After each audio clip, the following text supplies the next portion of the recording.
Winter of 257 BC, Zhao State, Handan late at night, in this lonely capital of Zhao State. A cold wind raged through, adding a lot of chill to this ancient city. Outside the south gate of Handan City, there is a vast lake. This lake is a living water lake introduced from Yosho water outside the city. The people of Zhao call it Nanshi.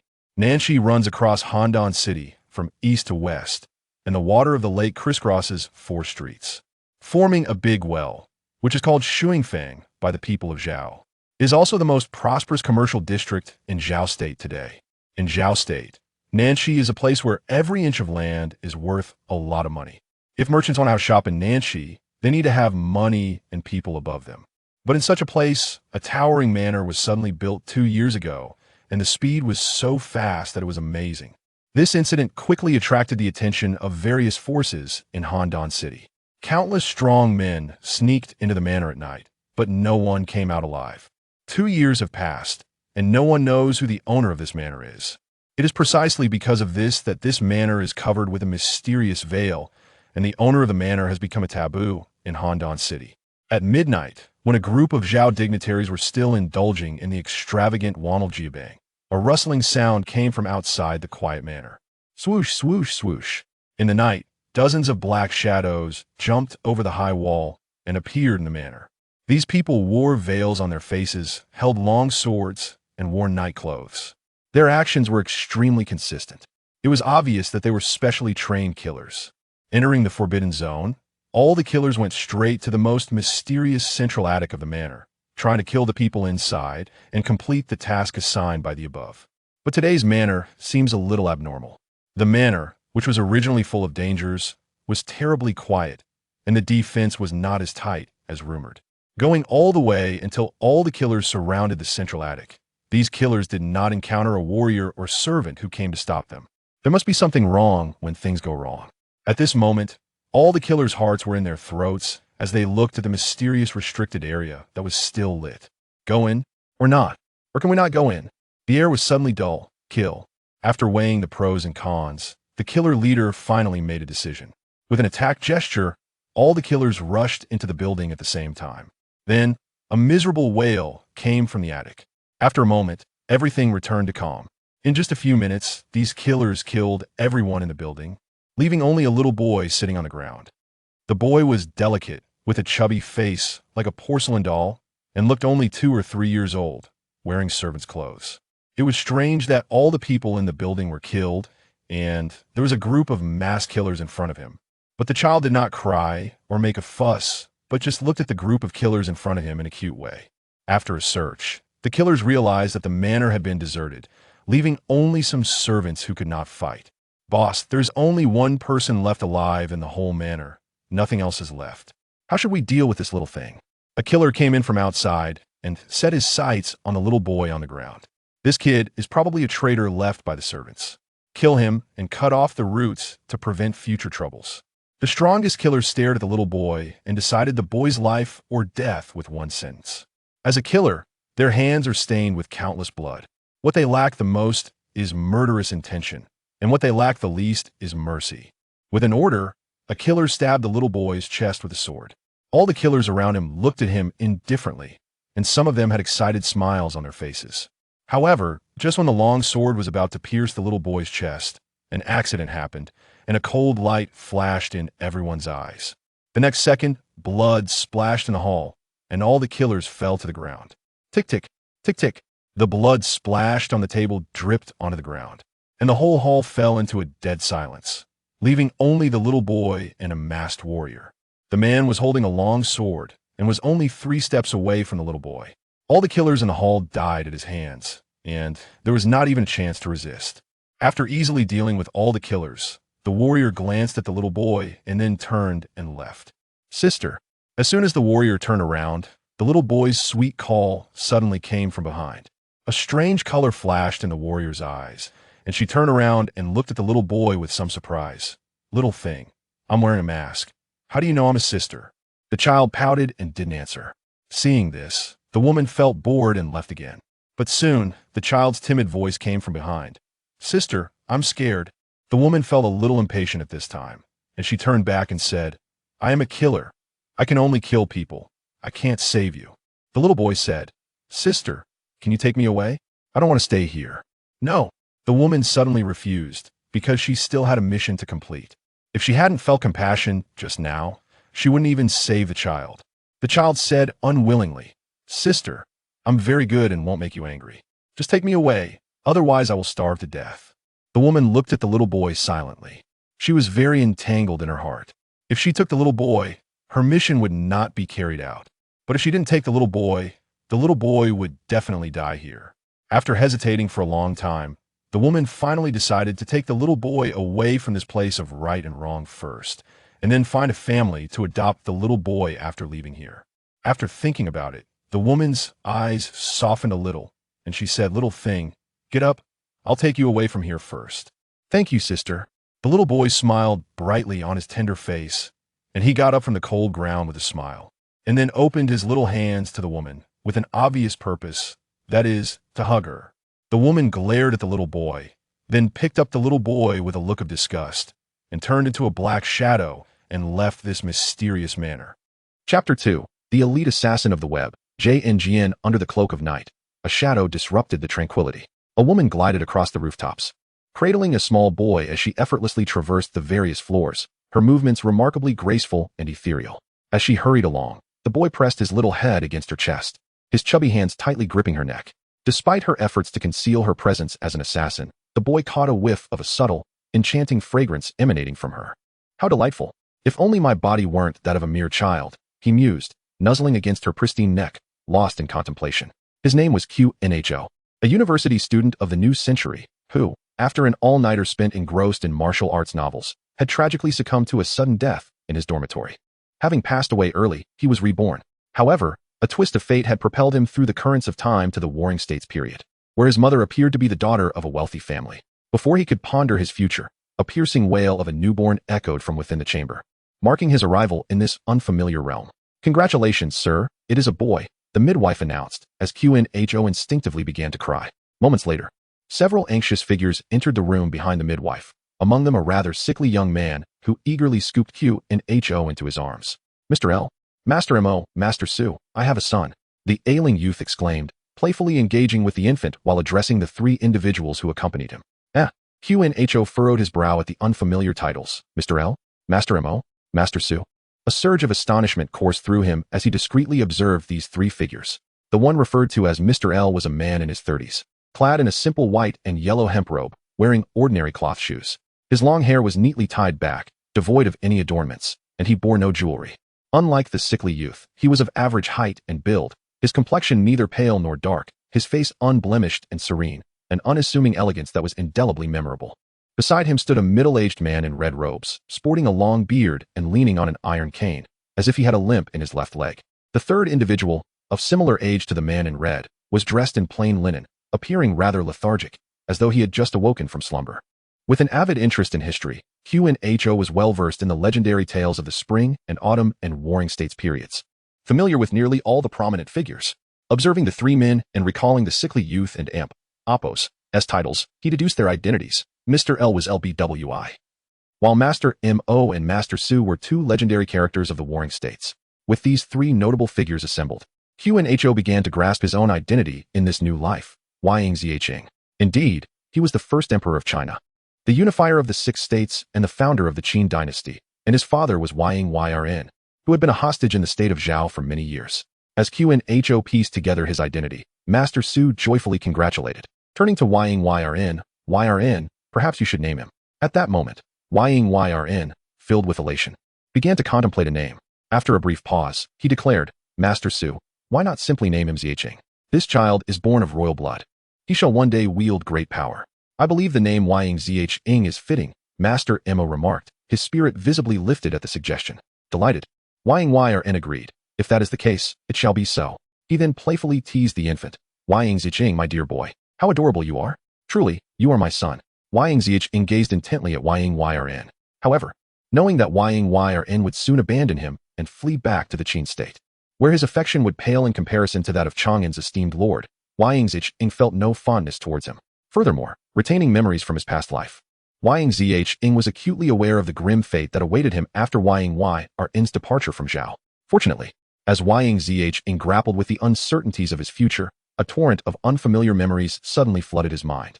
Following a piercing scream, he realized that he had inherited the memories of formidable martial artists from novels, granting him access to a plethora of martial arts techniques, insights into combat, and various unique skills akin to medical knowledge. Reflecting on the wealth of knowledge now at his disposal, Ying's earlier trepidation dissipated entirely. Armed with this legacy of memories, who could dare to challenge him? With this newfound confidence, he disregarded the presence of those around him and began to cultivate the most formidable techniques from the martial arts novels right before their eyes. As a cold gust swept through, snowflakes began to fall from the sky, the chill drawing Ying's thoughts back to the present. Observing the snow-laden city of Hndn, he couldn't help but feel a wave of nostalgia. In the 2 years that had passed, he had absorbed the life force of all those who harbored ill intentions against him, his strength now formidable. Additionally, he had secretly nurtured his own faction, naming it the Imperial Pavilion, to contend against the adversaries in this tumultuous world. Now, as he stepped out of the manor, he resembled a dragon emerging into the depths of the sea, awaiting the endless nightmares that would soon haunt his enemies in the long night ahead. Glancing at the woman who had led him from the manor, a faint smile graced Ying's lips, and he tightened his embrace around her. From the moment she appeared, he had discerned her identity through her attire and sword. She was none other than the elite assassin of the web, Jin. Chapter 3. This woman is not bad. The winter winds of Zhao were formidable, howling as they swept across, stinging Zhang's tender face. Sister, I'm cold, Zhang murmured. Furrowing his brow, Jingyu remained silent, merely casting a fleeting glance at him. As time passed, she held him even tighter and quickened her pace. 15 minutes later, they arrived in the western district of Handan City. After ensuring they weren't being followed, Jingyu led Zhang through a window into a secluded inn. Once inside, Jingyu intended to set Zhang down, but his small hands clung tightly to her neck. Let go, we have arrived, Jingyu said coldly. Zhang blinked and replied, Sister, I'm hungry. Endure it, Jingyu responded with icy indifference. Pouting, Zhang reluctantly released his grip and was finally set down. Yet, being still a young girl, when she saw Zhang standing there looking forlorn, Jingyu let out a resigned sigh and leaped out of the room. A short while later, battling against the wind and snow, Jingyu returned with a roasted chicken in hand. She offered it to Zhang, saying, Eat, and then go to sleep. Zhang took the chicken and, with all his might, attempted to tear off the legs, but to no avail. Observing the stubbornness of Zhang, Jingyu felt a mix of amusement and exasperation. Silently, she took back the chicken and skillfully pulled off a leg. Here, eat quickly, she said, handing it to him. However, Zhang did not accept the chicken leg. Instead, he pointed at it with his youthful voice, insisting, Sister, you eat. The leg has meat. Hearing his words stirred a ripple of emotion within Jingyu, and her gaze softened, losing some of its previous coldness. As an assassin, maintaining a cold heart was fundamental. Yet, they were not born this way. They had become so after enduring countless life and death crises and witnessing the world's cruel realities. They understood that in this chaotic era where the strong preyed upon the weak, only a heart hardened against enemies would prolong their survival. Excessive mercy and softness could be a cruel fate, aiding enemies in their quest to destroy them, ultimately leading to their oblivion in this merciless world. What surprised Jingyu was that her long-frozen heart could once again feel warmth because of a piece of meat and a simple phrase from Zhang. Silently taking the chicken leg from Zhang, she began to eat elegantly. For some reason, she found the roasted chicken to possess a richer flavor than ever before. Meanwhile, Zhang, watching Jingyu eat, clutched the entire chicken and began to gnaw at it without touching the remaining chicken leg. With a mix of childish thoughts and genuine hunger, he devoured the chicken voraciously, soon leaving it in a state of disarray, his face smeared with grease. Jingyu observed his messy appearance and tossed him a cloth from the table, coldly instructing, Wipe your face. Zhang playfully burped, then offered the chicken back to Jingyu, saying, Sister, you eat the meat. Jingyu recoiled in disdain. You want to give me what you have left? Zhang protested, I didn't touch the leg. I saved it for you. Upon inspection, Jingyu noted the leg was indeed untouched. Zhang had held the body of the chicken while eating. At that moment, she found herself somewhat moved by Zhang's gesture. Nevertheless, her years of assassin training had ingrained in her the habit of concealing emotions. She merely accepted the chicken from him with a cold demeanor. She wasn't hungry. After finishing a chicken leg, she felt somewhat full, yet seeing Zhang's big, expectant eyes fixed on her, she gracefully resumed eating. The taste is quite delightful, she remarked as she chewed. Giggle. Zhang laughed joyfully, then picked up the cloth from the floor, wiping his face with wild abandon, which made Jingyu chuckle. Sister, you smiled. Your laughter is beautiful, Zhang complimented. You're so troublesome. Finish eating and then go to sleep, Jingyu retorted, her expression darkening as she glared at him before urging him to bed. Obediently, Zhang climbed onto the bed, lying down and watching Jingyu, who stood by the table. Are you not going to sleep? Jingyu asked. Sister, aren't you going to sleep with me? Ying Zheng inquired. Jingyu replied coldly. Mind your own business. Do not concern yourself with mine, or I cannot guarantee I one T treat you as I would an enemy. Ying Zheng pouted, sister. If you don't sleep with me, I'll be scared. Saying this, a look of fear crossed his innocent face. Seeing his youthful countenance, Jingyu realized that he was still just a small child, and it was entirely natural for him to feel afraid. With that thought, her expression softened slightly. Rest easy. I want to leave. I will remain in this room, she reassured him. Okay. Ying Zheng nodded and closed his eyes, drifting off to sleep. Jingyu's gaze shifted from Ying Zheng to the leftover chicken in her hand, a flicker of disgust crossing her features before she tossed it out the window. Moments later, she closed the window, extinguished the lamp, and laid down on the table, succumbing to slumber. On the bed, Ying Zheng was not truly asleep. After the lamp was extinguished for about 15 minutes, he opened his eyes and turned his head slightly, catching sight of Jingyu, who was uncomfortably resting on the table. This woman possesses admirable character, a kind heart, and remarkable martial talent. Perhaps she could be nurtured appropriately, Ying Zheng mused inwardly.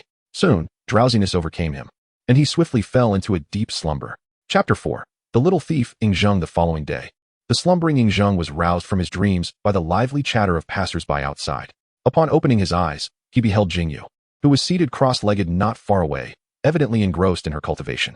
Over the past 2 years, although Ying Zheng had never ventured beyond the confines of Handan, he had acquired a rudimentary understanding of the world during the Warring States period.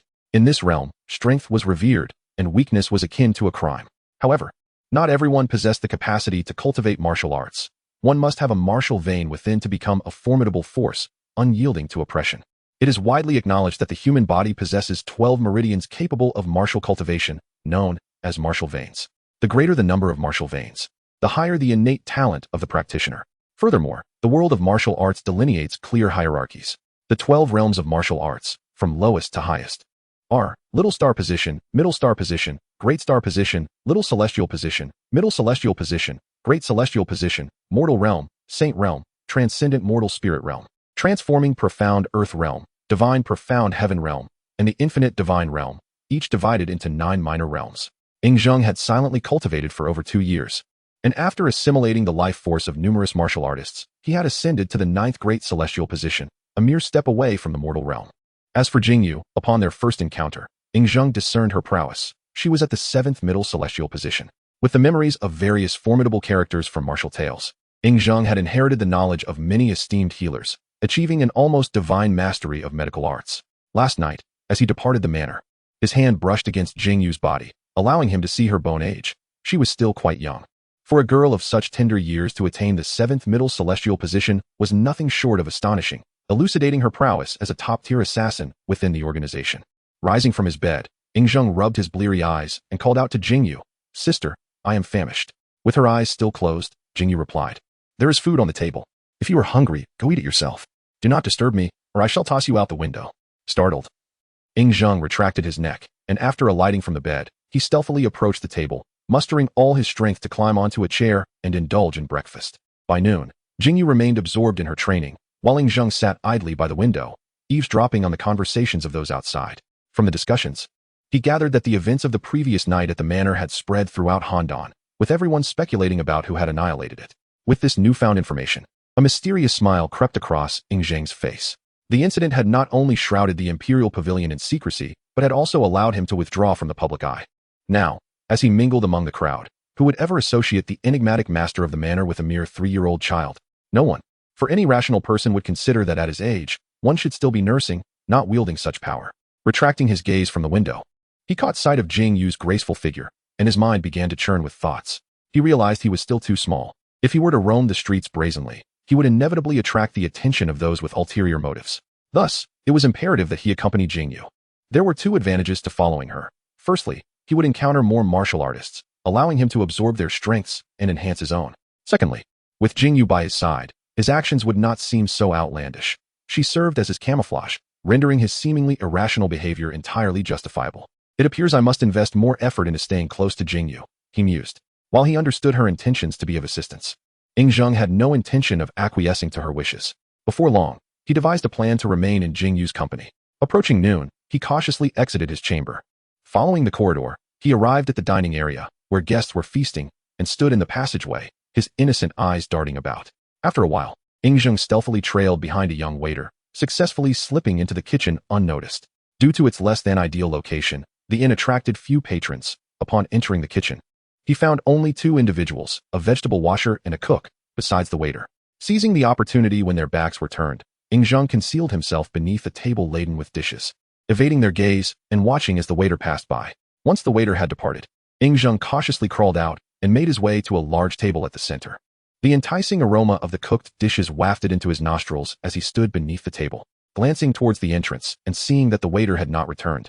He leapt up, snatched a roasted chicken, and carefully exited the kitchen. In the moment he left the kitchen, he lifted his tunic and stuffed the chicken inside, then dashed away. In the following minutes, he navigated his small frame through tables, ultimately returning to the staircase. Emerging from beneath the table of a portly man, Zhang clutched his stolen chicken and made his way to the third floor without incident. Oh no! As soon as he ascended to the third floor, the sound of approaching footsteps echoed from around the corner, prompting Zhang to quickly seek refuge in a dark corner where cleaning supplies were stored. At that moment, listening to the footsteps draw nearer, his heart raced. If discovered now, all would be lost. However, fortune favored him, as two patrons chatted amiably while passing through the corridor, oblivious to his presence despite the tantalizing aroma of the roasted chicken.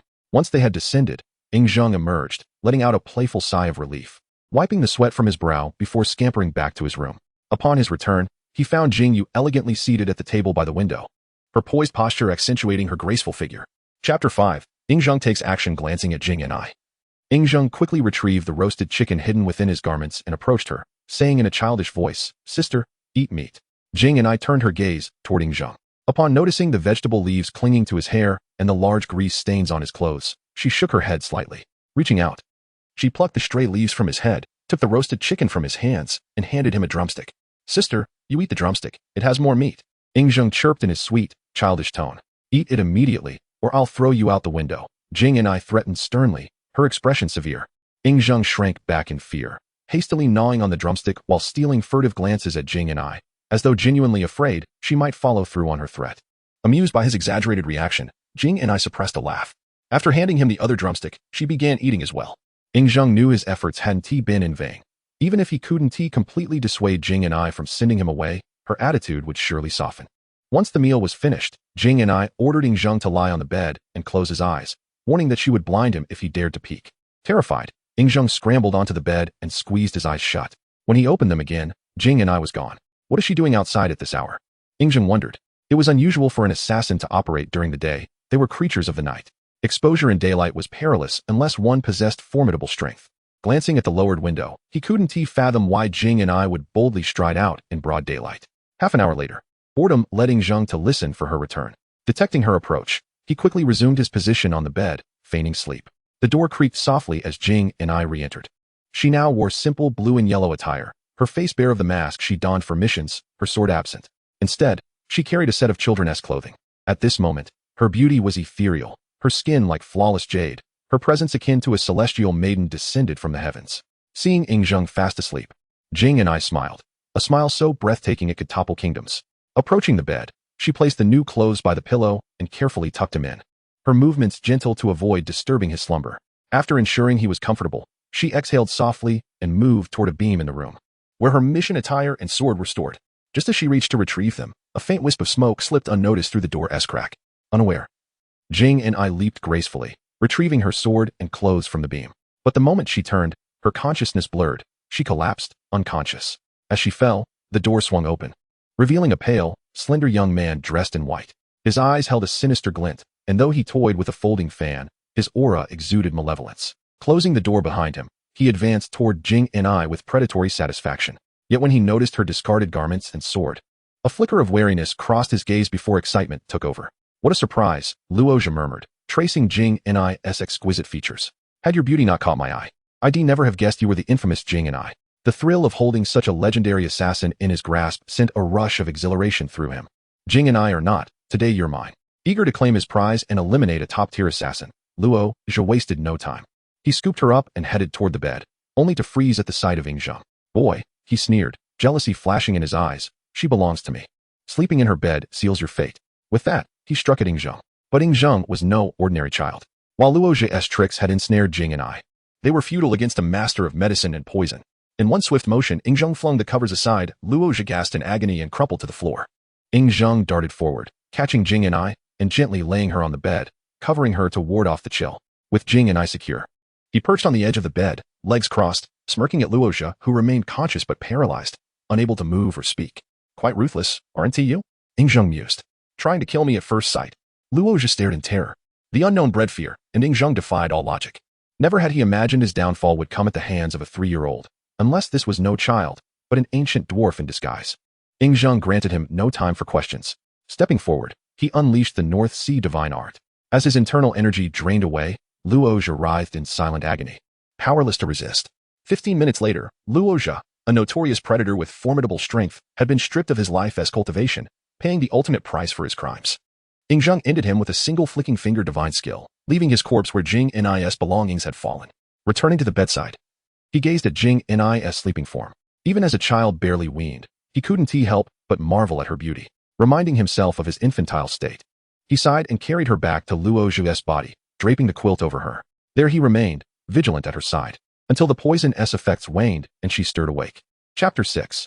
Ingzheng's cunning scheme. The expression of the awakened Jing Yu changed dramatically as she swiftly rose to her feet, instinctively subduing the young Ingzheng beside her. Sister, it hurts, Ingzheng exclaimed, his head pressed against the ground. Jing Yu's reflexive action was merely a killer's response to danger. But upon realizing it was the young Ingzheng, she secretly sighed in relief and withdrew her hand, granting him respite. Noticing the blanket on the floor, and seeing the young Ingzheng beside her, rubbing his reddened cheeks, Jing Yu realized that it was he who had covered her with the blanket. A sense of guilt washed over her, but what she truly wished to understand was what had occurred, for she knew she had narrowly escaped death today. In a cold tone, Jing Yu inquired, Little one, how did you end up here? Did I not instruct you to lie still on the bed with your eyes closed? Ingzheng, like a child caught misbehaving, lowered his head and replied, Sister, I was lying down, but I was awakened by 2 voices. What voices? Jing Yu pressed. The sound of things falling to the ground, he answered. Jing Yu continued her interrogation. And then what happened? I opened my eyes out of curiosity, sat up, and then I saw you and the bad man lying on the floor. At this, Ingzheng waved his hands, anxiously explaining, Sister, it's not that I disobeyed. I was worried you might be cold and get sick, so I pulled the blanket off the bed to cover you. Please don't be angry. Touched by his earnestness, Jing Yu gently ruffled the young Ingzheng's hair and spoke softly. Sister is not angry. You need not be so tense. Yay, sister is not angry anymore. Ingzheng exclaimed joyfully, jumping up. Jing Yu, reflecting on the earlier scene, asked, Little one, do you know how this man died? Ingzheng shook his head. Jing Yu reasoned that it was impossible for Ingzheng to have witnessed the killer of Luozha, for if he had, he would surely be dead by now. A killer would never leave a witness alive. Upon carefully examining Luozha's wounds, Jing Yu's brows furrowed in concern. The injury was small. It was neither a sword wound nor inflicted by any sharp weapon. After some contemplation, she deduced that it was likely caused by an external release of internal energy. In her understanding, for a martial artist to achieve such formidable power through external energy release, they would need to reach at least the ordinary realm. Yet, in this world, those at the ordinary realm were exceedingly rare. She could not fathom why such a powerful figure would appear here, nor why they would intervene to save her. What could their motives be? Questions swirled in Jing Yu and Appo's mind, but none could provide her with answers. After a long pause, she temporarily set aside her doubts and looked at the young Ingzheng with curiosity. Little one, how is it that you are not afraid of this dead man? Ingzheng pouted and replied, Many people have tried to kill the master, and they were all killed by those protecting him. I have grown up seeing the bodies of these bad people. What is there to fear about one corpse? Intrigued by his mention of the mysterious master of the manor, Jing Yu pressed further, Little one, have you ever seen the master? Ingzheng shook his head. I have never seen the master. I only know there is one. And he is an extraordinary person. Jing Yu questioned, If you've never seen him, how do you know he is extraordinary? The uncles and brothers who practice martial arts respect the master greatly. They all say he is an extraordinary person, so I believe he must be. From Ingzheng's words, Jing Yu understood that he was merely a trivial figure in the manor, likely having never encountered even the core members of it. Setting aside her curiosity, she tossed Luozha's corpse into a cupboard and handed the young Ingzheng the clothes she had bought, saying, Put these on. Your clothes are already dirty. Did you buy these for me, sister? Ingzheng asked excitedly. Jing Yu nodded slightly, a smile gracing her face. Ingzheng blinked at her and praised, Sister, you look so beautiful when you smile. I will definitely marry you when I grow up. What a little sly one, Jing Yu remarked, giving him a playful glare, treating his comment as a mere jest. After all, who would take the words of a 3-year-old seriously? Ingzheng made a face at her, and then clumsily removed his clothes in front of her, awkwardly putting on the new ones. Seeing the young Ingzheng dressed in his new attire, Jing Yu felt quite satisfied. Although it was her first time buying children's clothing, the size was just right. Moreover, she noticed that in this outfit, the young Ingzheng seemed to transform from a little servant into a young master of a wealthy household, exuding an air of nobility. Do I look good, sister? Ingzheng asked with a smile. Well enough, Jingyu replied, her gaze drifting away. Just well enough? Ying Zhang's spirits fell slightly. Jingyu paid little attention to his disappointment. She placed the blanket back on the bed and instructed Ying Zhang to lie down again and close his eyes. Understanding that Jingyu was preparing to change into her assassin attire, Ying Zhang complied, and after a rustle of fabric, Jingyu donned her outfit. With a call from Jingyu, the young Ying Zhang joined her side, and by then, the sky outside had darkened. Night was the assassin's paradise. Jingyu led Ying Zhang away from the inn. Moments later, she stealthily procured a roasted chicken, and the two hid within a house to feast. Once their hunger was satiated, Jingyu brought Ying Zhang to the backyard of a wealthy family. Little one, from today onward, you will stay with this family. Their mistress is a good person. You will have a pleasant life with her. Ying Zhang clung tightly to Jingyu's neck, declaring, Sister, I do not want a good life. I only want to stay with you.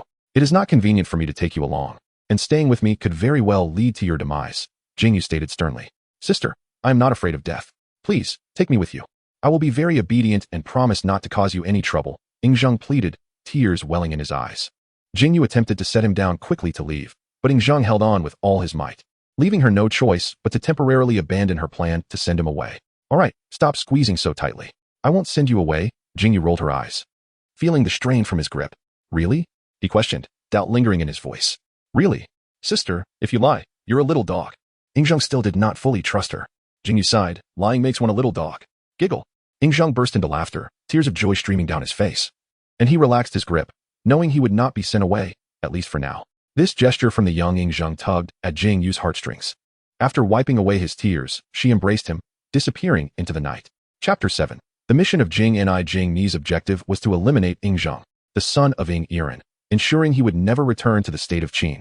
Half a year had passed since Ying Yiren, also known as Zichu, had been escorted back to Qin by El Buwei in 257 BCE. The young Ying Zhang was no longer the boy people remembered. To evade his pursuers, Ying Zhang had trained in the Shaolin I Jing, altering his appearance through the shifting of acupoints. His features had transformed so drastically that even if Jing Ni, his mother Zhao Ji, or his father Ying Yiren were to see him now, they would not recognize him. Thus, though Jing Ni had seen portraits of the young prince, she failed to identify him. Instead, she rescued him from the estate. Passing through rows of buildings, Ying Zhang found himself back in Nanchi Shuingfang.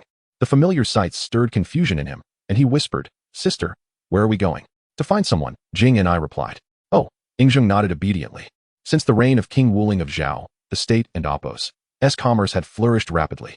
In just a few years, Handan had become a bustling metropolis of merchants, second only to Xianyang. While Daliang and Linzi had declined, merchants, scholars, wandering swordsmen, courtesans, artisans, and disgraced officials from the 6 eastern states flocked to Handan. Combined with the northern tribes who traded through Zhao, Handan had transformed into a true mercantile capital, exuding a grandeur distinct from Xianyang. The heart of Zhao's commerce lay in Shuingfang, where anything could be bought, if one had the coin.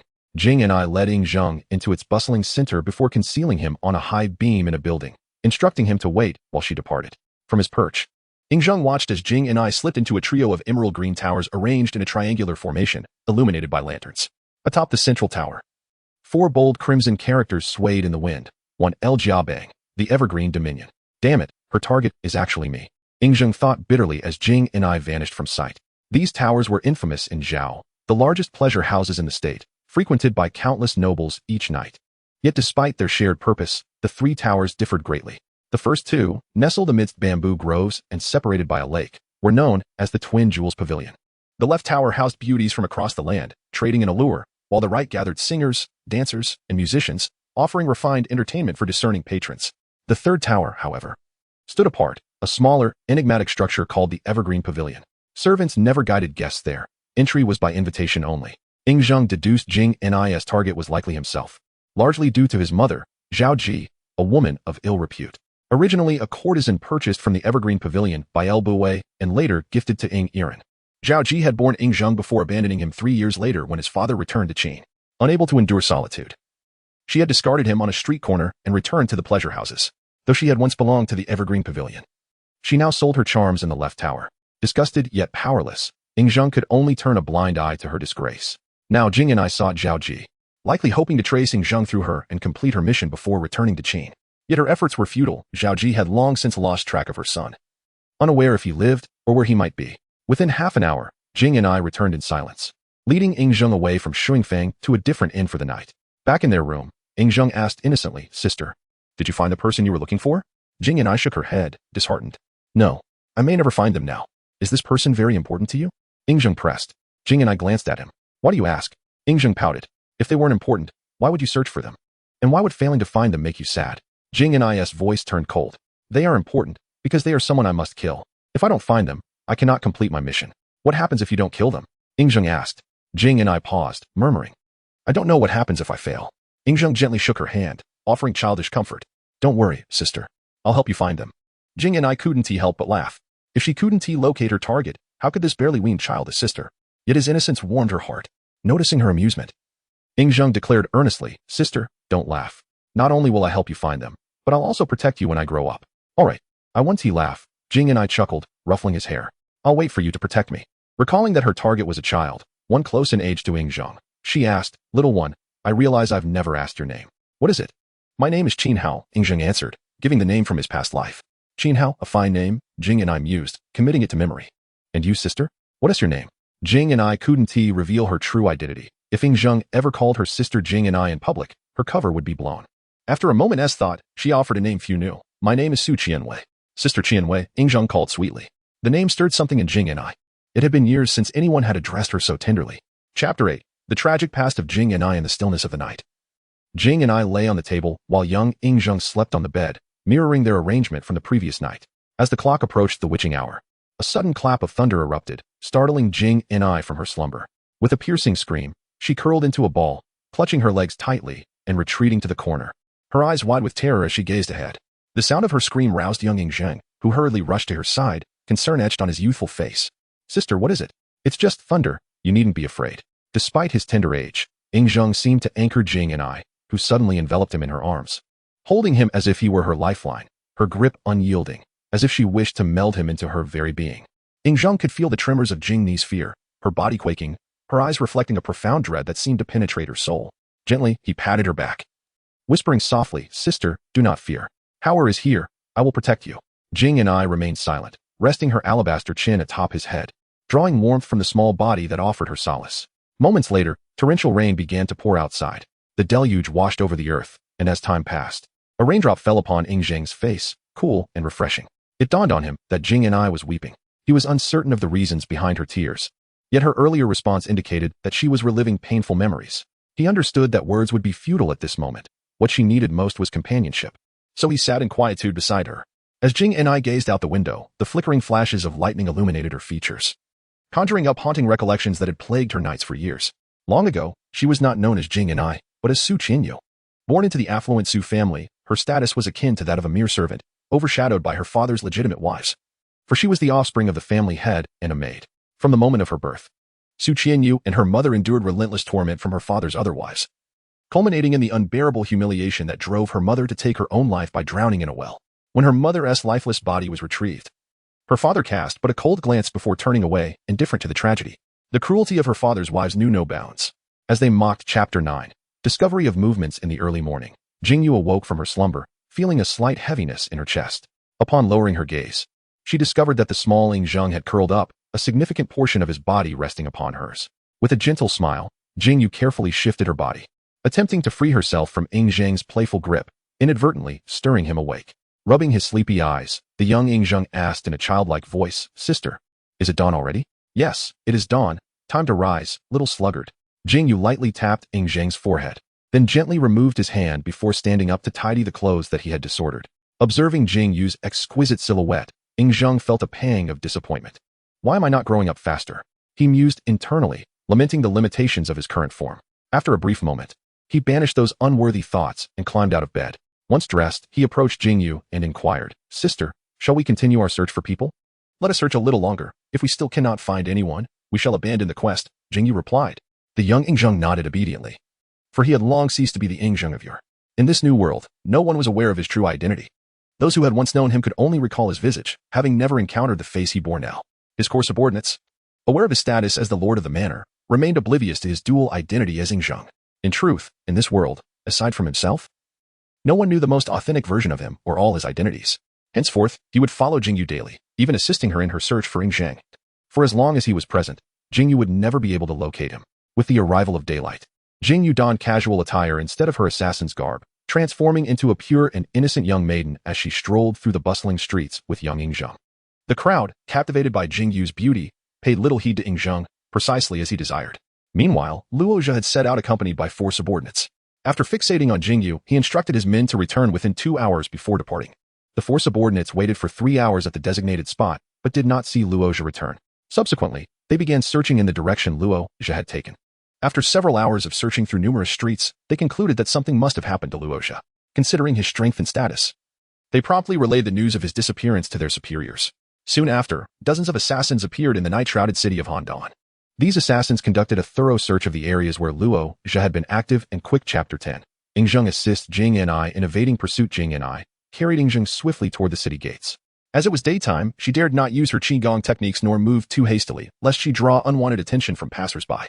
Anxiety gnawed at her.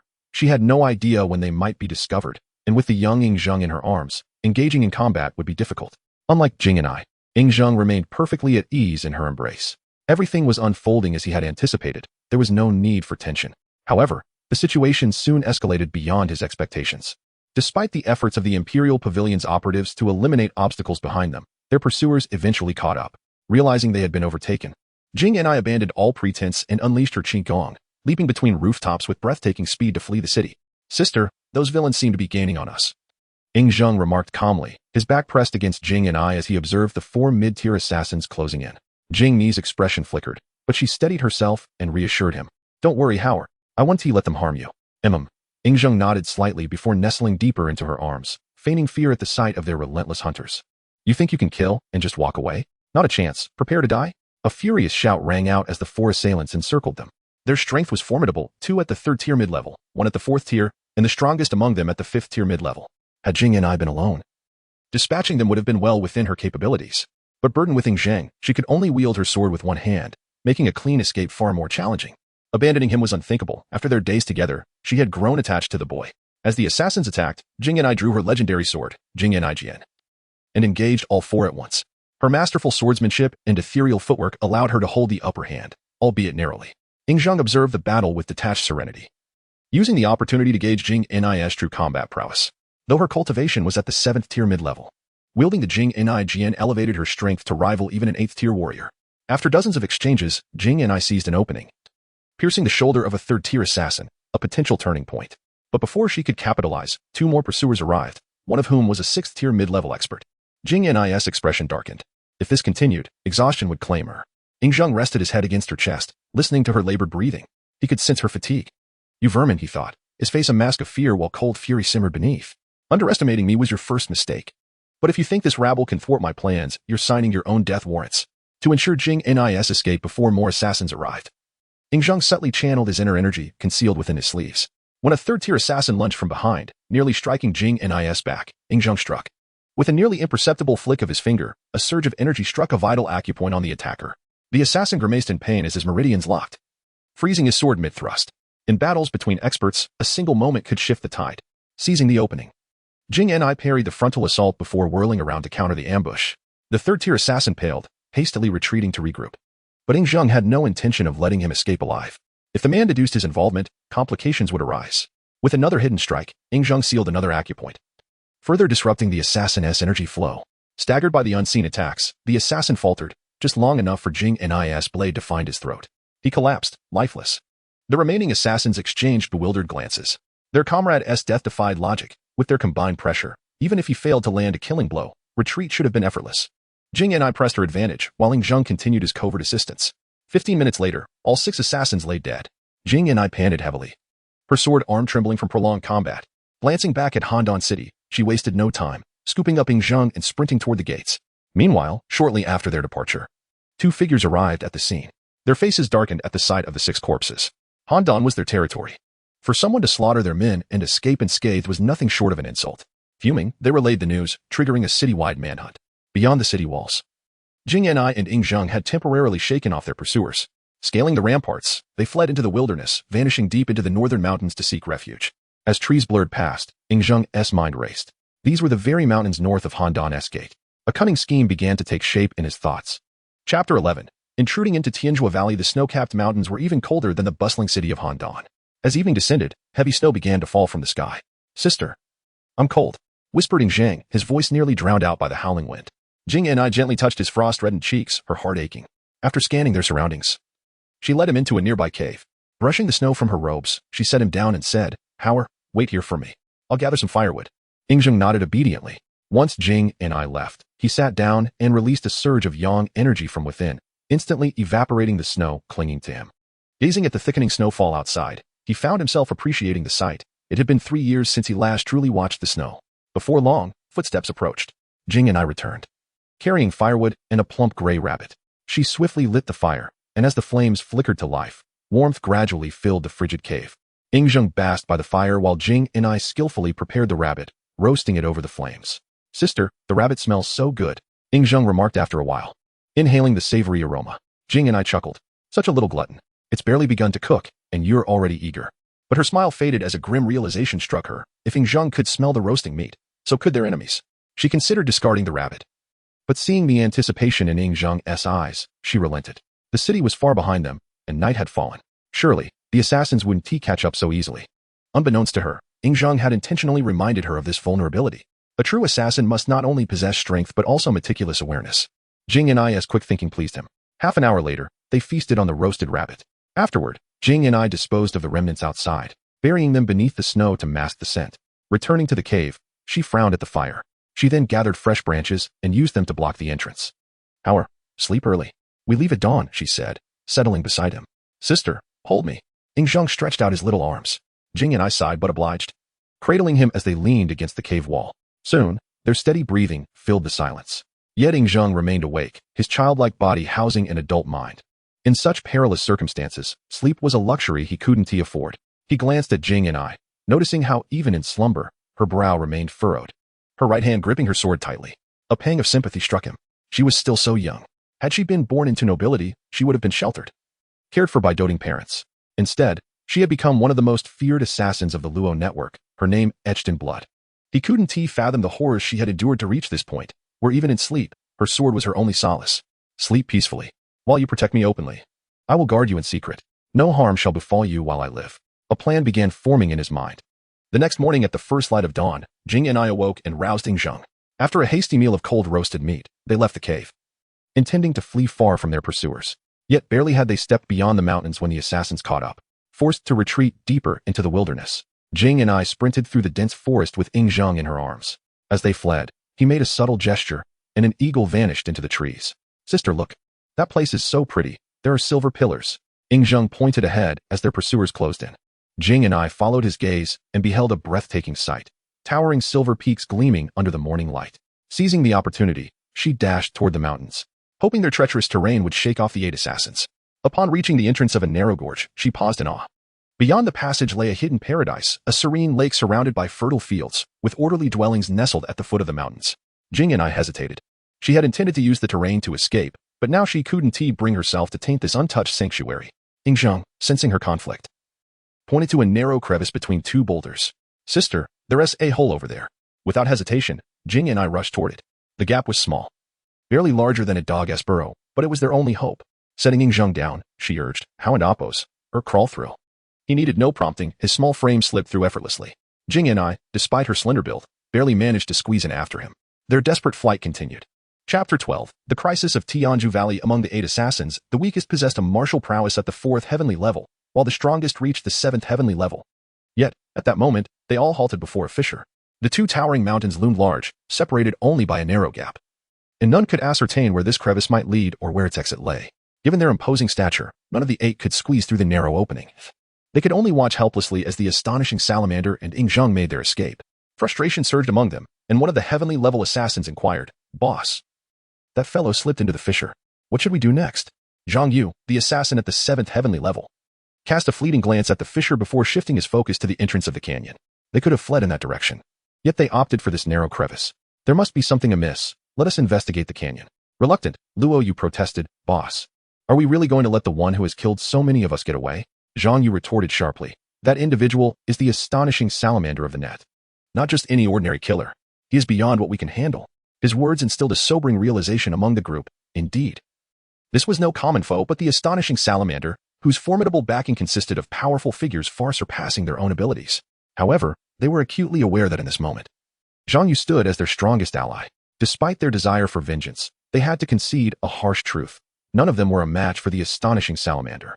But there are 8 of us, Luo Yu continued, though his voice had dwindled in conviction. Zhang Yu responded, true, but we cannot enter this fissure. To capture them, we would need to encircle these 2 mountains. Do you believe our 8 can effectively surround them? Lifting his gaze to the towering peaks, Luo Yu lowered his head in defeat. Jiang Han, another heavenly level assassin, suggested, boss, since you suspect something is amiss, let us proceed to investigate. Zhang Yu affirmed. We must indeed explore that direction, but first, we must relay news of the astonishing salamander's presence here and request reinforcements. Jiang Han nodded and released a messenger pigeon. Following this, Zhang Yu led the 7 others toward the canyon, where they witnessed the same scene the astonishing salamander had encountered. The 8 were left in shock, quickly dispatching another message before delving deeper until they arrived at a towering stone tablet. Tianzhu Valley. The 8 stared incredulously at the 3 carved characters, struggling to believe their eyes. In Today and Appo's world, where merchants thrived, only a handful could claim the title of truly wealthy magnates, recognized by all. These merchants hailed from various states, the widow Qing of Qin, Qingjing of Qi, Zhugang of Zhao, Tongsong of Wei, and Yi Dun of Chu. Over the years, their commercial enterprises had flourished across nations, each possessing formidable family influence and staggering wealth, often intertwined with the shadows of the 7 kingdoms. Tianzhu Valley, rumored to be the ancestral land of the Zhuo family among the great merchants, remained shrouded in mystery, with few aware of its exact location. The appearance of these 3 characters left the 8 uncertain whether this was indeed the Tianzhu Valley they had known. If it truly was the Zhuo family's domain, they had stumbled upon a significant place. Boss, it and Appo's Tianzhu Valley. What should we do next? Should we retreat or press on to uncover the truth? Meng Jiao inquired. Zhang Yu pondered. It appears the Zhuo family has ties to the Zhao royal family. We should report our findings to the higher-ups for their decision. Are we really going to leave so meekly? Luo Yu challenged. Zhang Yu replied coolly, if this is indeed the ancestral land of the Zhuo family, then this stone tablet marks the boundary. Beyond this point, with our strength, we may not return alive. The group exchanged nervous glances, and Jiang Han questioned, boss, how could the Zhuo family, merely a wealthy merchant, possess such formidable power? Fool, Zhang Yu scolded. A merchant capable of reaching such heights surely has nurtured powerful allies. Wealth can command even the most formidable of forces. As one of the great merchants, the Zhuo family could indeed summon various strong men from the 7 kingdoms. Observing their silence, Zhang Yu continued, think carefully. Without a network of formidable allies, do you think their goods could safely circulate? The 7 nodded in acknowledgement. At that moment, Jiang Han recognized his oversimplified understanding. The Zhuo family, having thrived for years across the 7 kingdoms, must have cultivated numerous martial experts, and within their domain. The number of such experts could be staggering. Though they were perceived as unattainable powerhouses, they were nothing in the presence of true strength. The thought of provoking the Zhuo family sent shivers down their spines, should they inadvertently trespass into Tianzhu Valley and meet their demise. Their superiors would hardly risk offending the Zhuo family for their sake. Reading the expressions of his companions, Zhang Yu bowed respectfully toward the depths of Tianzhu Valley, then scoffed and turned to leave. No sooner had they departed than Zhang Yu promptly relayed the news of Tianzhu Valley's discovery, thereafter leading the 7 to a location just beyond the canyon to await further instructions. Half a day later, accompanied by a rush of wind, hundreds of masked figures clad in black emerged before Zhang Yu and his companions, the weakest among them at the 7th heavenly level. Surveying the formidable assembly, Zhang Yu grasped the gravity of the situation. Such a mobilization of strength could only indicate a matter of great significance. Not daring to delay, Zhang Yu promptly saluted. We pay our respects to you, esteemed ones. The most powerful elder coldly announced, the Valley Master has decreed that the Zhuo family harbors treachery. Eliminate them and confiscate all their wealth. So this place truly is the Zhuo family and Appo's territory, and it seems the Valley Master has long been aware of its location. Only now choosing to act against the Zhuo family, Zhang Yu mused inwardly. At that moment, Zhang Yu felt a stir of emotion. The Zhuo family, a giant among merchants capable of swaying the fates of the 7 kingdoms with a mere stomp, now faced the peril of annihilation. Such is the fickleness of fate. Amidst his reflections, Zhang Yu accepted the command with enthusiasm and proceeded to lead the way as all entered Tianzhu Valley. Once within, the elder nonchalantly waved his hand, ordering an assault on Tianzhu Valley and decreeing that no survivors were to be left. In an instant, the once peaceful Chapter 13, obtaining the Zhuo family's treasure map within the crevice, Jing and I crawled behind Yingzheng for a while. After several minutes, she unexpectedly discovered that the deeper they ventured, the more expansive the space became. After a few hundred meters, they could finally stand and walk with slightly bent backs. Sister, it's so dark in here, Yingzheng whispered ahead. Jing and I gently grasped his small hand to reassure him. Howard, don't be afraid. I'm here with you. If we keep moving forward, we and Appo's LL surely find an exit. How and Appo's? ISN and Appo's. T scared, the childlike voice of Yingzheng replied, though his eyes darted around shrewdly. For some time afterward, Yingzheng followed Jing and I through the winding fissure. Their pace was unhurried but steady, never halting. After about a quarter of an hour, Ing Zheng suddenly stepped into empty air and plummeted downward. Caught off guard, Jing and I failed to grasp him in time. "Sister, save me."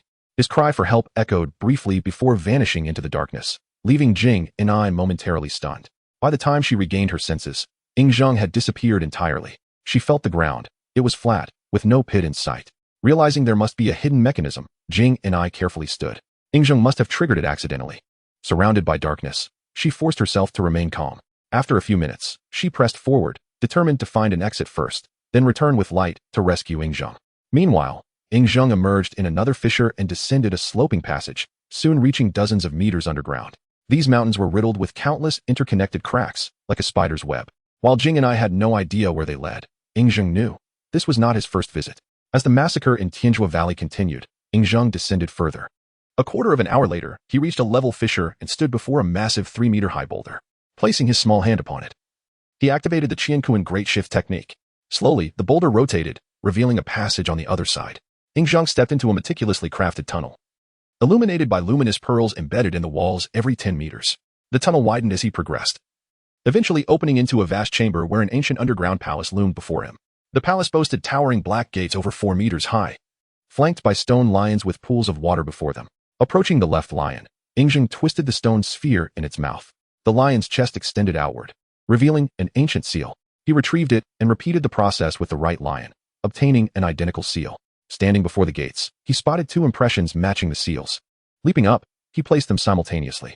With a deep rumble, the gates swung open. Retrieving the seals, Ing Zheng entered. Inside, rows of wooden chests stood neatly arranged, undoubtedly filled with the Zhua family's wealth. His gaze swept past them. He sought something far more valuable. Soon, he reached the palace's deepest chamber, where a portrait hung. It depicted a dignified middle-aged man seated on a chair, smiling faintly. Every possible hiding place has been searched. If there's any secret left, it must lie within this painting. Frowning slightly, Ing Zheng scrutinized the portrait. Having inherited the wisdom of martial arts masters, he was well versed in esoteric mechanisms. This palace's tricks could not deceive him. Yet this was his 7th visit, and he still hadn't found what he sought. Having exhausted all other options, he focused on the man's right hand. Though seated properly, the middle finger subtly pointed to the right. Following its direction, Ing Zheng saw only a smooth wall, no visible mechanisms. Undeterred, he examined the wall closely and soon noticed a slight variation in wear patterns. Excited, he pressed the spot. A hidden compartment slid open above the portrait. Leaping up, he retrieved a peculiar material, a map. Holding it, Ing Zheng smiled. After relentless efforts, he had finally obtained the Zhua family's treasure map, securing their vast wealth. With little time to spare, he concealed the map in his sleeve and reset all mechanisms. As he prepared to leave, he glanced back at the portrait. After a moment's thought, he took it down as well. Retracing his steps, he returned to the chamber filled with chests, now swarming with masked figures loading the treasures. At his appearance, they halted and bowed. "We pay respects to our lord. Rise." Ing Zheng said coolly. Surveying the chests, he asked, "Can you not transport everything at once?" Zhao Feng, overseeing the operation, replied, "My lord. Only a portion of the Earthgate members are present. The others are occupied. We cannot carry it all. Then take only the most valuable. Abandon the rest. We must avoid capture," Ing Zheng commanded.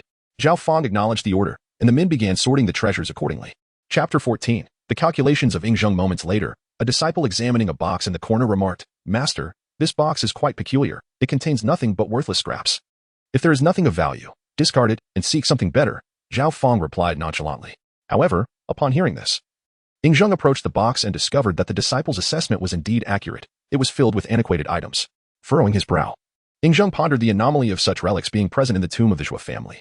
Observing the box's neglected position, he recognized that it had not garnered the family's attention, as evidenced by the thick layer of dust that adorned it. Determining that the box must possess some significance for being placed there, Ing Zheng commanded the disciple, "Seal this box and bring it back to the imperial pavilion." Zhao Feng contemplated interjecting but ultimately swallowed his words. Since the master had spoken, he would merely comply without question. After issuing his orders, Ing Zheng instructed his followers to carry the boxes, and they departed the Zhua family's tomb. Shortly thereafter, the members of the Earth Movement sect exited, burdened with dozens of boxes filled with wealth. Ing Zheng secured the tomb's entrance and, after returning the ancient seal, left. Upon exiting the tomb, Ing Zheng hastened back to the location where he had separated from Jingyu. To avoid raising her suspicions, he repeatedly rubbed his garments against the rocky walls while smudging his face with dirt. In mere minutes, he transformed into a disheveled figure, his clothes now soiled and appearing as though he had endured a rough journey. Once disguised, Ing Zheng utilized his internal energy to shatter an image and proceeded towards the exit, soon locating Jingyu within the darkness of the fissure. At that moment, Jingyu was cautiously feeling her way along the rocky wall, mere meters from the true exit. "Is that you, sister?" Ying Zheng called out. His voice tinged with emotion as he stepped on the broken stones. Recognizing his voice, Jing Yu quickly retreated, enveloping Ying Zheng in a tight embrace while tenderly stroking his hair. "Howard, you frightened me terribly. I thought I would never see you again." Through tears, Ying Zheng replied.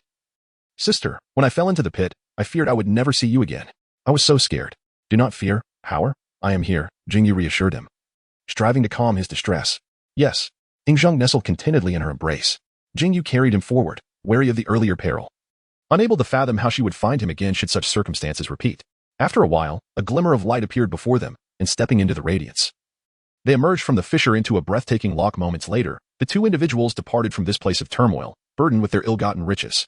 Chapter 15. The death of Elder Zhua in the aftermath of a gruesome massacre that lasted for 2 hours. The valley of Tianjia witnessed the loss of thousands of lives. The remaining survivors were cornered within the confines of Tianjia Manor by the relentless assassins from Handan.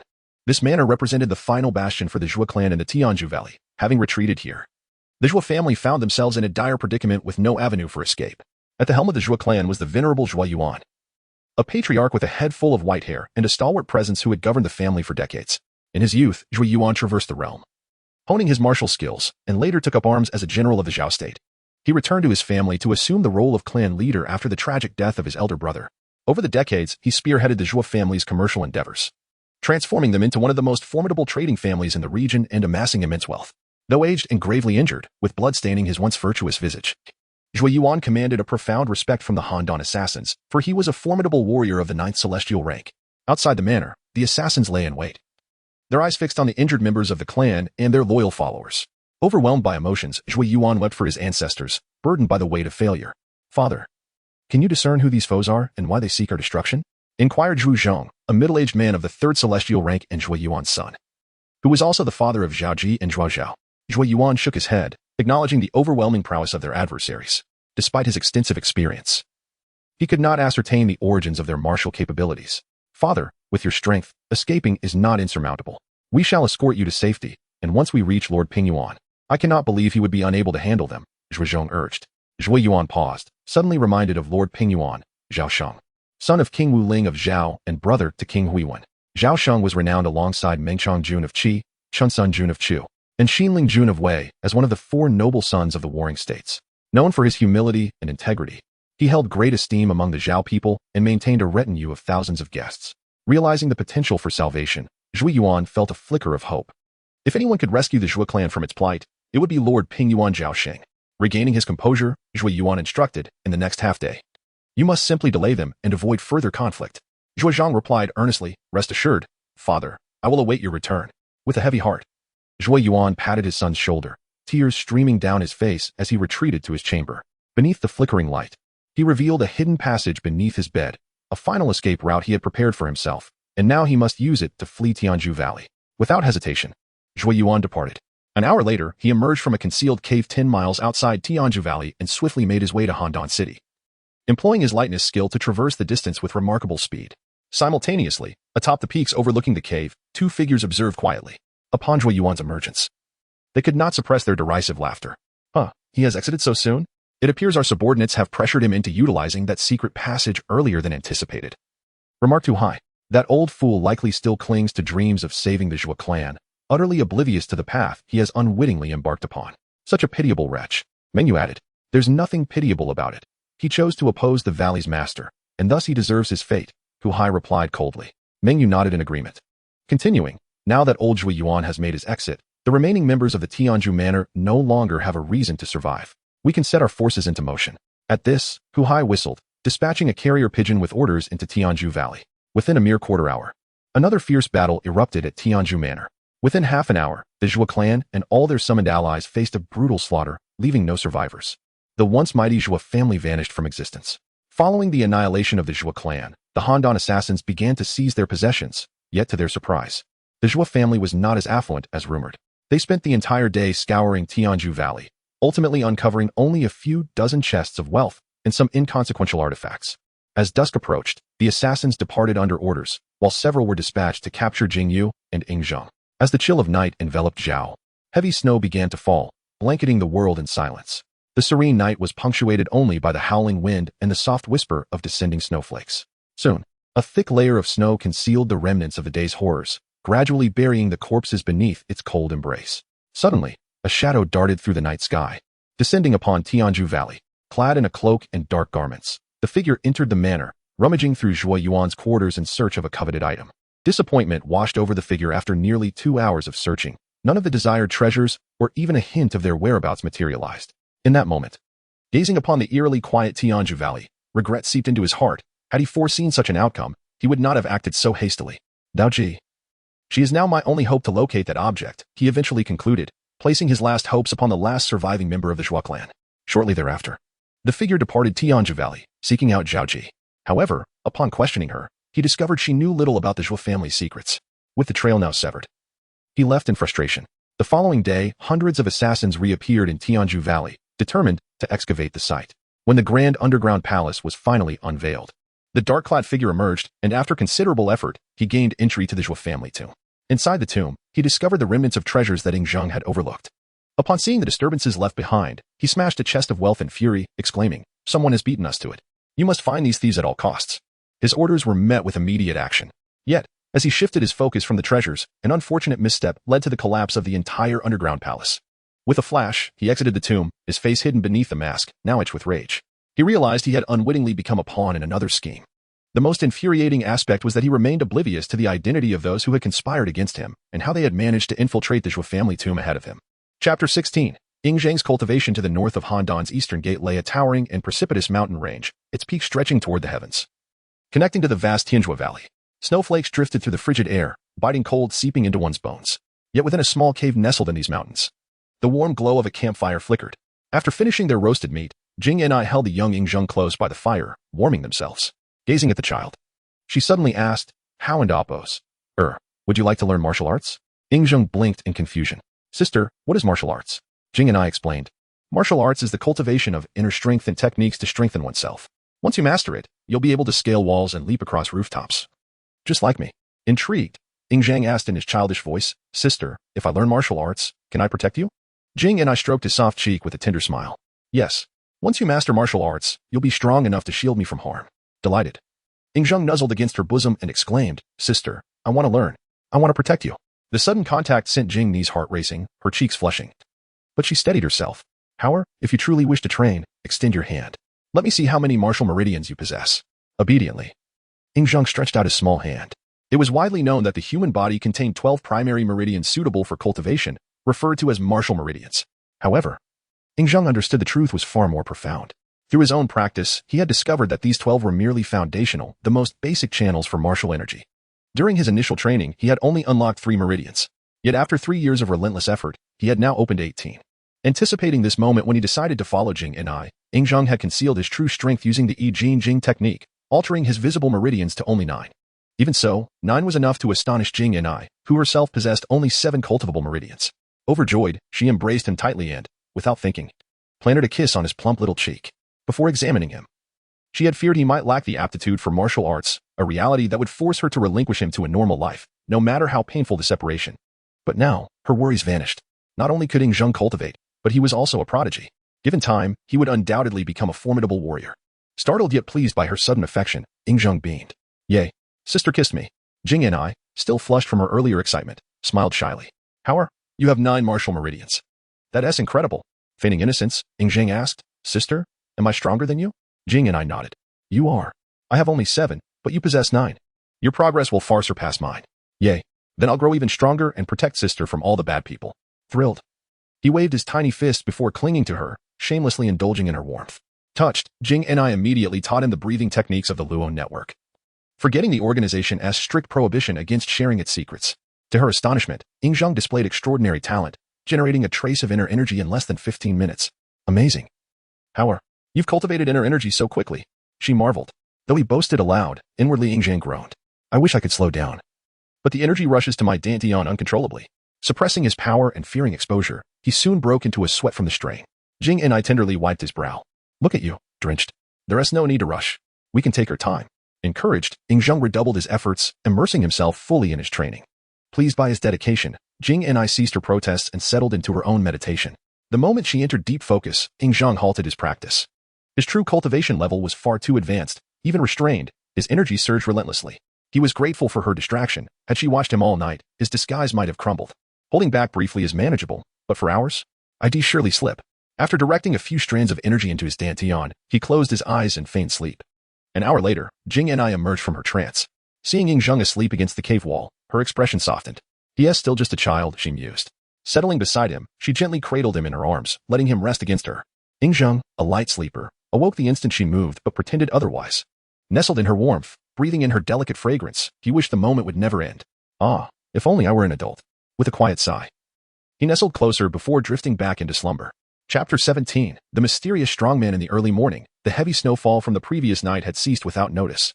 When Ying Zheng awoke from his slumber, Jing Yin was already savoring the remnants of last night's roasted meat. Rubbing his sleepy eyes, Ying Zheng, still in a daze, clung to Jing Yin's leg and murmured, "Sister, how did I fall asleep? Why didn't you wake me? I still wanted to practice martial arts." Jing Yin, amused by his words, realized that Ying Zheng was under the impression that it was still the previous night, merely having dozed off briefly. With a smile, she pointed outside the cave, saying, "Howard, look outside." "Ah, sister, why is it bright outside?" Ying Zheng continued to feign ignorance. Jing Yin gently ruffled Ying Zheng's hair, replying, "Howard, it is now the second day." "Oh, sister, I have been too lazy. You may punish me," Ying Zheng said, pouting and raising his bottom in a mock display of sorrow. Jing Yin laughed. "Howard, it's all right. Practicing martial arts is not a matter of 1 or 2 days. We will have plenty of time to train in the future." As she spoke, she handed Ying Zheng the warm roasted meat. Feeling a bit ashamed, Ying Zheng accepted the meat and began to eat voraciously, as if he hadn't had a meal in days. After satiating his hunger, Jing Yin concealed their tracks and continued to navigate through the mountains with Ying Zheng. Before long, they returned to the main road, where Jing Yin purchased a horse and led Ying Zheng along a narrow path, unaware of their destination. Throughout the journey, Ying Zheng refrained from inquiring about Jing Yan's plans, content to embrace her and enjoy her care. However, as time passed, a peculiar expression crossed Ying Zheng's face. It seemed that Jing Yin was heading toward his territory. A week later, Jing Yin brought Ying Zheng to another city in the Zhao Kingdom. Upon seeing the city before him, Ying Zheng was momentarily speechless. The Zhao Kingdom was vast, and this woman certainly knew how to choose a location. She had indeed come to his domain. Wuan, a city located northwest of Handan, the capital of Zhao, was where Ying Zheng had initially laid eyes upon and established the imperial pavilion. Amidst his astonishment, curiosity began to stir within him. Was Jing Yan's arrival in Wuan merely a spontaneous escape, or did she have a more purposeful intent? With this question lingering in his mind, they approached the city gate, where Jing Yin dismounted the horse. She then led Ying Zheng past the gate guards and into Wuan. After entering the city, Jing Yin sought a discreet spot to change into civilian attire before taking Ying Zheng through the bustling streets, intending to find an inn for a meal. Along the way, Ying Zheng, like a curious child, gazed around in wonder, accidentally colliding with someone. He stumbled forward, falling headlong. "How and Appos?" Jing Yin exclaimed, instinctively reaching out to catch him. But another figure beat her to it, wrapping Ying Zheng in a robust embrace. In that instant, Ying Zheng's expression shifted dramatically. He quickly masked his emotions and withdrew from the strong arms. Upon looking up, he met the gaze of an elderly man. His hair and beard were as white as snow. His face lined with age, yet his eyes were sharp and profound, as if capable of seeing through the fabric of reality. When Ying Zheng locked eyes with the old man, the latter was equally astonished, his expression one of delight, which stirred a sense of unease within Ying Zheng. Goodness, I've overstepped and angered someone formidable, Ying Zheng thought as panic surged within him. During their collision, he had instinctively grasped the old man's hand, and to his astonishment, he realized that this elder was a formidable being, teetering on the brink of the sacred realm. Now that he was under the old man's scrutiny, Ying Zheng's mind raced, contemplating how to extricate himself from the situation. Jing Yin, equally taken aback by the old man's swift reaction, understood that his strength far surpassed her own, and he was not someone to be trifled with. To diffuse any potential conflict, she gently admonished Ying Zheng, "Howard, I told you to watch where you're going. But you wouldn't listen. Look, now you've bumped into this grandfather." Understanding the implication, Ying Zheng, resembling a remorseful child, quickly admitted, "Sister, I acknowledge my mistake and promise I won't do it again." Turning to the old man, he added, "Grandfather, I apologize. Please do not be angry with Howard. It was unintentional." His voice was soft and innocent, coupled with a cherubic face, which endeared him to the elderly man. The old man, with a knowing smile, reassured Jing Yin, "There is no need for such alarm. I harbor no ill will." Jing Yin respectfully clasped her fist in gratitude. "Thank you, esteemed elder, for forgiving Howard's transgression." The old man nodded, a smile gracing his lips as he gently patted Ying Zheng's head. "Little one, your name is Howard, is it not?" Panic flared within Ying Zheng, yet he managed to smile, blinking his wide, innocent eyes as he asked, "Grandfather, how do you know my name?" The old man mirrored Ying Zheng's tone. "You are the one who introduced yourself as Howard." Nodding slightly, Ying Zheng replied, "Yes, I told grandfather my name." The old man continued, "Howard, I am in need of a disciple. Would you care to become my pupil?" In his innocent curiosity, Ying Zheng queried, "Grandfather, Are you very skilled in martial arts? The old man chuckled. Indeed, I possess great skill. If you become my disciple, few in this world will dare to bully you. I would like to. Yingzheng exclaimed joyfully. Yet before he could finish, he hesitated. No, grandfather, I do not wish to. With that, he lowered his head, playing with his small hands. The old man, perplexed, inquired, How? If grandfather is so formidable, why do you not wish to be my disciple? Do you not realize how many seek to become my pupil, yet I do not readily accept them? In a hushed tone, Yingzheng replied, I want to be with sister forever. If I become grandfather's disciple, I cannot be with sister. As he spoke, Yingzheng cleverly maneuvered to Jing Yan's side, affectionately grasping her hand. Jing Yan, touched by his sentiment, gently caressed his head. The old man, somewhat resigned, addressed Jing Yan. Surely you are aware of Howard's extraordinary talent for martial arts? Jing Yan nodded. Esteemed elder, I am aware. The old man continued. Howard possesses exceptional potential. With proper guidance, he could become a powerful figure in the future. However, from my perspective, while your abilities are commendable, they may not significantly aid Howard on his martial path. The old man's words struck a chord with Jing Yan. She had been contemplating this very issue since discovering that Yingzheng possessed 9 martial veins. She wished to keep him by her side but realized that she could not provide him with the martial guidance he needed. If he aspired to become strong, he required a formidable mentor, someone like the enigmatic elder standing before them.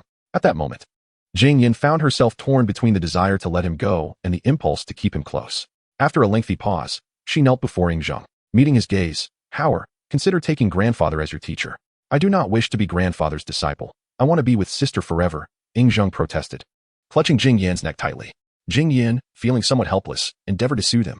The old man persisted. Howard, come with me. Only I can provide you with the finest education, enabling you to become a respected strongman. I do not want grandfather. I only want sister.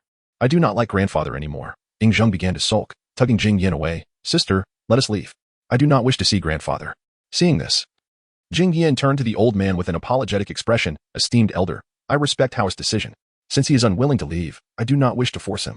Observing the emotionally charged Yingzheng, the elder let out a resigned sigh. Very well, since Howard is unwilling, we shall temporarily set this matter aside. I will attend to my own affairs before seeking you again. With that, the elder departed, and both Yingzheng and Jing Yanai secretly breathed a sigh of relief. For the pressure exerted by the elder had been immense. Chapter 18. The Imperial Pavilion headquarters moments later, as the old man's figure vanished around the street corner. A flicker of doubt arose in Yingzheng's heart. Just now, he had not only discerned the elder's formidable strength but also discovered that the man bore grievous injuries, his meridians and internal organs severely damaged. Yingzheng was perplexed. A warrior of such caliber would regard ordinary martial artists as mere ants beneath his feet. Under normal circumstances, no one could possibly harm him. Yet the elder and Appo's injuries were undeniable. If someone had managed to wound him so gravely, how terrifying must their strength be? A Saint Realm expert? Yingzheng dared not speculate further. Until now, the most powerful figure he had encountered was that very elder, half a step into the Saint Realm. He had met other formidable individuals, such as Lord Mao and Lord Shui, but their prowess still fell short of the old man's. The Saint Realm. I haven't even reached the peak of the mortal realm yet. Who knows when I'll break through to that level? Yingzheng mused silently. Suddenly, a voice called out to him, Jing Ni's. Heyer. Snapping out of his thoughts, Yingzheng blinked innocently. Sister, what is it? Jing and I frowned slightly. What were you thinking about so deeply? I called you several times, and you didn't respond. With a playful grin, Yingzheng rubbed his stomach. I was just wondering where we should eat next. I'm starving, feel how flat my belly is. He clumsily tugged at his robe, exposing his pale stomach. Jing and I shot him a stern look and swiftly pulled his clothes back down. Heyer, you mustn't bare your stomach like that. It's improper. Yingzheng immediately covered himself and whispered, Then I'll only show it to you, sister. Jing and I smiled faintly in approval. After tidying his robes, she led him into an inn. They dined and secured a private chamber to rest for the night. Nightfall once Jing and I had fallen into deep slumber. Yingzheng quietly opened his eyes. After gently fanning her with his sleeve, he rose from the bed.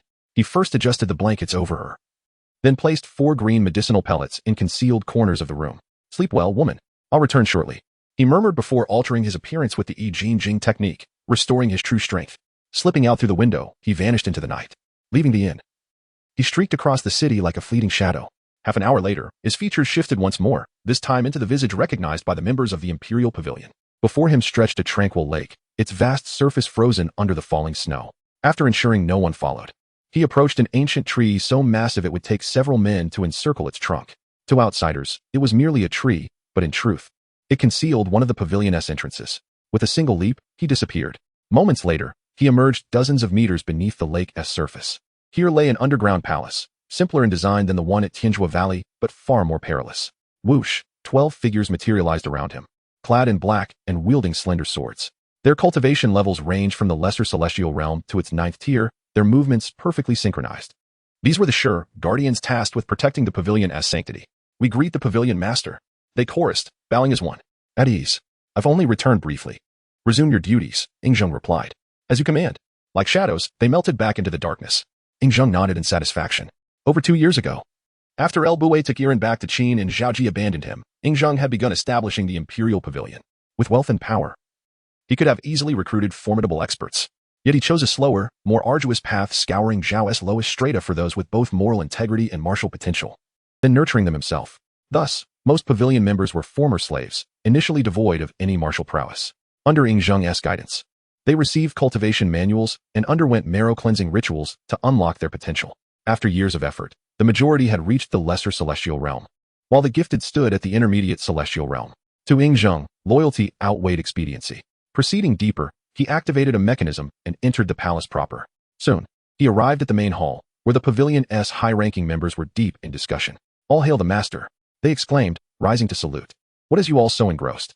Ingzheng inquired, settling onto the central throne and casually sipping from a wine cup.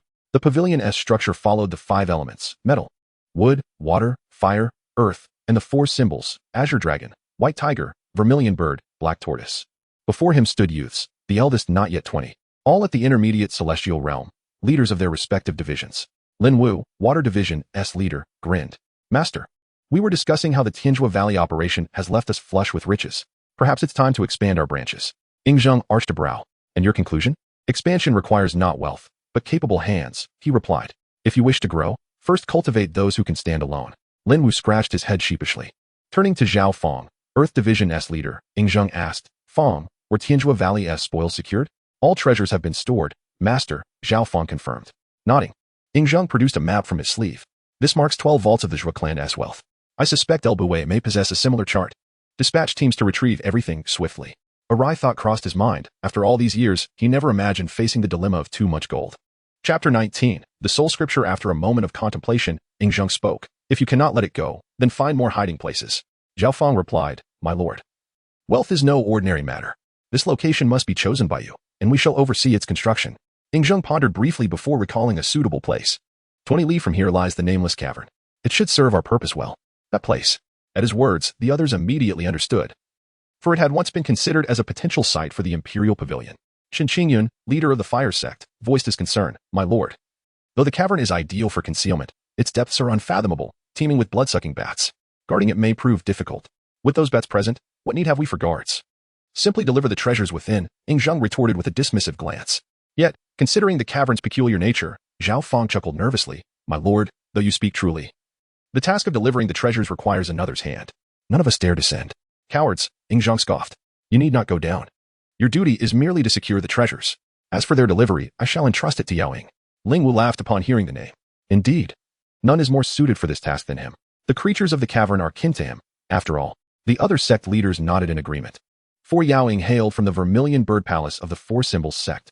What was perilous for others was effortless for him. With matters settled, Ingzheng inexplicably recalled the mysterious chest he had yet to decipher. Turning to Zhao Fong, he inquired, Fong, did you retrieve the chest I instructed you to bring? Zhao Fong affirmed, My lord, your command was fulfilled without fail. I carried the chest myself, and it now rests within the treasury. Lead me to it, Ingzheng commanded. Rising and striding ahead, eager to understand his lord's interest, Zhao Fong and the sect leaders followed closely. They too were curious as to why such a chest had been found within the Zhua clan's underground vault. Upon entering the treasury, Zhao Fong opened the chest for Ingzheng. Unable to discern its contents at a glance, Ingzheng carefully removed each item, arranging them before him. There were 23 objects in total. At first glance, they appeared to be aged relics, none intact, yet each bore the faint traces of history. Pointing to the artifacts, Ingzheng asked, Can any of you make sense of these? Ling Wu smiled wryly. My lord, these are clearly fragments left behind by nobles and royalty. Our ancestors were but slaves, how could we comprehend such things? A wasted question, Ingzheng sighed. Begone, all of you. I shall study them further myself. At once, they chimed, swiftly departing lest their lord summon them back. Could these truly be mere incomprehensible remnants? The thought lingered in Ingzheng's mind as time passed. Just as he prepared to abandon his scrutiny, a sharp pain pricked his fingertip, drawing his attention to a single fragment. It was a small piece, seemingly part of a bronze vessel. Though diminutive, its weight was considerable, 3 fingers wide and 1 finger long, yet weighing at least a jin. As Ingzheng examined it, He noticed a drop of his blood had seeped into the fragment's sharp edge, vanishing swiftly. TSK. The moment he reached to inspect it, the fragment transformed into a streak of golden light, piercing his mind. There, it materialized, now bathed in a radiant glow, its surface obscured by swirling mist. The soul scripture. Ingzheng sharpened his focus, his gaze locked onto the fragment. After a quarter hour, the mist at its apex thinned slightly, revealing two faint characters, soul scripture. What manner of thing is this? Baffled, Ingzheng could discern no more. Resolving to ponder it later, he gathered the remaining 22 objects and returned to the main hall. After ensuring his orders were carried out, he departed. By the time he returned to the inn, the hour was deep into the night. Entering the chamber, he found Jing and I still asleep. A thorough check confirmed no intruders had disturbed her. Ingzheng retrieved the elixirs hidden in a secret nook, cleaned the dirt from his shoes, and climbed into bed. Embracing Jing Ni's soft form, he soon drifted into slumber. The next morning, Jing and I awoke to the clamor of passers-by outside. Turning her head, she found Ingzheng clinging to her. Playfully, she teased his delicate face with a lock of her hair. Exhausted from his nocturnal endeavors, Ingzheng stirred in his sleep, instinctively brushing at the tickling sensation. Jing and I withdrew her hair, only to resume her mischief once his hand fell away, prompting him to scratch again. After several rounds, Ingzheng awoke fully, clutching Jing and I with a pout. Sister, you are truly wicked, always tormenting me. Jing and I laughed. How? You accuse me of torment? Yet you press upon me daily, nearly crushing the breath from my lungs. At this, Ingzheng tightened his embrace, chuckling. Sister, I only wish to hold you as I sleep. Only then can I find rest. What a vexing little creature. Affectionately, Jing and I tapped his forehead before freeing herself from his grasp and rising to dress. Ingzheng watched from the bed, his heart swelling with emotion. Chapter 20. Grandfather, I am my sister's child husband. To the northwest of Wuhan City lies a mountain range. Less than 100 miles from the city. The mountains are dense with forests, teeming with snakes and insects, and seldom visited by people. After departing from the inn, Jing Yu led Ingzheng out of Wuhan City, changing her attire in a secluded spot before heading northwest. As evening descended, the temperature dropped gradually, and delicate snowflakes began to fall from the sky. The cold wind howled, and amidst the sound of the gusts, the travel-worn Jing Yu arrived at the foot of the mountains, which were now blanketed in ice and snow. Sister, where is this place? Ingzheng asked, gazing up at the seemingly endless mountain range. Jing Yu tenderly stroked Ingzheng's hair and replied, Howard, my home is up in the mountains. I am taking you there now. Are you willing? Sister, I am willing, Ingzheng responded joyfully. Jing Yu continued, Howard, my home is on Snake Mountain, where many snakes dwell. They can bite. Are you still willing to go? Ingzheng affirmed, Sister, as long as it is your destination, I am willing to follow you. I want to be with you forever. With a smile, Jing Yu lifted Ingzheng into her arms, her heart brimming with emotion. After all these years, Ingzheng had become the third person to bring her warmth, aside from her mother. The mountains stretched endlessly, with Snake Mountain nestled deep within. Yet no distance could deter Jing Yu from her journey home. Upon entering the mountains, Jing Yu seemed transformed. Her once cold demeanor and palpable aura of danger gave way to a livelier spirit. Along the way, she happily recounted tales of her Uncle Wang, her face lighting up with innocent smiles that Ingzheng had never witnessed before. At this moment, as he admired the exquisite beauty of Jing Yu, Ingzheng felt a sense of joy and curiosity about the Uncle Wang she spoke of. He was aware of Jing Yu's identity. Yet he pondered what kind of individual could preserve the innocence of a woman who was a killer without a second thought. The winter night fell earlier than usual. Shortly after the hour of Yu, darkness enveloped the sky, and the chill of the night intensified the snowfall. At this time, Ingzheng and Jing Yu ventured deeper into Snake Mountain, and across a lake and a valley, they faintly spotted a courtyard. Howard, we have arrived home, Jing Yu exclaimed joyfully, and Ingzheng smiled in response to her happiness. However, he felt unease within, having sensed the presence of lurking figures nearby. And the traces indicated that there was more than one. Initially, Ingzheng had approached Jing Yu with ulterior motives, but after spending days together, he had come to regard her as his own. This was Jing Yu's home, her innermost sanctuary, yet it was now under threat. Upon reflection, Ingzheng surmised that the lurking figures were likely from the organization known as the Web, monitoring Uncle Wak as a means to threaten Jing Yu if necessary. Rest assured, my dear, I will not allow them to harm you, Ingzheng vowed silently. The two hastened towards the courtyard, and as they neared within 200 meters, Jing Yu stopped beneath a large tree. Ingzheng felt puzzled. Then he observed Jing Yu moving to the tree's rear, changing into casual attire before concealing her sword within a hollow of the tree. This foolish woman, Ingzheng thought, somewhat exasperated. A sword is a warrior's lifeline. By relinquishing it, Jing Yu had effectively placed her life in the hands of her adversaries.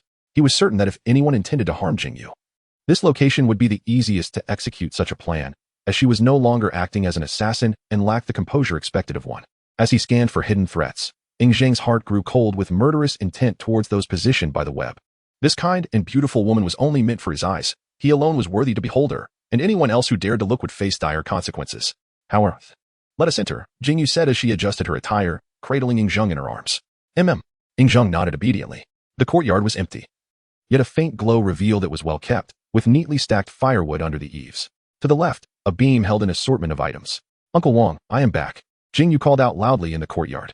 Ying Zheng, curious, gazed towards the door, but after several calls with no response, Jing Yu finally pushed the door open herself. As she lit a lamp, Ying Zheng beheld the simplicity of the interior. A wooden recliner occupied the opposite side, and a square table sat in the main hall. With nothing else in sight. Upon entering, Jing Yu carried Ying Zheng towards a side room and lit a lamp, revealing an elderly figure resting on the bed. Uncle Wang. Uncle Wang, I am back. Jing Yu softly called. The elderly man was deeply asleep, and it took some time for him to awaken, slowly opening his bleary eyes. You have returned? He queried uncertainly. Yes, Uncle Wang, I have come back to see you, Jing Yu replied, smiling as she gently assisted the elderly man, placing a cushion behind him for comfort. Recognizing her, a smile spread across the elder's face, but upon seeing Ying Zheng, he asked, Have you married and had a child? Ying Zheng looked up, smiling brightly at the elder. Grandfather, you are mistaken. Howard is not my sister's child, but her child husband. Child husband? The elder was taken aback. Indeed, I am my sister's child husband, and when I grow up, I intend to marry her, Ying Zheng declared earnestly.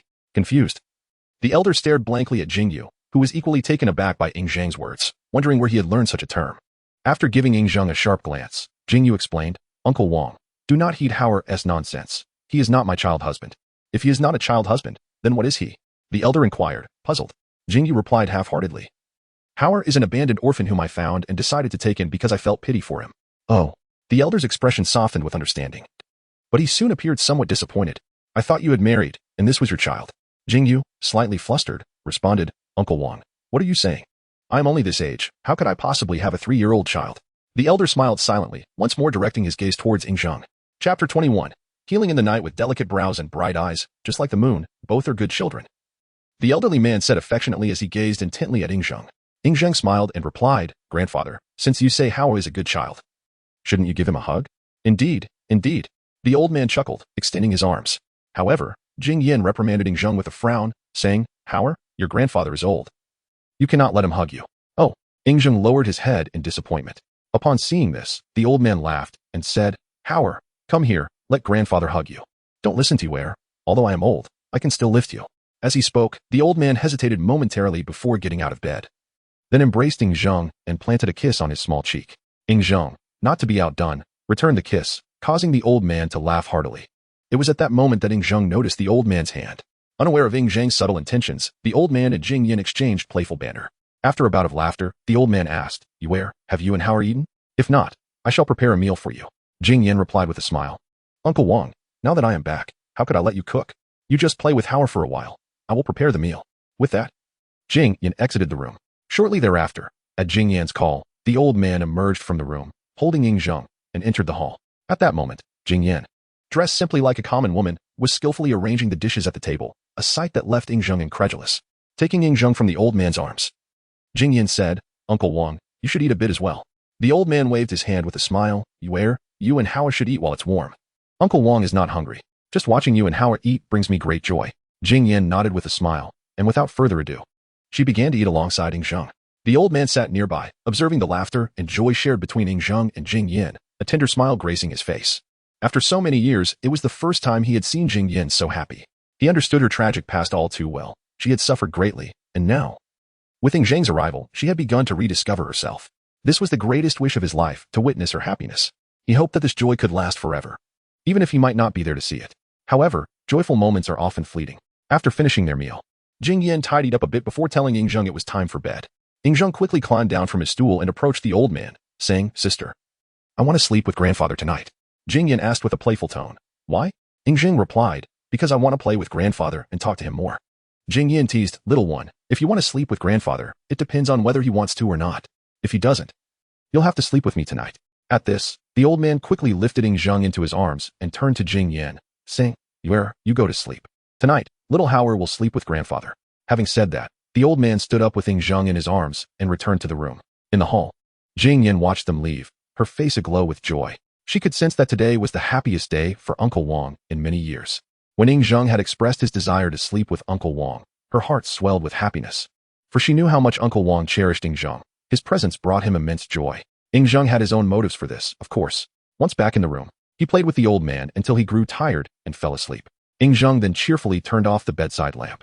In the ensuing time, Zheng lay in the old man's embrace, eyes closed, yet he was not genuinely asleep.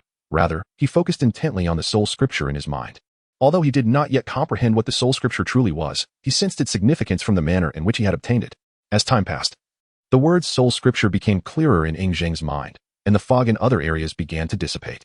An hour later, while observing, Zheng suddenly heard a sound, prompting him to cease his practice and relax as he held the old man.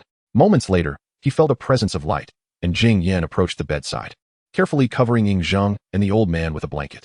After ensuring they were snug, she stood at the foot of the bed for a moment before extinguishing the light and leaving the room.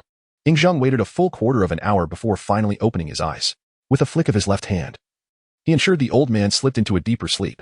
Upon first encountering the old man, Zheng had sensed something amiss with his health, prompting him to find ways to be held by the old man. Upon touching his hand, Zheng discovered the old man was gravely ill and would not survive more than 6 months without treatment. Lacking silver needles and medicinal herbs, and unable to use medicine to heal him, Zheng resorted to the only alternative available, using the pretext of sleeping together to get closer to the old man.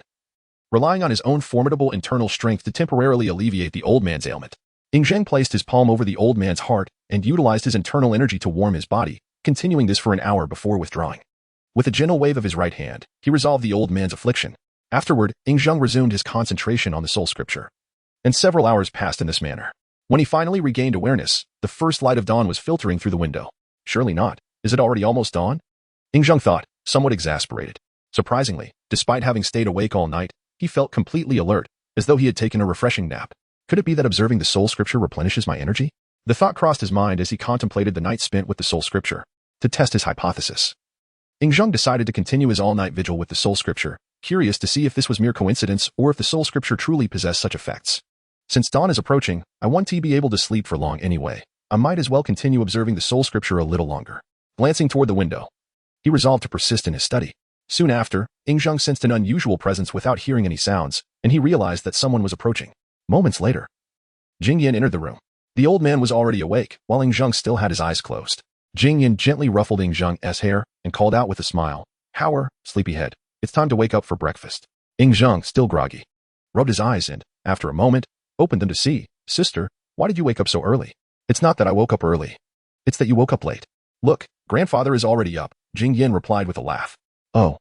Zheng glanced beside him to see the old man sitting up, and then he lazily extended his small hands toward Jing Yan. Jing Yan picked Zheng up, smiling as she carried him out of the room.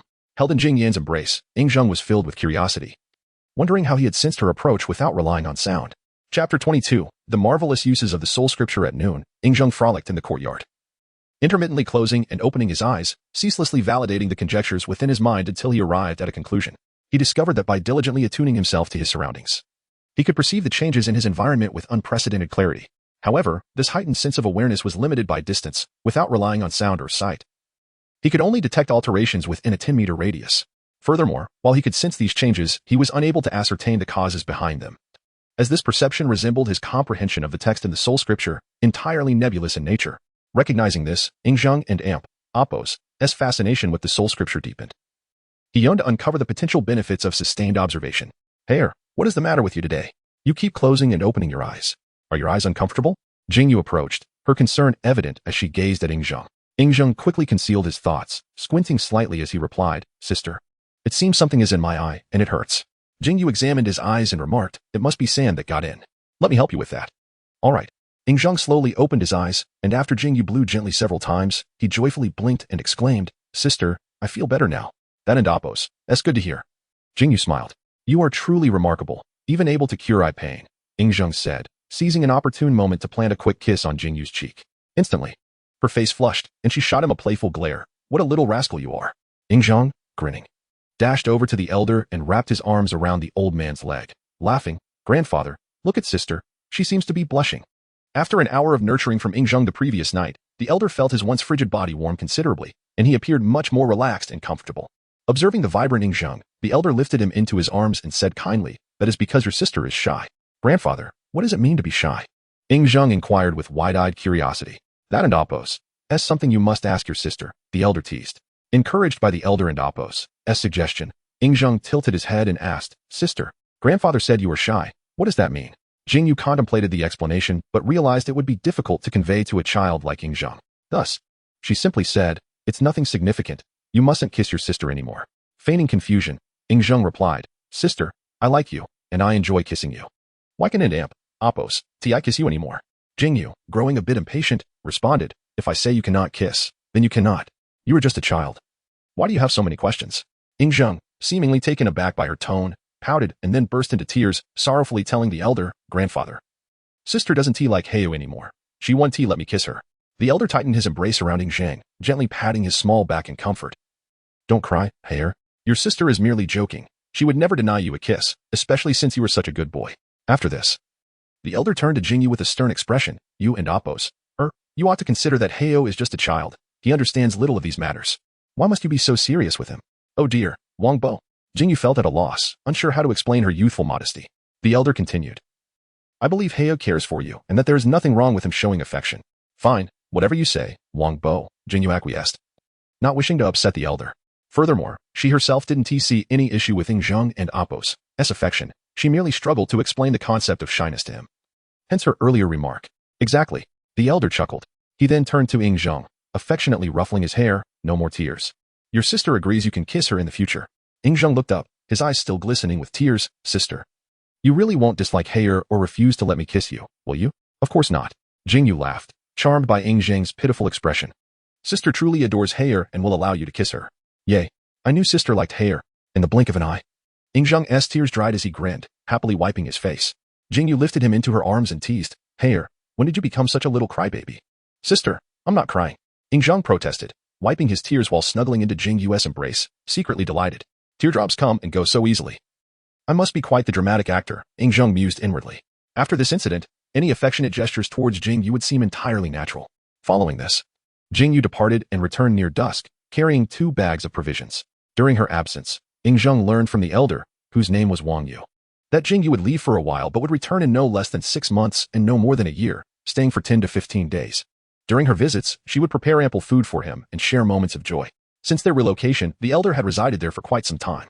Contemplating Jingyu and Oppos' unusual behavior on that rainy night, Zheng cautiously voiced his curiosity, which elicited a long sigh from Wang Yu. From Wang Yu and Oppos' reaction, Zheng discerned that Jingyu harbored a hidden past, one that seemed to weigh heavily upon her. Reflecting on how Jingyu had been caring for Wang Yu since the tender age of 10, Zheng felt a pang of sympathy for this woman named Su Qianyu, who had endured far too much at an age when she should not have had to. When he saw Jingyu return, panting under the weight of 2 bags of provisions, Zheng silently vowed to treat this remarkable woman with kindness henceforth. In the following 7 days, Jingyu descended the mountain each morning, returning in the evening with bag after bag of supplies. Once they had accumulated sufficient provisions, she ventured into the mountains to hunt, and in a few days, the beams of the courtyard were adorned with an array of cured meats. On the 13th day of their return, Jingyu packed her belongings and prepared to leave with Zheng.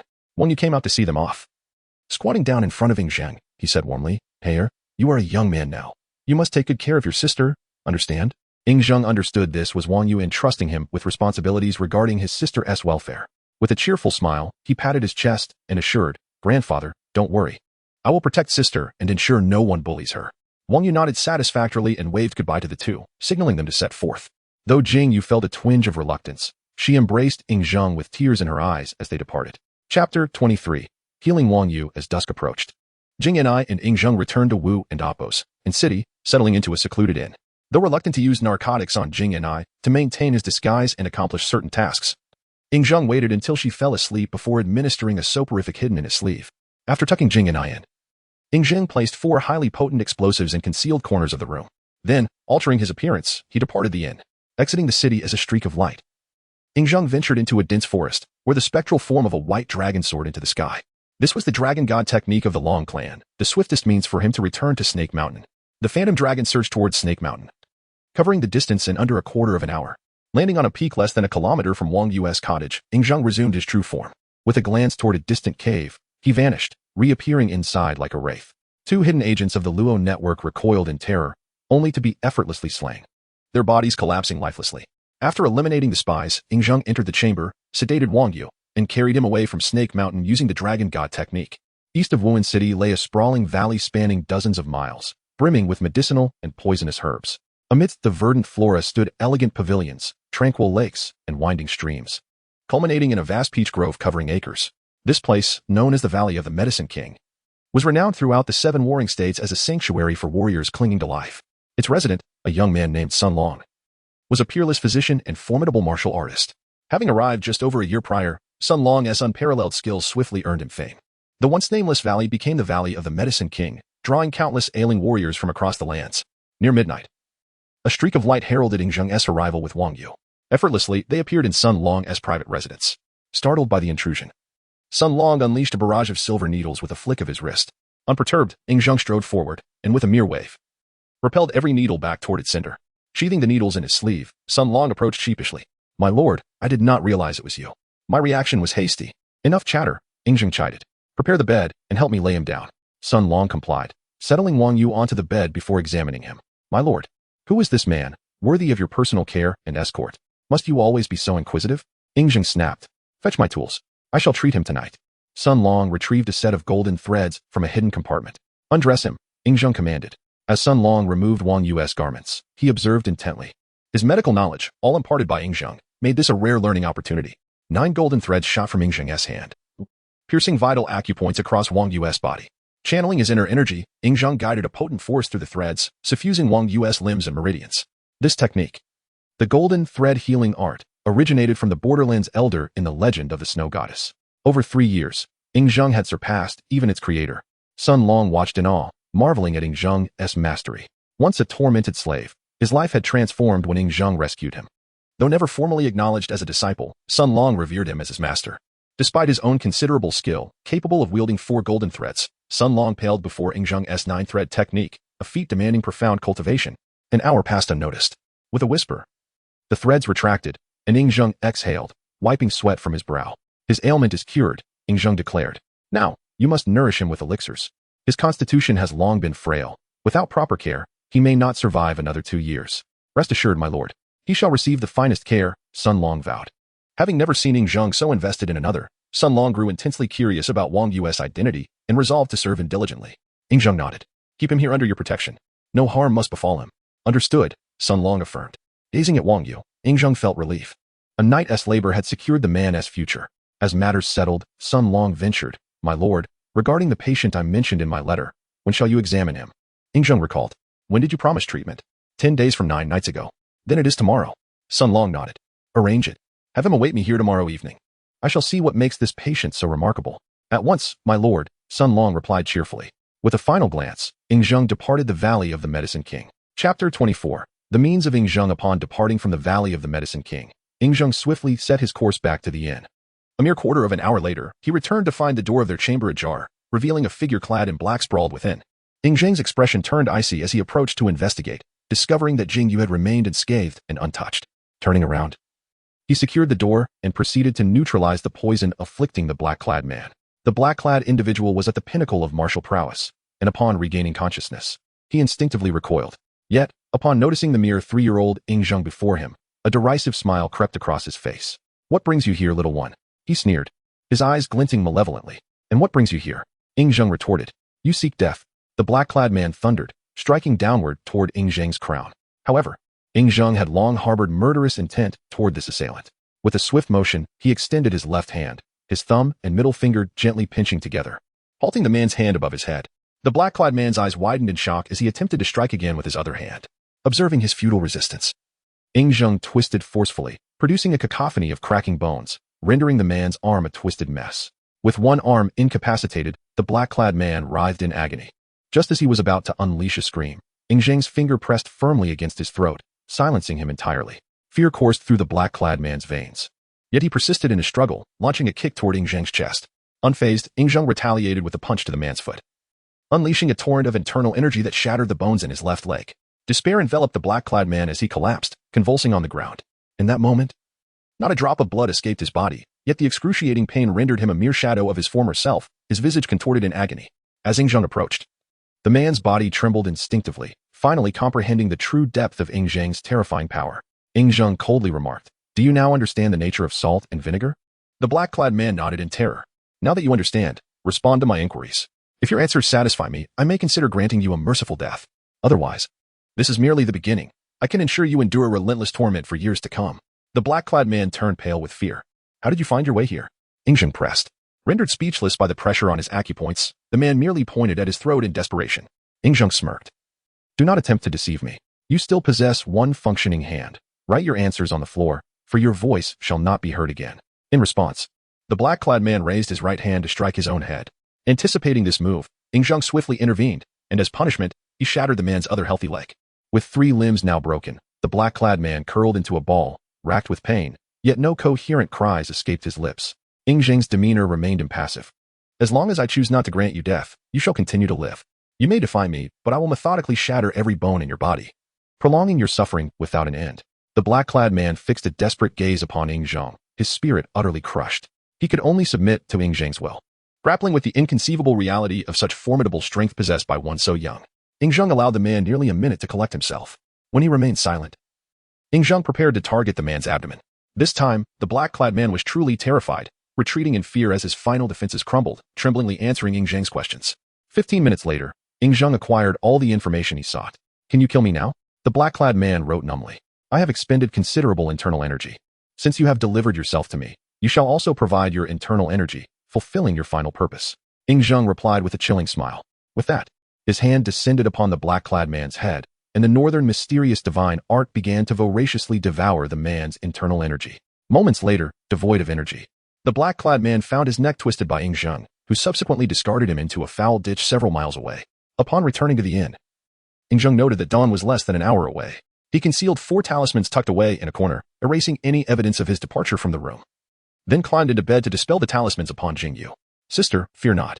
As long as I am here, anyone who seeks to harm you shall be sent to the depths of hell. Ing Zheng vowed silently, embracing Jingyu and reflecting upon the information extracted from the black-clad man. From his revelations, Ing Zheng learned that following the incident in Tianzhu Valley, the upper echelons of the Han faction suspected Jingyu of stealing the Zhuo family's wealth and had ordered a thorough pursuit of her whereabouts. The Han faction, centered in the capital of Han, was spreading outward in search, and their agents had now reached Wuhan City, where 9 of their members remained.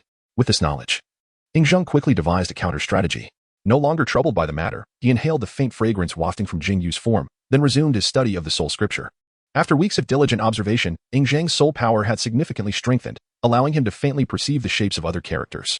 As the characters on the soul scripture grew clearer, his awareness expanded to a 30-meter radius, enabling him to see objects with the same clarity as the words inscribed upon the scripture. Ing Zheng realized the soul scripture was a treasure. Studying it not only enhanced his soul power and perception but also replenished his spirit. Based on his recent training, he understood that an hour spent observing the soul scripture equated to a night's worth of restorative sleep. Chapter 25, Healing the Elder in the Early Morning. Jingyu awoke early, finding no signs of disturbance. With no forces from Han pursuing them, Jingyu felt a slight relaxation and went out to procure some food. Upon returning, he practiced with Ing Zheng in the guest room. This arrangement was ideal for Ing Zheng, as he was to visit the Valley of Medicine Kings that night. If Jingyu were to depart, it would complicate his plans. Time slipped by swiftly, and soon it was evening again. As before, after Jingyu fell asleep, Ing Zheng used a technique to induce a deep slumber in Jingyu. After ensuring precautions were in place, he quietly left the inn.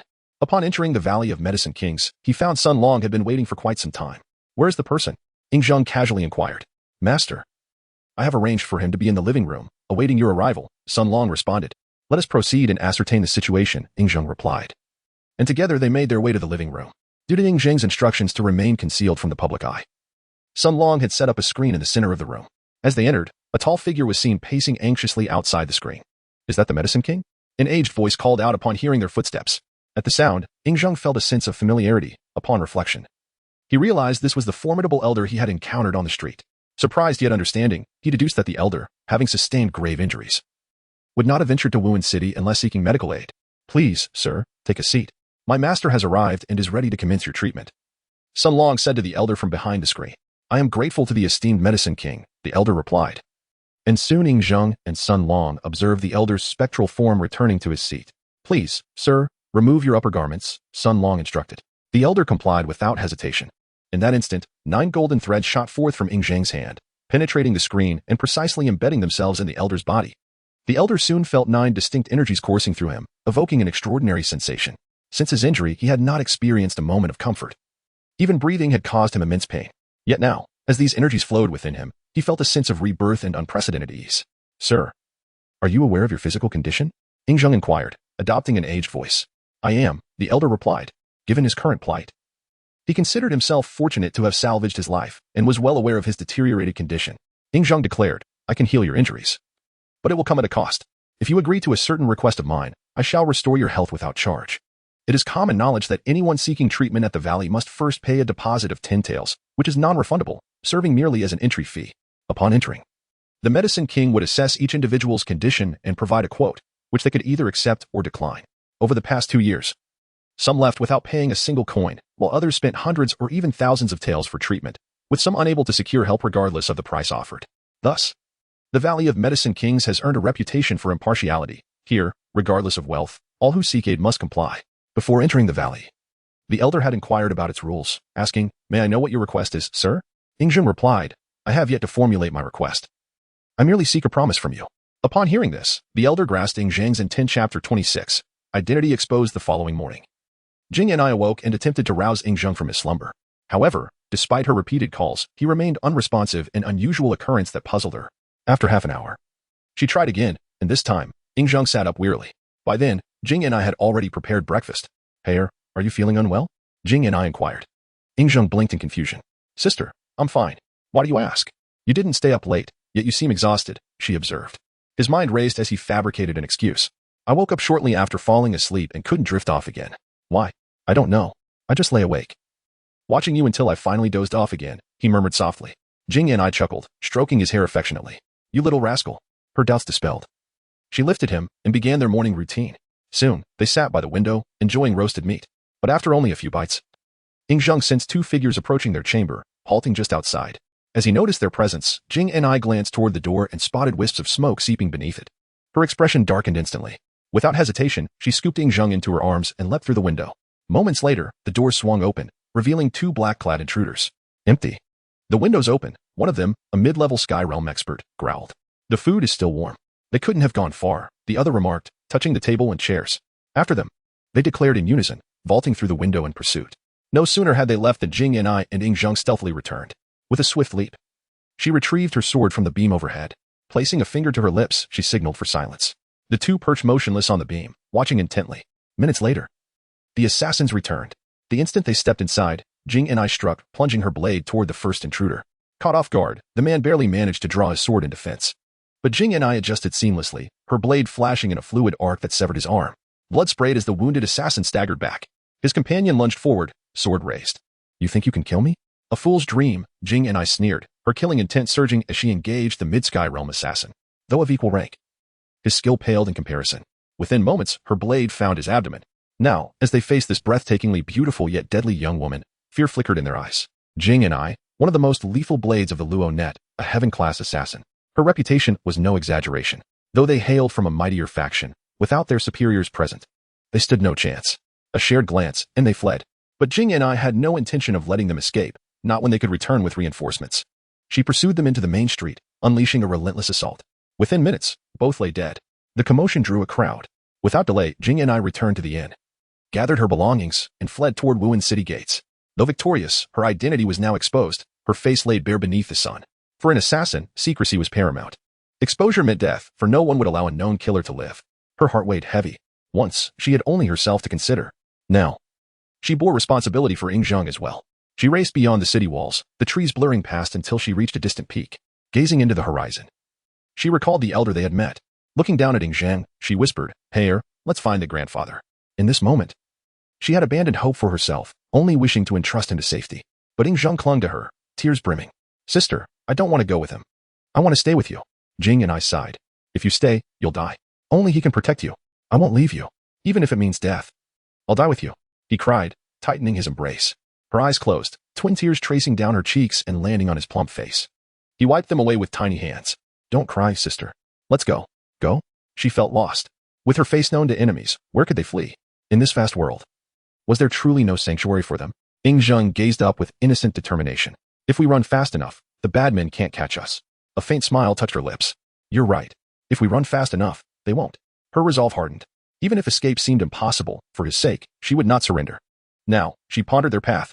To the northwest lay Snake Mountain, but leading pursuers to Wangyu was unthinkable. South led to Handan, the capital, a suicidal venture straight into their enemy's grasp. Only 2 options remained, north or east. The northern route offered chaotic cities and open plains, poor for evasion. The eastern mountains promised better concealment. Decision made. She activated her movement technique, streaking like a shadow toward the eastern peaks. Chapter 27, The gathering storm within the walls of Wuhan City.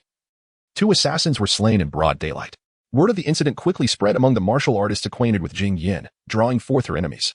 In less than 15 minutes, 7 remaining members of the Han faction arrived from various directions. Upon witnessing the murder of their comrade, they gradually retreated into the crowd. As assassins and dark hunters, they understood their place in the shadows. Thus, despite their inner fury, they refrained from emerging to collect the bodies. Instead, they followed the flow of the crowd towards the city gates. Upon departing from Wu and Appos and city, the 7 found themselves in a predicament similar to that of Jing Yin.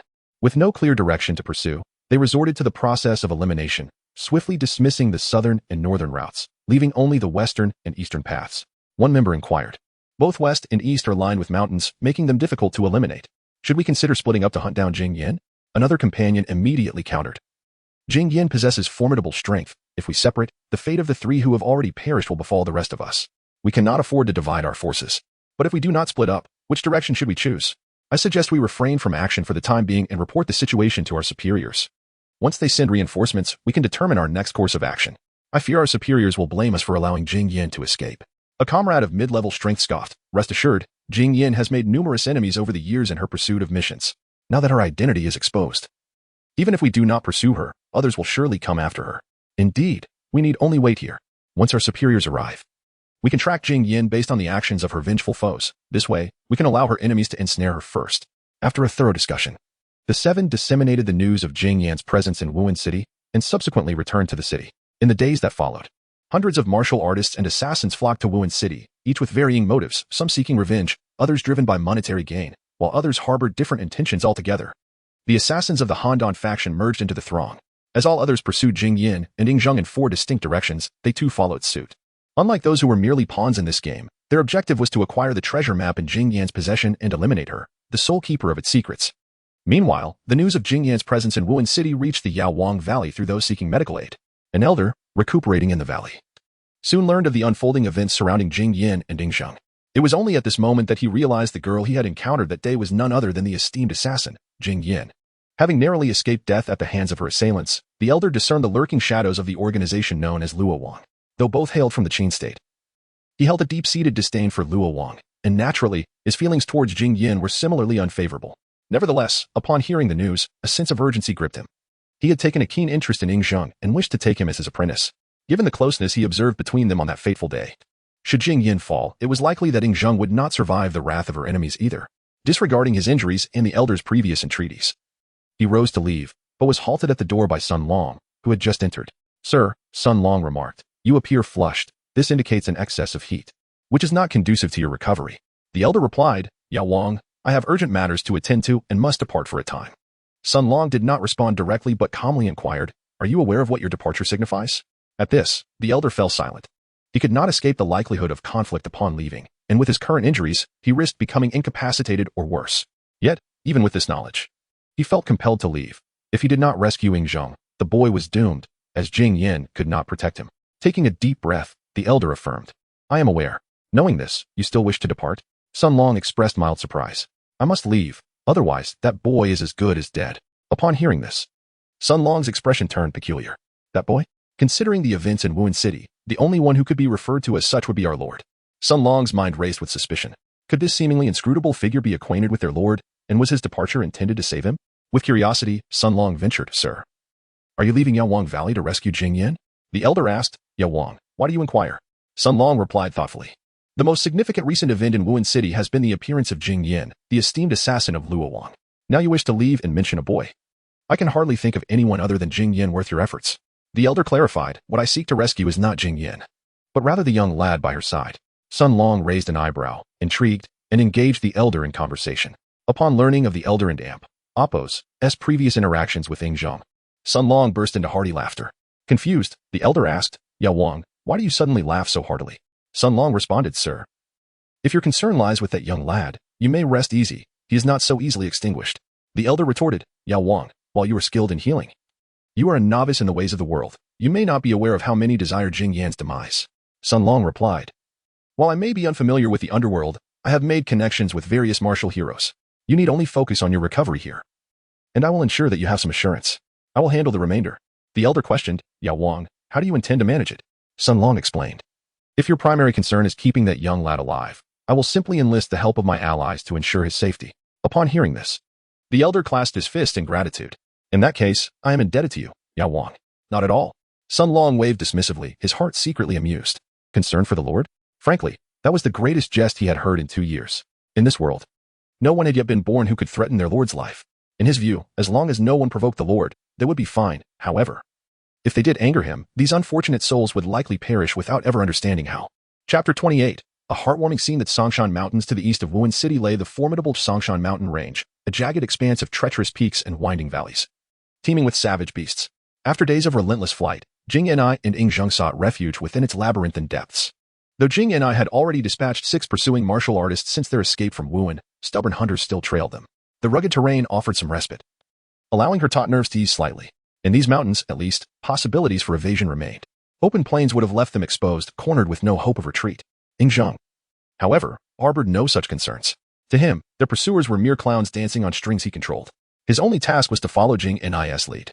Yet, assessing her exhaustion and the tenacity of their hunters, he shifted subtly. With his back turned, he murmured silent commands toward the forest. Moments later, a falcon slipped unseen into the twilight. As evening fell, snowflakes began swirling once more. The pair settled in a secluded valley, despite the risk of attracting enemies. Jing Yanai kindled a fire. Ing Zheng needed warmth and food. Together, they scavenged through the icy wilderness for provisions and dry timber, her protective grip never loosening. Back in the valley, Jing Yanai expertly roasted their meager catch while Ing Zheng crouched nearby, warming his small hands over the flames. Night draped over them as they shared the humble meal in their crude shelter. Watching the boy devour the meat with greasy enthusiasm, his innocent face glowing in the firelight, Jing Yanai's weariness melted into quiet fulfillment. Gazing into the future, she tousled his hair tenderly. However, promise me you'll stay safe, whether I'm with you or not. Ing Zheng froze. His wide eyes welled up, the half-eaten meat forgotten in his hands. Wah! Suddenly, he flung himself into her arms, sobbing uncontrollably. Don't leave me, Jie. How won't he let you go? Jing and I held him close, heart heavy. In their time together, he had become irreplaceable, a piece of her soul. But the multiplying assassins at their heels spelled her doom. A killer who revealed her face had no place in this world. Hush, little one, she whispered, brushing his tears. Jie was wrong to say that. I want to speak of it again. Sniffling, Ing Zheng wiped his cheeks and thrust his portion toward her. Eat, Jie. It's yummy. Jing and I waved her own skewer. I have plenty. This is yours. But mine is special.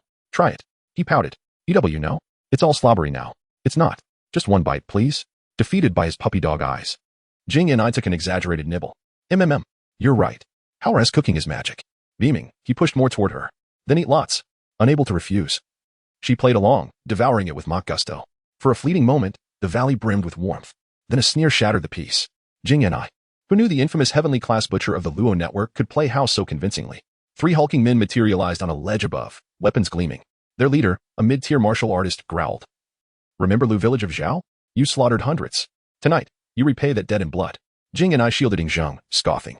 Your master, Lu Yue, was mid-tier 3rd rank. He died like a dog. And you think trash like you can succeed?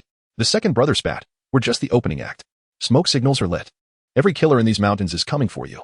Jing and I's gaze flicked to distant tendrils of smoke. Rage ignited. Then you die first. Snatching Ing Zheng, she lunged. The Lu brothers fought recklessly, aiming only to wound and delay. But against a 7th rank mid-tier assassin, they lasted mere minutes.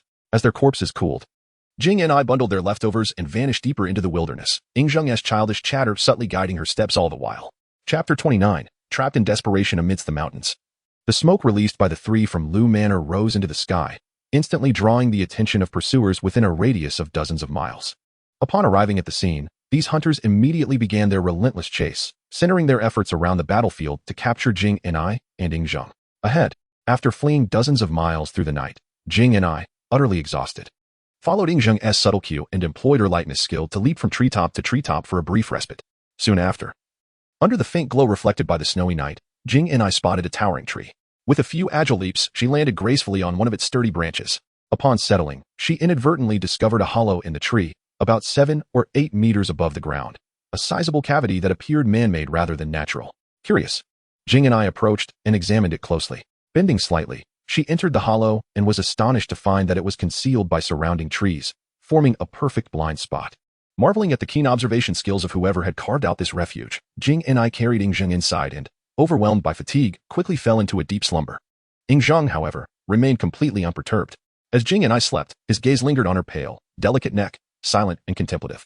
This hollow had been his creation a year prior, merely a shelter for passing nights. Now, it had become their sanctuary, shielding them from relentless assassins. After watching her for nearly a quarter of an hour, Ing Zheng's heart ached with tenderness. He raised a hand, intending to gently caress her slightly pallid face, but paused abruptly at the sound of approaching footsteps. A flicker of lethal intent flashed in his eyes. He pinched his sleeve and lightly fanned a subtle fragrance beneath Jing Ni's nose, plunging her into an even deeper slumber. Withdrawing from the hollow, Ing Zheng vanished like a wisp of wind, reappearing 100 meters away to intercept the approaching pursuer. The assassin, stunned by Ing Zheng's sudden, ghostly appearance, contrary to reports of him being under protection, froze momentarily. Die. Ing Zheng moved. With a mere gesture, the assassin was yanked forward uncontrollably, his internal energy ruthlessly drained by Ing Zheng. Soon, lifeless and powerless, his body was callously discarded into a distant ravine, buried beneath the snow. Having dealt with the threat, Ing Zheng dusted off his hands and leisurely returned to the hollow. Throughout the night, he alternated between studying the soul scripture and eliminating the foolhardy assassins who dared approach. By dawn, 11 pursuers had fallen to his hands. The next morning, Jing Ni awoke, stretching lazily. Unintentionally, her chest rose, allowing the feigning sleeping Ing Zheng to fully appreciate its magnificence. Secretly admiring her, he couldn't resist nuzzling against her with his small head, since he was but a child. Jing Ni, though sensing it, dismissed the gesture. Peering outside, Jing Ni paled at the bright daylight. Howard, wake up, she whispered urgently. Ing Zheng stirred drowsily. Sister. What's wrong? Are the bad men here? Not yet, but we must hurry, she replied.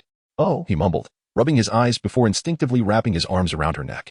After adjusting his clothing, Jing Ni carried him out and fled deeper into the mountains.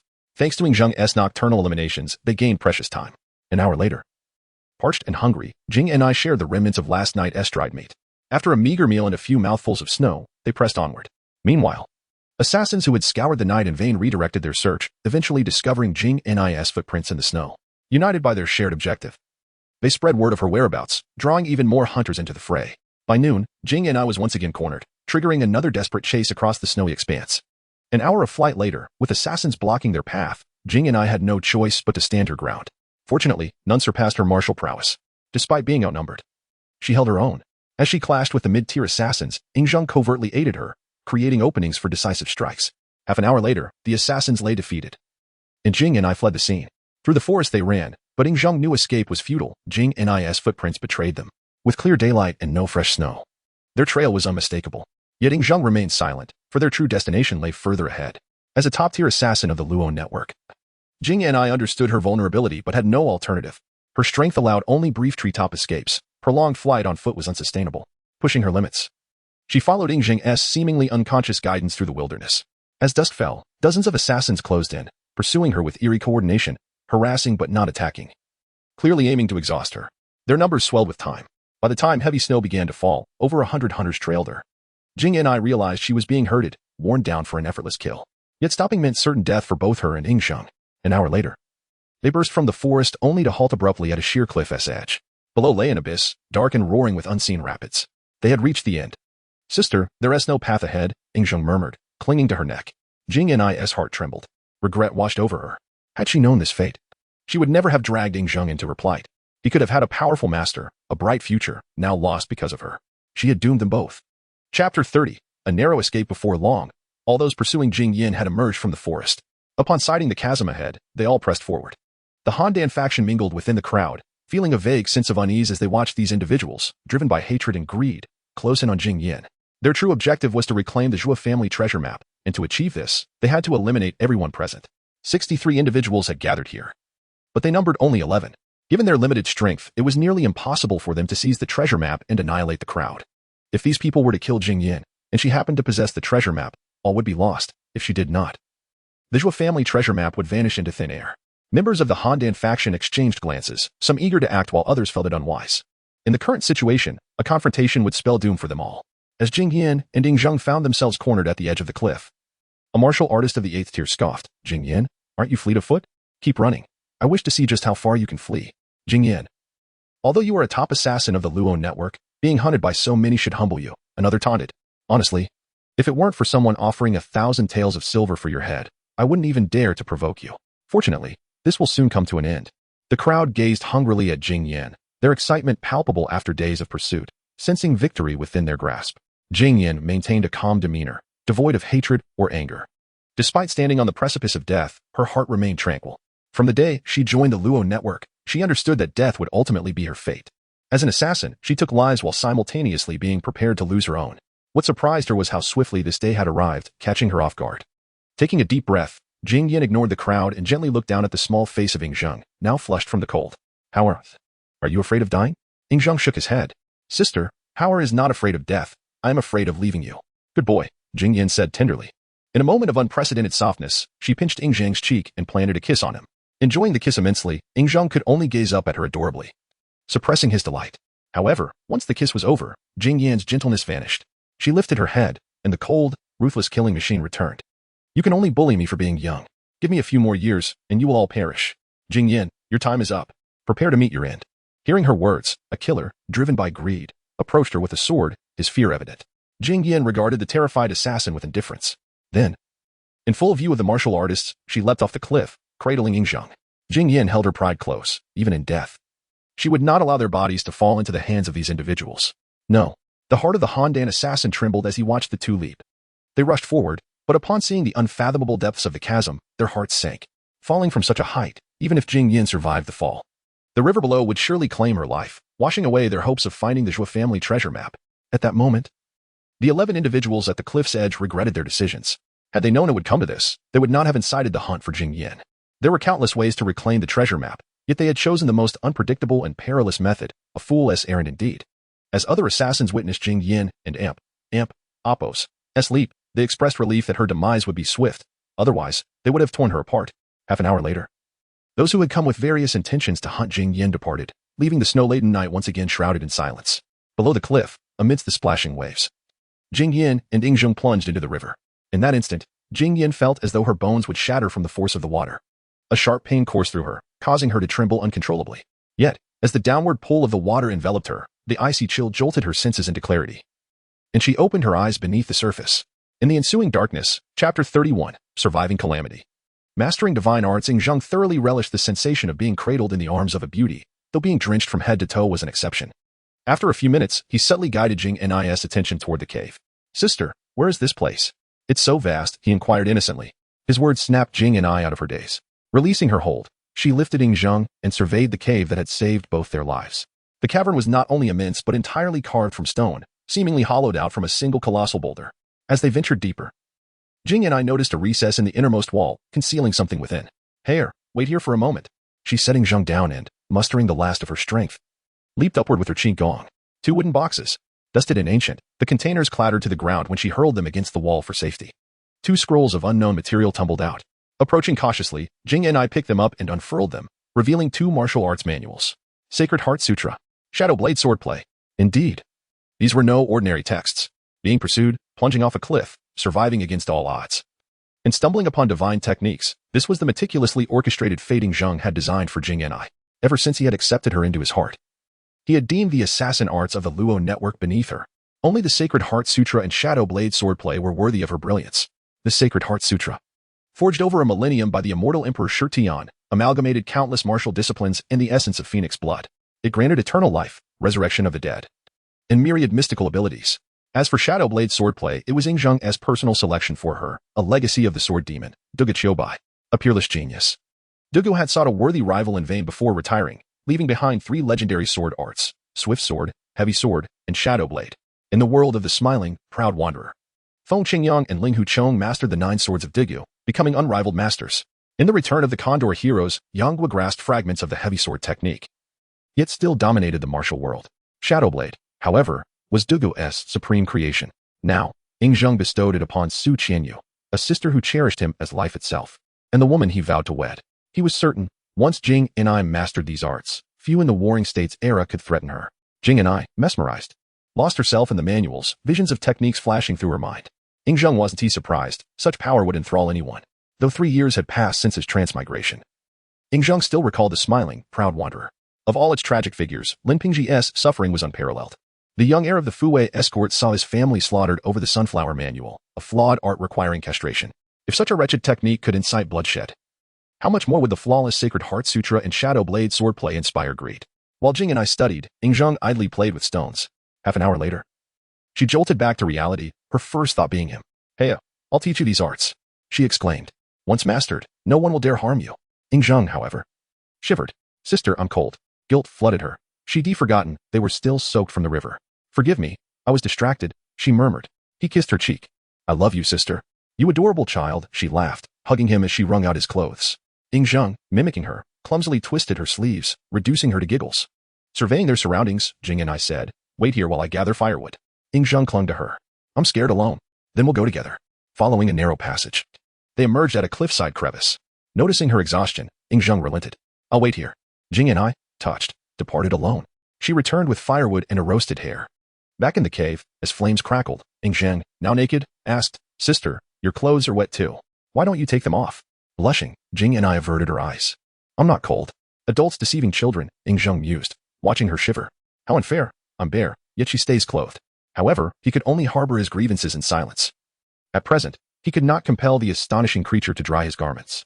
Furthermore, even if the creature were to do so, he would be powerless to alter the situation. Chapter 32. How are his sister's treasure? Under the diligent efforts of Jing and I, Ying Zheng's little garments were swiftly dried. Jing and I dressed Ying Zheng in the clothing and proceeded to roast the beast meat they had hunted outside. After such a long escape, both of them were already famished, their stomachs growling with hunger. As the hour approached midnight, they finally satiated their appetites. Having filled their bellies, Jing and I led Ying Zheng to sleep, and he obediently succumbed to slumber shortly thereafter. Observing Ying Zheng peacefully asleep, Jing and I gently kissed his forehead and cautiously withdrew. After a while, Ying Zheng, feigning sleep, heard the faint sound of footsteps. As he slightly opened his eyes, he was met with a scene that made his heart race. To his astonishment, Jing and I was roasting clothes while he slept. He felt fortunate to still be a young child. Otherwise, it would have been nearly impossible to remain unnoticed in such a captivating moment. After admiring the sight for a while, he closed his eyes and began to focus on his soul technique, diligently redirecting his attention. As time slipped by, Ying Zheng soon felt himself once again enveloped in a warm embrace, the scent of something fragrant wafting to his nose. He recognized it as Jing and I returning with his roasted garments. He did not wish to disturb her, not wanting her to waste any more time caring for him. Before long, Jing and I fell asleep again. Ying Zheng opened his eyes, gazing at her fair neck, silently assuring her, Sister, with the Holy Heart Sutra and the deceptive sword technique, you shall no longer be bullied. After that, he shifted his gaze and continued to study the soul technique. The following day, Jing and I was startled awake by a splash of water. Following the sound, she discovered a school of fish swimming near the water and Appos' edge. Being in a cave during winter, she could not discern the time, only feeling an overwhelming hunger upon waking, accompanied by aches that made her forehead bead with cold sweat. Without alarming the fish, she quietly withdrew her hand and stealthily approached the fire, gathering a few dry twigs. With a swift motion, the twigs transformed into arrows in her hands, and in an instant, 3 plump fish were struck, flipping belly up after a few futile struggles. With a smile, Jing and I walked to the water and Appos' edge to retrieve the 3 fish, placing them over the fire to roast. Before long, the enticing aroma filled the cave. As the scent wafted through the air, Ying Zheng stirred, rubbing his sleepy eyes as he approached Jing and I, exclaiming, Sister, this smells divine. Jing and I picked Ying Zheng up, playfully teasing, how and Appos' is such a little glutton. The fish is almost ready, and you woke up to the delicious aroma. With that, she gently tapped his nose with her finger. Ying Zheng, snuggling close, protested, how and Appos' is not a little glutton. How and Appos' is sister and Appos' treasure. Indeed, how and Appos' is right. You are my treasure, Jing and I replied, accustomed to Ying Zheng and Appos' affection and utterly defenseless against his words. Curiously, Ying Zheng pointed at the 3 roasted fish on the rack and asked, Sister, is this what you call roasted fish? Jing and I laughed, explaining, how and Appos' this is called fish. It was caught from the nearby pool. Once roasted, it is even tastier than rabbit. Sister, if roasted fish is so delicious, I want to eat it, Ying Zheng said, drooling, his eyes fixated on the fish.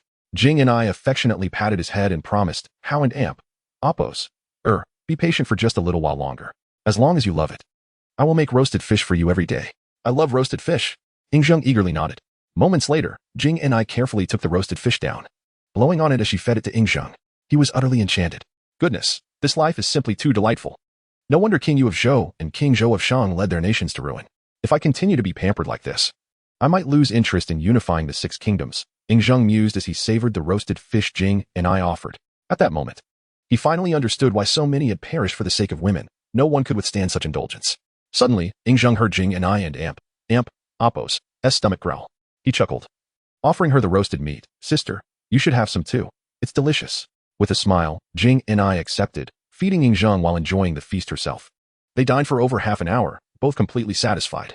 After finishing, Yingzheng let out a burp, bringing laughter to Jing and I. Gently wiping the grease from the corners of his mouth, Jing and I retrieved the Holy Heart Sutra once more and, cradling Yingzheng, coaxed, "How would you like me to teach you the martial arts from this?" Yingzheng blinked his innocent eyes and pointed at the Holy Heart Sutra, asking, "Sister, is this martial art very powerful?" Jing and I replied, "It is far more formidable than the martial arts I practiced before." Yingzheng then inquired, "Sister, will you practice it?" Jing and I smiled, "Both you and I will practice it together." Upon hearing this, Yingzheng declared indignantly, "Sister, I want to practice with you so we can defeat those wicked bullies who bother you." Jing and I laughed, her beauty radiant. Subsequently, Jing and I recited the Holy Heart Sutra to Yingzheng, instructing him on how to guide his internal energy. Yingzheng, possessing a clever mind, grasped the teachings swiftly and demonstrated them skillfully. In no time, Yingzheng mastered the cultivation method of the Holy Heart Sutra, astonishing Jing and I and deepening her affection for him. After teaching him, Jing and I sat cross-legged to cultivate herself. As the principles of the Holy Heart Sutra flowed through her, Jing and I felt the internal energy cultivated from her previous techniques being absorbed and transformed, eventually becoming the energy of the Holy Heart Sutra. Meanwhile, after completing a small cycle of energy flow, she sensed a recovery from her internal injuries, the pain noticeably lessening. What a wondrous and powerful martial art. Jing and I marveled at the strength of the Holy Heart Sutra. Additionally, she reflected on the unpredictability of fate. Who could have imagined that she, once facing certain death, would survive and gain such divine skills? It is said that those who survive great calamities will surely be rewarded. At this moment, she believed it wholeheartedly. Chapter 33. The breakthrough of the surprising salamander to the 8th heavenly level. A gentle hum resonated in the air as the surprising salamander contemplated her thoughts, a surge of energy capturing her attention. "Ah, this." Yingzheng stared blankly at his hands, realizing that the fluctuation of power emanated from him. The surprising salamander excitedly rushed to his side, exclaiming, "How and Amp, Oppos. You are truly remarkable. You and Amp, Oppos, VE managed to break through to the first minor star level in less than a quarter of an hour." In stark contrast to her enthusiasm, Yingzheng was gripped by fear, cold sweat trickling down his brow. He had inadvertently unleashed an aura of martial collapse, revealing a minor star level of energy. Had he not controlled it in time, he would surely have exposed his strength and faced the inquiries of this beautiful sister before him. Panic surged within him. Yet he feigned delight, asking, "Sister, is this true? Have I truly gained martial prowess?" The surprising salamander affectionately ruffled his hair, assuring him, "How and Amp, Oppos, this is indeed true. From today onward, you are a martial artist. Yea, how and Oppos, will train diligently and defeat those wicked bullies who harm my sister." With that, Yingzheng pretended to practice, mimicking the motions of cultivation. Observing this, the surprising salamander smiled and wandered off to continue her own training in the Sacred Heart technique. Yingzheng, sensing her actions, immediately ceased his charade upon noticing her entering a meditative state, allowing only a faint flow of internal energy from the Sacred Heart technique to circulate within his meridians. He was genuinely afraid to operate his mental technique. Doing so would inevitably stir his internal energy and, over time, expose his true capabilities. In a bid to please the surprising salamander and to prevent her from sensing anything amiss, Yingzheng maintained his pretense while secretly seizing the opportunity to observe the more enigmatic and potent soul manual. Outside the cave, as the surprising salamander and Yingzheng recuperated and trained, numerous vengeful individuals and assassins had departed from Tsongshan, leaving behind only the assassins of the Handan faction. Within less than a day, hundreds of Handan assassins had gathered in Tsongshan, including several formidable, great heaven-level warriors. These assassins commenced their search from the cliff where the surprising salamander had leapt, traversing the mountains and rivers in pursuit of her, intent on reclaiming the Zhuo family and Oppos as treasure map. However, their efforts were destined to fail, for the place where the surprising salamander and Yingzheng concealed themselves was exceedingly well hidden. Days turned into weeks, and soon a month had passed. Throughout this duration, the Handan faction had never ceased their search for the surprising salamander and Yingzheng, even expanding their search radius, yet to no avail. As New Year and Oppos, as Eve approached, the Handan assassins, having found no leads after a month of fruitless searching, were forced to accept the grim reality that Yingzheng and the surprising salamander had perished and been swept away. Within the cave, Yingzheng and the surprising salamander had settled into a blissful routine. During this time, the surprising salamander diligently practiced the Sacred Heart technique and the mysterious sword technique, achieving notable progress and successfully advancing her martial realm to the 8th heavenly level. Yingzheng trained alongside her, though his primary focus remained on the soul manual. After more than a month, he could finally decipher the characters inscribed within it. The once obscured mist surrounding the fragments dissipated entirely, revealing the complete soul manual, and his soul power experienced a significant enhancement. As he comprehended the entirety of the soul manual, Yingzheng discovered he could perceive everything within 100 meters. even the minute movements of ants with utmost clarity. Moreover, he realized that the soul power he wielded was more effective than mere eyesight. Not only could he see more distinctly, but his sensitivity surpassed that of his eyes. The myriad advantages granted by the soul manual compelled Ying Zheng to devote himself to its cultivation. He discerned that the soul manual comprised two components, one for cultivating mental techniques, and the other akin to martial arts techniques for offensive maneuvers.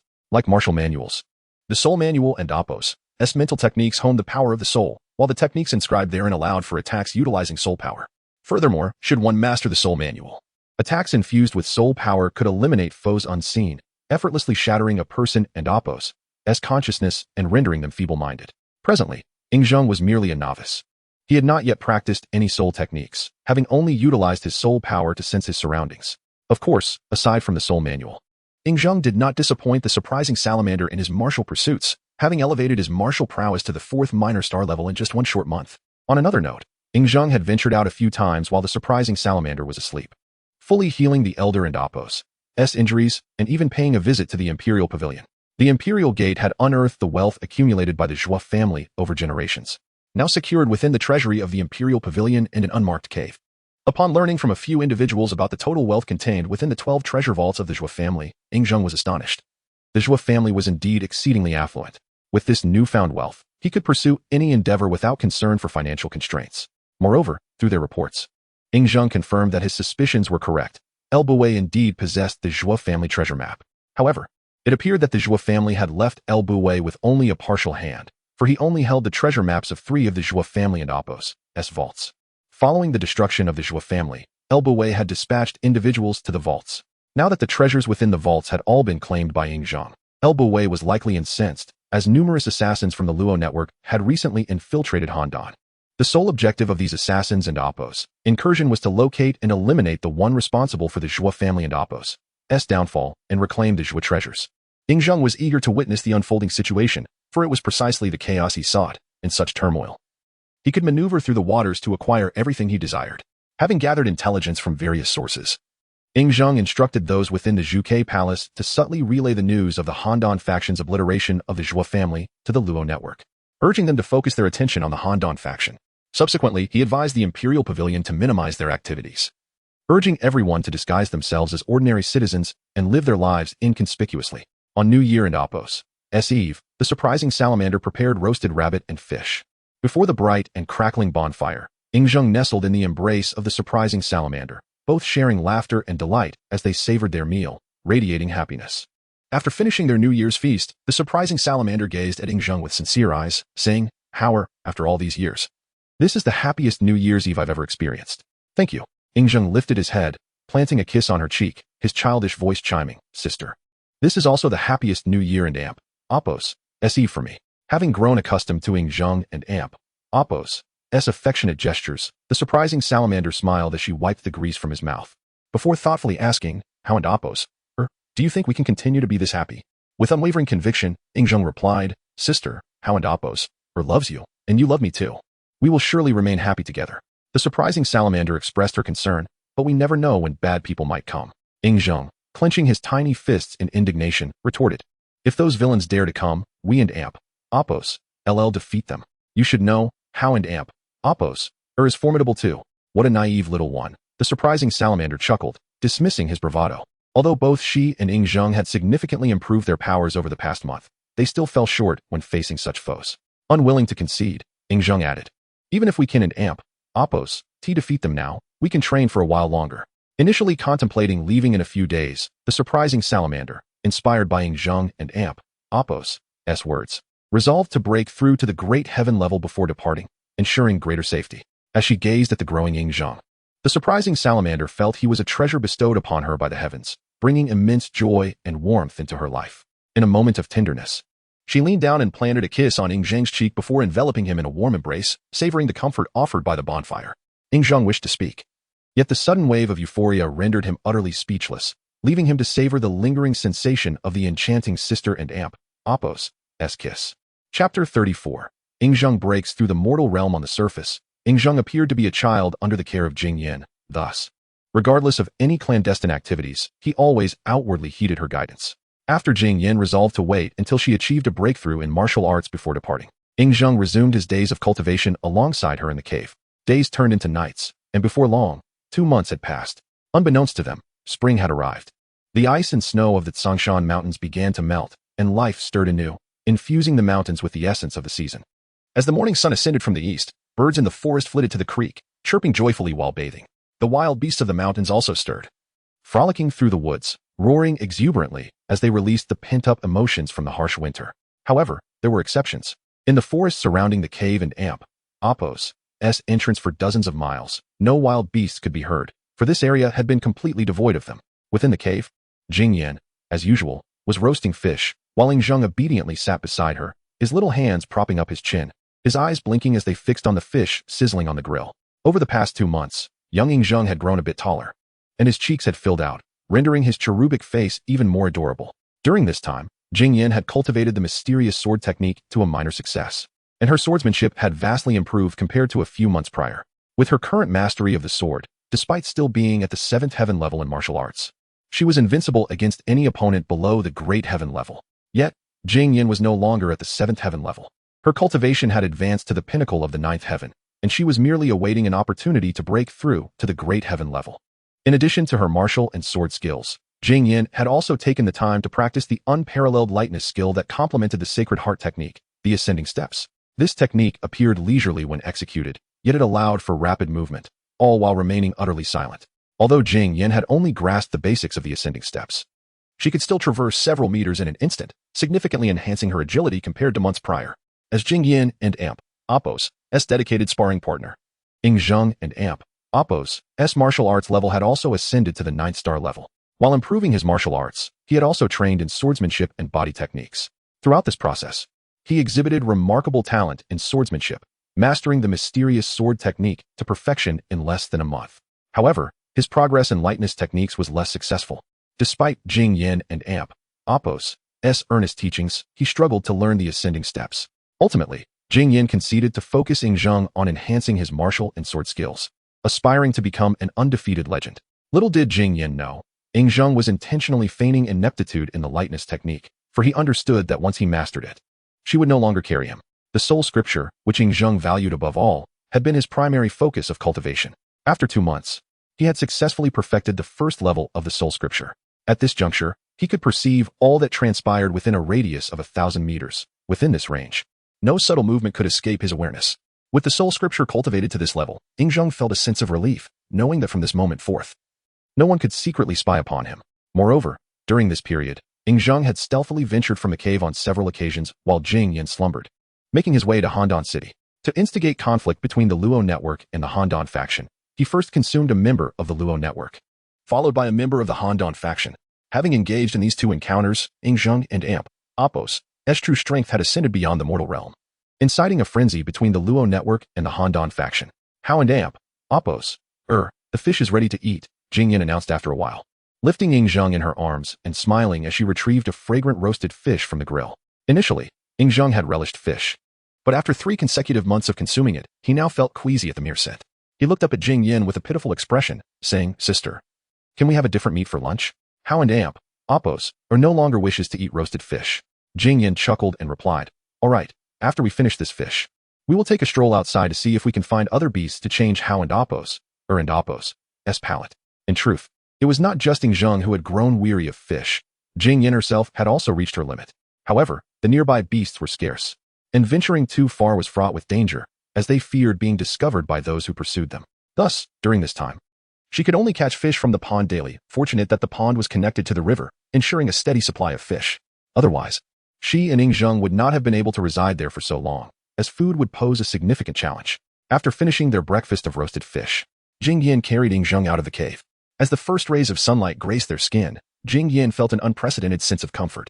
With the ice melting and life awakening, she led Ing Zheng deeper into the Val Chapter 35, Jing Mi's breakthrough to the great celestial realm in the depths of night. Jing and I concluded her day's cultivation and leaned against the stone wall to rest. Ing Zheng, who slept cradled in her arms every night, nestled against her like a kitten, basking in her meticulous care. The nearby campfire still burned, illuminating the cavern with its warm glow, shielding them from the cold. Though Ing Zheng appeared asleep, it was merely an illusion. Having perfected the first stage of the soul scripture, he now met the prerequisites to cultivate a soul technique. The scripture was divided into 9 stages, each corresponding to a unique soul skill. The first stage's technique was known as Chaos Mind, a spiritual attack capable of inducing mental disarray in its target. At first glance, Zhang dismissed the technique as weak and ineffective. Yet upon deeper reflection, he realized its subtle brilliance. Previously, aiding Jing and I against assassins required precise timing, angles, and the expenditure of his internal energy. But Chaos Mind was different. It was an imperceptible mental assault, leaving no trace. Jing and I and Appos, as enemies, be it the forces of Han Dan, the Luo network, or her personal adversaries, all sought her demise. As long as she remained hidden, they believed her dead, sparing her from danger. But once she emerged, the hunt would resume, and Zhang knew she would leave soon, for her breakthrough to the great celestial realm was imminent. To better protect her and strengthen himself, he resolved to master Chaos Mind before her departure. Releasing his soul force, Zhang expanded his perception, enveloping the entire pond and even penetrating the mountain and Appos' interior. Focusing on a school of fish, he selected one as his target. With a thought, a sliver of his soul force lashed out, only to dissipate before reaching its mark. Damn it. Even a first-stage soul technique isn't so easily mastered. Undeterred, he repeated the process dozens of times, each attempt ending in failure. Realizing his lack of control, he shifted his focus to refining his soul force manipulation. Half an hour later, replenished, he resumed training, this time, not attacking, but honing his precision. Days passed. By the fourth night, his efforts bore fruit. As Chaos Mind struck, a fish that had been gliding peacefully suddenly spasmed and plunged into the depths. A faint smile touched Zhang's lips, his first success. Yet the effect lasted less than a second. Determined, he pressed on.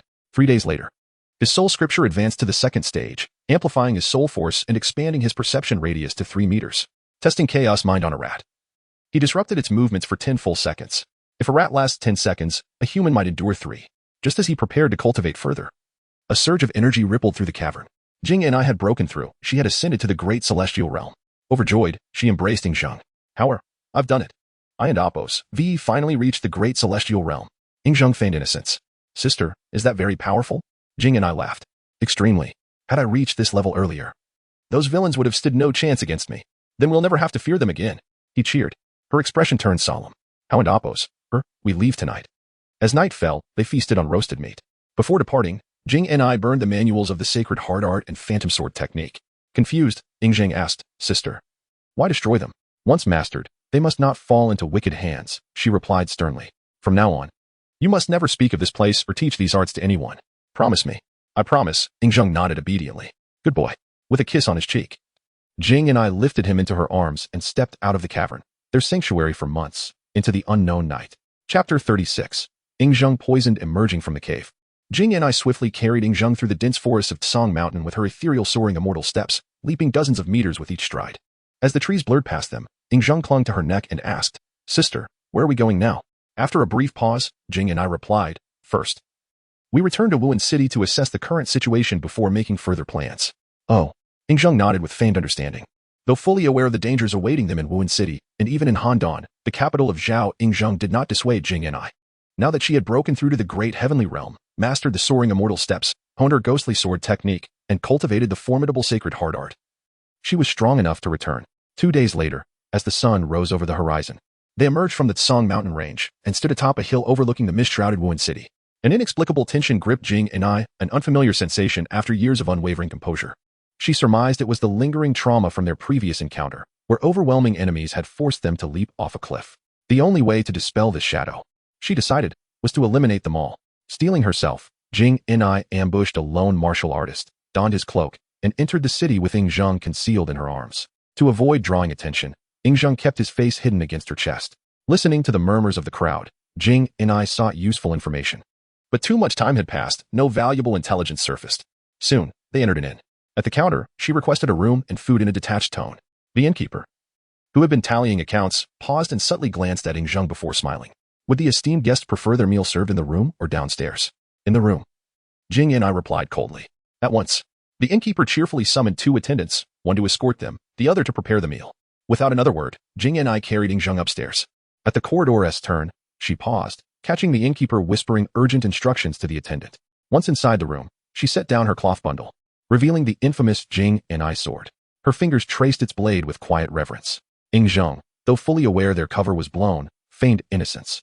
Sister, why take out the sword when we're about to eat? Jing and I chuckled. However, we must eat, and so must the sword. That is why I've drawn it. I don't understand. Zhang shook his head. You needn't tea. I do. All right.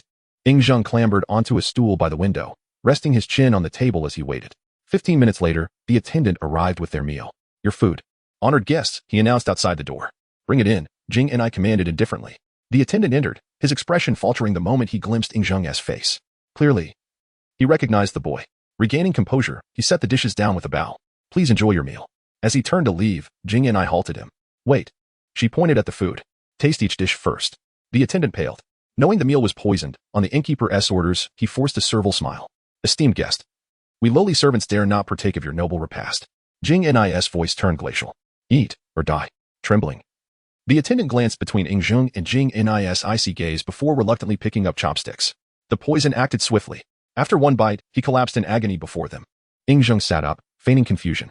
Sister, why did he fall asleep after just one bite? Jing and I stroked his head. However, he didn't fall asleep. The food was poisoned. Observing the attendant's blackened face, Ing Zheng asked, does this poison make people sleep? Checking the attendant's pulse, Jing Ni's expression darkened. No. However, he is dead. Fury simmered within her. They bore no grudge against this yet someone had tried to murder them. Ing Zheng pouted.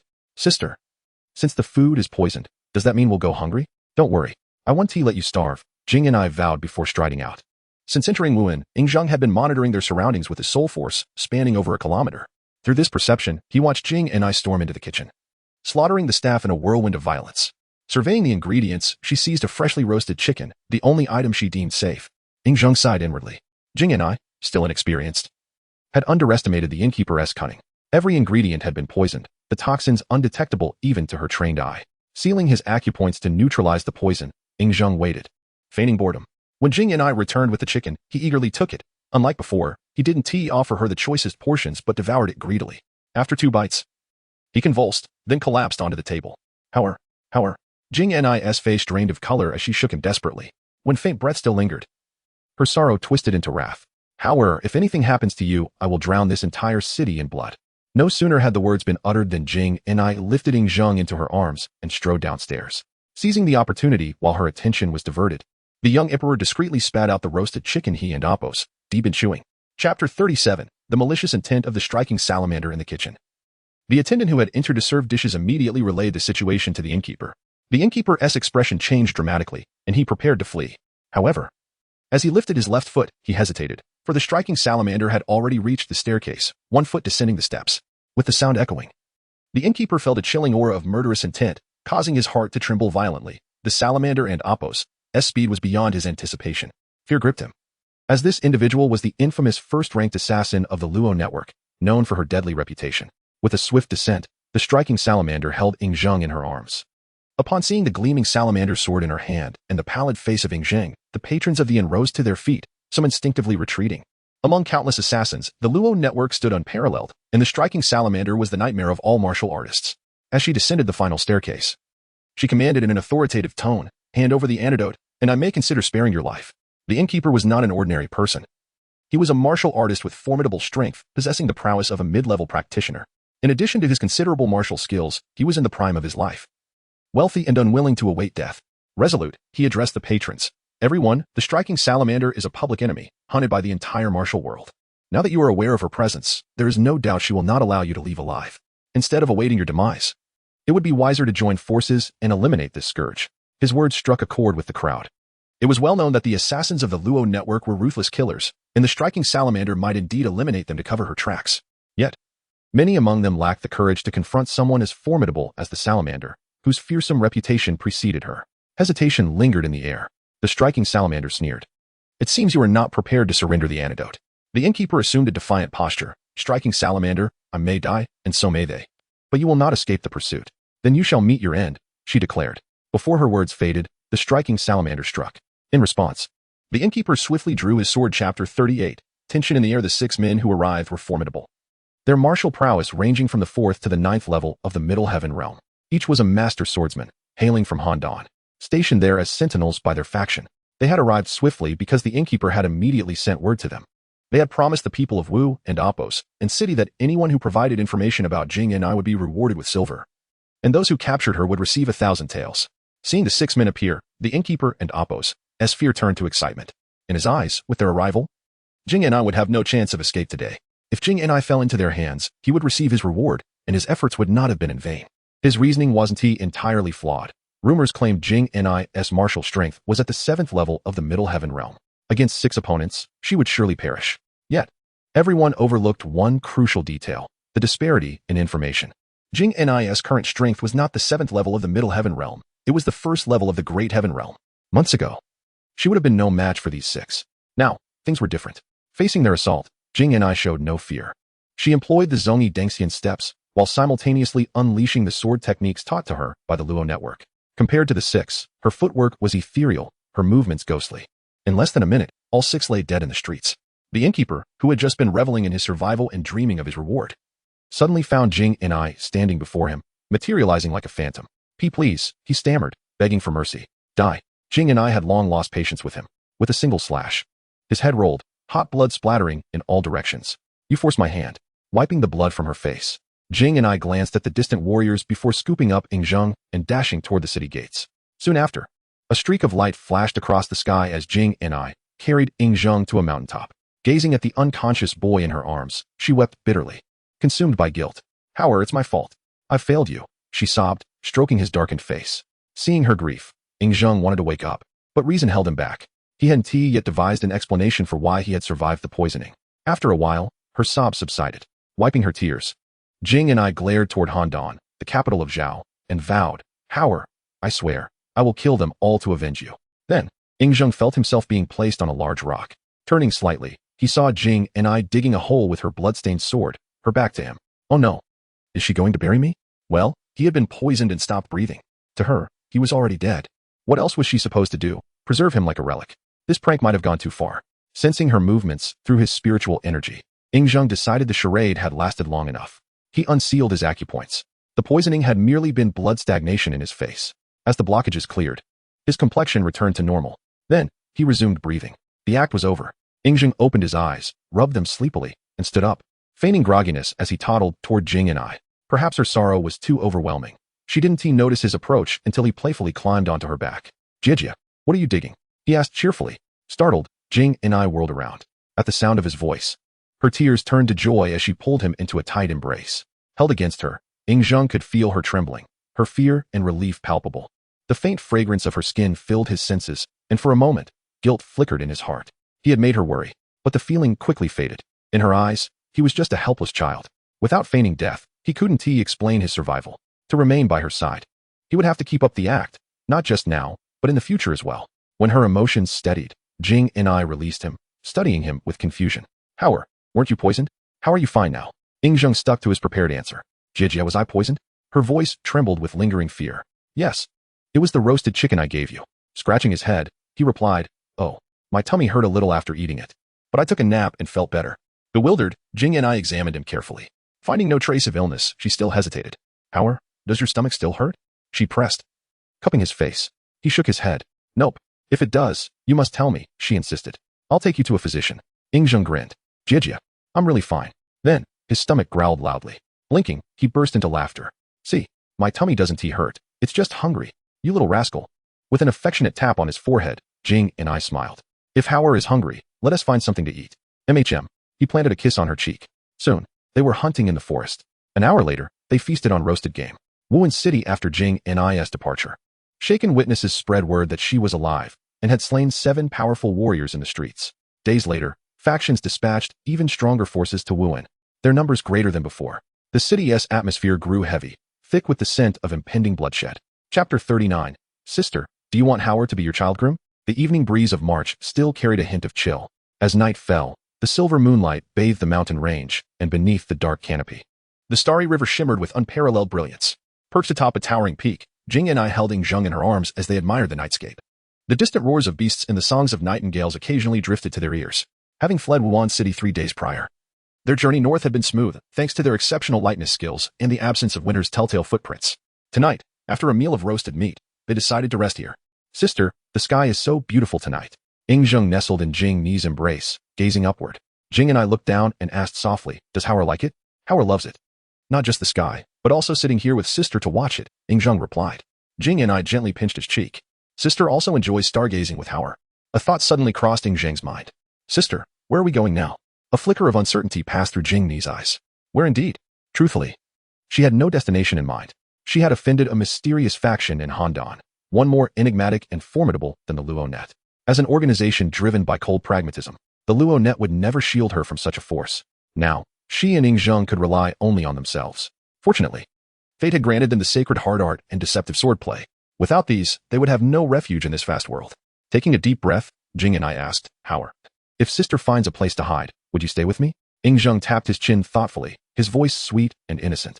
"Sister, do you want Howard to be your child groom?" Jing and I burst into laughter. "Howard, you're quite the little schemer. So young, yet already thinking of such things."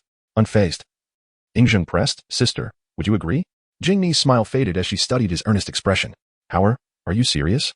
Ying nodded, realizing he wasn't jesting. Jing and I considered for a moment. "Howard, do you know what a child groom is?" "I do." "Then what do you think it means?" "A child groom is a husband raised from childhood," Ying declared confidently. Jing and I arched a brow. "Who taught you this?" "A kind uncle at the manor." Ying lied effortlessly. "He said he'd find me a sister I like, so I could be her child groom. How I like sister very much. So I want to be yours." Jing and I sighed. "Howard, do you understand what that entails?" Ying shook his head. "It means when you grow up, you must marry sister and take care of her forever, until the day she dies." Ying nodded eagerly. Howard wants to marry sister and protect her always, so no bad people can hurt her. Jing and I knew his attachment stemmed from dependence, not love. He was too young to comprehend romance. Still, unwilling to dampen his spirits, she relented. "Very well. Sister agrees, but on one condition." "What condition?" "Your martial arts must reach the minor celestial tier." Ying beamed. "Sister, Howard is already at the first rank of mid-star tier. I'll become your child groom soon. Then work hard, little one," Jing and I encouraged with a smile. "I will." With that, Ying slipped from her embrace and began cultivating the sacred hard art. As an adult, Jing and I understood their precarious situation far better. Once Ying immersed himself in training, she too began refining her skills under the moonlight. When Jing and I entered deep meditation, Ying halted his practice of the sacred hard art and shifted to the soul scripture, his true focus. Late into the night, Jing and I slept, cradling Ying. Suddenly, a rustle came from the treetops. A falcon danced gracefully under the moon. To ordinary eyes, its movements might seem merely amusing, but to Ying, each motion was a coded message, a language only the eagles and members of the Imperial Pavilion could decipher. During the pavilion's founding, Ying had chosen falcons over carrier pigeons for their speed. To ensure secrecy, he devised this unique script. Now, no outsider could intercept their communications. Every pavilion member had 3 personal falcons. When not delivering messages, they acted as scouts, relaying environmental intelligence to their masters. The falcon's dance ended. Its message clear: 17 assassins, all at mid-celestial tier, are closing in. Within 10 Li, Ying glanced at the slumbering Jing and I, his brow furrowed. Should he eliminate them? After brief deliberation, he decided to act. Though Jing and I could handle them, letting her slaughter them would be a waste. These men would serve as his nourishment instead. With a wave of his hand, he deepened Jing and I's sleep and vanished like a streak of light. Half an hour later, he returned, satisfied. Devouring cultivators truly accelerates progress, he mused. Conventional training would taken him a year to advance. But with this method, a few more feasts like tonight, and he'd break through again. Quietly, he settled back into Jing and I's arms and resumed honing his soul force with the soul scripture. Chapter 40. The emergence of the astonishing salamander. The following day, the astonishing salamander was roused from slumber by the melodious calls of birds echoing through the mountains. Upon awakening, she in turn awakened Ying, and together they partook of some roasted meat, resolving to seek a safe haven from their pursuers. However, just as they prepared to rise, a sudden rush of wind announced the approach of danger. The salamander's countenance shifted slightly as she instinctively shielded Ying behind her. With a swift and silent motion, 10 assassins emerged, encircling the duo. By their attire, the salamander discerned that these assassins hailed from the forces of Handan, and their strength was formidable. Led by a formidable adversary at the second-tier celestial realm. A lingering question gnawed at the salamander's mind. Why had her mere act of slaying a few individuals incited such relentless pursuit? She was certain her life held little worth. Their fervent chase must stem from some hidden motive. Howard, hold on tight to your sister, she cautioned Ying, her gaze fixed on the 10 men poised to strike. Initially captivated by the scene, Ying quickly wrapped his arms around the salamander's neck in response to her warning. Li Heng, the leader of the assassins, fixed his gaze upon the salamander and commanded, "Astonishing salamander, surrender the item you possess, and I might consider sparing your lives." "What item?" The salamander's brows furrowed. Sensing the sinister undertones of his words, Li Heng sneered. "At this juncture, do you still dare to hoard that item for yourself? You truly have no fear of your own demise." The salamander retorted defiantly, "I know not of what you speak. Your ignorance is of no consequence. Once you fall into my grasp, you shall comply." Li Heng's eyes gleamed with malevolence. The assassins believed the salamander was feigning ignorance to conceal the treasures from the Zhuo family, thus hoping to evade their grasp. However, evasion would not be so simple. As orders had been issued to retrieve the Zhuo family's treasure map at all costs, the salamander would not escape unscathed. Confusion enveloped the salamander. From Li Heng's words, it became clear that they believed she had acquired something of great value, which explained their relentless pursuit. Yet, she had merely taken the lives of a few. She had never claimed any treasure. Could it be? As the events unfolded in her mind, the salamander recalled Luo, the first assassin from Handan she had encountered after meeting Ying Zheng. Though Luo had perished, it was not by her hand, but rather at the hands of a mysterious figure. She had long pondered why a mere mortal would intervene to save someone like her, a notorious assassin of the underworld. Now, the truth dawned upon her. The true intention of that figure was not to save her, but to obtain something crucial from Luo. Luo's death was inevitable, for he had attracted the attention of the enigmatic power. His demise occurring within her quarters was likely mere coincidence, a circumstance that the mysterious figure had cleverly exploited. Not only had this figure eliminated Luo and acquired what he desired, but he had also successfully shifted the blame onto her. Now, all the assassins from Handan believed she had slain Luo and seized an invaluable item from him, thus their frenzied pursuit. Meanwhile, the elusive figure remained in the shadows, unscathed by the chaos. As realization struck, a chill coursed down the salamander's spine. She had unknowingly become a scapegoat, a pawn in the treacherous game of fate. Yet, with the situation at hand, even if she recognized her role as a scapegoat, she had no choice but to accept this grim reality. With a commanding gesture, Li Heng and his cohort launched a coordinated assault against the salamander. With no witnesses around, she felt unrestrained in revealing her mastery of the elusive sword technique, unleashing a series of unpredictable and lethal strikes. Despite being outnumbered, she effortlessly countered their onslaught. Damn it, your martial prowess is not merely at the 7th-tier celestial realm. You possess the strength of the 1st-tier celestial realm, and your swordplay and agility are not of the underworld. Li Heng's expression darkened as they struggled against the salamander's relentless attacks. You know too much, she replied, her resolve to eliminate them intensifying. The assassins exchanged anxious glances, and upon witnessing the unmasked bloodlust in the salamander's eyes, they realized she was intent on silencing them. In an instant, they retreated in unison. They understood that the salamander had surpassed their capabilities, and to reclaim the treasure map, they would need their organization to dispatch stronger allies. As the 10 assassins fled, the salamander's expression shifted, and she promptly pursued them. The assassins, not lacking in wit, dispersed in different directions, vanishing into the depths of the forest. If they had fled together, none could escape the salamander's swift pursuit. Yet by separating, some might perish while others could potentially survive. In this moment, they had relinquished the choice of survival to the salamander. Conflicted, she found herself at a loss, with 10 possible paths. Even her exceptional agility could not allow her to capture every assassin. Reluctantly, she opted to pursue the strongest among them, Li Heng. Seeing the salamander closing in, Li Heng cursed his misfortune, a 1 in 10 chance, and she had chosen him, truly the unluckiest of circumstances. Although his martial prowess surpassed hers, the overall disparity in combat capability was vast. Li Heng understood all too well that should they engage, his demise was a foregone conclusion. However, their disparities in agility proved insurmountable, and it was not long before the salamander caught up to him. With no other option, Li Heng resolved to fight for his life. After a brief exchange of blows, Li Heng fell victim to the salamander's lethal strike. With his demise, she swiftly turned to pursue the remaining assassins, eager to eliminate more of her adversaries. Ying Zheng, still clinging to the salamander, had his back turned to her. During her pursuit of the fleeing assassins, he discreetly signaled the 3 hawks hidden among the trees. Once the message was conveyed, the hawks took flight. Ying Zheng nestled closer to the salamander, reveling in her delicate fragrance, for to him, this was merely a minor skirmish, merely a matter of ensuring the situation was well in hand. As the salamander continued her hunt for the fleeing Handan assassins, the 3 hawks engaged in a fierce battle against the carrier pigeons of the Handan assassins. Fierce and battle-hardened, these hawks were the swiftest and most formidable creatures in Ying Zheng's arsenal. Upon receiving the signal, the 3 hawks united to hunt down the Handan assassins. Chapter 41. The Shadow Moon Sect having completed the mission to intercept the carrier pigeons from Handan, 3 falcons returned to report to Ying Zheng. Track the whereabouts of the remaining individuals. Ying Zheng commanded the falcons. Upon receiving the order, the birds took flight. The directive to eliminate the Handan pigeons was to prevent them from relaying news of Jing Yu's martial prowess and training back to Handan, which could attract even more formidable adversaries. Although Jing Yu's strength had increased, Ying Zheng doubted her ability to contend with the forces of Handan and sought to buy her more time. However, Jing Yu remained unaware of Ying Zheng's intentions. After slaying the 3rd Handan assassin, Jing Yu lost track of the other 7 and, in despair, was compelled to abandon her pursuit. Following a brief respite, she continued her flight with Ying Zheng. Meanwhile, the Handan assassins and various other killers were still pursuing them from Wuhan City, fanning out in different directions. As dusk approached, the Handan assassins were the first to discern that Jing Yu had lost contact with her fleeing companions and quickly surmised her likely direction. Having learned from past experiences, the Handan forces refrained from employing the assistance of martial factions this time, and chose instead to pursue Jing Yu, and Ying Zheng independently, with the falcons tracking their movements. Ying Zheng was acutely aware of all enemy positions. In the dead of night, after Jingyu had succumbed to slumber, Ying Zheng once again ventured out alone, transforming into a silver dragon's phantom to locate the 7 who had managed to escape. Through this harrowing escape, Ying Zheng realized that the Han forces were far more enigmatic than he had initially perceived, their overall strength vastly exceeding his expectations.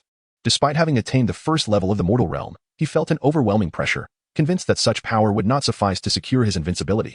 In that moment, Ying Zheng yearned for greater sustenance, aspiring to cultivate a more formidable strength to confront the tumultuous events that lay ahead. Upon catching up with the 7, he ruthlessly employed the North Underworld divine art, voraciously absorbing their martial prowess and fortifying himself upon their fallen forms. An hour later, having refined their power, Ying Zheng rose to his feet. Suddenly, a rustle echoed through the woods, and 3 falcons alighted upon Ying Zheng's shoulders, one playfully tugging at his hair. "Little one, have your associates investigate the Han forces and ascertain who is truly orchestrating them," Ying Zheng instructed one falcon perched on his left shoulder. The falcon squawked in response and took flight. To the mischievous one, he added, "Little 2, gather 20 companions. I require more information moving forward." Little 2, spirited yet sensible, ceased its antics and vanished into the night. With 2 of the falcons departed, Ying Zheng affectionately stroked the remaining falcon, saying, "Little 3, keep a vigilant watch around us.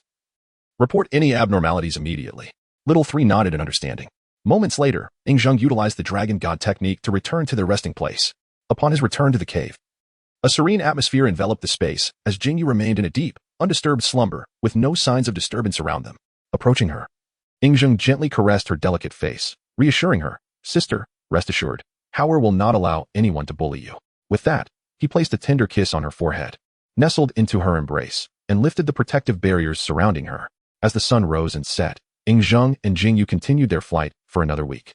Thanks to Ying Zheng's management of the pursuing assassins, their escape was relatively smooth, devoid of significant peril. Concurrently, Ying Zheng's strength surged, and by the end of the week, he had ascended to the 2nd level of the mortal realm. In the wake of numerous assassins being eliminated, the strength of the Han forces assassins grew increasingly formidable, with those recently slain by Ying Zheng reaching the 6th level of the heavenly realm. While surprised by the Han forces' capacity to deploy such power, this only strengthened Ying Zheng's resolve to enhance his own abilities. One night, after a successful hunt, Ying Zheng returned to their hideout and commenced his training in the Soul Sutra while cradling Jingyu. Due to his nightly practice, his soul power had significantly improved. His first soul technique, Chaotic Mind, could now induce confusion in human martial artists, and his sensing range had expanded to a radius of 2,000 meters. In Handan, the night deepened, and the outskirts of the city fell into complete silence. Suddenly, a shadow darted across, swiftly heading southeast towards a secluded valley. Upon arrival, the valley was overgrown with weeds. Despite being spring, it appeared desolate, resembling a forsaken riverbed. The cloaked figure traversed the valley to its end, sidestepping a large rock to enter a cave. Inside, candles illuminated the corridor at intervals, accompanied by the occasional sound of dripping water, the space expanding as one ventured deeper. Soon, the figure arrived before a stone gate leading to an underground chamber, where 4 characters were inscribed above the door. Qin Shi Huang, with the smaller characters reading Inyu. Indeed, this was the headquarters of the Han assassin organization, the Qin Shi Huang, Inyu sect. Entering the underground chamber, the cloaked figure proceeded through a long corridor, arriving at a grand hall where several figures were already assembled. At the forefront sat a rotund individual clad in a black robe and wearing a fox mask, his face obscured. This person possessed immense strength, being at the 3rd level of the sacred realm. To his left and right stood 2 individuals each, their attire resembling that of the leader. Those on the left donned wolf and jackal masks, while those on the right wore eagle and serpent masks. The 4 beneath were significantly weaker than the leader, their strengths ranging from the 2nd to the 7th level of the mortal realm. "Respected protector, greetings, master." The cloaked figure addressed the 4 with utmost reverence. "Rise," Inyu commanded coldly. "Yes." The cloaked figure straightened. Inyu scrutinized the cloaked figure, inquiring, "Have you retrieved the Zhua family treasure map?" The cloaked figure replied respectfully, "Master, the treasure map has not been recovered." Inyu's voice thundered with anger. "If the treasure map was not brought back, why have you returned?" As he spoke, a faint aura of internal energy surrounded Inyu, the overwhelming pressure causing the cloaked figure to collapse to the ground, trembling uncontrollably. "Master, we too wish to reclaim the Zhua family treasure map. However, an unseen hand has been aiding Jingyu, and anyone we send near her meets a grim fate," the cloaked figure explained, fear evident in his tone. "An unseen hand?" Inyu murmured pensively, taken aback by the revelation. After a moment, he asked, "Do you know who is assisting Jingyu?" The cloaked figure responded, "I do not know. All who have encountered that person are now dead." "Could it be the Luonet?" Inyu queried. "Possible, but not very likely," the cloaked figure pondered before responding. "Why is that?" Inyu pressed. "The Luonet possesses limited strength, and those capable of eliminating our members are even fewer. It is unlikely any of their strongholds are present in Zhao, the cloaked figure explained. You will investigate thoroughly to ascertain who is aiding Jingyu. If you fail to uncover the truth, return with your own head, Yin commanded. Yes. The cloaked figure acknowledged before hurriedly exiting the Grand Hall. Chapter 42. If only Howard were not a child. As the cloaked figure exited the Grand Hall, a fleeting tranquility enveloped the space. Moments later, Yin turned her gaze towards the four guardians below. Gentlemen, what are your thoughts on the matter just reported? The Wolf Sovereign spoke up. Master, in my humble opinion, there must be a formidable force behind the web and Appos' startling attack. Otherwise, with her abilities, we should not have suffered such significant losses. The Eagle Sovereign added, Master, I concur with the Wolf Sovereign's assessment, yet we remain unable to ascertain the identity of this mysterious powerhouse. Setting aside other factions, do you think it is possible that this could be someone from the web? Inu proposed once more. Although the strength of Inu's sect surpassed that of the web, they did not underestimate them. If it were indeed someone from the web, it warranted their attention. The Snake Sovereign spoke in a low voice. To so easily dispatch our personnel indicates that the opponent must possess strength beyond the mortal realm. There are only a few individuals from the web who fit this description, and they are not currently within the borders of Zhao. I believe it is improbable that they are involved. The Snake Sovereign suggested, Master, rather than speculating here, it would be more prudent to confront the individual directly. Then everything would become clear. Finding merit in the Snake Sovereign's words, Inu inquired, only you four can contend with those above the mortal realm. Who among you is willing to take on this task? The four exchanged glances, and neither the Snake Sovereign, the Eagle Sovereign, nor the Coward Sovereign expressed willingness. Only the Wolf Sovereign stepped forward. Master, I am willing to go. Inu's gaze swept over the three before resting on the Wolf Sovereign. Then I shall trouble you to undertake this journey. I shall not fail in my duty, the Wolf Sovereign replied with a fist salute before departing the hall. In the territory of the Great Deer, in the afternoon, as a streak of light flashed across the sky, Jingyu led Zheng into a mountainous region. The mountains were dense with trees, and wild beasts roamed freely. Employing her swift celestial steps, Jingyu fled rapidly, traversing several peaks and melting into the vast forest within the span of an hour. Suddenly, a rumble echoed from the depths of the clouds. And soon the thunder grew more frequent, dark clouds gathering at an alarming rate, intermittently illuminated by flashes of lightning. Sister, is it going to rain? Zheng inquired. Observing the dimming sky, Jingyu replied, How and Amp, Appos, you are correct, rain is imminent. We must find shelter quickly, or we shall be drenched. With that, Jingyu ascended to the treetops, scanning below for a place to take refuge from the rain. After a quarter of an hour, she discovered a gorge. With trees whizzing past her, Jingyu gracefully leaped, cradling Zheng as they descended, maneuvering skillfully until they reached the gorge. The water level in the gorge was shallow, its surface spanning dozens of yards, with trees thriving on either bank and mountains rising majestically. Upon entering the gorge, Jingyu identified a suitable cave and, cradling Zheng, ventured into the forest to gather drywood and hunt an antelope. As they returned to the cave, a torrential downpour commenced, the thunder blending with the sound of rain, rendering the daylight as dark as night. Zheng looked out at the heavy rain and felt fortunate. Sister, thank goodness we ran quickly. Otherwise, our clothes would have been soaked. Jingyu nodded with a smile. Zheng gazed up at her, and upon noticing the sweat on her forehead, he gently wiped it away with his sleeve. He did so with great care and attention, their faces merely a fist distance apart, allowing them to distinctly feel each other and Appos' breath. As he beheld Zheng and Appos' youthful visage, Jingyu found herself momentarily entranced. Throughout the years, aside from Wang Yu, few had genuinely cared for her. Most sought to exploit her or conspired to end her life, let alone offer to wipe her brow. Seeing Zheng and Amp, Appos' eyes filled with concern for her, Jingyu felt an inexplicable surge of emotion. Unbidden, the words Zheng had spoken earlier echoed in her mind. If only Hao and Amp, Appos, were not a child. Involuntarily, a thought surfaced within her. Were Zheng not a child, she would undoubtedly fall in love with him. At that moment, she fervently wished he were not a child but rather an adult of her age. If that were the case, they could find a secluded place together and live a blissful life, free from the entanglements of the martial world. Sister, what are you thinking about so intently? Zheng asked, puzzled, having noticed her deep contemplation. What? Startled by his voice, Jingyu instinctively replied. I asked what you were thinking, as you didn't and Appos, to even hear me speaking to you, Zheng clarified. At his words, a blush crept onto Jingyu and Appos' delicate features. Her eyes darting away, unable to meet his gaze. What was I thinking to entertain such notions about a child? She chastised herself, feeling shame for her thoughts. Zheng, noticing her flushed cheeks, reached out to touch her exquisite face, innocently exclaiming, Sister, your face is so red. Feeling the warmth of his fingertips, Jingyu became even more flustered, hastily setting Zheng down and moving toward the firewood as she said, How and Amp, Appos, play for a while. I will start a fire. We shall camp here tonight. As Zheng stood on the ground, he eyed Jingyu with suspicion. Something seems off about her today, he thought to himself. He did not dwell on her intentions. It was said that a full stomach breeds desires, and this was not an appropriate time for such thoughts. Besides, even if he considered it, he was hardly in a position to act on such matters. Shaking off his musings, Ing Zheng shrugged and approached the cave entrance, inhaling the earthy scent of fresh air while idly watching the pouring rain outside. Suddenly, he spotted a shadow flitting by along the riverbank below. Furrowing his brow, he silently summoned his spiritual energy, allowing his perception to wash over a 2,000-meter radius in an instant. Through this heightened awareness, he observed an individual racing through the downpour, seemingly searching for a place to take shelter. The appearance of this person did not surprise Ing Zheng. He had quietly dealt with Chapter 43, the encounter between the Jiang and the elite assassin Ji Yingbi half an hour later. As the aroma of the meat wafted through the air, Luo sensed the presence of someone and immediately associated it with the fleeing Jiang and Ying Zheng. Under Ying Zheng and Amp, Oppo's gaze, they both utilized their lightness skills to approach the cave. Ying Zheng observed calmly, and the moment he caught sight of Jiang, he exclaimed loudly, "Sister, there are bad guys." Startled, Jiang rushed to Ying Zheng's side. "Where are the bad guys?" she asked, her vigilance scanning the surroundings. Ying Zheng pointed, "Sister, I saw the bad guys over there." Without further inquiry, Jiang picked up Ying Zheng and, after a series of agile leaps, they ascended to the top of the canyon, where they encountered the assassin from the Luo network head-on. Luo had anticipated that Jiang would be present and was plotting to assassinate her without a direct confrontation. However, upon their encounter, he felt the weight of pressure from the prior intelligence he had received, for the current Jiang was no longer the same as before. Jiang did not expect to face someone from the Luo network, and upon observing the leader among them, she focused her attention on a middle-aged man clad in a green robe, his eyes brimming with murderous intent. Unlike the other four assassins, he bore no sword.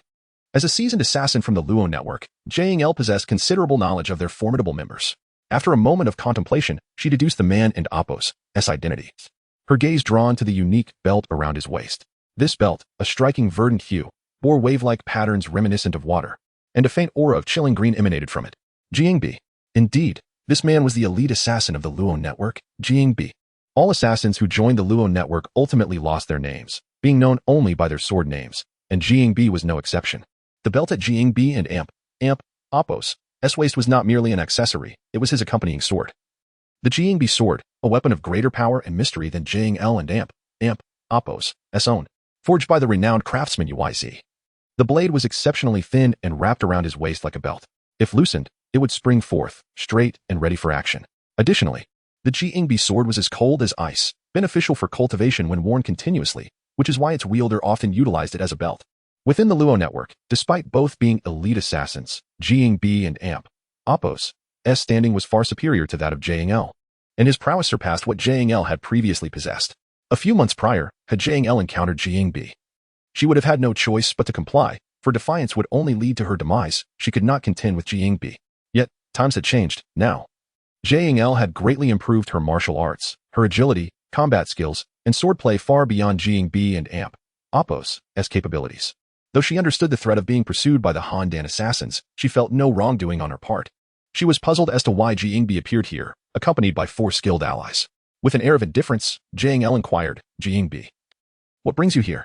Jiangbi and Amp, Oppo's gaze flicked over Ying Zheng before he retorted with a question of his own, "Jiang, are you unaware of my purpose?" Jiang shook her head, "I do not know." Jiangbi barked, "Jiang, do you acknowledge your crimes?" Jiang and Oppo's brows furrowed slightly, a sense of displeasure creeping in as she replied, "I acted under orders. What crime have I committed?" Still attempting to evade responsibility. "Jiang, you truly fear not for your life," Jiangbi thundered.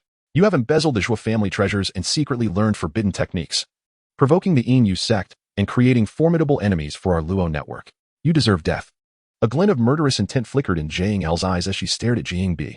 "How do you know I have learned forbidden techniques?" Jiangbi sneered. "Jiang, while you have covered your tracks well, you did not anticipate that one individual survived, leading us straight to you." Jiang remained silent, but Ying Zheng, keenly observant, grew wary. Jiangbi continued, "Jiang, it is in your best interest to surrender the Zhou family treasures and the forbidden techniques, and return to the organization to atone. Otherwise, all those connected to you will perish." Upon hearing this, Jiang and Amp, Oppo's expression darkened. Aside from Ying Zheng, the only person connected to her was Wu. The possibility struck her that the Luo network had likely found and captured Wu. While an ordinary person might consider compromising to save a loved one, Jiang, as an assassin of the Luo network, understood their ruthless methods.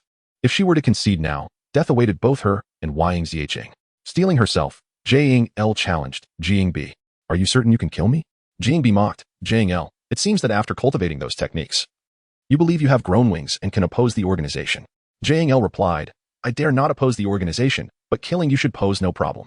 Furious, Jingbi declared, since you are so confident, let us put it to the test. With that, Jingbi swiftly drew the Jingbi sword from his waist. Jang El, prepare to meet your end. With a furious shout, he swung the sword, unleashing a surge of green sword energy that sliced toward Jang El. From the moment Jingbi threatened her, Jang El had harbored murderous thoughts against him. As Jingbi struck, Jang El stepped forward, executing her own sword technique, and 4 powerful arcs of sword energy surged toward Jingbi. Boom. A tremendous clash echoed as Jang El's sword energy collided with Jingbi's, sending shockwaves that toppled several trees.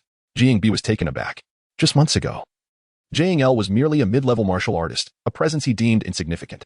Yet, in the brief span of a few months, she had grown formidable enough that a single sword energy could rival his own. Seeing the remaining 3 arcs of sword energy, Jingbi dared not confront them directly and hastily evaded. Boom, boom, boom. As Jingbi retreated, the trees behind him were cleaved by the 3 arcs of sword energy, leaving the area desolate.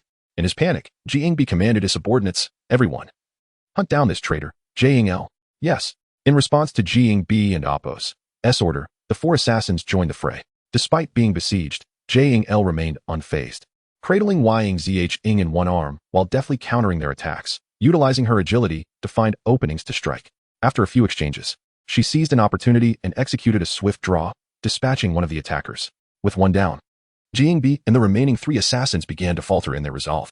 As the leader, Jingbi was the first to contemplate retreat. He urgently commanded the 3, we can no longer hide our strength. Everyone must exert their full power, or this traitor and Appo's might will spell doom for us all. A chill ran through the 3 as they prepared to unleash their strongest assaults. However, as the trio intensified their coordinated attack, Jingbi chose to retreat, employing his lightness skills to escape. Jang El had anticipated Jingbi and Appo's withdrawal, as she had perceived the fear and desire to flee in his eyes.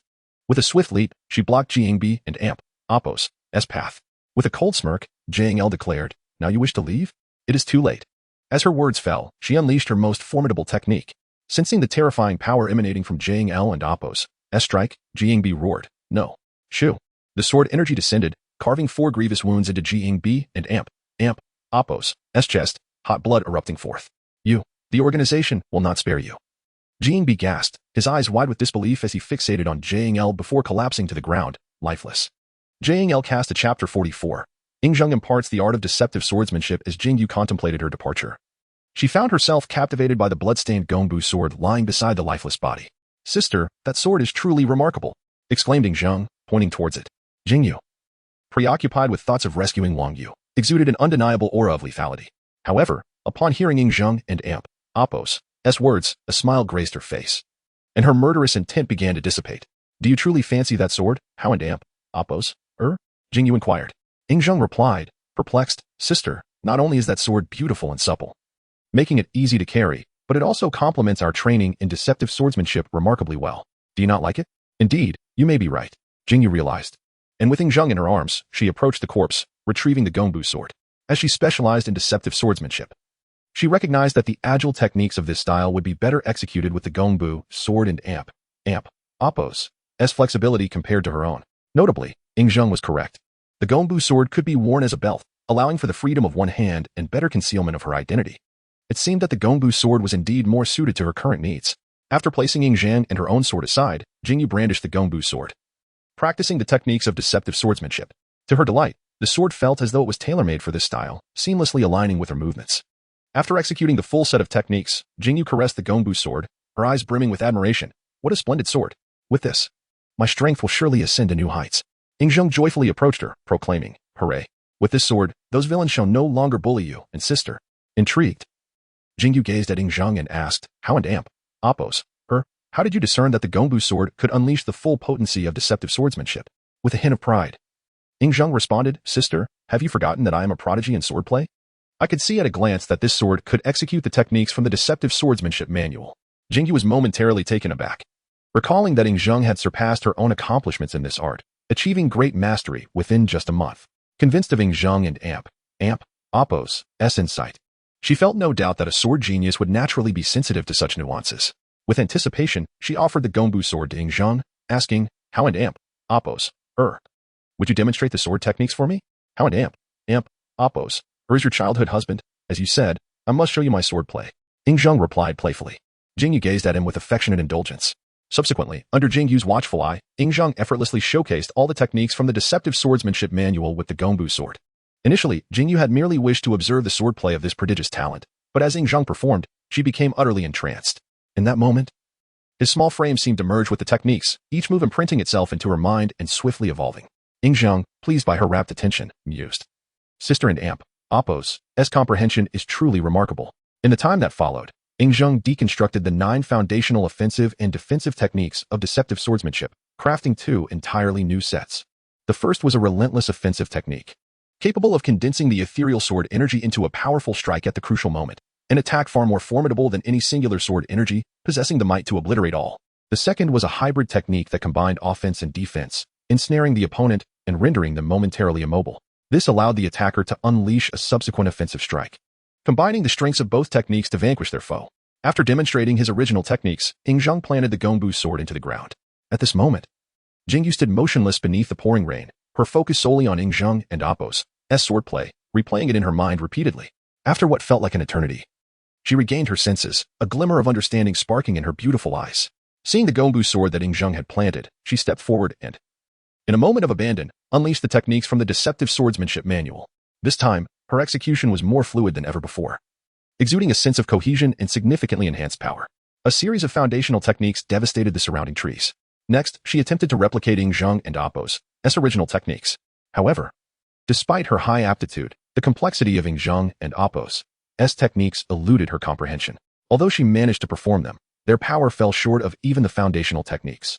Yet, Jing Yu remained undeterred, aware that such potent and intricate techniques could not be mastered overnight. Clap, clap, clap. Zhang applauded with a smile as he approached Jing Yu. Sister, you are incredible. Just from one viewing, not only has your understanding of deceptive swordsmanship deepened greatly, but you have also learned my techniques. Jing Yu sighed with a wry smile. How could I compare to you? You reached great mastery in deceptive swordsmanship within a month, while I have yet to approach that level after several months. Taking Jing Yu and Appo's hand, Zhang encouraged her. Sister, there is no need to rush. Take your time, and you will undoubtedly attain an impressive level in deceptive swordsmanship. Pouting slightly, he added, moreover, sister has me. I will help you practice the techniques. Seeing the little adult that Zhang had become, Jing Yu couldn't and Appo's helped but smile. She knelt down before him, curiosity sparkling in her eyes. How and Appo's? Are those last 2 techniques your creations? Zhang nodded eagerly. Yes, I devised those 2 techniques during my moments of boredom. Each one integrates several offensive and defensive techniques. He then proudly inquired, Sister, am I not impressive for coming up with such difficult techniques? Jing Yu marveled. How and Appo's? You are not merely impressive. You are a genius in swordsmanship. Who would expect a 4-year-old to create such powerful techniques? How wonderful. Zhang laughed joyfully. He then remarked, Sister, to master my techniques, you will need a profound understanding of the foundational techniques. I will frequently accompany you in practice to help you learn my swordplay. Curious, Jing Yu asked, do these 2 techniques have names? Zhang hesitated. Sister, do they need names? Of course. Such formidable techniques must have names, Jing Yu insisted. Hearing this, Zhang looked at her with anticipation. Sister, I haven't thought of any names. Could you help me come up with 2? Jing Yu shook her head. How and Appo's? These are your techniques. You should name them yourself. Oh. Zhang replied dejectedly, scratching his head in thought. After a brief moment, he proposed, Sister, how about we name the offensive technique and Appo's destruction and Appo's, and the defensive technique and Appo's ensnaring the ground and Appo's? Jing Yu pondered carefully. The offensive technique is indeed powerful, created for the purpose of killing, and Appo's destruction and Appo's fits perfectly. The defensive technique involves the sword energy burrowing underground before suddenly erupting to ensnare the opponent, making ensnaring the ground quite evocative. These names are excellent. Then it's settled. Zhang looked expectantly at Jing Yu. Indeed, we shall call them and Appo's destruction and Appo's and Appo's ensnaring the ground, and Appo's, startled by the touch of Jing and Appo's hand upon his head. Zhang found himself deeply content with the names bestowed upon him. As the sword techniques were thus christened, a sudden gust of wind swept through, sending a chill through his drenched form. Elder sister, he murmured through chattering teeth, let us return. The cold seeps into my bones. A flush of embarrassment colored Jing and Appo's cheeks. In her single-minded pursuit of vanquishing the Luo Wang assassins and perfecting her swordsmanship, she had entirely forgotten the relentless downpour. Now, with their garments clinging to them like second skins and the biting cold of the rain gnawing at their flesh, the urgency to retreat and dry their clothes became paramount, lest the young prince succumb to illness. With this realization dawning upon her, Jing and swiftly gathered Zhang into her arms and hastened back to the shelter of the cavern. Chapter 45. The subtle schemes of Ing Zheng upon their return to the cave, Jing Yu instructed Ing Zheng to shed his garments, as she helped him dry his soaked attire. As dusk fell, Ing Zheng donned the now dry clothes. Outside, the torrential rain continued unabated. Observing Jing Yu's wet clothes clinging to her form, Ing Zheng felt a pang of concern, hastening his meal. Sister, after a long day of running about, I am weary and shall retire for the night, he declared, stretching lazily before moving deeper into the cave. Finding a large rock, he leaned against it and closed his eyes, feigning slumber. Jing Yu, astute as ever, quickly discerned Ing Zheng's intentions, her heart swelling with affection for his thoughtfulness. She pondered, could this truly be a mere 4-year-old child? How could such a young soul possess such understanding and consideration? After a moment, she shook her head, dismissing her thoughts. Ensuring no one was watching, she finally removed her uncomfortable wet garments. For the next half hour, she crouched by the fire to dry her clothes. And when she noticed Ing Zheng had not truly fallen asleep, a blush crept across her face, illuminated by the flickering flames. As time slipped by and the rain outside began to subside, Jing Yu stealthily donned her dry clothes. She then quietly approached Ing Zheng, cradling him in her arms. Leaning down, she whispered in his ear, "How you are being naughty." Ing Zheng's heart raced. Had he been discovered? Surely not. He had disguised himself too well. He suspected Jing Yu was merely teasing him and chose to maintain his charade. Seeing that he kept his eyes shut, Jing Yu couldn't help but chuckle, playfully brushing a strand of hair against Ing Zheng's chubby cheek. He struggled to hold back laughter, but within a minute, he succumbed, opening his eyes and pouting, "Sister, you're so mean. You woke me up." Jing Yu laughed, still pretending. Ing Zheng feigned innocence. Pretend? Sister, do you want a bag to hold something? Jing Yu playfully pinched his cheek, feigning anger. Indeed, I need a bag to hold a child and send Hao away. Sister, I promise to be good. Please don't send me away. I want to peek again, he admitted, realizing his ruse had been uncovered. Jing Yu, her delicate chin resting against his head, spoke softly. "Hao, I was only joking. I could never part with you." "Then you're not angry?" Ing Zheng inquired. "Never. If others gaze upon me, I might just remove their eyes. But for you, Hao, my treasure, I am not upset." Ing Zheng leaned in and kissed her, declaring earnestly, "Sister, you are so wonderful. I must grow up quickly to marry you one day." "Indeed, hurry and grow up. I await the day you come to wed me." Jing Yu replied with a smile. Upon hearing this, Ing Zheng released her and stood up. Chapter 46, The Perilous Predicament of Jing and I from Ing Zheng's perspective. Distancing themselves from Wuan City and Handan was the safest course of action for Jing and I, one that would best facilitate her growth. Any other path was fraught with uncertainty. At present, Ing Zheng sought only to steadily enhance his own strength while aiding Jing and I in her cultivation, wishing to avoid any unforeseen complications. As for Jing and I, with Ing Zheng no longer covertly dealing with the assassins from Handan, the relentless pursuers had hounded her without respite. After days of evasion, exhaustion had taken its toll. Yet, under such relentless pressure, her mastery of the Zhongyi Dangsen steps had advanced considerably, her movement speed increasing markedly. On this day, a visibly haggard Jing and I led Ing Zheng into the territory of Sheikh Yu, fleeing in desperation into a deep, secluded valley. The valley was flanked by towering cliffs, their sheer faces rising hundreds of zhang high, barren of vegetation save for the slick, unyielding rock. No sooner had they entered than Jing and I sensed the valley's peculiar nature and sought to retreat. But at that very moment, the 6 pursuers closed in behind them. Realizing escape was no longer an option, Jing and I had no choice but to press deeper into the valley, hoping against hope for an exit. Unlike the visibly tensed Jing and I, Ing Zheng remained utterly composed, observing the unfolding events with the detachment of a bystander. To him, these assassins were little more than oversized locusts, easily crushed should he so desire. Suddenly, Ing Zheng and Appo's gaze shifted subtly, following his line of sight. A falcon could be seen relaying a message. From the bird's movements, he discerned that a martial expert of no lesser strength than his own was approaching rapidly from nearby. Sensing the dead end ahead with his spiritual perception, Ing Zheng and Appo's casual demeanor faded. A misstep here could force him to reveal his true capabilities. In that brief span, Jing and I and Ing Zheng reached the valley's depths, halting before an insurmountable cliff. The hope for escape route did not materialize. Once again, Jing and I found herself cornered, this time with neither sky above nor earth below offering refuge. Turning to face the approaching assassins, Jing and I stood with her back against the stone wall. The 6 pursuers from Handan emerged, their steps deliberate as they closed in. Seeing the disheveled Jing and I, the assassins swelled with triumph. After days of pursuit, the woman who had inflicted heavy losses on their sect was finally within their grasp. All that remained was to extract the Zhua clan's treasure map and deliver both it and her head to their leader, securing their reward.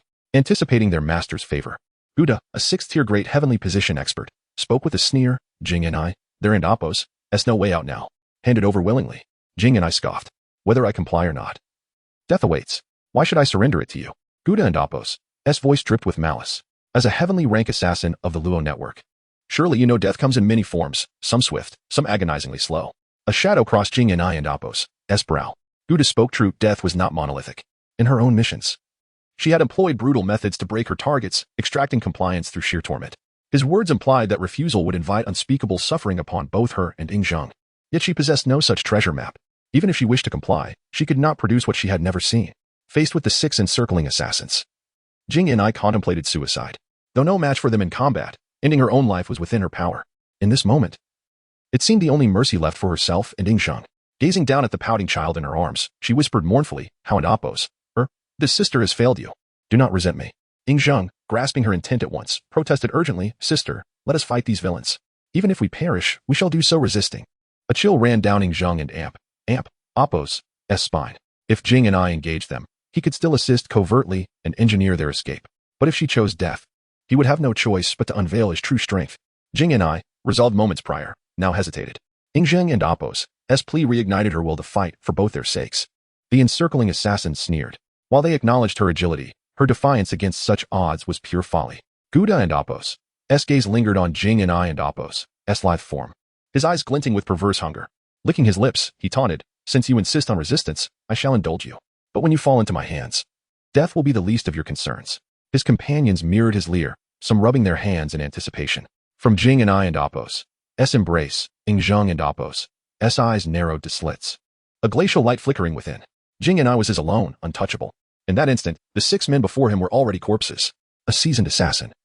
Jing and had survived to earn her heavenly rank through steel resolve, unshaken by Guda's threats. She drew her sword, Gongbu, its blade whispering through the air with a frosty gleam. Guda and Apos' eyes gleamed with intrigue. A rose with thorns indeed. Even Gongbu, another heavenly rank assassin, fell to you. You will join him, Jing and retorted coldly. With a cry, she lunged at Guda. He met her with derisive laughter, countering with brutal strikes from his smoke-wreathed blade. Though 4 tiers his inferior, Jing and Apos' ghostly swordplay and Zongi Dengxian steps kept her momentarily at parity. After dozens of exchanges, fatigue set in. Guda's relentless assault forced her back. Ying Zheng nearly decapitated multiple times. Yet evasion had its limits. A vicious slash from Guda cornered her completely, leaving no room for her footwork. Seizing the opening, he grinned savagely. "Woman, this ends now." His blade arced diagonally, aiming to sever both Ying Zheng and the arm that held him in one stroke. Chapter 47. Ying Zheng cleans up the aftermath from the beginning to the end. Ying Zheng had continuously released his soul power, allowing him to perceive every detail on the battlefield. Upon noticing a significant flaw exposed by Jingyu, Ying Zheng furrowed his brow. With my sister's strength and swordsmanship, she should not expose such a fatal weakness. Could it be? A sudden realization sparked in Ying Zheng and Apos' mind, and his eyes gleamed with clarity. In the next moment, Jingyu, seemingly at a dead end, unleashed her most formidable attack. A flash of cold light revealing 4 streams of sword energy slicing towards Guda. As she organized her assault, Jingyu pressed Ying Zheng and Apos' head against her chest with her left hand, her body sinking as she employed the ascending immortal step technique. Guda, faced with this unexpected turn of events, was struck with horror and desperately swung his sword in defense. Boom. The sword energy surged, radiating outward for dozens of meters. Despite Guda and Apos' best efforts to counter Jingyu and Apos' meticulously planned strike, he could only block 3 of the sword energies. As the 4th approached, he found himself too fatigued to resist, resorting instead to instinctive evasion. Swish. The frigid sword energy grazed Guda and Apos' face, and in the next instant, the left side of his face was severed, revealing exposed bone. "Oh, it hurts so much." Guda roared, clutching his wounded face in agony. Although Jingyu succeeded in her strike, she was dissatisfied. Had Guda not shifted slightly at the last moment, he would have perished. Observing the blood pouring from Guda as he howled in rage, Jingyu resolved to press her advantage, charging at him once more in an attempt to eliminate the strongest opponent. However, the assassins from Handan would not allow Jingyu to succeed easily. In an instant, they converged upon her, forcing her into a corner. Guda glared at Jingyu with a twisted expression, bellowing, "You all, immediately sever her limbs. I want her to suffer beyond death." Jingyu, already at a disadvantage and burdened by Ying Zheng, found herself in a perilous predicament. Yet, Ying Zheng remained composed, searching for an opportunity. The Handan assassins executed their strategy with precision. 2 attacked head-on, 2 flanked from the sides, while the last remained poised to strike. As they employed sword techniques reminiscent of the Inu sect, their coordination was seamless. Each assault leaving Chapter 48, The Death of Wolf Sovereign, regret not reading. Having learned from the previous experiences with the members of the Luo network, Ying Zheng meticulously inspected the bodies after slaying them, ensuring that all 6 had truly perished before rising to his feet. Upon standing, he gazed towards the entrance of the valley, a subtle smile playing upon his lips, hinting at a profound intrigue, before he sat down beside the stunned Jing and Moments later, a rush of wind heralded the arrival of an individual descending from the sky, none other than the Wolf Sovereign. One of the four guardians of the In Moon sect, tasked with eliminating the formidable ally of Jing and I, the Wolf Sovereign. At the pinnacle of the third stage of the mortal realm, had come with four subordinates, and upon discovering the whereabouts of Jing and I and Ing Zheng, he made his way to the scene. When the Wolf Sovereign arrived, he found Ing Zheng kneeling beside Jing and I, weeping profusely, his small hands shaking her lifeless form. Sister, please don't sleep. Wake up and play with Hao-er, Ing Zheng cried sorrowfully. The Wolf Sovereign scanned the battleground, ultimately fixing his gaze on the sole survivor, Ing Zheng. Little ghost, who killed them? He inquired. Hearing the voice, Ing Zheng wiped his tears and asked innocently, who are you? The Wolf Sovereign's eyes flickered for a moment as he concealed his murderous intent, approaching with a beaming smile. I am your sister's brother. I am here to rescue you. Are you not lying to me? Ing Zheng questioned, his large eyes filled with skepticism as he scrutinized the Wolf Sovereign. How could I deceive you? If you doubt me, you may ask your sister when she awakens, the Wolf Sovereign replied. But my sister is dead. She will never wake again, Ing Zheng lamented, tears streaming down his face. The Wolf Sovereign hastily countered, who said your sister is dead? She is merely exhausted and asleep. Ing Zheng, still sobbing, asked, Uncle, are you saying my sister is not dead? No, how could your sister die? She is only asleep, and when she awakens, you will be able to play together, the Wolf Sovereign assured him. Yay, I want to play with my sister. Uncle is her brother. So I want to play with Uncle too, Ing Zheng exclaimed, his tears ceasing as he approached the Wolf Sovereign, delighted at the news of Jing and I's survival. The Wolf Sovereign felt a surge of triumph at having so easily deceived the child. However, Ing Zheng, harboring an adult soul, was acutely aware of the Wolf Sovereign's intentions. The Wolf Sovereign squatted beside him, locking eyes with Ing Zheng. Is your name Hao-er? He asked. Yes, I am Hao-er, my sister's treasure. Ing Zheng replied adorably, completely unsuspecting of any danger. The Wolf Sovereign continued, Hao-er, do you know who put your sister to sleep and killed those bad people? Ing Zheng responded, Uncle, it was an old man who made my sister sleep. He also killed all the bad guys. The Wolf Sovereign's heart sank. Indeed. There was a powerful warrior behind Jing and I. He began to compare the renowned figures in the martial world, attempting to identify the grandfather Ing Zheng mentioned, to discern who was opposing the In Moon sect. Yet, after considerable contemplation, he could not pinpoint a suitable candidate and resolved to extract more information about this enigmatic figure from Ing Zheng. However, do you know where your grandfather has gone now? He inquired. Ing Zheng shook his head. Grandfather killed the bad guys and left. He didn't tell me where he was going. The Wolf Sovereign silently lamented this missed opportunity. Recalling the Zhu family's treasure map, he eagerly asked, However, have you seen a map? Ing Zheng continued to shake his head. I haven't seen a map. The Wolf Sovereign frowned, according to his intelligence. Ing Zheng had been with Jing and I, so it was illogical that he hadn't seen the Zhu family treasure map. Could it be that the treasure map was not in Jing Ni's possession, but had been taken by someone else? Doubt began to creep in. Soon, he considered the grandfather Ing Zheng mentioned. Within his network, the renowned assassin Jing and I had no background. However, a mysterious powerful figure had suddenly emerged behind her, raising suspicions. He speculated that the enigmatic elder was the one who had stolen the treasure map and was now covertly protecting Jing and I as Fade, using her as a shield. The more he pondered, the more plausible this theory seemed. Just then, Ing Zheng, stroking his chin, remarked, Uncle, I haven't seen a map. But I did see a piece of torn cloth. The Wolf Sovereign's eyes brightened. He recognized that it must be the Zhu family treasure map. Do you know where that piece of cloth is now? He quickly asked. Ing Zheng pointed to Jing Ni's waist. It's hidden by my sister. Upon hearing this, the Wolf Sovereign disregarded Ing Zheng, hastening towards Jing and I to search her body for the lost Zhu family treasure map. However, just as the Wolf Sovereign let down his guard, excitement coursing through him as he felt around Jing and I's waist, Ing Zheng made his move. In an instant, Ing Zheng unleashed his soul technique, Disorder of the Mind. A powerful wave of pain surged through the Wolf Sovereign's head, leading to a state of confusion. In that fleeting moment, Ing Zheng raised his hand and struck the Wolf Sovereign's back with a palm. Legends tell of an unparalleled martial art, revered beyond measure. Known as the Buddha's palm, Ing Zheng's strike, seemingly casual, was in fact the long-lost third form of this legendary technique, the Buddha moves mountains. As he executed the move, he was enveloped in a golden radiance, resembling a deity, with a golden staff materializing before him, an embodiment of the Buddha's power.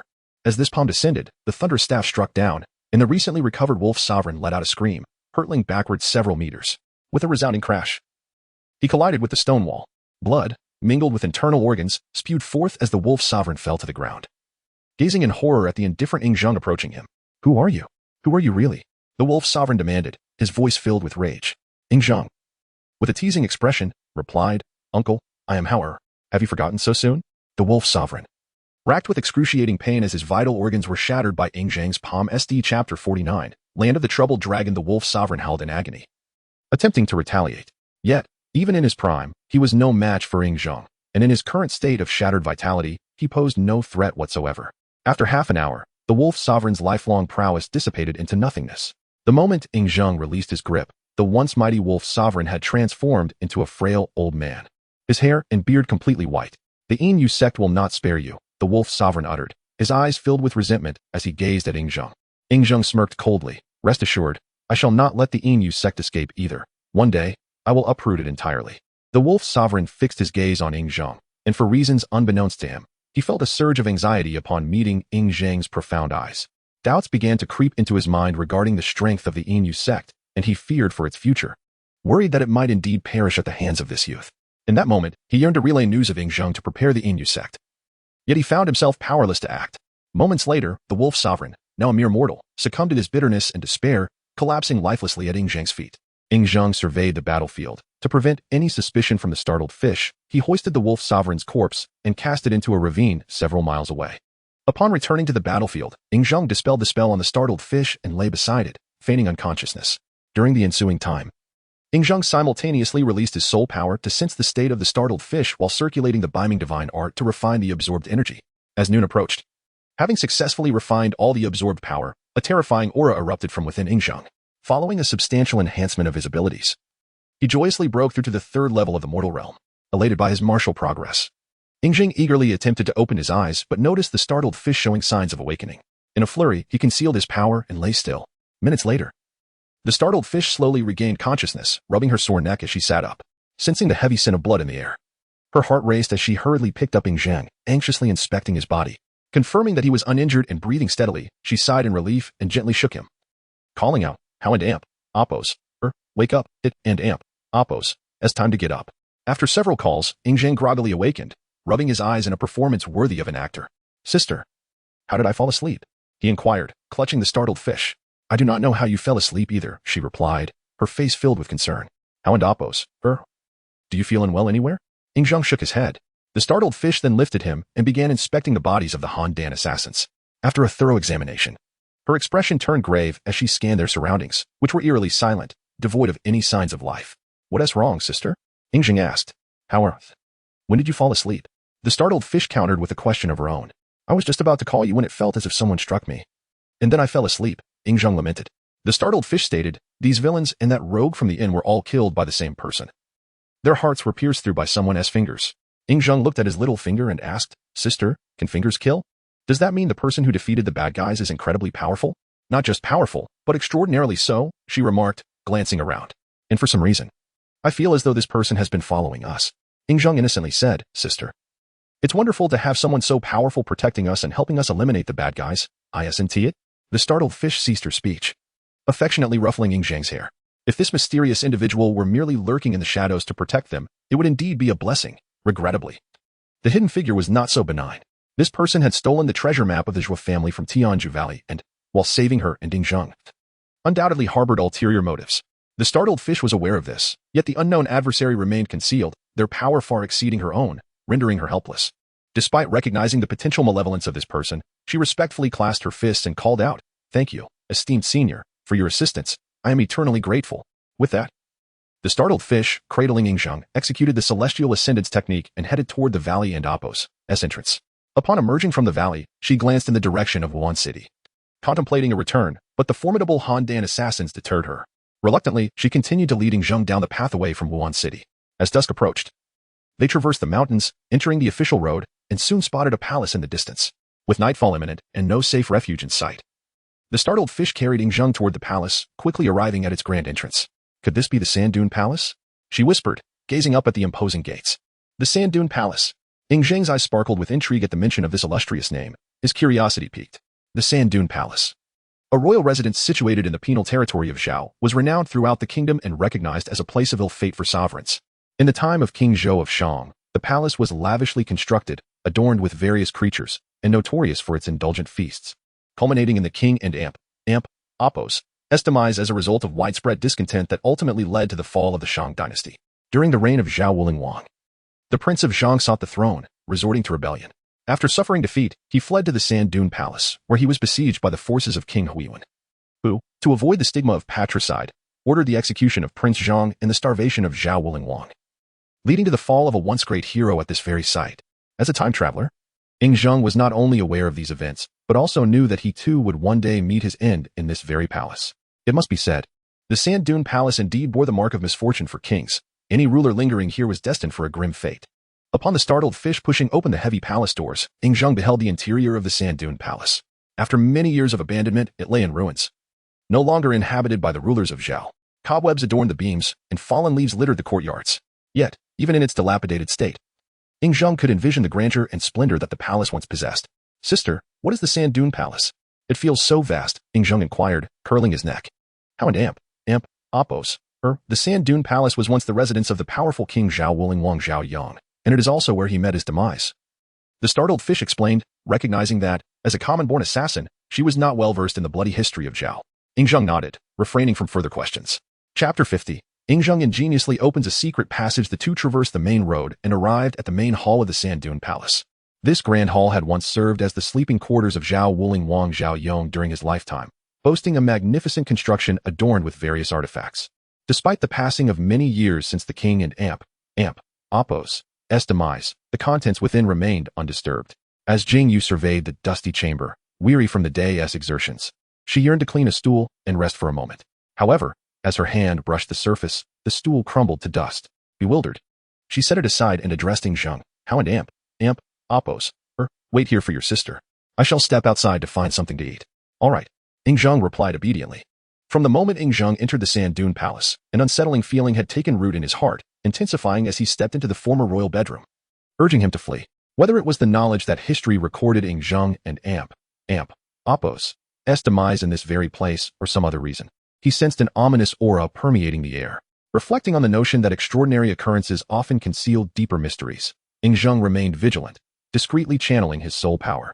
As he released his soul energy, his perception instantly enveloped an area exceeding 2,000 meters, etching a vivid image of a third of the Sand Dune Palace into his mind. Yet, the moment he tapped into his soul power, he uncovered the palace and Oppos' hidden secrets. There existed a clandestine passage leading to an underground river beneath Zhao Wuling and Oppos' quarters.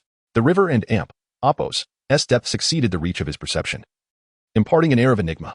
From what I perceive, this hidden river must have existed for quite some time, not constructed after Zhao Yong ascended to the throne, he mused. But if Zhao Yong did not build this river, who could have? Who would undertake the creation of such an extensive underground waterway? Zhou Wang, he pondered, recalling the only other individual capable of such an undertaking, and one connected to the Sand Dune Palace. If it were indeed Zhou Wang who constructed this river, what could have been his motive? Where does this river ultimately lead? A cascade of questions flooded Ing Zheng and Oppos' mind, sowing seeds of doubt regarding Zhao Wuling and Oppos' cause of death. Had he truly succumbed to starvation? In Ing Zheng and Oppos' understanding, Zhao Wuling, bearing the surname Ing, was a renowned king of the Warring States period, known for implementing the Hu Fu Qixi policy, which propelled the Zhao state to prominence, conquering the state of Zhongshan, and achieving great victories against the Lin Hu and Lu Fan clans. He expanded the territories of Yunzhong, Yanmin, and Dai, and constructed the Zhao Great Wall, eventually abdicating in favor of his son Zhao Huaiwen, earning the title Zhu Fu. It could be said that Zhao Wuling Zhao Yong was an eminent monarch of the Warring States, leading his nation to strength through his sheer will over several decades. Yet, the annals of history attributed his demise to internal strife, ultimately leading to his starvation. In an era where martial prowess was esteemed, Ing Zheng found it implausible that a king of such caliber possessed no martial skills. If he had any, he would not have perished from hunger. Ing Zheng surmised that the truth behind Zhao Wuling and Oppos' death must involve undisclosed secrets, and that the hidden passage likely held the key to unraveling the mystery of Zhao Yong and Oppos' demise. Suddenly, a rustling sound interrupted his thoughts. He turned to see Jing Yu entering with firewood and a wild rabbit. Temporarily setting aside his contemplation, Ing Zheng greeted her with a cheerful smile. Sister, are we having rabbit for dinner tonight? He inquired playfully. How and Oppos? There are no beasts here, only wild rabbits. So we shall have to fill our bellies with rabbit for now, Jing Yu replied as she set down the firewood and busied herself with her sword. Rabbit is delicious. How and Oppos, likes it, Ing Zheng exclaimed, joyfully hugging her leg and circling around her. Jing Yu found his attachment somewhat excessive and playfully chided. How and Oppos, go play elsewhere. If you cling to your sister, she will have trouble roasting the rabbit. But I just want to hold you, Ing Zheng pouted. Jing Yu laughed. All right, be a good boy. Go play somewhere else, and once we've satisfied our hunger, you may hug your sister as much as you like. Yay, Ing Zheng triumphantly acquiesced. Afterward, he gleefully played amidst the remnants of the royal chamber, energetically exploring the surroundings. Jing Yu observed his exuberance and attributed it to his long absence from a home. believing he found everything novel and exciting. Yet, Ing Zheng and Amp, Appo's mind was preoccupied with more than mere curiosity, possessing the memories of all martial arts masters. He had not only acquired numerous martial arts texts but also profound insights into various esoteric techniques. By now, Ing Zheng had become a master of these arts. And even without refining the soul scriptures, ordinary mechanisms and secret passages posed little challenge to him.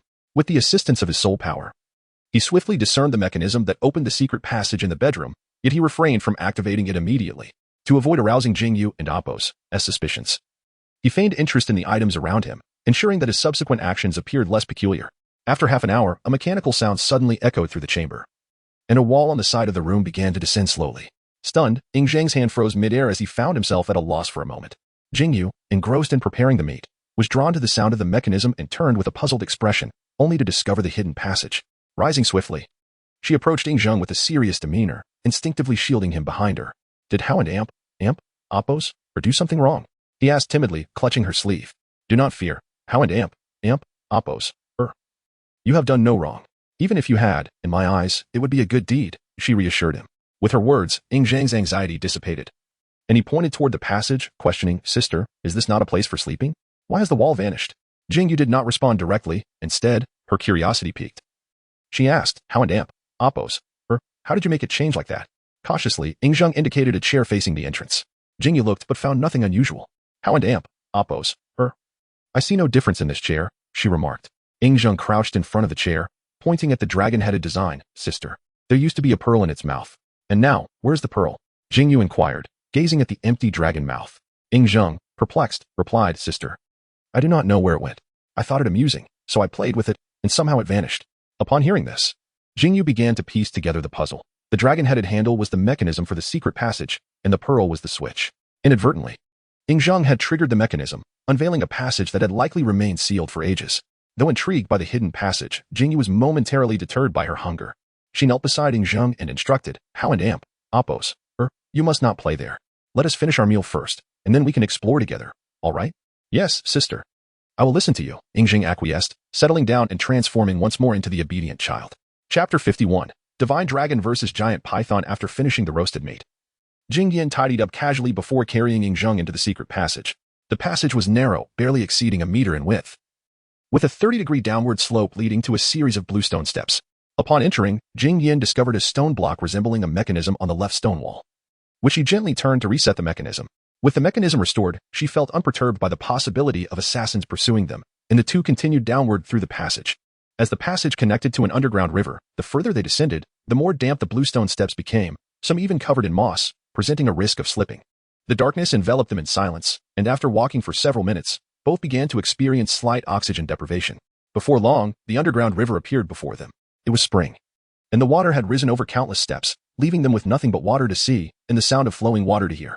Jingyan initially intended to explore the secret passage further, but hesitated upon seeing the river that could only accommodate one person at a time. She pondered where this river might lead and whether they could exit elsewhere or would inevitably return to this very spot.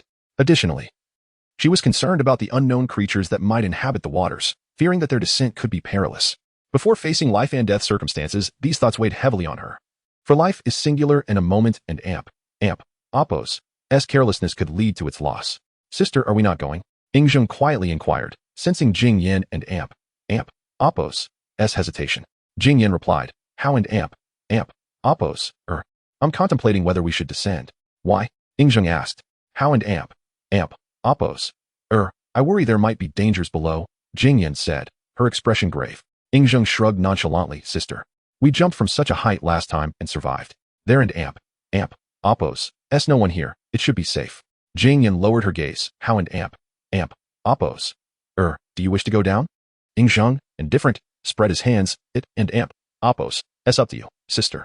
If you go down, I will too. If you prefer not to, we can return together. Hearing Ing Zheng and Appo's words, Jingyan felt her courage was less than that of a child. Furthermore, having discovered the secret passage, she would regret not exploring it. Taking a deep breath, she resolved, Hao and Appo's, we shall descend. All right. Ing Zheng nodded, his heart brimming with anticipation. With that, Jingyan plunged into the underground river, cradling Ing Zheng in her arms. Though it was already April, the water remained frigid due to its lack of sunlight.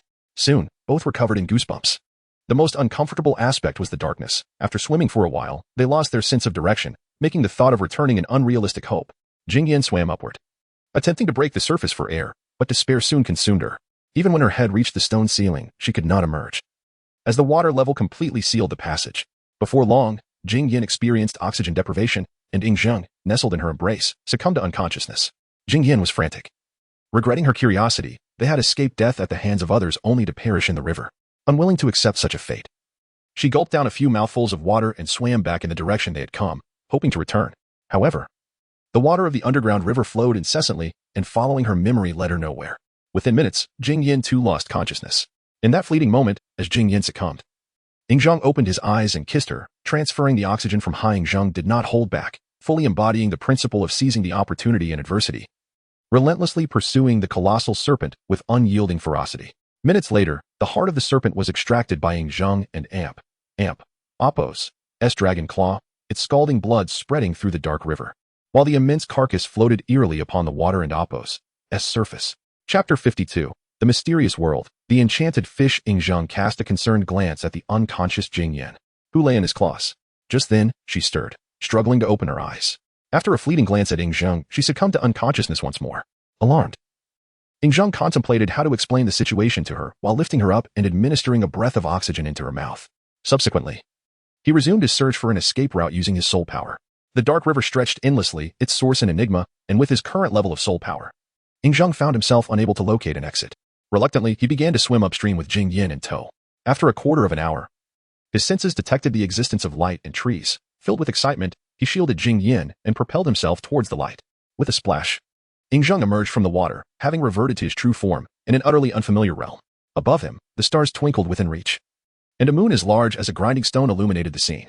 Nearby stood towering trees, so immense that several people would be needed to encircle their trunks. Through the silvery night, he beheld pristine lakes, rivers swirling with life, and fireflies frolicking among the flora. In that moment, as he gazed upon the dreamlike landscape, Yingzheng was nearly certain that he and Jingyan had entered a world unlike the one they knew. His curiosity about this realm swelled, yet he remained still, for Jingyan required his care. He gently laid her on the grass and employed the dragon god technique to extract the water she had swallowed. Soon, signs of awakening appeared in Jingyan. Without hesitation, Yingzheng transformed into a figure of sorrow, clutching her and weeping, "Sister, you must not die. If you do, Hao and Apos cannot live either." He performed this act for nearly a minute, and just as tears began to flow, Jingyan regained consciousness, coughing violently from swallowing water. Jingyan took a while to regain her composure. Her cheeks flushed as she turned to Yingzheng. "Sister, you are finally awake. You scared Hao and Apos to death." Yingzheng wiped his tears, relieved. Jingyan, struggling to sit up, embraced him and inquired, "Hao and Apos, are you all right?" "I am fine, sister, but I was frightened for you," he replied earnestly. Jingyan tenderly stroked his head, soothing his distress.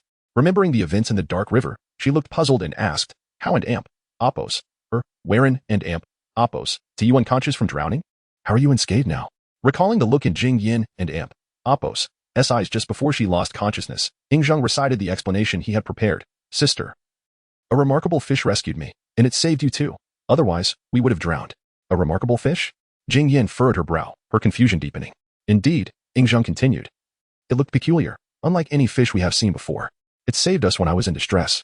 Jingyan pressed for details. "Hao and Apos, what did it look like?" "It had a large head, claws, and a long tail. It defeated a giant snake just before." Yingzheng wove his tail. "Then it seems that was no dream, but a reality," Jingyan mused, recalling the image she had seen as she neared death, a white dragon coiling above the dark river, clutching her in its claws. When she had looked at the dragon, its golden eyes had met hers. She and Yingzheng had been saved by this dragon, which had brought them to this strange place. The existence of dragons was beyond her imagination, and the fact that they had been rescued by one filled her with awe. "Sister, what is truly real?" Yingzheng asked, his curiosity piqued. Jingyan replied, "Hao, dragons exist. It was not a fish that saved us, but a dragon, the mightiest creature in this world." Yingzheng and Apos' eyes widened in understanding. "Wow, so that fierce creature is called a dragon." Noticing Yingzheng and Apos' expression, Jingyan chuckled. "Hao and Apos, do you know where that dragon went?" Yingzheng pouted. "Sister, it just left us here." Jingyan considered the dragon and Apos' benevolence in saving them and concluded that it could not possibly linger, so she dismissed the thought. After a while, Jingyan, regaining her strength, stood with Yingzheng in her embrace, gazing curiously at their unfamiliar surroundings. "What is this place? How could the secret passage from Zhao Wu Ling Wang's chamber lead here?" She pondered, clearly aware that this realm exceeded her comprehension. With caution, she observed her surroundings and sat down, mindful of the lessons learned in the dark river. She chose to remain still and patiently await the dawn, for at least this place felt safe, free from immediate danger for both her and Yingzheng. In the ensuing time, they refrained from resting, seated together on the grass to cultivate their skills. During this process, they discovered that this place seemed particularly conducive to training, yielding several times the usual results for the same duration of practice.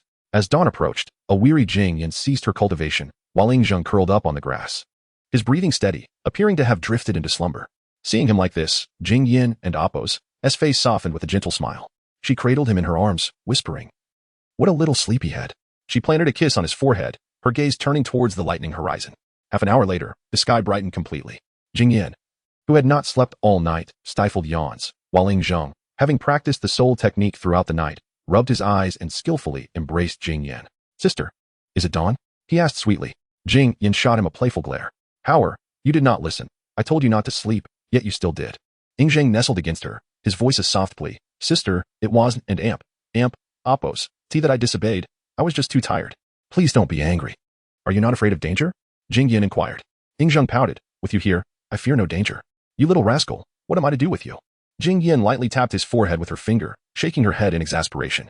"Sister, I am not a little rascal. I am your betrothed," he emphasized, prompting a fit of laughter from Jing Yan. Suddenly, a rumble emanated from Yingzheng and Appo's stomach. He glanced down, then playfully covered his belly, saying, "Sister, I am hungry. Shall we find something to eat?" "Very well, whatever you say, my dear Hound Appo's." Jing Yan replied indulgently, lifting him into her arms as they made their way to the nearby lake. Upon reaching the lake, Jing Yan noticed many colorful fish swimming in the crystal clear waters. These fish were sizable and unlike any she had seen before, each weighing over 100 pounds. Without a second thought, she picked up a stone from the ground and threw it towards a large yellow fish that bore some resemblance to the carp from her world. The yellow fish, initially swimming leisurely, turned its gaze toward the two as the stone approached. With a flick of its tail, it struck the stone, sending it plummeting back into the water. At the very moment the yellow croaker flicked its tail, Yingzheng and Jing and Appo's arms widened his eyes, for he sensed an extraordinary power emanating from the fish. "Not good," Jing exclaimed in alarm, swiftly raising her sword to block. Clang! The ricocheting stone struck the Gongbu's sword with a thunderous impact, sending the projectile flying backward. A tingling numbness surged through Jing and Appo's sword-wielding hand. Chapter 53. The Yellow Fish of Yingzheng. After a counterattack, the yellow croaker swam away leisurely. Jing stood frozen in place for quite some time, unable to comprehend the nature of this place, where even fish seemed so formidable. Although she had not exerted her full strength in that throw, its power was considerable. From the force of the fish and Appo's retaliation, she could almost ascertain that this yellow croaker possessed the strength of a mid-tier martial artist. Yingzheng was equally astonished, but his surprise stemmed from a different source than Jing and Appo's. While she was bewildered by the fish and Appo's martial prowess, he was astounded by the power it wielded. The speed at which the yellow croaker struck was remarkable, yet he still discerned a distinct difference in its power. It was not the internal energy cultivated by ordinary practitioners, but rather a spell. Indeed, the yellow croaker was employing sorcery, and as far as Yingzheng knew, it appeared that only practitioners of the Yin-Yang school utilized such magic throughout the Warring States martial world. Yingzheng was dumbfounded. At that moment, he felt as though his mind could not keep pace with reality. Where was this mysterious world?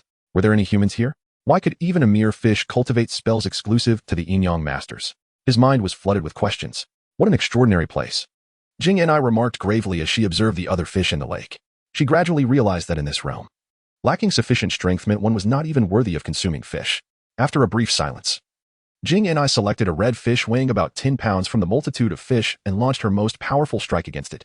A flash of cold light descended, directly aimed at the red fish. In that moment, she felt confident in her ability to succeed, for with her strength, she should have no trouble capturing a small red fish. However, reality disappointed her greatly. Just as the sword energy was about to slay the little red fish, it flicked its tail and transformed into a red phantom, disappearing into the depths of the lake with astonishing speed.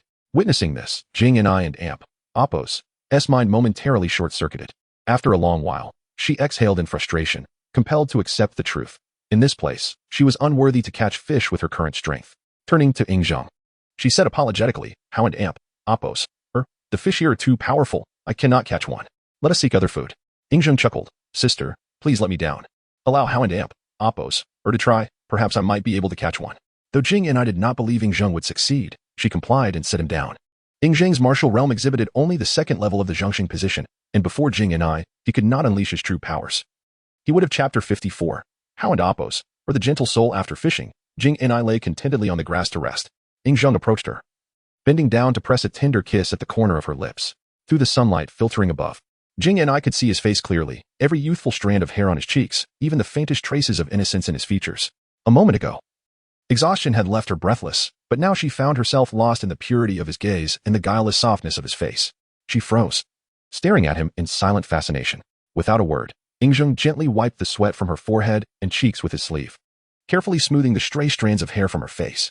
"Sister, there," came his childlike voice after a pause. Jing and I snapped out of her daze, flustered as she hastily sat up, diverting the conversation. "How and Appos? How did you know that herb could stun the fish?" Zhang had prepared his answer long before. "Sister, don't you remember? I grew up in the manor," he replied calmly. Jing and I frowned slightly. "What does the manor have to do with it?" "Everything," Zhang fabricated smoothly. "The uncles and elders there each had their own skills. I learned about this herb from one of them while playing together." Jing and I studied his eyes, searching for deception. But when she met his gaze, so clear, so untainted, she chided herself inwardly. "Have I gone mad? How could a child as young as Hao and Appos, lie, especially to me?"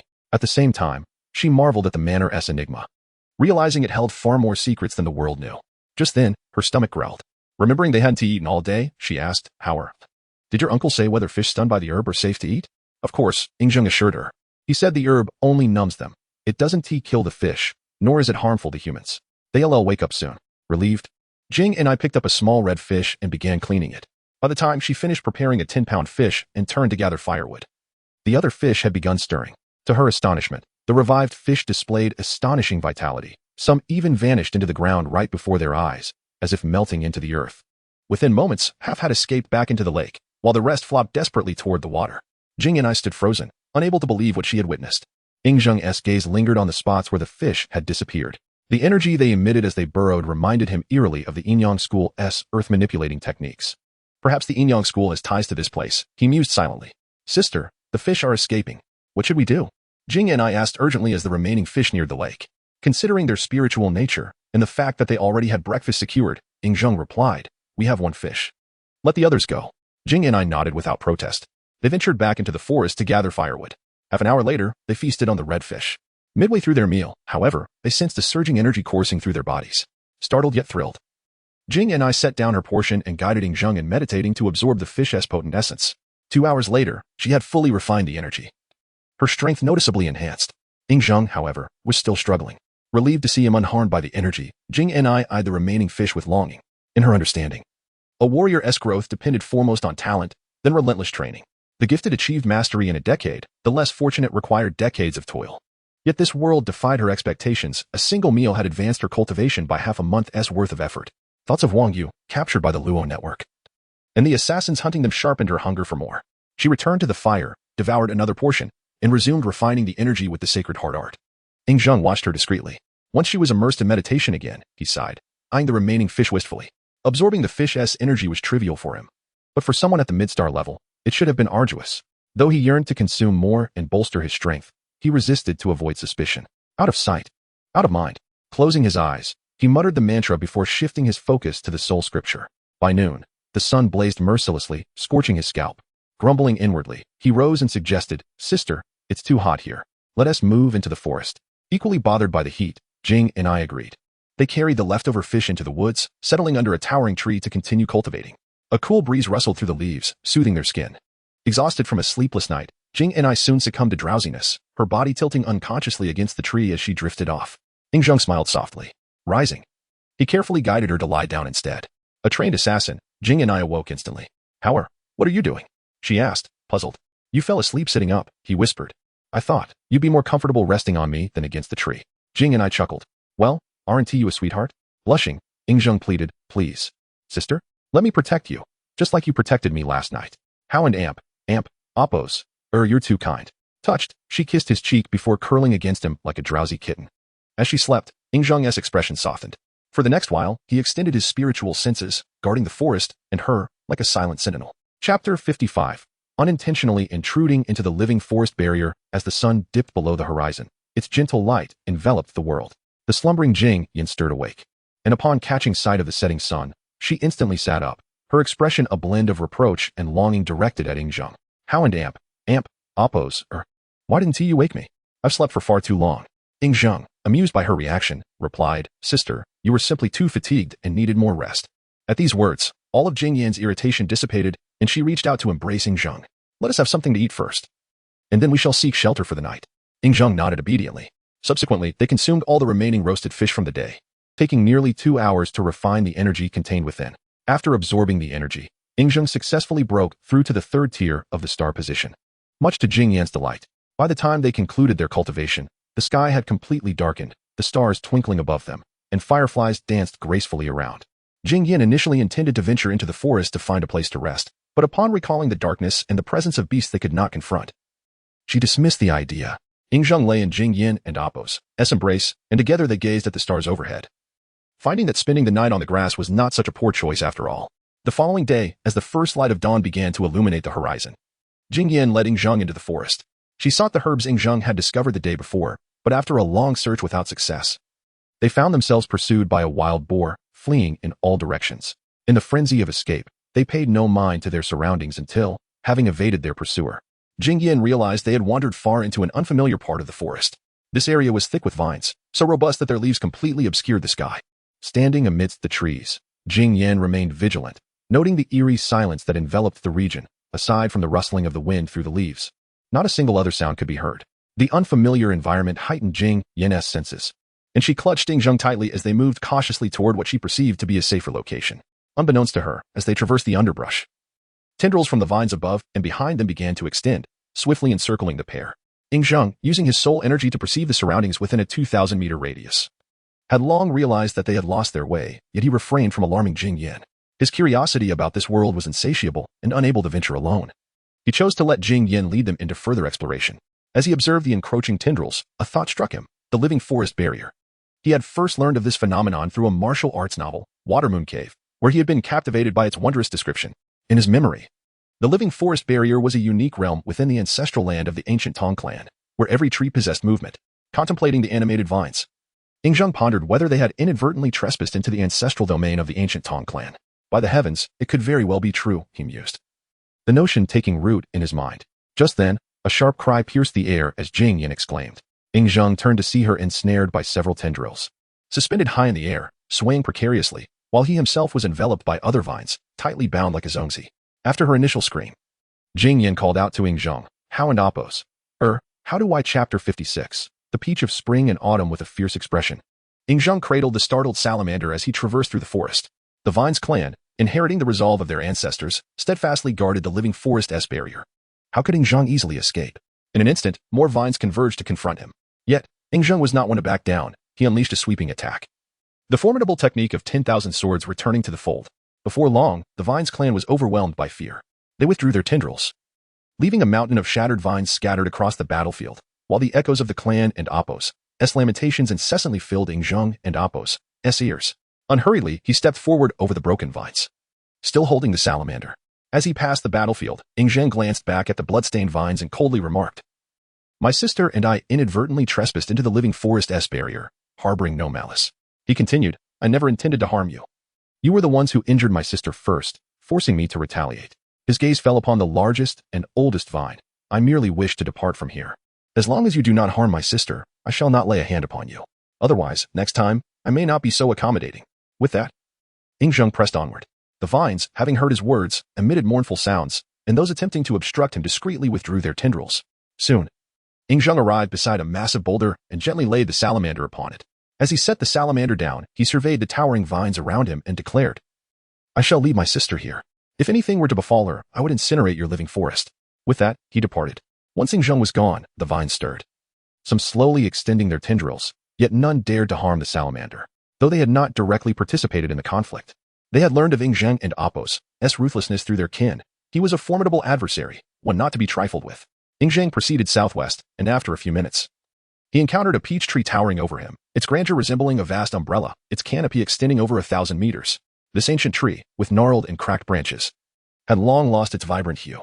Countless roots emerged from the earth, intertwining like the gnarled hands of an elderly person. Nevertheless, this did not hinder its ability to bear fruit.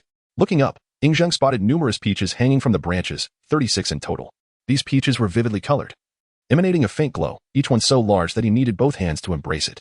For a young boy, The greatest joy was climbing trees to pluck peaches or catch birds, and as he gazed at the peaches, saliva nearly dripped from his mouth. With a leap, he landed on a branch and eagerly reached for a peach. However, as he was about to grasp it, the peach, along with its branch, twisted away to a spot just out of his reach. Zheng's expression darkened, and he called out, "Return it to me at once. If you anger me, I shall uproot your tree." No sooner had he spoken than the leaves of the peach tree rustled, and shortly after, the previously elusive peach trembled back into his grasp. Delighted, Zheng grinned widely as he held the peach and took a hearty bite. Delicious. Juice splattered across his face. This is far superior to any peach I have ever tasted. He licked the juice from his lips, unable to contain his praise. In response, the peach tree flicked a yellow leaf at him in displeasure, for this was the essence accumulated over 400 years, incomparable to the mundane fruits of the outside world. Zheng soon realized this truth, for with each bite, he sensed an energy far surpassing that of fish. This energy was pure and astonishing. With his current strength, it surged wildly within him. His eyes gleamed with greed as he clutched the peach, recognizing it as a rare treasure bestowed upon him by fate. He devoured one after another, and as the energy within him became uncontrollable, he settled atop the branch to cultivate. Time passed slowly. In the following moments, Zheng repeatedly indulged in eating and cultivating until a powerful aura erupted from within him. After finishing a peach, he unexpectedly broke through his recently attained realm, achieving the 4th level of the mortal realm with ease. One peach elevates me to a new realm. This cultivation is simply delightful. Relishing the newfound power, Zheng's eyes slyly darted toward the remaining peaches. Witnessing this, the old peach tree felt a wave of despair. Initially skeptical of Zheng's youthful mischief, it now recognized the devastation he wrought upon its hard-earned fruits. Yet, it could not fault the boy. His cherubic face and tender age of merely 4 made it hard to chastise him. As Zheng had just plundered one peach, he turned his attention to the others. And the old peach tree felt a flicker of anger. It yearned to teach him a lesson about humility, but upon seeing his small stature and adorable visage, it hesitated. Not taking the old tree seriously, Zheng stood up, clutching the branch, and reached for another peach. Yet, the tree swiftly moved the fruit away. Rolling his eyes, he exclaimed, "Old peach tree, peaches are meant to be eaten when ripe. Don't be so stingy. Come on, hand them over. I'm in a hurry to return." Peaches are meant to be eaten when ripe. The old tree repeated Zheng's words. Unbeknownst to him, the boy's small figure began to overlap with memories of other children in the old tree's heart. They were a group of mischievous kids, similar in age to Zheng. Whenever the tree felt bored, they would come to play, climbing onto its branches, chatting, and sometimes playfully tugging at its leaves and bark, causing it to chuckle with delight. When the peaches ripened, these children, like Zheng, would beg for them, clinging to its arms for fruit. In those moments, the tree would kindly offer the essence of its centuries-long cultivation, watching as the peaches became part of the children's strength. At that moment, the old peach tree saw Zheng as one of those cherished children. It ceased to resist and joyfully offered the peaches. Unaware of this transformation, Zheng cheerfully plucked 2 peaches from the old tree's generous offering and dashed away, reminiscent of his childhood escapades of stealing peaches from neighbors. The old peach tree, like a lonely elder, silently watched him depart until he vanished from sight. Chapter 57. The astonishing rise of Jing and I on the other side. Zheng hurriedly ran back to the tree, clutching 2 peaches in his garment. At that moment, Jing and I had already awakened and was anxiously searching for Zheng. Upon seeing him return, Jing and I, nearly in tears, shouted at him, "Howard, where have you been? Why do you always run off? Do you not know how worried your sister gets?" Before she could finish speaking, she enveloped Zheng in an embrace and playfully slapped his backside. However, despite her anger, Jing and I controlled her strength well. The slap was more a gentle pat than a strike. Nevertheless, Zheng feigned a look of grievance, tears welling in his eyes as he replied, "Sister, I didn't run off. I was afraid you would wake up hungry, so I went to find something to eat for you." Seeing Zheng's pitiful expression, the anger that had built up within Jing and I dissipated instantly. Learning that he had ventured out to gather food for her filled her with remorse for having acted so rashly. Releasing him, she gently wiped away his tears and admonished, "Howard, you mustn't wander off again. Your sister will find food for us, all right?" Zheng obediently nodded and, like a treasure, opened his garment to reveal the 2 peaches nestled within. The nearby vines, upon seeing the peaches Zheng had plucked, erupted in excitement. "Wow, this little rascal has actually managed to pick spring and autumn peaches. Could it be that even the peach elder is no match for this little imp? Are you out of your mind? The peach elder is not someone he can easily outsmart. If he wanted to teach this little brat a lesson, he would have done so by now. That is a fair point. But if this little imp could not defeat the peach elder, how on earth did he manage to gather these peaches? Surely, he didn't steal them?" Once this statement was made, the surrounding vines chose to ignore the speaker, dismissing him as foolish. Who could possibly steal from the peach elder? An elder vine, the oldest among them, sighed and remarked, "It must be that the peach elder, seeing this child, generously gifted him the peaches. That must be the case." With the vines murmuring among themselves, Zheng smiled at Jing and I, and said, "Sister, I picked these peaches. They are so sweet. You should eat one." Jing and I, puzzled, inquired, "How? Where did you get these peaches?" Pointing towards the direction of the peach tree, Zhang explained, "Sister, there is a peach tree over there, laden with ripe peaches, and I picked 2 to bring back." Having not eaten anything since morning, Jing and I, upon understanding the source of the peaches, picked up one that Zhang had not bitten into and took a bite. As she savored the first mouthful, she immediately recognized the extraordinary quality of the peach. Zhang feigned innocence, asking, "Sister, isn't the peach incredibly sweet? Isn't it delicious?" Jing and I nodded vigorously and replied, "The peach is not only sweet, but it also contains a surge of energy, much like fish." Zhang encouraged, "Sister, if you find it delicious, eat more. If it's not enough, we can go pick more, as the peach tree isn't far from here." Jing and I chuckled, momentarily disregarding her refined demeanor as she eagerly bit into the peach. However, after just 3 bites, she found herself overwhelmed and immediately began to cultivate right there. The nearby vines, overhearing Zhang's words, were incensed. This little brat, though small, certainly knew how to charm a girl, utilizing the essence of the peach elder, who had spent centuries cultivating, to win her favor, all while remaining so nonchalant. Yet, they could only stew in their frustration, for they lacked the strength to confront this chapter 58. The affection from the spring and autumn peach Zhang was not foolish. He had a rough idea of the vine's intentions. With a smile, he said to Jingyu, "Sister, please set Howard down." Jingyu, puzzled, asked Howard, "What do you intend to do?" Zhang pointed at the irate vine and replied, "Sister, that vine uncle likes Howard very much. I wish to give it a hug." Without further thought, Jingyu complied and gently placed Zhang on the ground. As Zhang approached, the agitated middle-aged vine suddenly became timid and withdrew its tendrils, ceasing its frantic shaking. Observing this little tyrant approaching the middle-aged vine, the other vines assumed he was about to reprimand it, silently expressing concern for their companion. Despite belonging to the same vine family, having witnessed Zhang's terrifying prowess, they dared not intervene even if they wished to save the middle-aged vine. Under the watchful eyes of numerous vines, Zhang halted beneath the middle-aged vine, refraining from any aggressive action as the others had anticipated. Innocently, he looked up and asked, "Vine uncle, may I give you a hug?" The middle-aged vine, unsure of Zhang's intentions, remained motionless. Sensing the vine's hesitation, Zhang encouraged, "Vine uncle, how about this? If you also like Hao and Appos, you could wrap your tendrils around her." The middle-aged vine paused, and upon realizing that Zhang meant no harm, it slowly extended its tendrils, cautiously wrapping 2 of them around Zhang. Jingyu was utterly astonished. She had not expected the vine to comprehend human speech, let alone that Zhang could charm these fierce vines into embracing him. At that moment, Jingyu was completely convinced of Zhang's words. She rushed to his side, excitedly exclaiming, "Howard, you are truly incredible to have won the favor of these vines." Gently, Zhang tapped the tendrils, signaling the middle-aged vine that it could withdraw. The vine, understanding the cue, discreetly retracted its tendrils. Taking Jingyu's hand, Zhang said, "Sister, in truth, the vine uncles and aunts are quite benevolent. As long as we do not harm them, they will not harm us. But they did grab us," Jingyu recalled, recalling an earlier incident. Zhang chuckled, "Sister, they weren't grabbing us. They were merely playing with us. Is that truly the case?" Jingyu asked, her skepticism resurfacing. Zhang affirmed, "Of course. If you doubt it, you can ask these vine uncles and aunts." Without hesitating, Jingyu did just that. However, upon her query, the vines remained utterly silent, unhappy with their lack of response. Zhang lightly slapped the trunk of the middle-aged vine, asking, "Vine uncle, is that correct?"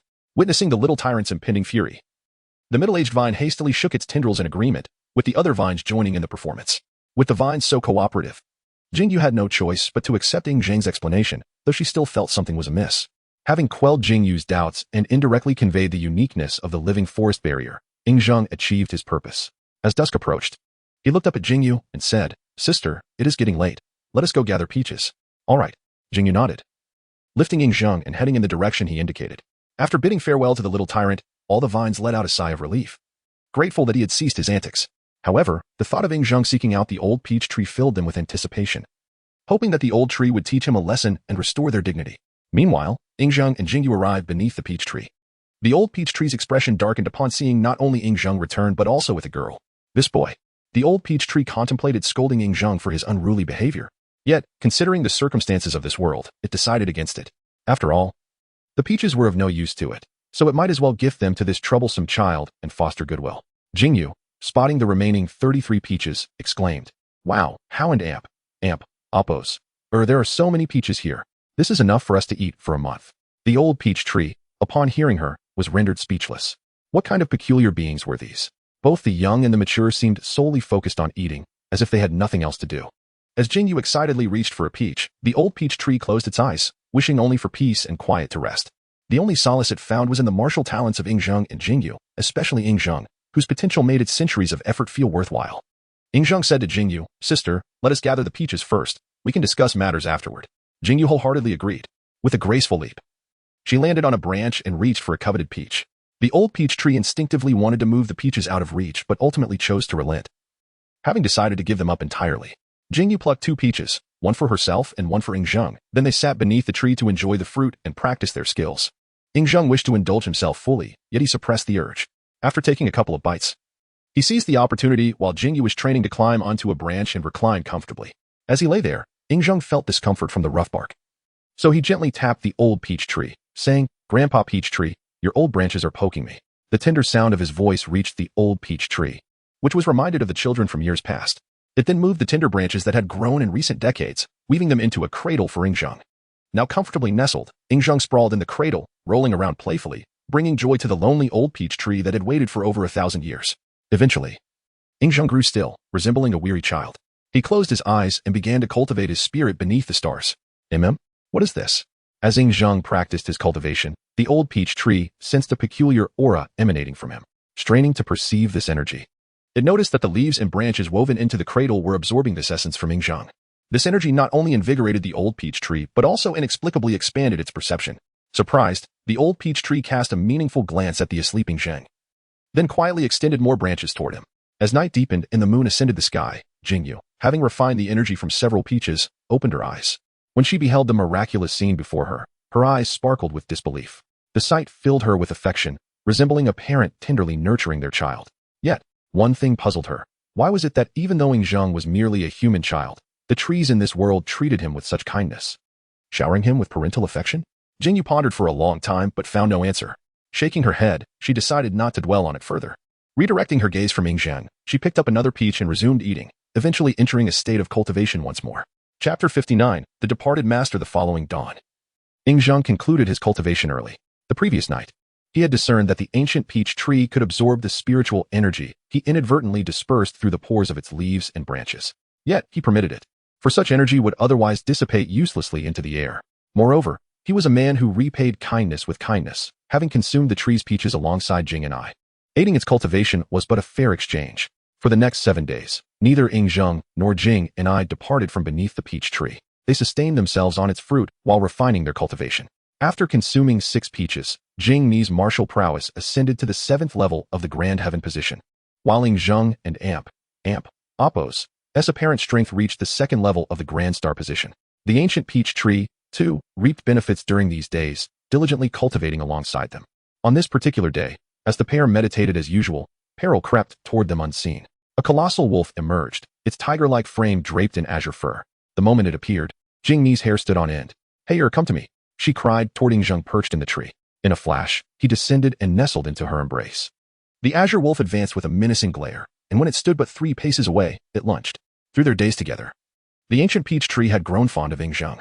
Instinct urged it to intervene with its branches, yet when the wolf's gaze turned upon it, the tree hesitated and withdrew. This wolf possessed cultivation at the peak of the Grand Heaven position. Though Jing and I was no weakling, the battle beneath the peach tree was fierce. Initially, she believed her phantom sword art and celestial steps could bridge the gap in their realms. But she soon realized her naivety. While such tactics might prevail in the outside world, here, every creature wielded terrifying power capable of transcending boundaries. After a dozen exchanges, Jing and I faltered. With no choice, she seized Yingzheng and fled once more. The wolf pursued relentlessly, driving them beyond the living forest barrier to the foot of a barren stone mountain. Panting, Jing and I retreated, wary of the beast. Yingzheng remained silent, though suspicion flickered in his eyes. Throughout the chase, he had noted the wolf's extraordinary speed, swifter than most mortal realm martial artists. Had it sought their lives, he would have been forced to reveal his true strength. Yet the wolf merely herded them, never striking to kill. Moreover, it deliberately steered them toward the stone mountain. Whenever Jing and I strayed from the path, the wolf cut her off, much like a sheepdog guiding its flock. As the creature advanced, Yingzheng sensed deception at play. Extending his spiritual sense toward the mountain, he detected an anomalous energy within. He considered warning Jing and I, but hesitated. Any alert might expose his hidden capabilities. Thus, he allowed events to unfold. Jing and I continued retreating until her back met the stone. The wolf feigned another lunge. In panic, she activated her celestial steps, leaping toward a boulder to rebound away. At that moment, Yingzheng glimpsed a disturbingly human smirk upon the wolf's muzzle, before it halted abruptly. The sight confirmed his suspicions. This mountain harbored treachery. Simultaneously, Jing Mi's foot met the boulder, yet instead of propelling her, the stone swallowed them whole. Her scream echoed as the wolf lifted its head in triumphant howls before trotting contentedly away. Soon, it returned to the peach tree. The ancient tree spoke in the tongue of their world. Qinger, have you slain them? The wolf shook its head. This realm forbids killing. I would not break its laws. Then why drive them out? A cold smile curled the wolf's lips. Elder Peach, though I abide by our world's rules, others may not. The tree's branches trembled violently as realization dawned. Its voice dropped to a whisper. You herded them into the dark boundary? The wolf nodded. Silence fell. A millennium ago, the dark boundary had been peaceful. But after that incident, it transformed, now a realm of shadows and deceit, where outsiders seldom returned alive. Recalling Ying Zheng's mischievous antics, the ancient tree sighed. Such prodigious talent, wasted. Had he lived, he might have become extraordinary. Sensing its melancholy, the wolf frowned. Elder, do you mourn those humans? Somewhat, the tree admitted. Elder, the wolf chided, you are a venerable elder of the living forest, the oldest in our world. You know outsiders are unwelcome. I know. Yet you sheltered them. Disappointment tinged the wolf's voice. Not only within our borders, but you bestowed upon them the spring-autumn peaches. This violates our laws. And what of it? The tree's tone remained placid. I uphold our world's order, the wolf retorted. I even spared you trouble. Were our master still present, this transgression would have earned you punishment. The master. The tree exhaled a long sigh. Were he here? This old one would gladly accept chastisement. But he departed 1,000 years ago. Grief flickered in the wolf's eyes. Indeed, their master had been gone for over a millennium. The once vibrant world now stood desolate, inhabited only by remnants like themselves. Yet even so, the wolf regretted nothing. Composing itself, it spoke gravely. Elder Peach. Though you may resent me, I stand by my actions. With that, the wolf turned and left. The ancient tree watched its retreating form in wordless silence. Chapter 60. The divine palm of Tathagata reveals its might elsewhere. Following a piercing shriek, the vision of Jing Ni and Ying Zheng was restored. With a thunderous crash, they found themselves plummeting into another forest.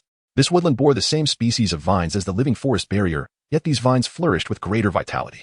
Entering this unfamiliar terrain, Ying Zheng unleashed his spiritual energy to survey their surroundings.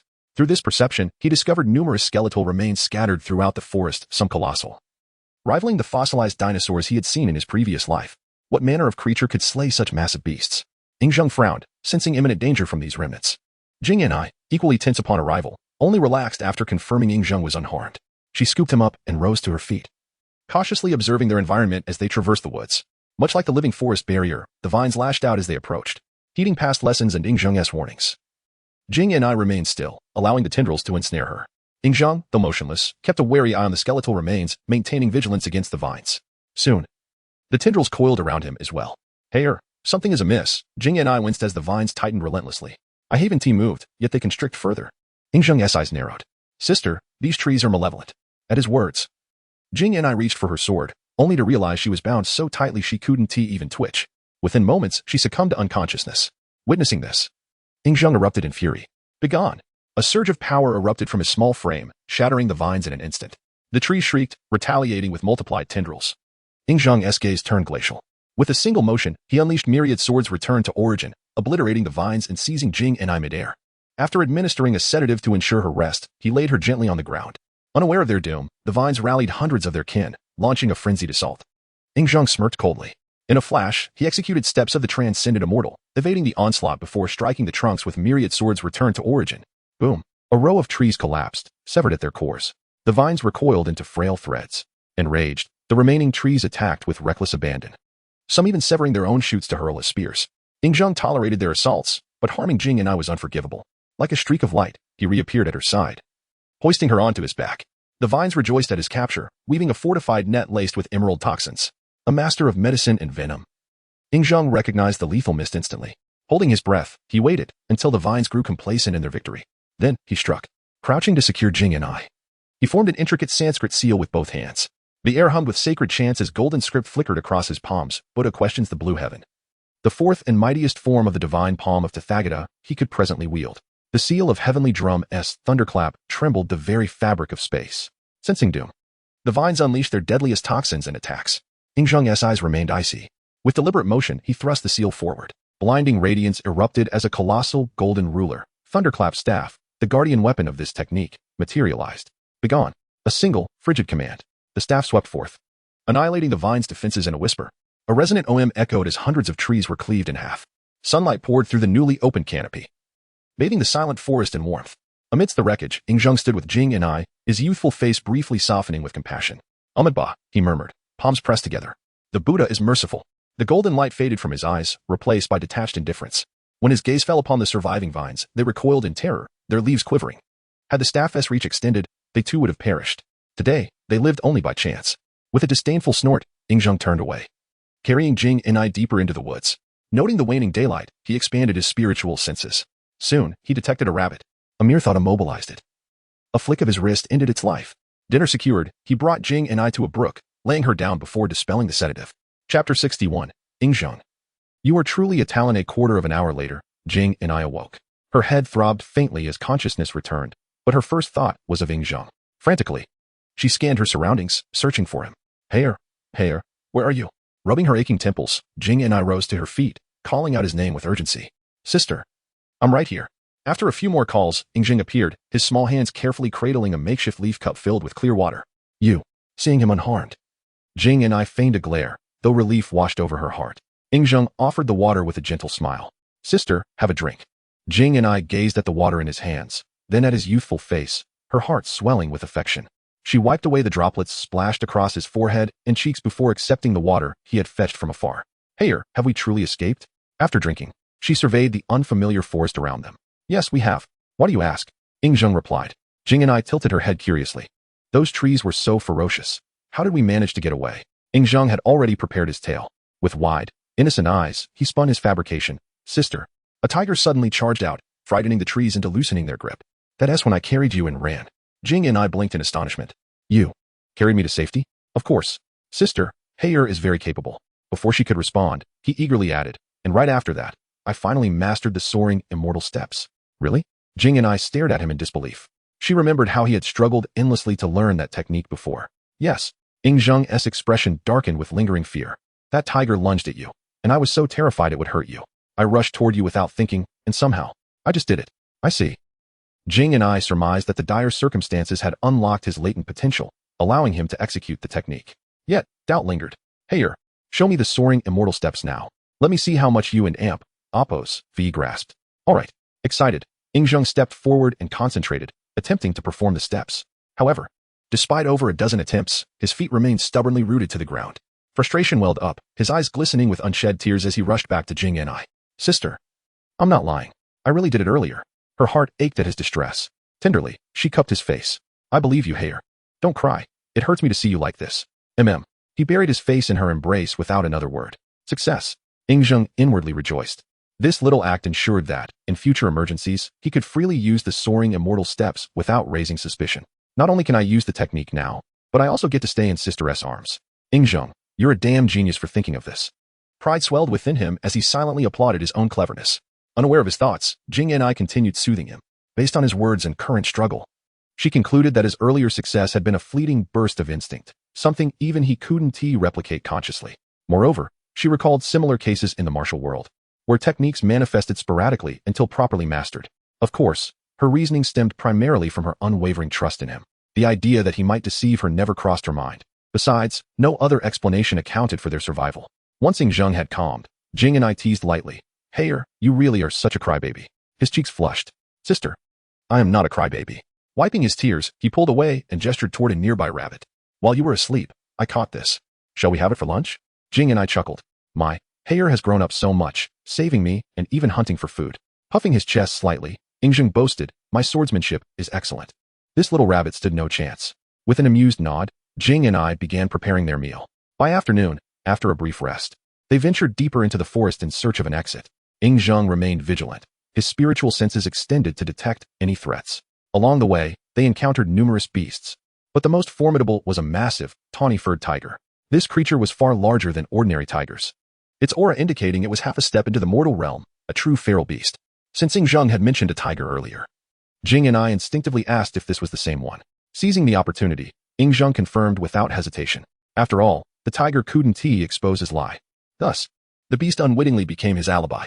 Hungry and aggressive, the tiger lunged at them with bared fangs. Knowing better than to engage, Jing and I scooped up Yingzheng and fled. Fortunately, while the tiger possessed immense strength, it lacked speed. Despite its superior power, it gradually fell behind, eventually abandoning the chase with reluctant growls. It dared not cross into the territory ahead, where a far more dangerous predator lurked. Breathless, Jing and I and Ingzheng took refuge beneath a massive boulder in a dense thicket. Yet misfortune struck again. A sleek black wolf, no larger than a juvenile, and with cultivation at the mid-heavenly rank, emerged from the shadows, its golden eyes fixed on them. From afar, the Vine Tree clan watched with cold amusement. Let us see how the boy handles this, they sneered. Black wolves were not to be trifled with in these woods. If Ingzheng chose to flee with Jing and I, so be it. But if he harmed, or worse, killed, this young wolf, the night would unfold with thrilling consequences. Chapter 62. The astonishing salamander slays the wolf. Ingzheng and the astonishing salamander were oblivious to the intentions of the Vine Tree clan. Upon hearing a noise, the salamander sprang to her feet. However, upon realizing that the intruder was merely a large black wolf devoid of any celestial rank, she exhaled a long sigh of relief, silently grateful that it was not a more formidable foe. Previously, during their chase with the tiger, they had narrowly escaped capture but were left utterly exhausted. The thought of facing another beast of such caliber left the salamander questioning their chances of survival. The black wolf, a member of a powerful clan thriving within the dark barrier, had never known fear, having grown up without anyone daring to confront it. Upon spotting the salamander and Ingzheng, it assumed they would either yield like other beasts or flee in terror, and without a second thought, it lunged towards them. In response, the salamander instinctively shielded Ingzheng, her hand resting on her waist. In the instant the wolf lunged, the salamander drew her sword, a flash of cold light revealing a crimson mark upon the wolf and Appo's neck. All with the black wolf collapsed, emitting a low, heavy growl. Whoosh! The salamander sheathed her sword, her movements fluid and swift. So much so that the arrogant wolf did not even perceive her strike. Yet, the lack of sight did not negate the fatality of her blow. Under the watchful eyes of the Vine Tree clan, the crimson mark upon the wolf and Appo's neck expanded, ultimately erupting into a fountain of blood that stained the ground. All with the wolf held in agony, struggling to escape. However, the salamander and Appo's strike was lethal, precise, and ruthless, and the more the wolf thrashed, the quicker it succumbed to death. Moments later, the black wolf lay lifeless, paying the price for its ignorance. The surrounding members of the Vine Tree clan were electrified by the spectacle. Though there was no wind, their leaves rustled excitedly. Ingzheng, sensing the atmosphere, glanced at the vine trees while inspecting the corpse, his gaze sharp as he mimicked a beheading gesture. The Vine Tree clan had initially intended to send a member to inform the wolf clan, igniting a battle that would avenge their kin while simultaneously weakening the wolves and Appo's hold over the dark barrier. However, Ingzheng and Appo's intimidating display caused them to recoil, and the forest fell silent. Elder sister, this wolf looks quite delectable. With knife. Chapter 63. Annihilation of the Black Wolf clan. Ingzheng awaited this moment with composure. As the male wolf lunged towards him, he swiftly raised his leg and delivered a powerful kick. Bang! The speed of his strike was astonishing. In the blink of an eye, the male wolf was sent crashing against a vine tree, subsequently collapsing to the ground in agony. With one kick dispatched, the female wolf arrived. Ingzheng tilted his head to evade her vicious bite. The female wolf lamented her missed opportunity, unaware that danger was already approaching. Under the watchful eyes of the Vine Tree clan and the male wolf, Ingzheng executed a swift counterattack, grasping one of the female wolf and Appo's hind legs. You wish to bite me? I'll break all four of your legs, he grinned, twisting forcefully to snap her leg. The female wolf emitted a heartbreaking howl and turned to bite him, but the male wolf, recovering from his earlier defeat, charged at Ingzheng once more. Desperate to save the female, the male wolf was met with unexpected resistance. With his mastery of the 4th level of martial arts, Ingzheng found it effortless to deal with the two formidable black wolves. Before the male wolf could reach him, he incapacitated the female and Appo's other hind leg. As the male wolf lunged for his face, Ingzheng countered with a powerful punch. Boom! The sound echoed as the male wolf was sent flying once again. In mere moments, both of the female wolf and Appo's front legs were twisted into a spiral by Ingzheng and Appo's small hands. Realizing the futility of his efforts, the male wolf abandoned his attempt to save the female and, dragging his wounded body, fled. Observing the male wolf and Appo's retreat, Ingzheng made no effort to pursue. Instead, he seated himself upon the back of the injured female wolf and began to absorb her energy using the Biming Divine technique. A quarter of an hour later, a tremendous commotion arose in the distance. When Ingzheng looked up, he saw the male wolf charging back with over 200 black wolves in tow. Most of these wolves possessed strength at the great celestial level, though there were exceptions. 11 of them surpassed even that level. These 11 wolves varied in size, with 10 being a third larger than the others, and the one at the forefront was the largest of all. This lead wolf, the Wolf King, possessed strength at the 7th level of the mortal realm, while the 10 behind were wolf generals, with abilities ranging from the 1st to the 2nd level of the mortal realm. As the black wolves approached, Ingzheng had nearly absorbed the accumulated energy of the female wolf, and he cast a meaningful glance at the male wolf. Then, before the entire pack, He brutally killed the half-dead female wolf and stood up at a leisurely pace. This act instantly enraged the Black Wolf clan. With a furious roar, the Wolf King commanded the pack, and all the black wolves transformed into shadows, charging toward the diminutive Ingzheng. At that moment, Ingzheng contemplated a strategic retreat to avoid alarming the startled fish, preparing to change the battlefield. He executed the Lingbo Weibu technique, transforming his body into an ethereal shadow. With several feints, he evaded the onslaught of the Black Wolf clan. Having escaped, Ingzheng provocatively whistled at the Black Wolves and then employed the Zoni Dengxian step to flee deeper into the forest. As one of the four great clans of the Dark Barrier, the Black Wolves could not tolerate such provocation and immediately pursued him as a whole. Ingzheng led the charge, and upon noticing the approaching Black Wolves, a mysterious smile graced his face. With a swift motion, he quickened his pace, running with renewed vigor. Moments later, he had led the Black Wolf clan several dozen miles away. Once he was certain that he would not be discovered by the startled fish, he concealed himself. Vanishing from the sight of the Black Wolves, the bewildered Black Wolves halted, relying on their keen sense of smell to locate him. In an instant, all members of the Black Wolf clan focused their attention in one direction. Such an excellent nose, but alas, it is too late. As the wolves fixated on him, Ingzheng emerged with a smile from behind a tree. Before he could finish speaking, he struck a nearby black wolf with a powerful punch. With a resounding crack, the targeted wolf and amp, Appos' spine shattered.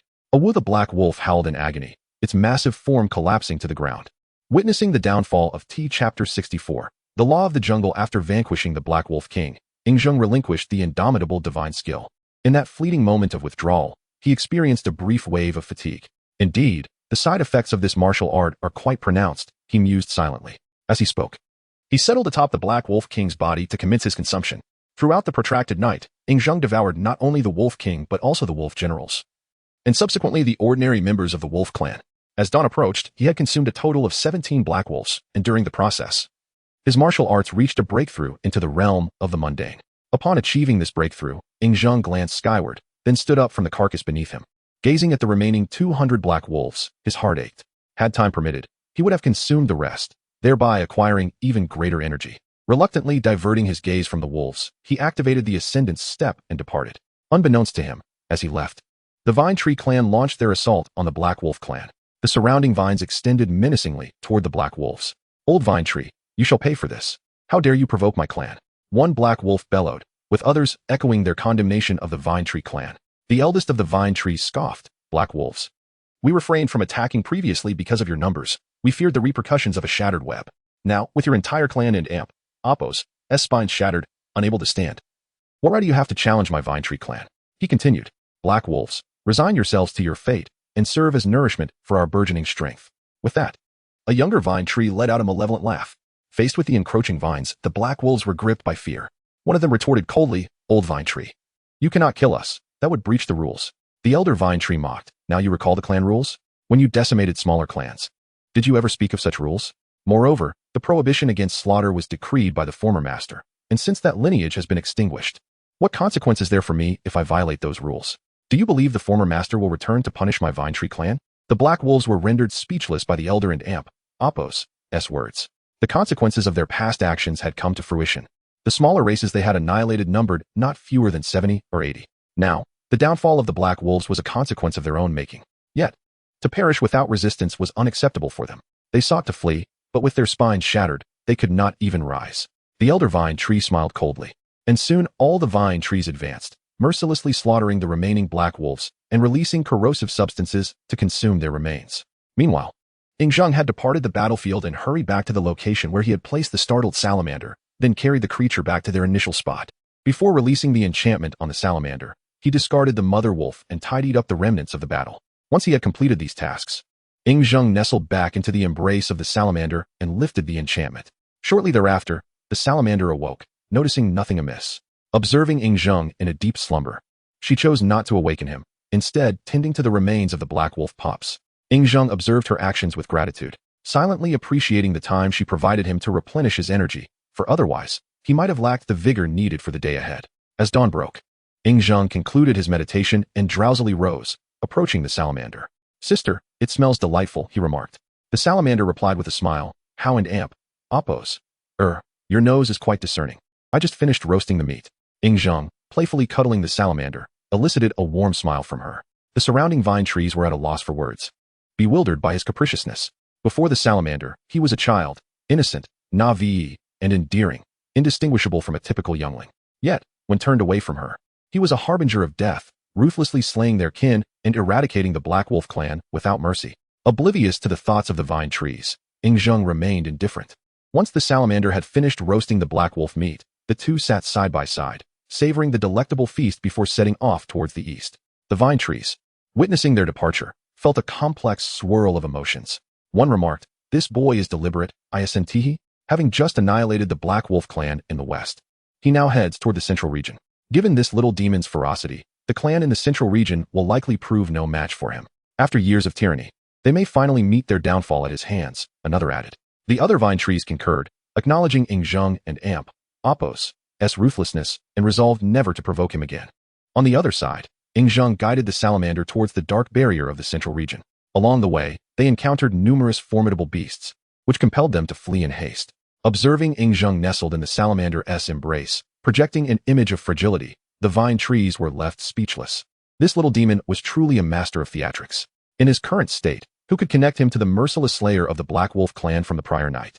Within the dark barrier, the Vine Tree clan, the most populous of their kind, silently watched Zheng and Amp, Apos' performance unfold.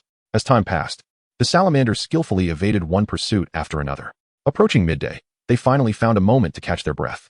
The salamander set Zheng down and, fatigued, leaned against a vine tree. Seeing the sweat glistening on her brow, Zheng felt a pang of sympathy. He approached her, gently wiping the perspiration from her forehead. The salamander relished his tenderness, and after regaining her composure, she pulled him into her embrace, playfully asking, "How and Amp, Apos, what would you like to eat for lunch?" Zheng replied, "Whatever you can find, sister, I shall eat. I am very obedient and not picky." Upon hearing this, the salamander and Amp, Apos' smile faded, replaced by a look of concern. "This place is inhabited by creatures that are not easily dealt with. I do not know what food I might find," she lamented. Zheng, ever optimistic, said, "Sister, if you cannot find anything, allow me to seek it out and take care of you." The salamander, intrigued, asked, "How and Amp, Apos, can you really find food?" "Of course. I am quite clever," he declared. With that, Zheng rose from the salamander's embrace, retracing their steps back into the woods. Chapter 65, Sister. "I love you." Jing and I had been following closely behind Zheng. Seeing him pause, she whispered, "How and Amp, Apos, what brings you here?" The moment she spoke, a rustling sound emerged from the bushes less than 100 meters away, followed by two pheasant-like birds taking flight. Zheng sighed inwardly at the missed opportunity before turning to Jing and I with a smile. "Sister, come with me. I promise we won and Amp, Apos, go hungry by noon." "Really?" Jing and I eyed him skeptically. "How and Amp, Apos, would never lie to you," Zheng replied earnestly before leading her toward where the birds had fled. "That little devil." The surrounding vines and trees seemed to murmur in silent exasperation. They pitied the pheasants for a brief moment, though they had escaped. Their nest would soon fall victim to Zheng and Amp, Apos' mischief. Upon reaching the spot, Jing and I parted the undergrowth to reveal a nest cradling 4 eggs, each the size of a fist. Her eyes widened in astonishment. "How and Amp, Apos, how did you know these were here?" With a hint of pride, Zheng explained, "Earlier, I glimpsed something round through the leaves as we passed. That's how I knew." Jing and I remained unconvinced. "Then why didn't I see them?" Zheng feigned seriousness. "Sister, your focus was on those ferocious beasts. Naturally, you overlooked them." "Fine." Jing and I relented, though not entirely persuaded. Soon after, they gathered the eggs, each eating 2 before settling beneath a nearby tree to absorb the energy within. By afternoon, Jing and I and Zheng resumed their eastward journey. As expected, they faced relentless pursuit, only shaking off their assailants as dusk descended. Exhausted, Jing and I slumped beneath a tree, her gaze distant. Doubt crept into her heart. Before arriving in this world, she had been Jing and I, a dreaded assassin of the highest rank within the Luo network.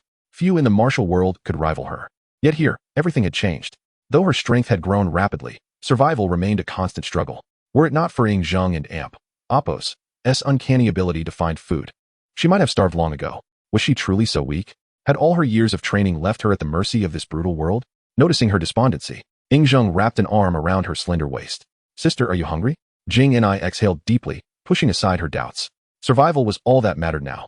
Studying his youthful face, she countered, "How are you hungry?" He nodded. "Come, let's find something to eat," she said, rising to her feet. "No need, sister. We already have food," Zheng murmured, unmoving. "Where?" she asked, perplexed. He pointed upward. "Right above us." Jing and I tilted her head. Bathed in moonlight, she realized the tree overhead wasn't one of the ubiquitous vines, but an unfamiliar species, shorter, lush, and heavy with crimson, plum-like fruits. Her initial delight gave way to caution. How and amp, oppos, we don't know if these are safe. What if they're poisonous? Ing Zheng pressed a finger to his lips, then gestured toward a patch of moonlight-dappled ground. Following his indication, Jing and I spotted a small hole. A rustling sound drew her attention as a red-furred rodent scurried out, snatched a fruit, and vanished back into its burrow. Once it disappeared, Ing Zheng reasoned, "Sister, if the mouse ate it and lived, we should be fine." Astonished, Jing and I asked, "How and amp, oppos, how did you notice the fruits and the mouse in the dark?" He nestled against her. An understanding dawned as she followed his line of sight. The stolen fruit and the rodent nest den lay directly before him. "When you were lost in thought." "I'd been watching them for a while," he admitted. Jing and I kissed his cheek affectionately. "You're truly brilliant, Howard. Far cleverer than your sister." Ing Zheng grinned. "We're both clever." Then, pointing upward, he added, "But I can't reach them. Will you pick some, sister?" With a graceful leap, Jing and I ascended the tree, soon returning with an armful of fruit. After sampling a few, sweet, if not particularly energizing, she waited half an hour before allowing Ing Zheng to eat. Touched, he whispered, "Sister, I love you." "And I love you, Howard," she replied softly, ruffling his hair. Ing Zheng turned to embrace her fully, his voice resolute. "Sister, I will become your child groom." Jing and I laughed, pressing a kiss to his forehead. "Strive hard, then. I'll wait for that day." "My martial arts have already reached the second tier of the Great Star Realm," he declared. "It won't be long." She nodded, sharing the fruits with him. Once sated, they rested. Fatigue claimed Jing and I swiftly, but Ing Zheng remained vigilant.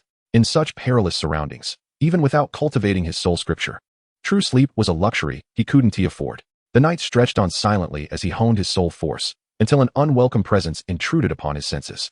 Chapter 66. Slaying the Serpent. A massive serpent, nearly 10 meters in length, slithered through the forest.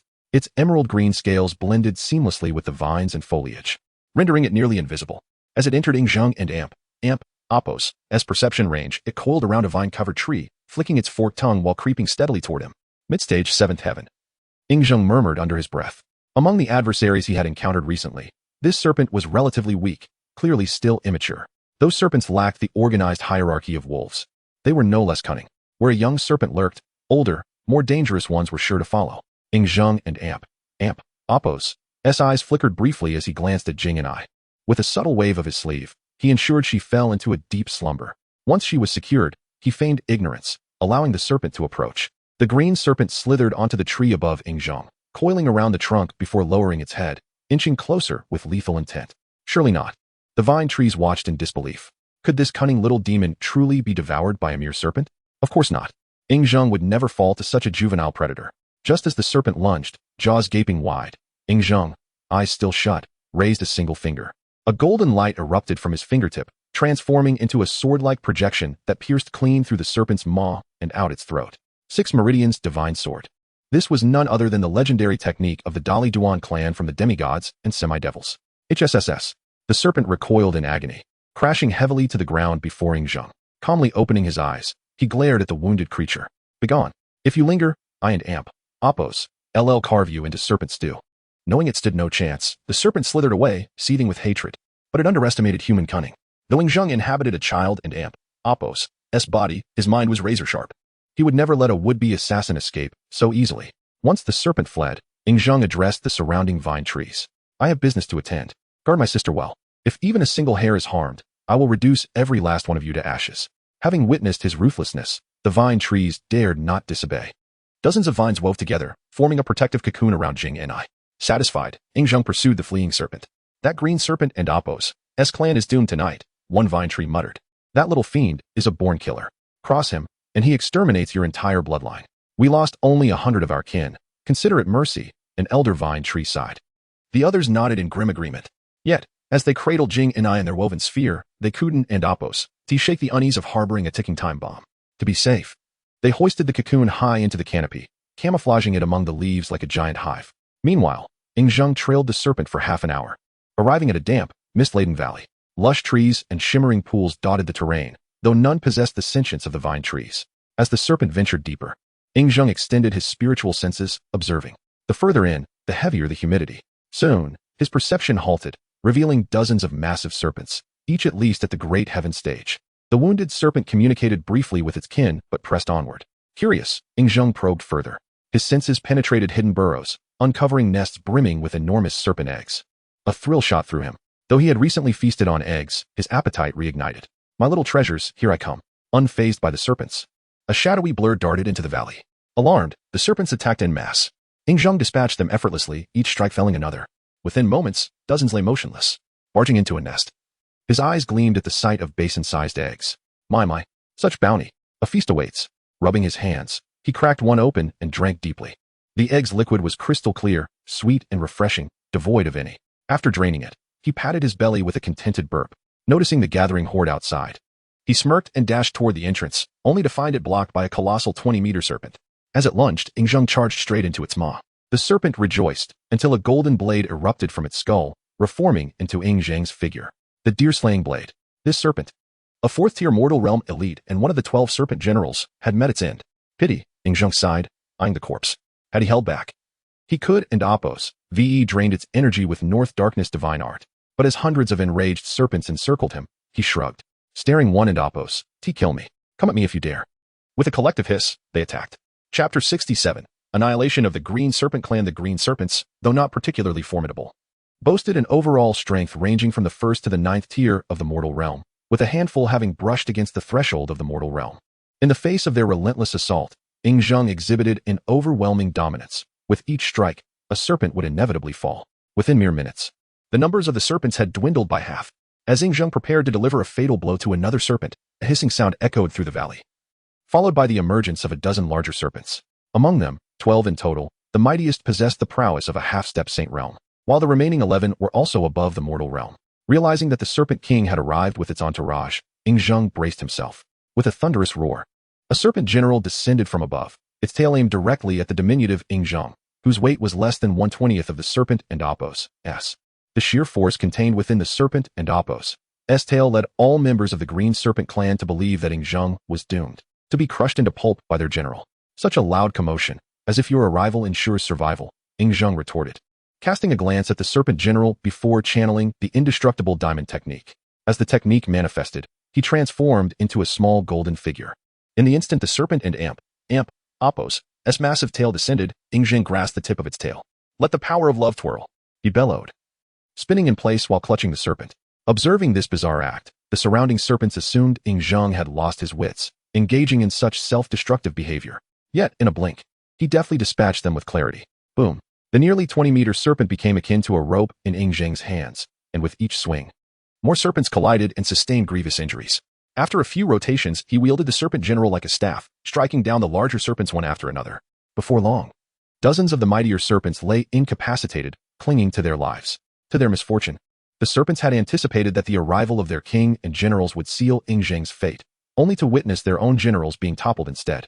The furious Serpent King, witnessing this debacle, bellowed in rage and charged toward the diminutive Ing Zheng with the remaining 10 generals. Alas, things have escalated. It seems the fun is over, Ing Zheng mused, observing the advancing Serpent King and its generals. Nevertheless, he continued his assault without pause. Upon sensing their intent to deliver a lethal blow, he relinquished his grip. Before the dazed general could react, Ing Zheng darted to its spine, delivering his mightiest punch. The serpent general howled in agony as it fell, rolling upon the ground. This all transpired in an instant. Having dispatched one general, the Serpent King and its remaining generals closed in. Ing Zheng flashed a slight smile and, in front of them, retracted the indestructible diamond technique, seamlessly transitioning to the ethereal steps. At the same moment, all serpent heads lunged forward. The surrounding serpents believed that the Serpent King and its generals had achieved victory, yet only the generals and the king realized the truth. They had failed to capture Ing Zheng. As they bit down, they encountered only the illusion left by Ing Zheng, who had long since evaded their grasp. With a swift ethereal step, he appeared behind one of the generals and struck it with a powerful punch. The general roared in fury, turning to pursue Ing Zheng. Unfazed, Ing Zheng utilized the ethereal steps and the ascending immortal steps to vanish behind another general, delivering yet another blow. He had a clear understanding of the battle. The sheer size of the serpents hampered their agility. In contrast, his diminutive stature afforded him the ability to slip effortlessly through their defenses. In the ensuing moments, Ing Zheng toyed with them, delivering left and right punches, inciting the Serpent King and its generals to unleash furious roars of rage. Yet, despite their ire, they were powerless against him. Within a few minutes, by design, 3 serpent generals found themselves entangled together. The Serpent King was driven to the brink of madness. Spitting blood in frustration, it vowed to vanquish Ing Zheng, determined not to relent. However, Ing Zheng had no intention of playing with them any longer. He evaded their attacks while seeking opportunities to incapacitate the entangled generals. Shortly thereafter, he violently shattered their spines. With the 3 generals dealt with, Ing Zheng turned his attention to the remaining Serpent King and its generals. In less than 2 minutes, 2 more generals fell into Ing Zheng and Appo's trap, inadvertently binding themselves together in pursuit of him. Having learned from the earlier mistakes, the Serpent King ceased its pursuit, opting to protect the 2 ensnared generals instead. Yet Ing Zheng, ever the irritant, continued to attack, unrelenting in his onslaught against the Serpent King and its generals. The Serpent King and its generals, seemingly wise to Ing Zheng and Appo's ploys, offered only token resistance, steadfastly maintaining their positions. They believed that as long as they did not pursue him, he would be unable to exploit the bound generals. However, they were sorely mistaken. For Ing Zheng's true target had shifted from the ensnared generals to the entire assembly of Serpent Kings and generals. Just as the 2 generals were on the verge of freeing themselves, and the defenses of the Serpent King and its generals were at their weakest, Ing Zheng unleashed his ultimate weapon. The thunder swept outward, cleaving through the serpents. In response, the Serpent King and its generals emitted terrified cries and fled in a frenzy. But it was too late. The moment their bodies encountered the divine force, they were cleaved asunder. The might of a single was unparalleled. With the Serpent King and its generals vanquished, torrents of blood erupted from their severed forms, staining the valley and Appo's stream of vivid red. The tide of battle had decisively shifted, and Ing Zheng turned to confront the remaining green serpents. Without their king and generals, the remaining serpents proved utterly feeble. Within 10 minutes, Chapter 68, Identity Revealed, Ing Zheng returned to his original location, only to find that the astonishing salamander was missing. Disturbed and enraged, he roared at the Vine Tree clan, "Damn it, where's my sister? If anything has happened to her, none of you shall live." As he spoke, a terrifying power brewed within him, and his murderous intent was palpable, ready to erupt at any moment. The Vine Tree clan felt wronged. They merely feared that other formidable beasts might come after them, so they had hidden the salamander. What ill intentions could they possibly harbor? As Ing Zheng prepared to unleash his wrath, the Vine Tree clan hastily brought forth the concealed vine ball, trembling as they presented it to him. Upon the unwrapping of the vine ball, the sleeping salamander appeared unscathed before Ing Zheng. Observing the scene, Ing Zheng realized he had misjudged the Vine Tree clan.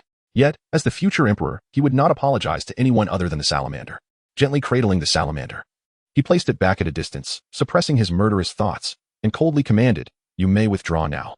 The Vine Tree clan, terrified, dared not breathe a word until Ing Zheng permitted their departure, after which they cautiously retreated their vines.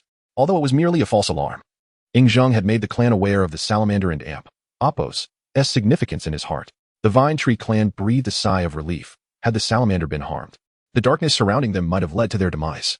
As dawn approached, Ing Zheng calmed his emotions and nestled back into the salamander and Appo's embrace, subsequently untying the bindings on her. He then began to cultivate his spirit to restore his energy. Morning arrived with a gentle breeze, and the salamander awoke. Her first sight being Ing Zheng's head resting directly in front of her, his small mouth positioned against her chest. The proximity made her cheeks flush as she gazed upon his adorable face and pouty lips. After a long moment, blushing, she leaned down and gently kissed his forehead, then quickly averted her gaze, pretending to look elsewhere. After waiting for a bit and seeing that Ing Zheng did not respond, the salamander secretly sighed in relief. Carefully removing his hand and standing up, stretching lazily, she leaped onto a tree above and gathered a handful of red fruits, calling out gently for Ing Zheng to wake up. Unbeknownst to her, all her actions were perceived by Ing Zheng, who was filled with joy at the sight of the salamander exhibiting a touch of youthful shyness. In his previous life, he had lived over 20 years without ever holding a girl's hand before his untimely demise. Now, he finally had a wife. As the salamander called out to him, Ing Zheng feigned grogginess and stood up, playfully indulging in a bit of affection while subtly increasing their physical contact. The salamander's face turned crimson, but she found it impossible to scold him, believing him to be too innocent to understand such matters. Regaining her composure, the salamander hurriedly urged Ing Zheng to eat so they could set off. Otherwise, her cheeks might remain flushed indefinitely. Ing Zheng, sensing the moment, became an obedient child, feeding himself without any worry for the salamander. By noon, the salamander continued guiding Ing Zheng eastward. Given that each area of the dark barrier was occupied by wild beasts, it was no surprise that they were pursued by creatures all day. As night fell, after satisfying her hunger, the exhausted salamander embraced Ing Zheng and fell asleep, entirely devoid of energy to continue her training. Ing Zheng was pleased with this development, for the sooner she slept, the more freedom he had. That night, he awaited the opportunity to devour the Qin snake clan. Once the salamander was asleep, Ing Zheng administered a slight potion to her, then entrusted her to the Vine Tree clan before utilizing his Dragon God technique to return to the territory of the Qin snake clan. The moment the Vine Tree clan witnessed him transforming into a dragon, they were utterly taken aback, their eyes fixated on the spectacle. Dragon God technique? This little rascal is a member of the Dragon clan. The Vine Tree clan exchanged hushed whispers, each member unable to believe their eyes, for this revelation was beyond comprehension. The Dragon Clan had not been seen since the extermination of their former masters, and now, their re-emergence suggested that significant events were on the horizon. The Vine Tree clan felt a deep unease. A middle-aged Vine Tree glanced worriedly at the Elder Vine Tree and inquired, "Elder, this little rascal is from the Dragon Clan. What should we do next?" Upon hearing this, the surrounding vine trees fell silent, all eyes on the Elder Tree. According to the rules laid down by their former masters, killing was strictly forbidden in this world.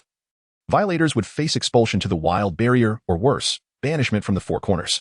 Since the extermination of their former masters, the Vine Tree clan had followed their new master for over 1,000 years, during which countless lives had fallen at their hands.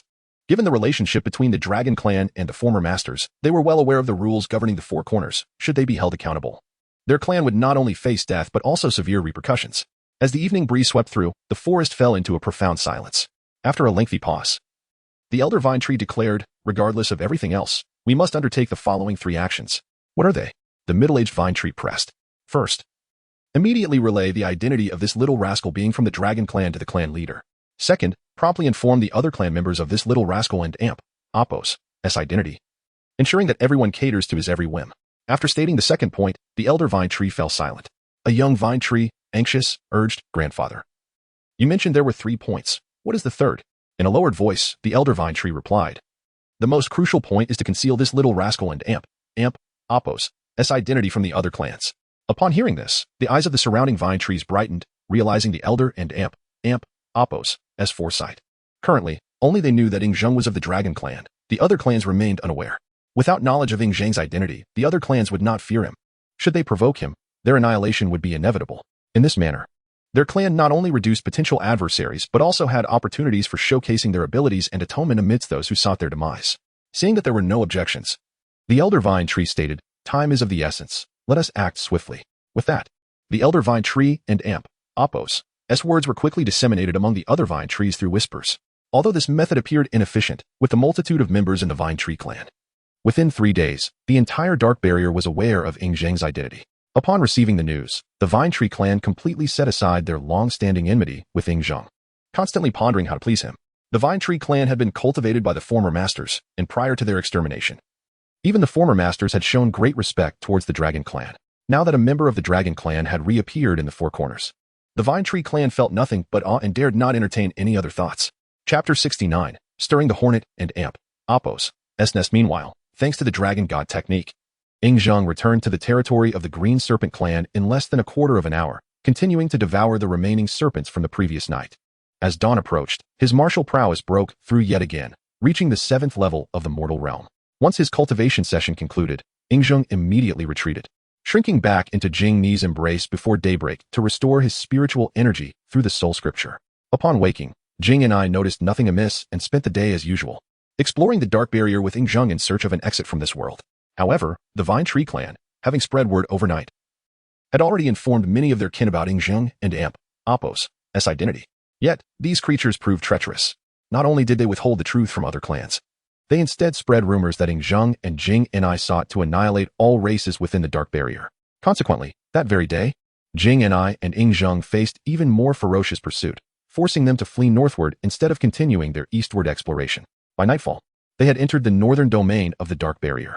Watching their retreat, the Vine Tree clan smirked with sinister satisfaction. This outcome had been their design all along. One Vine Tree remarked, "Elder, our stratagem was flawless. With that little demon entering the northern domain, the clan there is doomed. Let them be wiped out, vengeance for the humiliation they inflicted upon us years ago," the Elder Vine Tree hissed, his resentment undimmed by time. "With the western and central domains already eradicated, that bloodthirsty fiend will surely spare no one," a middle-aged Vine Tree added.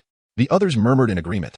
That night, Jing and I retired early, while Ing Zheng, intoxicated by the thrill of his recent feasts, slipped away once she was asleep. Unleashing his soul force, he became a nocturnal reaper, hunting relentlessly for prey. By dawn, the beasts near the central northern border had lived through a night of terror. Any creature crossing Ing Zheng's path met an inevitable demise. Satisfied, he returned to where Jing and I rested. The next day, as they ventured further north, they soon arrived at one of the areas Ing Zheng had ravaged the previous night. Nervous about the unburied corpses, he held his breath, only to find them mysteriously vanished. Puzzled, he extended his soul force and discovered the Vine Tree clan had hung the carcasses high in the trees, concealing all traces. Since when did these creatures become so meticulous? Ing Zheng mused, baffled by their sudden diligence in covering his tracks. As they pressed northward, he noticed the Vine Tree clan had scrupulously erased all evidence of his hunts. For the first time, Jing and I experienced an oddly peaceful day, encountering no threats. When night fell again, Yingzheng resumed his slaughter, until a secluded valley caught his attention. Flanked by stone cliffs, the valley was barren of trees but teemed with vibrant flora. At its entrance, an intoxicating fragrance enveloped him. Curiosity piqued, he unleashed his soul force, mapping the terrain within a 2-kilometer radius. Through the soul scripture, he discerned countless massive hives, some as large as houses, brimming with energy-rich nectar and swarming bees. Though tempted, Yingzheng was no fool. Before striking, he assessed the enemy's strength. Near the valley's mouth, 40 crimson guard bees, each the size of a human head and radiating faint scarlet light from their claws, patrolled in 4 rotating squads. All possessed mid-level celestial realm power. After scouting their defenses, Yingzheng activated his indestructible golden body technique. In a flash, he lunged, seized a hive with the star-stealing skill, and fled. The Red Bee clan, roused from slumber, reeled in chaos before giving chase. But Yingzheng, now a gleaming golden figure, shrugged off their stings effortlessly. When the entire swarm surrounded him, he annihilated them with a single stroke of the 10,000 swords return technique. Eliminating the pursuers, he vanished into a hidden ravine with his prize. There, he tore open the hive, revealing a thick, pungent syrup shimmering with condensed energy. Pure essence. Delighted, he drank deeply, then meditated to refine the power. Nearby, the Vine Tree clan watched in stunned silence. The Red Bees, though individually weak, ruled the northern domain through sheer numbers and lethal venom. Decades ago, the vine trees had lost hundreds to their wrath after accidentally killing a single bee.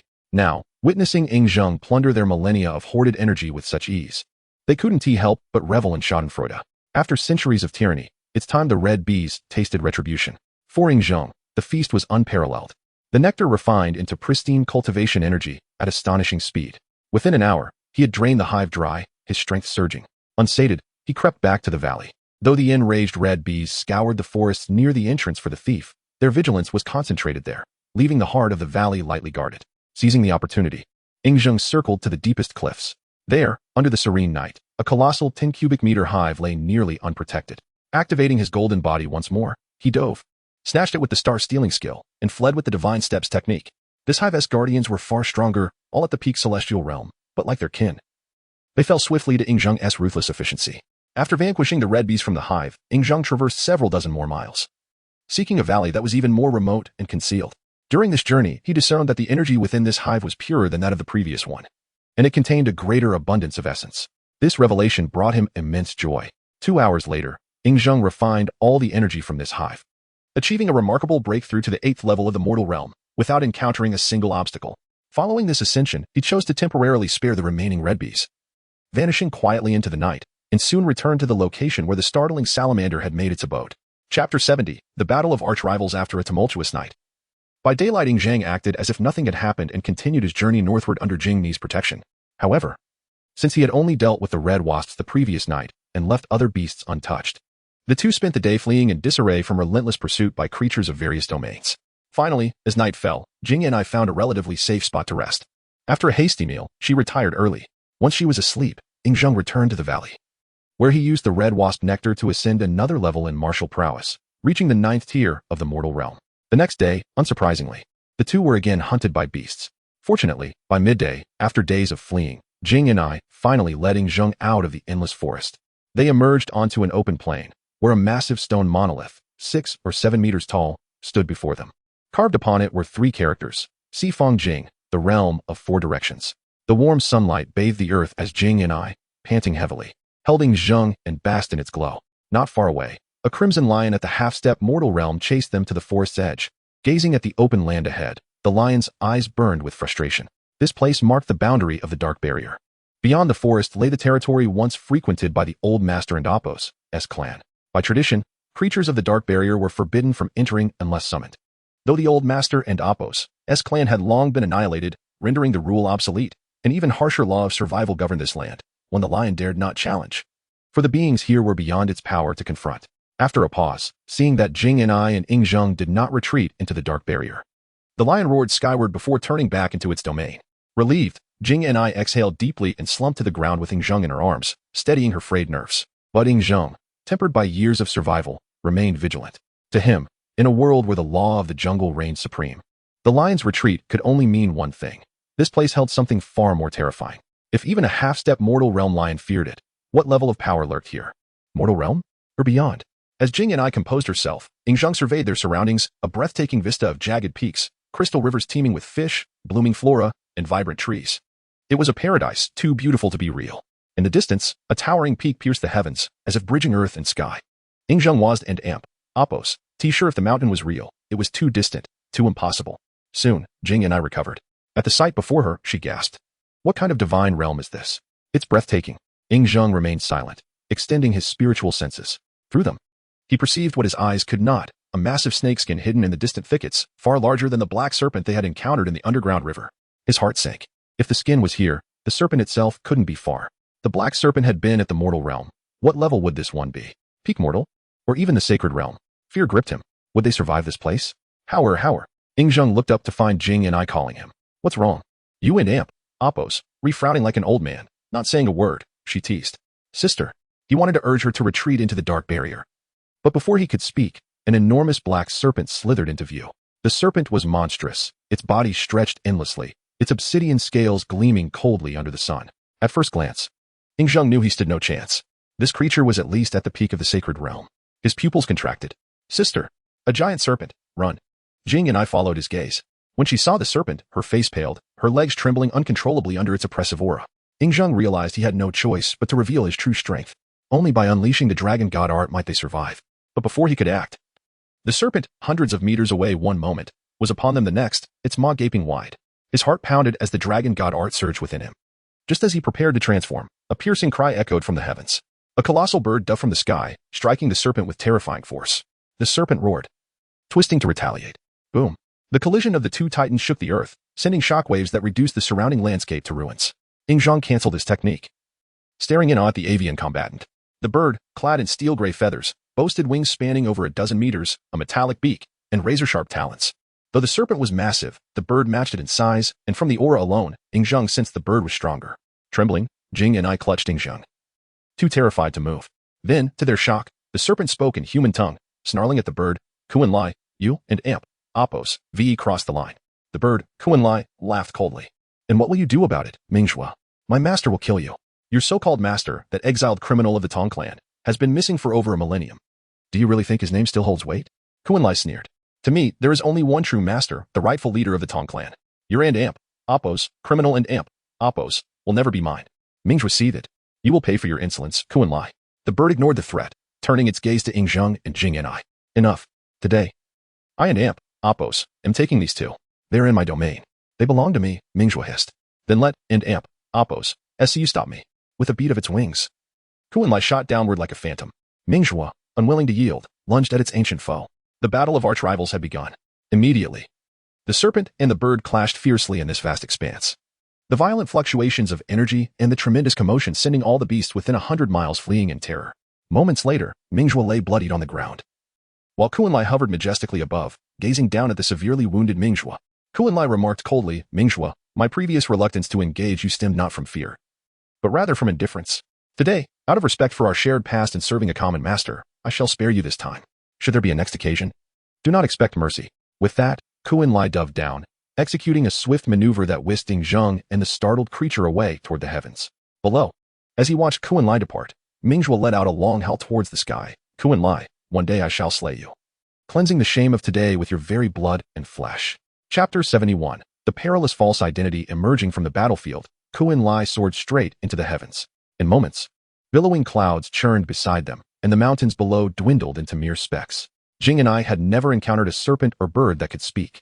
It took her a while to recover from her shock, staring incredulously at the colossal bird beneath her feet. Ying, more acquainted with this world than Jing and I, spread his arms in exhilaration once the danger had passed, exclaiming, Sister, we and amp, Oppos, refly. Jing and I shot him a sharp glance, prompting Ying to hastily withdraw his hands and cling to her like an obedient child. Steadying Ying, Jing and I clasped her fists respectfully and said, We are deeply indebted to you, Elder, for your timely rescue. Without your intervention, my brother and I would surely have perished today. Qin smiled gently. No need for formalities, young one. His voice carried the weight of age, akin to that of a man in his twilight years. From his tone, Jing and I sensed benevolence, a stark contrast to the ferocity he had displayed against Mingzhua. This puzzled her greatly. She could not fathom why this colossal bird, a stranger to them, had saved her and Ying, nor why it treated them with such kindness. It defied all logic, though she longed to question its motives. The sheer power it wielded silenced her. Fear gnawed at her. What if a careless word provoked the bird, leading it to cast them from this dizzying height? Meanwhile, Ying Zheng pondered the same mystery. Though his mind was keener and his strength greater than Jing and I and Amp, Appos, even he could not immediately discern the reason. Whatever comes, we shall face it. So long as we live, the truth will reveal itself in time, he thought. Grandfather Bird, where are you taking us? Ying Zheng asked sweetly as clouds raced past them. Kuan Lai replied, I am taking you to meet someone. Who might that be, grandfather? Ying Zheng pressed, his eyes glinting with curiosity. You shall know when we arrive. With that, Kuan Lai accelerated, clearly unwilling to elaborate. Sensing this, Ying Zheng buried his questions and concealed his thoughts. As the landscape below blurred past, Ying Zheng realized their destination, the distant peak he had glimpsed earlier, though it appeared close. The journey took a full hour even at Kuan Lai's speed. Finally, they pierced the clouds, passing through a shimmering veil into another realm. At its heart stood a mountain identical to the one outside, surrounded by ancient, crumbling structures. Jing and I gasped at the sight, awestruck by the world's mystique and power, and stunned to find human habitation in this beast-ridden land. Ying Zheng, however, felt a mix of certainty and fresh bewilderment. The architecture confirmed this as the ancestral home of the Tong clan. Yet why was it called the Four Realms instead of Shui Wei Cave, as in legends? Kuan Lai glanced at Ying Zheng, noting his confusion and dawning comprehension. A surge of emotion swelled within the ancient bird. For over a millennium, time had eroded the bones of his masters and buried the glory of the Four Realms. But at last, the long wait had borne fruit. Fate had delivered hope in the form of Ying Zheng. Suppressing his excitement, Kuan Lai let out a joyous cry and soared toward the central sacred mountain, the holiest site of the Tong clan. Crowned by a celestial palace of white stone that gleamed under the sun. What a wondrous place. What a mysterious clan, Ying Zheng murmured, his curiosity aflame. The Tong clan here bore little resemblance to the legends, more enigmatic, their domain more perilous. The ruins hinted at a fallen legacy. Unaware of his thoughts, Kuan Lai alighted before the palace gates on a circular plaza. As Ying Zheng and Jing and I marveled at the structure, Kuan Lai approached and bowed. Enter, young master. Someone awaits you within. Grandfather Bird, someone is waiting for me? Ying Zheng echoed, baffled. This was his first visit. How could anyone know him, let alone anticipate a 4-year-old child? Indeed, young master. You have been awaited for a very long time, Kuan Lai intoned, sorrow flickering in his eyes. Young master? Ying Zheng was utterly lost. How had he become Kuan Lai and Amp, Appos, master without lifting a finger? His mind raced. Perhaps Kuan Lai mistook him for another, a lost heir. That would explain their rescue. Jing and I reached the same conclusion. Gazing at the palace and the unfathomably powerful bird, dread coiled in her heart. Kuan Lai and Amp, Appos, kindness hinged on a lie. If the truth came to light, would it spare Ying Zheng? No. She feared the answer. As tension gripped them, Kuan Lai smiled. You are our young master, the future of the Tong clan. Ying Zheng ventured cautiously, grandfather, surely there's a mistake. I hail from the outside world. How could I be your master? Kuan Lai shook his head. There is no error, young master. Though questions plague you, all shall be answered within. Very well. Trapped. Ying Zheng saw no choice but to comply. With a nervous nod, he stepped forward. Jing and I, frantic yet powerless, gripped his hand and moved to follow. Wait. Kuan Lai suddenly barred their path. Their hearts lurched. Had the ruse been uncovered? Desperately, they scrambled for solutions, but if exposed, death seemed inevitable. Chapter 72. The unfathomable strength of the eternal turtle in the dream lotus. As Kuan Lai approached, Ying Zheng feigned composure and said, Grandfather Bird. Didn't and Appos, do you allow me to enter? Why are you stopping me now? Kuan Lai raised his wing slightly, pointing at Jing and I beside Ying Zheng. Young master. Only you may enter the Tong clan's celestial palace. She cannot. Relieved that his identity hadn't been exposed, otherwise, given Kuan Lai's power, neither he nor Jing and I would have stood a chance. Ying Zheng steadied himself. Yet, acutely aware of the perilous false identity he bore, he had no intention of leaving Jing and I behind. With a displeased expression, Ying Zheng declared, She is my elder sister, and I am her betrothed. Why can an Amp, Appos, she enter? Kuan Lai replied, Young master, even if you are her betrothed, until the marriage is formalized, she is not considered the mistress of the clan, and thus cannot enter. Ying Zheng insisted, Then I shall marry her now. Kuan Lai shook his head. That is not permissible. Grandfather, if that and Appos, that's the case, then I want and Appos, enter either. I shall leave with my sister, Ying Zheng retorted angrily, taking Jing Ni's hand as if to depart. Kuan Lai blocked their path. Young master. Until your identity is acknowledged by all clans within the Four Realms, neither you nor your sister possess the strength to leave even the sacred mountain, let alone the Four Realms. Ying Zheng fumed. If I cannot enter and I cannot leave, then what do you expect me to do? Jing and I watched in trepidation, astonished at Ying Zheng and Amp, Appos, audacity and shouting at the unfathomably powerful Kuan Lai under a false identity.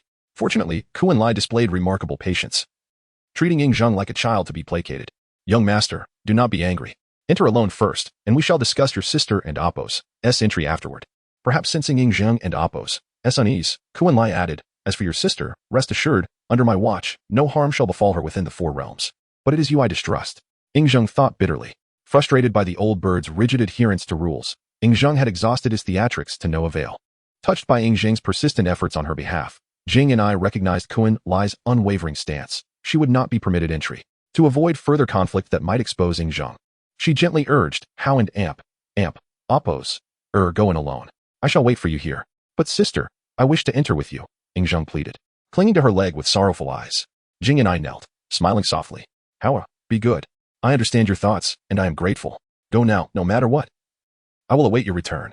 Sister, Ing Zheng and Appo's voice trembled as he cast a pitiful glance at Qin Li, hoping for leniency. Yet Qin Li remained unmoved. Realizing further argument was futile, Ing Zheng pressed a reluctant kiss to Jing and I and Appo's cheek before turning toward the palace gates. As the celestial palace opened, Ing Zheng vanished from Jing and I and Appo's sight, and the grand doors sealed shut behind him. The moment they closed, an oddly shaped stone mirror materialized before Ing Zheng, blocking his path. The spirit mirror. The name escaped his lips instinctively, reminiscent of the artifact from the Water Moon Cave. Young master, after over 1,000 years, you have finally returned. The spirit mirror has awaited you all this time, a hoarse voice echoed from the mirror. Spirit mirror, is it you speaking?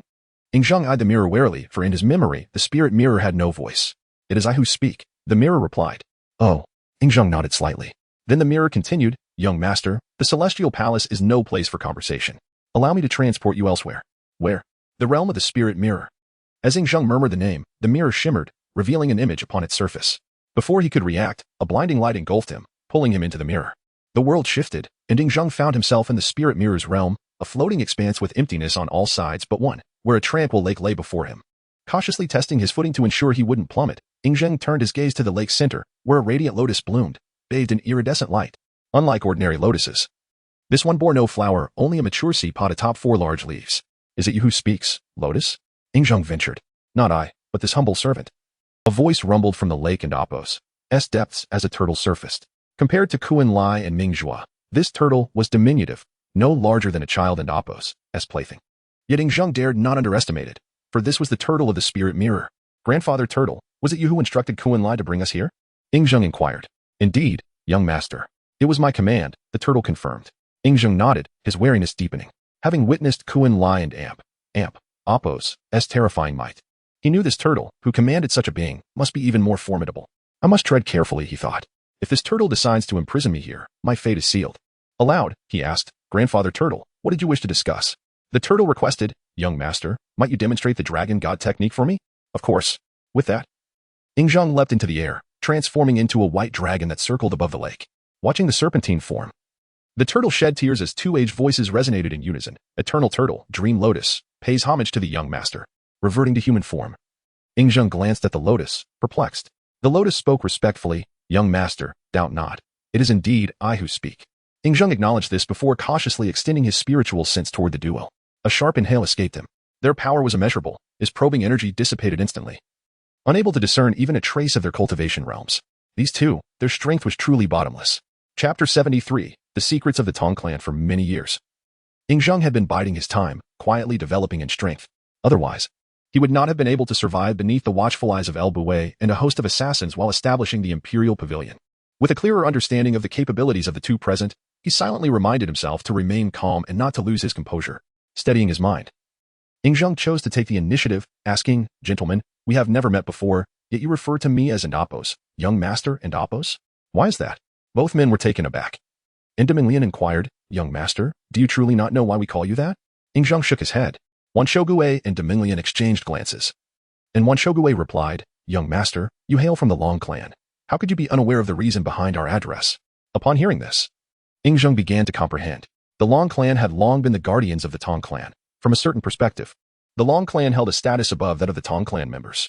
Thus, it was not unfounded for Wan Shogue and Demilian to address him as young master. However, Ing Zheng knew his own origins and was not of the Long clan. As for the Long clan's ancestral skill, the dragon god technique, it was an innate ability. To avoid being perceived as a thief of this sacred art, Ing Zheng cautiously responded, Gentlemen, I have never heard of the Long clan. Wan Shogue and Demilian were left more perplexed. If he had never heard of the Long clan, then from where had Ing Zheng acquired the authentic dragon god technique? Demilian pressed, Young master, if you are unfamiliar with the Long clan, from where did you learn your dragon transformation techniques? In the details, Demilian had altered his address to Ing Zheng. Ing Zheng noticed this change and carefully fabricated a response, Grandfather, I do not know where I learned it. I have known it ever since I became aware. Who are your parents? Wan Shogui inquired further. At the mention of his parents, Ying Zheng burst into tears. Both De Minglian and Wan Shogui were startled by this outburst, and De Minglian asked, "Young master, why are you crying?" Ying Zheng, sorrowfully wiping his tears, lamented, "Grandfather, I have no father, nor mother. I am an orphan." This. Wan Shogui and De Minglian's thoughts raced as they realized something was amiss. The Tong clan had been annihilated, and now Ying Zheng was left as a lonely orphan. In that moment, they considered a troubling possibility. The Long clan might also have met a similar fate, leaving Ying Zheng as their sole survivor. Overwhelmed with grief, both men lamented the tragic fates of their clans. After a moment, Wan Shogui took a deep breath and kindly said, "Young master, would you be willing to share with us your past?" The past was more difficult to fabricate than the matter of his parents. A careless slip could reveal the truth. To avoid being exposed, Ying Zheng spoke half-truths and half-fictions. Soon, Wan Shogui and De Minglian learned about Ying Zheng's past. Upon understanding his history, they nearly confirmed that the Long clan had also been destroyed, leaving Ying Zheng as the last remnant of both the Tong and Long clans. Wan Shogui said, "Young master, since you know nothing, let me share the tales of the Tong and Long clans with you." Okay. Observing Wan Shogui revert to the respectful title, Ying Zheng felt a sense of relief, having navigated yet another obstacle. Thereafter, Wan Shogui took his time recounting all that he knew about the Long and Tong clans in detail. Listening intently, Ying Zheng expanded his knowledge. According to Wan Shogui, both the Long and Tong clans were not mere mortals. They were descendants of divine beings, with the blood of the divine coursing through their veins. Among these two lineages, the first generation of the Long clan consisted of both divine and dragon lineage, while the second generation was born of the offspring of dragons and human women. Due to the half-dragon bloodline in the first generation, members of the Long clan could transform into dragons and practice the dragon god technique. The Tong clan, on the other hand, were descendants of Qiyu and humans. Qiyu was born of a divine man and a human woman, thus possessing half-divine blood, which explained the Tong clan's ability to wield magic. Wan Shogui was unaware of the origins of the ancestors of the Long and Tong clans, but he knew that since his own existence, the relationship between the two clans had been exceedingly close. Initially, both clans were on equal footing as descendants of divine beings. However, over the Ying Zheng interjected at an opportune moment, inquiring, "Grandfather, what did that elder witness to cause both the clan leader and the elders to lose their composure?" The longevity turtle responded. That elder beheld the celestial palace of the Tong family in ruins, reduced to but a flickering ember amidst the debris. Yet, after many years, this ember shall rekindle, radiating an even more resplendent brilliance. Ying Zheng pondered, "Grandfather, what might this signify?" The longevity turtle explained, "Young master, the celestial palace serves as the ancestral hall of the Tong clan, symbolizing their lineage. Its collapse foretells the potential extinction of the Tong family." "And what of the ember?" Ying Zheng pressed further. "The ember symbolizes hope for the Tong clan. Its survival amidst the ruins and subsequent resurgence into a more radiant light signifies that the Tong family may yet have the potential to re-emerge into the world." The longevity turtle concluded. Chapter 74. Becoming the patriarch of two clans. Ying Zheng listened with only partial understanding. After such a lengthy discussion, he remained unaware of how the prophecy mentioned by the Wansho turtle related to the annihilation of the Tong clan. "Grandfather, I still do not comprehend the connection between this prophecy and the sinner and Appo's destruction of the Tong clan," he inquired. Wansho turtle replied, "Young master, it is precisely because of this prophecy that the clan leader made a decision whose correctness remains uncertain to this day." Curious, Ying Zheng asked, "What decision did he make?"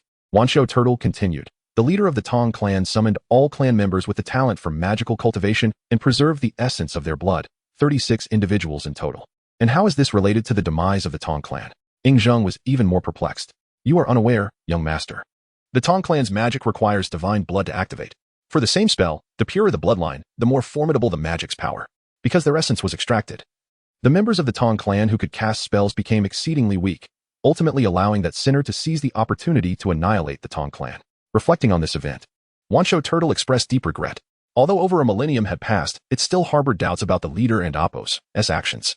It pondered whether such drastic measures based solely on a prophecy were truly justified. In its view, had the leader not taken the magical clan members to preserve their bloodline, that sinner would have been incapable of exterminating the Tong clan given his then current strength. To this day, it firmly believed that the elder's prophecy catalyzed the downfall of the Tong clan. Very well, Ying Zheng understood, feeling speechless. Merely because of a prophecy, the leader of the Tong clan had led the magical members to self-harm, ultimately allowing a sinner from within the clan to eradicate them all. To be honest, this was somewhat absurd and foolish. He could not fathom how the elders and members of the clan had consented to the leader and Appo's notion. Wansho turtle gazed at him with a complex expression. "Young master, judging by the current situation, you are the last remaining member of both the Tong and Long clans." Ying Zheng nodded. "Grandfather, Your intention in bringing me here with Elderbird is not simply to reveal my identity and share the secrets of the Tong clan, is it? Upon hearing this, Wancho Turtle smiled. Young master, I prefer you in this state. It gives me hope for a bright future for the Tong clan. Ing Zheng was taken aback, his previously relaxed demeanor suddenly tense. Had he been exposed? Surely not. If he had truly been discovered, could Wancho Turtle and Meng Lian afford to spare him, the impostor who had covertly learned the Dragon God technique? They seemed far too amiable to engage in such discussions with him. It seemed improbable to guard against any schemes from Wancho Turtle. Ing Zheng chose to maintain his facade of ignorance. Grandfather, I do not comprehend what you are saying. Meng Lian, who had remained silent, chuckled at this moment. Young master, you understand. Although you appear not to, you grasp everything. Ing Zheng and Oppos, as heart sank, a chill running through him. But then Wancho Turtle spoke again. Young master, you have concealed your strength, wisdom, and even your martial talent. This. Ing Zheng glanced fearfully at the turtle and the lotus, feeling an urge to flee. It appeared these two old souls knew everything. Indeed, experience is invaluable. Wancho Turtle noticed Ing Zheng and Oppos as unease and kindly reassured him. Young master, there is no need for alarm. Your wisdom in concealing your brilliance is a blessing for both the Tong and Long clans. Had you not hidden your talents, given your previous strength, you might not have survived until now. Ah, this old turtle truly understands me, Ing Zheng thought, feeling somewhat relieved. At least his false identity had yet to be revealed. Recalling the purpose of his visit, Wancho Turtle added, Young master, I summoned Kuan Lai to bring you here because I have 2 gifts for you. What are they? Ing Zheng asked, intrigued. Anything deemed worthy by the Tong clan must be extraordinary. At that moment, Wancho Turtle smiled slightly and opened its mouth, releasing 36 glowing orbs that floated before Ing Zheng. Young master, this is the first gift, Wancho Turtle stated. Ing Zheng inquired, Grandfather, what is this? Wancho Turtle replied, This is the Tong bloodline essence collected from all clan members with magical cultivation talent, 36 portions in total. In disbelief, Ing Zheng asked, Grandfather Turtle, are you certain you wish to give them all to me? Wancho Turtle smiled. This represents the future of the Tong clan. As the patriarch of both the Tong and Long clans, these blood essences rightfully belong to you. Ing Zheng felt a surge of excitement, but remembered he had no use for blood, so he responded, Grandfather, I cannot utilize these blood essences. They are useful. Wancho Turtle insisted. How so? Ing Zheng questioned. These blood essences possess divine qualities. By consuming them, one's ordinary blood will be replaced, effectively transforming the individual into a member of the Tong clan, endowed with the talent for magical cultivation. Ing Zheng gazed incredulously at the 36 vials of blood essence before him. If Wancho Turtle was not deceiving him, then these essences were immensely valuable. Each vial represented a powerful individual. Wancho Turtle smiled at Ing Zheng, and Meng Lian beside him also smiled at this scene, gently shaking the lotus pod, 6 radiant. Multicolored lotus seeds flew out and landed before Ing Zheng. What is this, Grandfather Lotus? He asked. Meng Lian replied, Young master, my essence is the Great Dream Lotus. These are the fruits of my cultivation over thousands of years, Great Dream Lotus seeds. Curious, Ing Zheng asked, what use do they serve? Meng Lian explained. While the martial arts you are currently training can absorb others' powers, they may also destabilize your foundation, affecting your future cultivation. The Great Dream Lotus seeds, with their ability to encapsulate a millennium of dreams, can help solidify your cultivation and offer various other benefits. Ing Zheng was astonished. This was truly remarkable. He could scarcely believe his ears. Grandfather Lotus, do you truly intend to give these to me? Indeed, young master, you heard correctly. I genuinely wish to present them to you to aid in stabilizing your cultivation and establishing a solid foundation, Meng Lian affirmed. Ing Zheng inquired, Can I give these to others? Wancho Turtle chuckled. Young master, are you considering giving them to that sister outside the heavenly palace? Ing Zheng shyly nodded in acknowledgement. Wancho Turtle continued, Since these gifts are bestowed upon you, they are yours to do with as you please. Thank you, both grandfathers, Ing Zheng said, quickly bowing in gratitude. Wancho Turtle kindly replied, Young master, there is no need for thanks. Everything we do is to strengthen the Tong clan and reignite its legacy. Grandfather, I will not disappoint your expectations. I shall ensure the Tong clan's flame is rekindled within the heavenly palace. Though he had previously spoken to deceive Wancho Turtle and Meng Lian for his own protection, this declaration was sincere. Now that they had bestowed upon him the treasures of the Tong clan and paved his path for cultivation, he felt a sense of obligation to repay their kindness. Wancho Turtle and Meng Lian exchanged gratified smiles. Wancho Turtle then said, Young master, why not refine a portion of the blood essence? Grandfather, may I? Ing Zheng frowned. Wancho Turtle assured him, as the future patriarch of both the Tong and Long clans, it is essential that you possess the blood of the Tong clan within you. Otherwise, how can you lead the Tong clan to rise again? Thus, how I shall refine the essence of blood, becoming the first descendant of the Tong clan after a millennium. Taking the initial step towards the rebirth of the Tong lineage, Ing Zheng spoke with reverence. Upon hearing this, The Wanshou turtle excitedly presented a radiant orb, shimmering with a spectrum of colors, into Ing Zheng's hands. As he gazed at the orb, Ing Zheng noted that it was the largest among the 36, emanating the most brilliant light. Curiously, he inquired, "Grandfather, whose essence is this? Is it the clan leader's?" The Wanshou turtle shook his head. "It is not the clan leader's. It belongs to the most gifted martial enthusiast of our clan." "Oh." Ing Zheng nodded slightly. The Wanshou turtle continued, "Young master, now that only you remain of the Tong and Long clans, by refining this essence, you shall become the leader of both families." Holding the essence in his hands, Ing Zheng felt a sense of disorientation. He had inadvertently stumbled into the Tong clan's territory and now found himself unintentionally becoming the leader of two clans. A false identity transformed into a true one.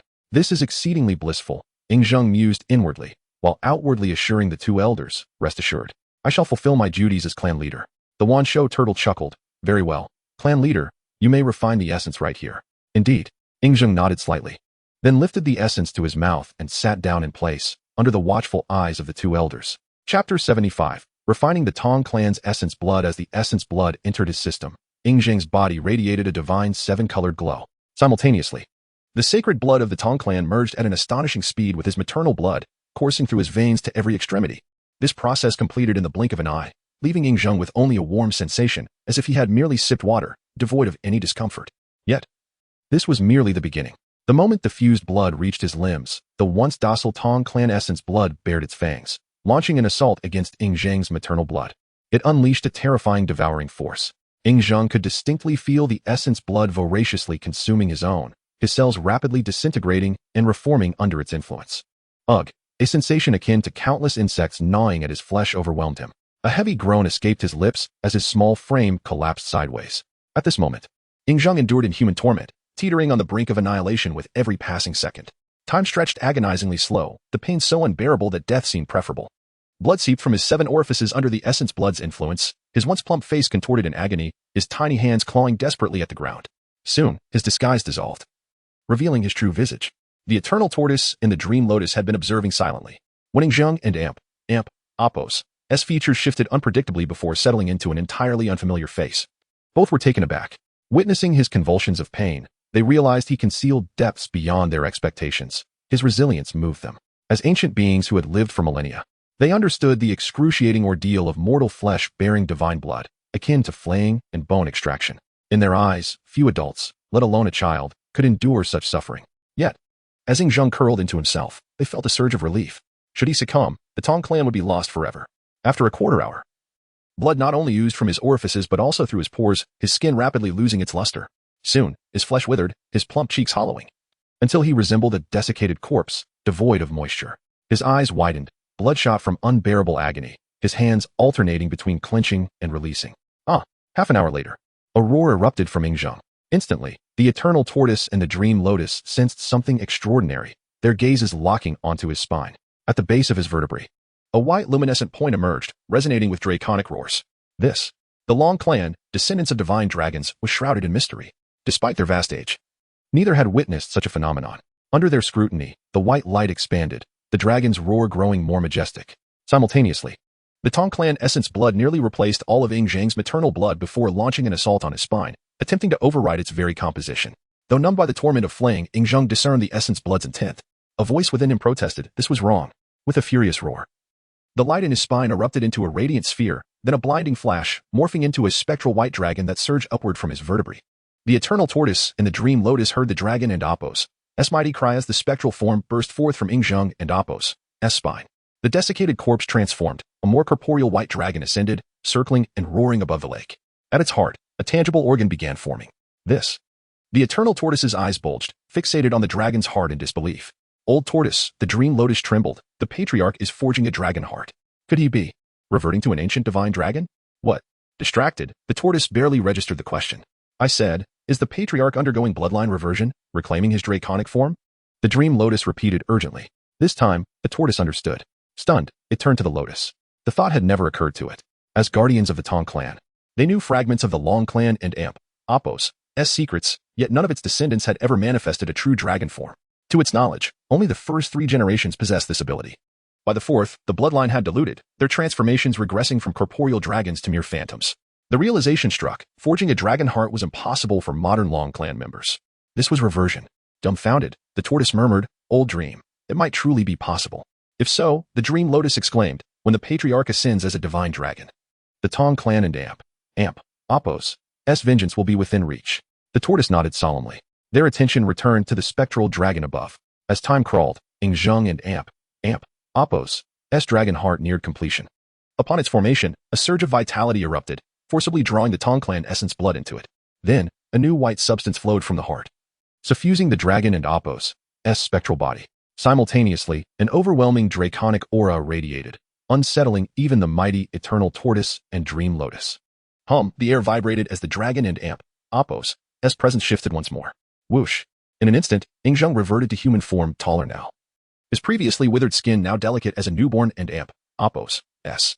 Most crucially, his cultivation had broken through to the second level of the saint realm. Surveying his newfound power, Zheng bowed deeply. How thanks his elders for this boon. The eternal tortoise chuckled. "Patriarch, we are but spirits of the clan's sacred mirror. Our service is our duty." With that, Zheng dispensed with formalities. As the Tong clan and Amp, Apos, S leader, bearing their blood, he need not fear them anymore. Chapter 76. Why does the young master always think about women? Gazing at Zheng, whose power had surged dramatically, the eternal tortoise inquired, "Patriarch, how do you feel after refining the essence blood of the Tong clan?" "My body has undergone significant changes. I've grown much stronger," Zheng replied. The great dream lotus chuckled.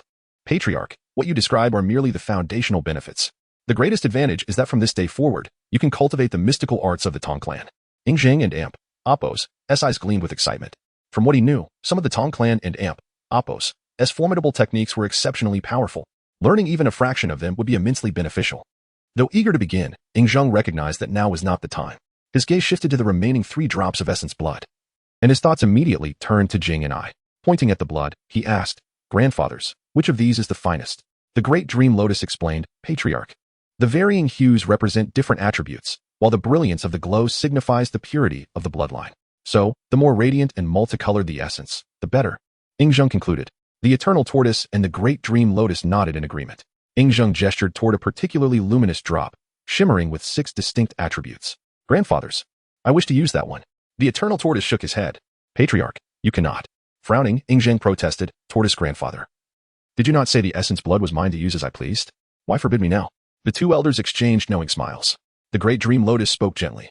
"Patriarch, do you intend to give this essence to the young maiden outside the heavenly palace?" "Indeed. Is there an issue?" Zheng asked. The eternal tortoise elaborated, "Patriarch, if you bestow this essence upon her, she will forever be bound to you as an elder sister, never as a wife." "Why?" Zheng was baffled. How could a mere drop of essence blood dictate such a fate? The great dream lotus clarified, "Patriarch, the truth is this. The essence you refined and the one you wish to give her belong to a pair of blood siblings." "Damn it." Zheng recoiled in shock. If this were true, he could never allow Jing and I to absorb it. After all this time together, Zheng had grown deeply fond of Jing and I. Marrying her was an inevitability once he came of age. Not only would giving her the essence blood be tantamount to indirect incest, but he also feared the potential consequences. What if their child bore defects? The repercussions would be catastrophic. Observing Zheng and Amp, Apos, S horrified expression, the eternal tortoise remarked with a wry smile. "Patriarch, we have explained the circumstances. The choice is yours." "I choose my sister. She shall not have this essence," Zheng conceded with a sigh. "Very well. We shall revisit the matter of the essence blood later. Even if you selected one for her now, she could not utilize it," the eternal tortoise added. Zheng frowned. "Tortoise grandfather, why is that?" "Patriarch, you have experienced the refinement process yourself. Without sufficient strength, forcibly absorbing essence blood is fatal." "Understood." Zheng paled at the warning. Though the process appeared to be a simple blood exchange, Zheng knew it was far more perilous. Surviving it required enduring excruciating torment. The thought of risking Jing and I and Amp, Apos, S life made him abandon the idea entirely. There would be time enough in the future, no need to rush now. His eyes then drifted toward the floating great dream lotus seeds. The eternal tortoise and the great dream lotus exchanged exasperated glances. What was wrong with their young master? Despite his youth, his mind seemed perpetually occupied with that girl outside. First, he sought to gift her the finest essence blood. Now thwarted, he immediately set his sights on the lotus seeds. Though exasperated, they couldn't help but envy Jing and I. Where else could one find a man who thought of her with every opportunity? "Lotus grandfather," Zheng began. The great dream lotus sighed. "Take it if you wish, Patriarch. The seeds are harmless, but return swiftly. After delivering it, consume one yourself." "Thank you, Lotus grandfather. How I will return soon." Zheng beamed, his eyes crinkling with delight as he bowed in gratitude. With a swift motion, he plucked a seed from the air. "Patriarch, wait." Just as Zheng turned to dash away, the eternal tortoise called him back. Yes, tortoise grandfather? Your face, it reverted during the refinement. Do you truly wish to meet your beloved sister like this? The tortoise rolled its eyes. And your martial realm has destabilized, the great dream lotus added. Ah, Yingzheng glanced at his reflection in the lake. Indeed, his disguise had faded, revealing his true features. After a moment and Oppos, as thought, he grinned sheepishly. Grandfathers, aren't you curious about my face? Don't you have questions? The eternal tortoise waved a dismissive claw. A skilled disguise is nothing unusual. It's wise for the patriarch to protect himself. Moreover, as the leader of both the Tong and Dragon clans, whatever you do, this old tortoise and the lotus will support you unconditionally. Thank you for your trust. Moved by their unwavering faith, Yingzheng bowed deeply. He had feared they might question his identity, yet they hadn't even hesitated. Their only concern was urging him to refine the lotus seed upon his return. With heartfelt sincerity, Yingzheng saluted them, then restored his disguise and suppressed his martial realm to the second tier of the Great Star rank, watching him transform in under a minute. The elders exchanged startled glances but held their tongues. Once ready, the eternal tortoise chanted an incantation, and a surge of power whisked Yingzheng out of the spirit mirror. Back in the heavenly palace, Yingzheng sprinted outside, clutching the lotus seed. Jing and I had waited anxiously the entire time. The moment she saw him, her tension dissolved. Though less than an hour had passed, it felt like an eternity. Only now did she realize how deeply she relied on him. Her fears of his exposure, of his death, had tormented her from the moment he entered. As he raced toward her, joy radiating from his face, Jing and I felt as though lifetimes had passed. After this ordeal, she never wanted to be parted from him again.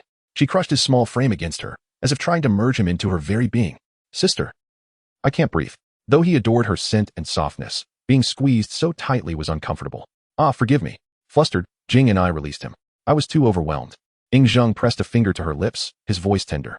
Never apologize to me, sister. Even if there is fault, it lies with Howard, never you. Gazing at his youthful face, Jing and I and Oppos, as heart swelled with unspoken words. In the end, all she could muster was a soft murmur of acknowledgement.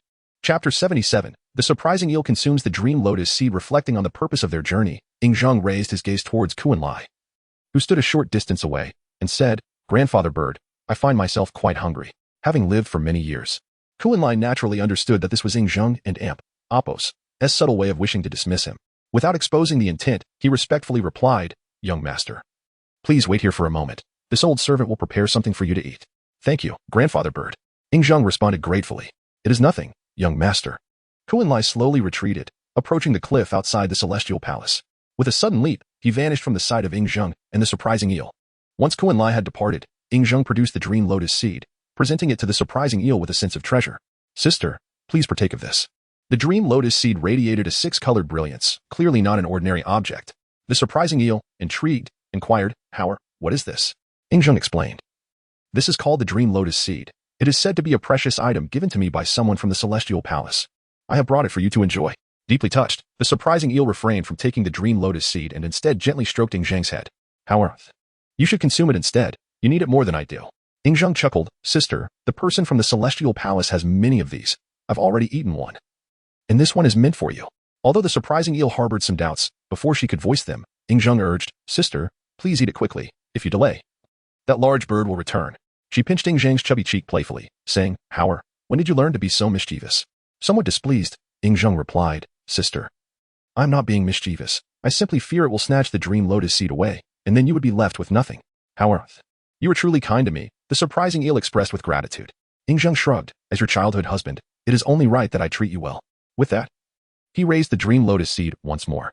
Seeing this, the surprising eel smiled and accepted the seed from Yingzheng's hands, consuming it while under his expectant gaze. As the dream lotus seed settled within her, a wave of drowsiness washed over the surprising eel, her consciousness becoming hazy. Shortly thereafter, her body involuntarily succumbed to sleep. Upon entering this state, a six-colored radiance emanated from within her, forming a transparent protective shield around her. As the surprising eel collapsed, Yingzheng swiftly reached out to catch her. She appears to be in good condition, Yingzheng mused to himself. The dream lotus took millennia to yield 6 seeds. Surely, it must possess remarkable qualities, promising substantial benefits for his sister. With this thought, anticipation blossomed within him. 15 minutes later, Qin returned, bearing several clusters of silver fruits resembling grapes. The faint aura surrounding these fruits suggested they were extraordinary. Qin placed the fruits before Yingzheng, bowing respectfully. Young master, these are silverling fruits. They not only quell hunger, but are also excellent for cultivation. Please, eat them swiftly. Thank you, Grandfather Bird. Yingzheng expressed his gratitude. Glancing towards the setting sun in the distance, he added, Could I trouble you to help find a place for my sister and me to stay? It is an honor to serve the young master, Qin Lai replied. Without delay, he led Zheng and the surprising eel away from the celestial palace.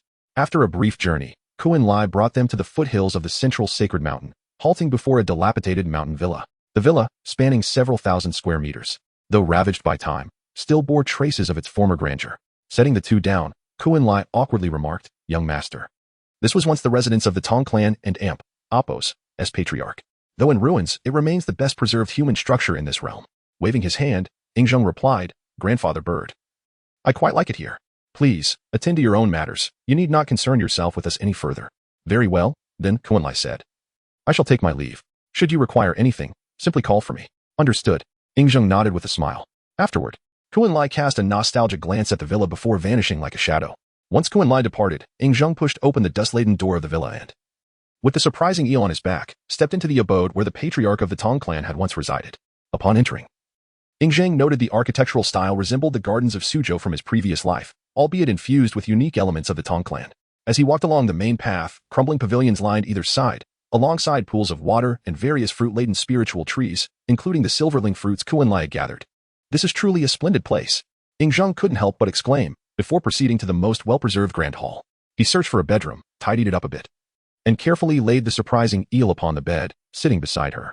Subsequently, Zheng utilized his soul scripture to release his soul energy. After a brief moment, he withdrew it, feeling his tense nerves ease slightly. Upon inspection, he confirmed having settled the exquisite creature. Zheng casually partook of a modest meal before taking a seat on the bed, his gaze tenderly fixed upon the unclothed being. For reasons unbeknownst to him, as he beheld the figure lying gracefully upon the bed, reminiscent of a work of art, Zheng felt an unexpected tranquility within, devoid of any ulterior motives. After an hour had passed, the garments of the exquisite creature were thoroughly dried. Zheng then attentively dressed her before resuming his cultivation of the soul scriptures while seated nearby. Chapter 78, The Rise of Qin Shi's Power. In the week that followed, Zheng devoted each day to caring for Qin Shi while diligently practicing his soul techniques. On the 8th day, the enchanting glow surrounding Qin Shi dissipated. Simultaneously, Zheng, engaged in his own cultivation, sensed an ominous power stirring within Qin Shi. Not good. Zheng's expression shifted as he swiftly executed the celestial ascension step, retreating hastily. Just as Zheng departed, the air trembled violently as a cataclysmic sword energy erupted from within Qin Shi, obliterating everything within a 1,000-meter radius in an instant. The residence of the Tong clan, already worn down by the ravages of time, was now reduced to ruins. Upon the release of the sword energy, Qin Shi, having slumbered for 8 days, awakened from her dreams. Her martial prowess had surged from the 7th level of the heavenly realm to the 1st level of the mortal realm. Qin Shi sat amidst the debris, bewildered, staring at the swirling dust, utterly confused by the events that had transpired. How? The awakened Qin Shi called out anxiously for Zheng amidst the ruins.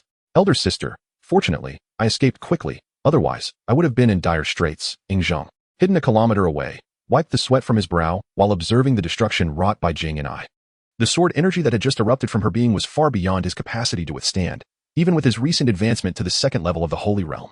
As a swordsman, Zheng perceived that the sword energy had been cultivated to an extraordinary degree, far surpassing the prowess of perfected swordsmanship. However, upon hearing Qin Shi call for him, Zheng leaped down from a tree and joyfully raced towards her, exclaiming, "Elder sister, I'm right here." Seeing Zheng, Qin Shi's heart settled. She embraced him tightly and asked, puzzled, why did you run so far away?" With a strange look, Zheng replied, "Elder sister, do you not realize why I fled?" Qin Shi shook her head. Pointing towards the ruins, Zheng explained, "Elder sister, a terrifying sword energy suddenly burst forth from your body, and this destruction is the result of your power." Qin Shi's expression changed drastically as she hurriedly examined Zheng for injuries. Upon finding none, she inquired anxiously, "Did I harm you?" Zheng playfully boasted, "Elder sister, I'm quite clever. I ran away before that sword energy even emerged, so I'm perfectly fine." That's a relief. Qin Shi sighed with relief, her heart racing. As she surveyed the ruins, disbelief washed over her. Honestly, she had thought it was merely a dream. Reflecting on the astonishing progress in her swordsmanship over the brief span of 8 days, Zheng's curiosity piqued. "Elder sister, what did you do to cultivate such formidable sword techniques?" At this, Qin Shi fell silent. She knelt before Zheng, her expressive eyes studying his slightly grown figure, yet still youthful demeanor. Feeling perplexed under her gaze, Zheng scratched his head, asking, "Elder sister, did I say something wrong that warrants such scrutiny?" Qin Shi responded, "Are you unaware of what your elder sister has done?" Zheng, confused by her sudden seriousness, could only nod obediently, kneeling before him. Qin Shi enveloped him in her embrace and spoke earnestly, "Your your kindness towards me is overwhelming. How can I ever repay you? With a playful smile, Zhang teased, elder sister, if you truly wish to repay me, why not make me your child husband? I'll dedicate my life to you. Very well. From this day forth, Hao shall be my child husband. When you grow up, I shall marry you and serve you for eternity. Jing Ni's gentle voice echoed in Zhang's ears. Momentarily taken aback, Zhang had merely jested, never expecting her to acquiesce. Once he regained his composure, excitement surged within him as he stepped out of Jing Ni's embrace and earnestly asked, elder sister, do you truly mean it? Jing Ni playfully tapped his nose, affirming. You heard correctly, I genuinely accept your request. Zhang, puzzled, inquired, but elder sister, didn't you say I had to reach the minor heavenly level before becoming your child husband? Why have you agreed now? Jing Ni replied. Because I cannot bear to be apart from you. Yea, I have finally become elder sister's child husband. Zhang exclaimed with elation, realizing Jing Ni's sincerity. However, recalling her initial stipulation, he added, elder sister, while I am honored by your promise, I will continue to train diligently to reach the minor heavenly level as soon as possible. Jing Ni smiled and nodded before questioning. However, you didn't eat the dream lotus seed, did you? You brought it to me as soon as you got it. Feeling sheepish, Zhang scratched his head, admitting. Elder sister, you figured it out. Jing Ni remarked, had you consumed the dream lotus seed, you would know what transpires after eating it. And you wouldn't be asking me what happened in the dream. All right, I confess I deceived you. I didn't eat it, but brought it for you instead. Please don't be angry with me, Zhang pleaded. Jing Ni affectionately replied, silly boy, you think only of me. I could never be upset with you. My love for you is boundless. Pouting, Zhang declared, I love you too, elder sister.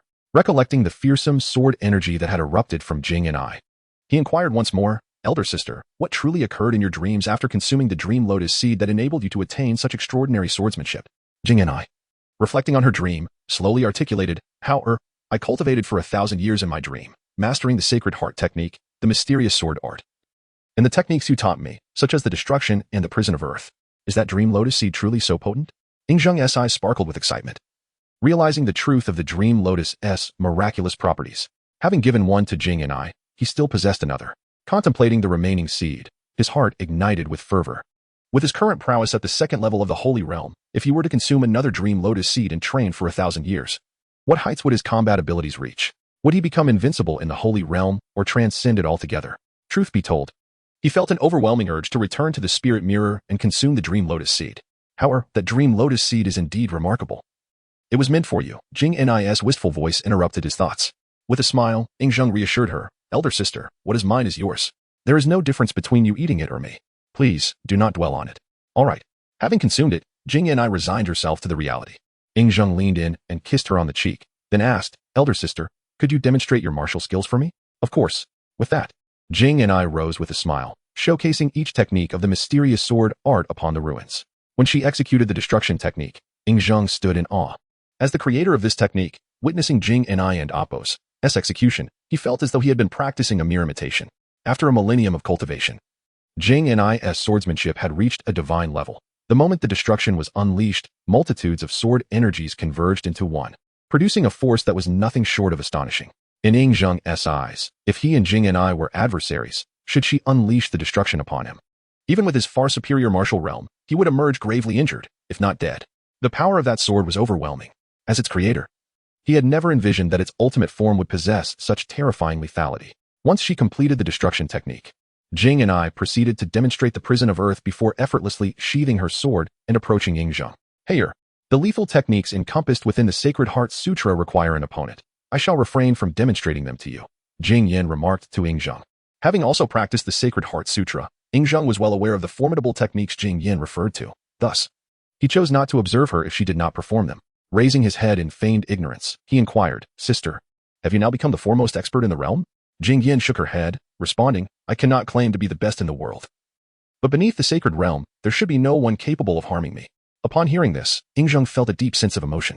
After nearly a year of training alongside Jing Yin, she had finally matured, no longer the soft fruit easily squeezed by others. Chapter 79, He is our Lord. A resounding cry echoed from the distant mountains. Following the sound, Qin Shi soared down from afar. Upon seeing him, Jingyu tenderly lifted Zhang, carefully shielding him. Witnessing Jingyu and Appo's cautious demeanor, Zhang felt deeply touched. Although he had already become the clan leader of the Dong family and was no longer in danger, being cherished by others was indeed a wonderful feeling. Qin Shi approached the two and gazed at the flattened estate, his heart wrenching at the destruction wrought by that woman. The thought of the precious spiritual fruits within the estate being obliterated filled him with sorrow, but upon seeing Ying Zheng and Jing Yu and Apos' arms, his sorrow dissipated. Now that Ying Zheng was the clan leader of the Dong family, the estate and its treasures belonged to him. If he was not distressed, why should Qin Lai be? Recalling the instructions from the longevity turtle, Qin Lai respectfully addressed Ying Zheng, clan leader. The one from the heavenly palace is still waiting for your return. Oh, right. I almost forgot in the midst of all this. Qin Lai and Apos' reminder instantly reminded Ying Zheng of his earlier promise to the longevity turtle and to Meng Lian to return promptly. Yet, it had already been 8 days since he had left. Qin Lai silently mused, indeed, with this woman around, had I not reminded you? You might have stayed here for an entire year. Sighing inwardly, he thought, truly, a beauty can bring trouble. I long to eliminate this enchanting specter that hinders the clan leader's ascent to power. However, such thoughts were merely fleeting. He truly did not dare to take action. During the days Ying Zheng spent accompanying Jing Yu in her cultivation, he had been summoned by the longevity turtle and learned from him that Ying Zheng had already become the leader of 2 clans. Simultaneously, he received directives from the longevity turtle to treat Jing Yu as he would the clan leader and fulfill her every request. It was not just him. Even the venerable longevity turtle would not dare to harm Jing Yu, for no one would question her esteemed position in Ying Zheng's heart. Jing Yu inquired, how heir? Will you return to the heavenly palace? Ying Zheng nodded, sister, I came out to deliver that item. Once I finish, I will return. Jing Yu furrowed her brow. Will there be danger?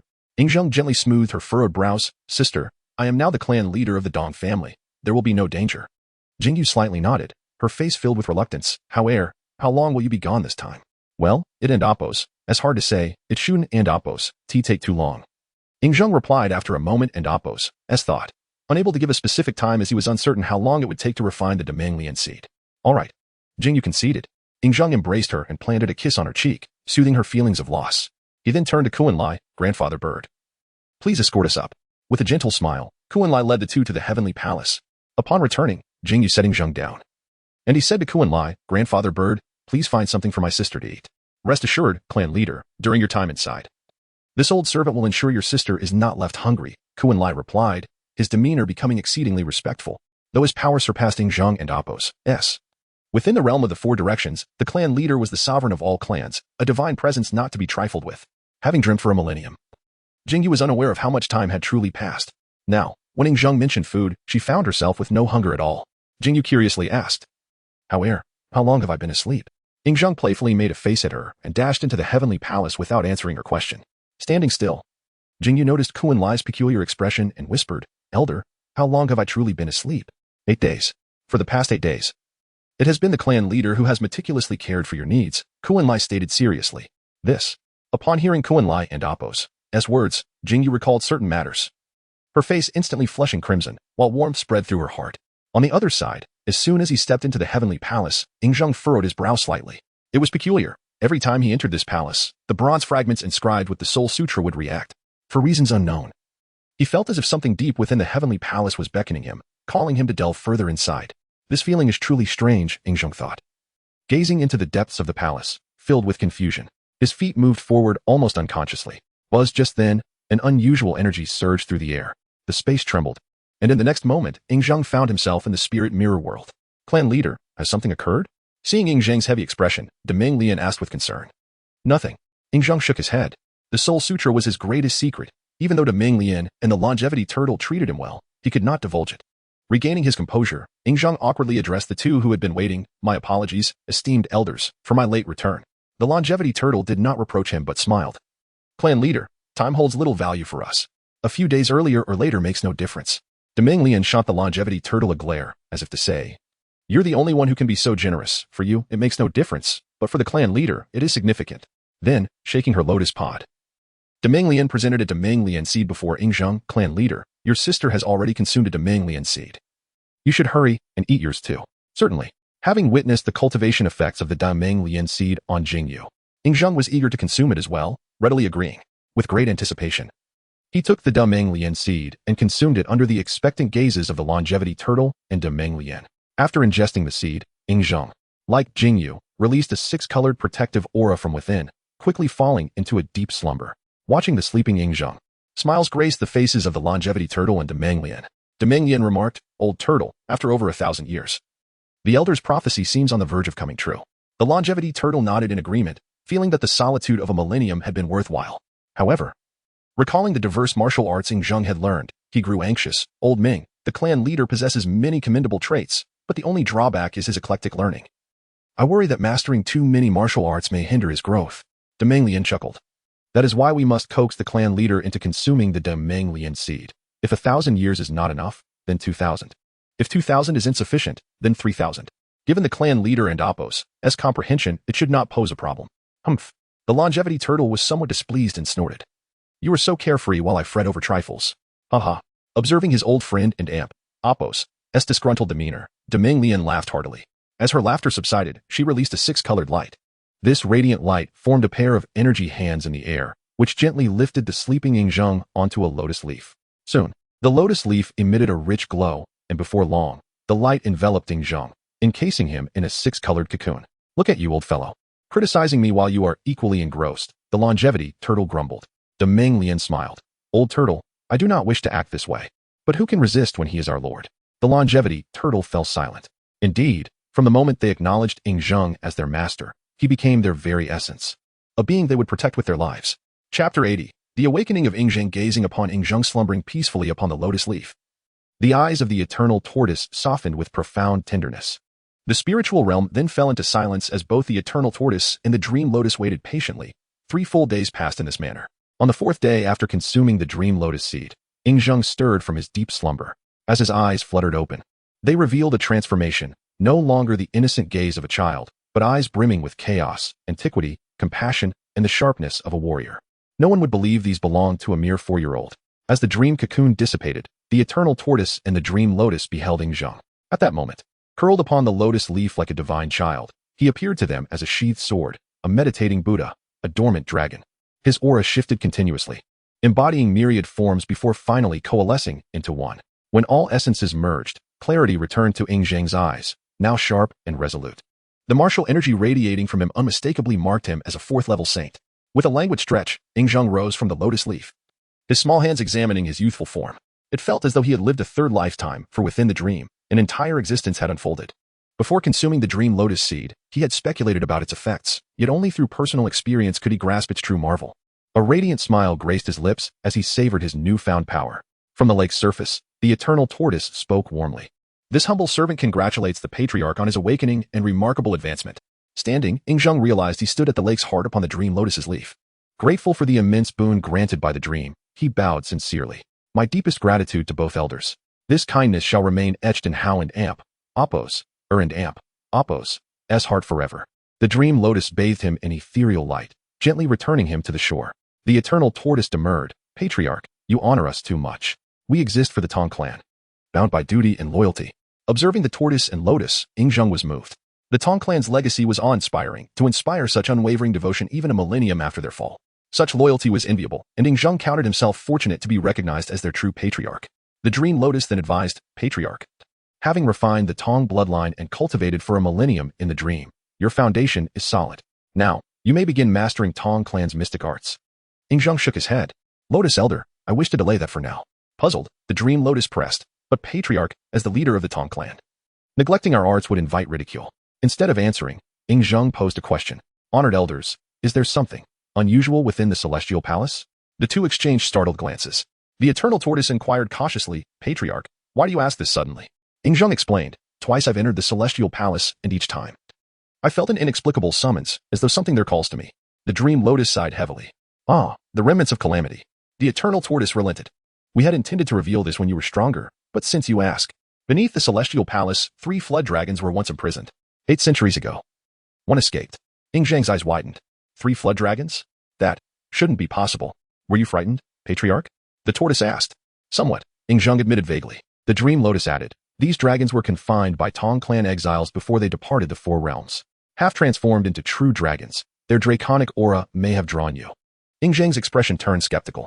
If draconic energy had called to him, his dragon god technique or draconic heart would have reacted, not the bronze fragment engraved with the soul scripture in his mind. He suspected something related to the fragment lay within, yet kept this theory to himself.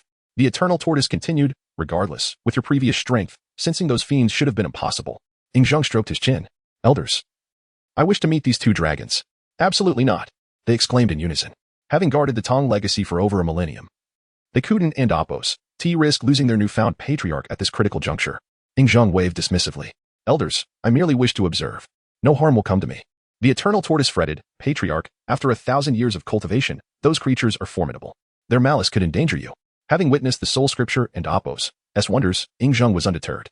Any artifact capable of stirring it warranted investigation, risks notwithstanding.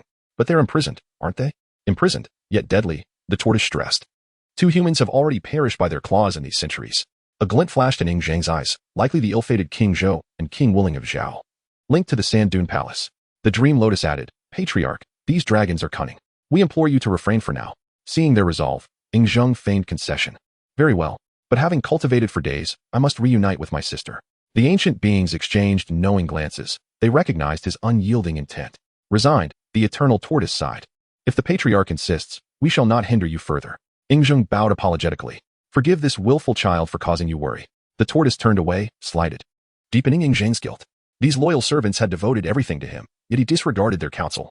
As a final warning, the Dream Lotus cautioned, Patriarch, should you encounter those fiends, never reveal your ties to the Tong or Dragon clans. They will seek your demise. Ying nodded solemnly. This child remembers, Elder. Very well. Chief, allow this old servant to escort you out. Do take care of yourself. Demeng Lian cast a glance at the eternal tortoise, noticing its lingering displeasure. Shaking her head, she resolved to take matters into her own hands, employing her magic to send Ying forth.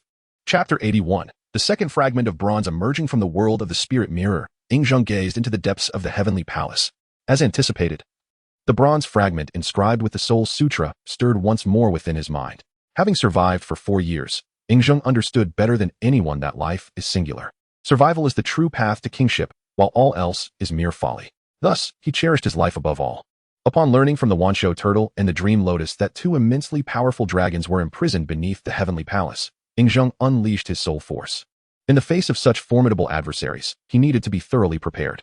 After consuming the Dream Lotus seed, he dedicated decades to cultivating the Soul Sutra, and now his perceptive range had expanded beyond 40 miles. The soul force surged like a tidal wave, swiftly penetrating the entire central mountain range, revealing its secrets to Ying and Apo's mind. He soon discovered that the heart of the central mountain was hollow, containing a vertical passage that plunged 2,000 meters into the earth. This passage connected to a bagua formation deep within the heavenly palace above, while below lay a subterranean palace. Spanning thousands of square feet, the underground palace was constructed from black iron stone, exuding a sense of heaviness and solemnity. As his soul force continued to seep in, Ying beheld the interior of the palace and the 2 dragons spoken of by the Wanshou turtle and the Dream Lotus. These dragons, cloaked in black, measured 100 meters in length, each adorned with a singular horn atop their massive bodies and formidable claws, resembling half-dragons. They were confined within a palace at the deepest recesses of the underground, bound not merely in captivity, but ensnared to colossal black pillars. A total of 27 pillars supported the Pala Chapter 82, confronting the trapped dragon bang. With a muffled thud, Ying found himself in a dimly lit place. He looked up, and the surroundings were ominous and terrifying, with thick black chains hanging in intricate patterns from above, resembling a hellish landscape. Where am I? Father, mother. Where are you? Ying began to act, shouting loudly at the sight of the chains. After a long time, his voice became hoarse, yet there was still no answer. Fear enveloped him, and he crouched down, bursting into tears. After a quarter of an hour, a voice suddenly echoed in the darkness. Little one. The voice was deep and powerful, as if spoken by a middle-aged man, yet Ying knew it was a dragon imprisoned within. Ying had been putting on an act, waiting for the dragon to seek him out. Once that happened, the subsequent matters would be manageable. He stopped crying, wiped his tears, and raised his head. Who are you? Who is speaking to me? Little one, stand up and walk straight along the main path before you. And you will find me. The dragon's voice resonated again in the darkness. All right. Fear overwhelmed Ying, and hearing the voice felt like grasping a final lifeline. He quickly stood up, responding simply, and cautiously followed the dragon and Apo's instructions. Minutes later, he arrived at a stone door crafted from massive stones. The door stood 10 meters tall, covered in a thick, dark substance that appeared both heavy and eerie. Ying felt incredibly small standing before it. There is no way forward. Ying called out to the door. Little one, push open the stone door and come inside, the dragon instructed. This door is too big. I cannot push it open. Ying replied. You are now a martial artist of the second star realm. If you gather all your strength in your hands, you will be able to push it open, the dragon encouraged. Then I shall try. Reluctantly accepting the dragon and Apo's suggestion, Ying concentrated his second star realm power into his hands and struck the door with all his might. Boom. His palm struck down, and with a loud crash, the door stirred, sending a cloud of dust into the air, appearing to creak open slightly. This door is too heavy. I cannot push it, Ying exclaimed. The door has opened a little. Continue to strike it. Believe in yourself, and you will succeed, the dragon urged. Very well. Taking a deep breath, Ing Zhang gathered his strength and resumed his assault on the door. Boom, boom, boom. After over 20 relentless strikes, he managed to push the door open partially. Though he was exhausted, bent over and gasping for air. It seems I can get through now, he thought as he gazed at the ajar door. Without hesitation, he sidled through the gap. Upon entering the palace that imprisoned the two dragons, a fleeting glimmer of Chapter 83, intricate schemes as Ing Zhang rose. He seemed to forget his fear, taking a few steps forward and gazing up at the two serpents, Ming Shang and Mingyan, exclaiming, "You are truly magnificent creatures." Mingyan, half teasing, replied, "Little one, we nearly frightened you to death just moments ago. Why do you no longer fear us?" Pouting, Ing Zhang responded, "Did you not say you would not harm me? Since you pose no threat, why should I be afraid?" "Well, all right then." Mingyan and Ming Shang exchanged bemused glances, pondering the naivety of the child before them. Just a minute ago, he was on the verge of terror. Yet upon hearing their assurance, he boldly approached them, displaying a remarkable lack of caution. Simultaneously, Mingyan and Ming Shang secretly reveled in their success. Ing Zhang was the third human to arrive in this realm, while they had expended considerable effort to deceive the previous two. Ing Zhang had effortlessly charmed his way into their favor. Observing the flickering expressions on Ming Shang and Ming Yan's faces, Ing Zhang's mind began to race with possibilities. He had feigned weakness, presenting himself as harmless, leading the serpents to underestimate him and consequently lower their guard.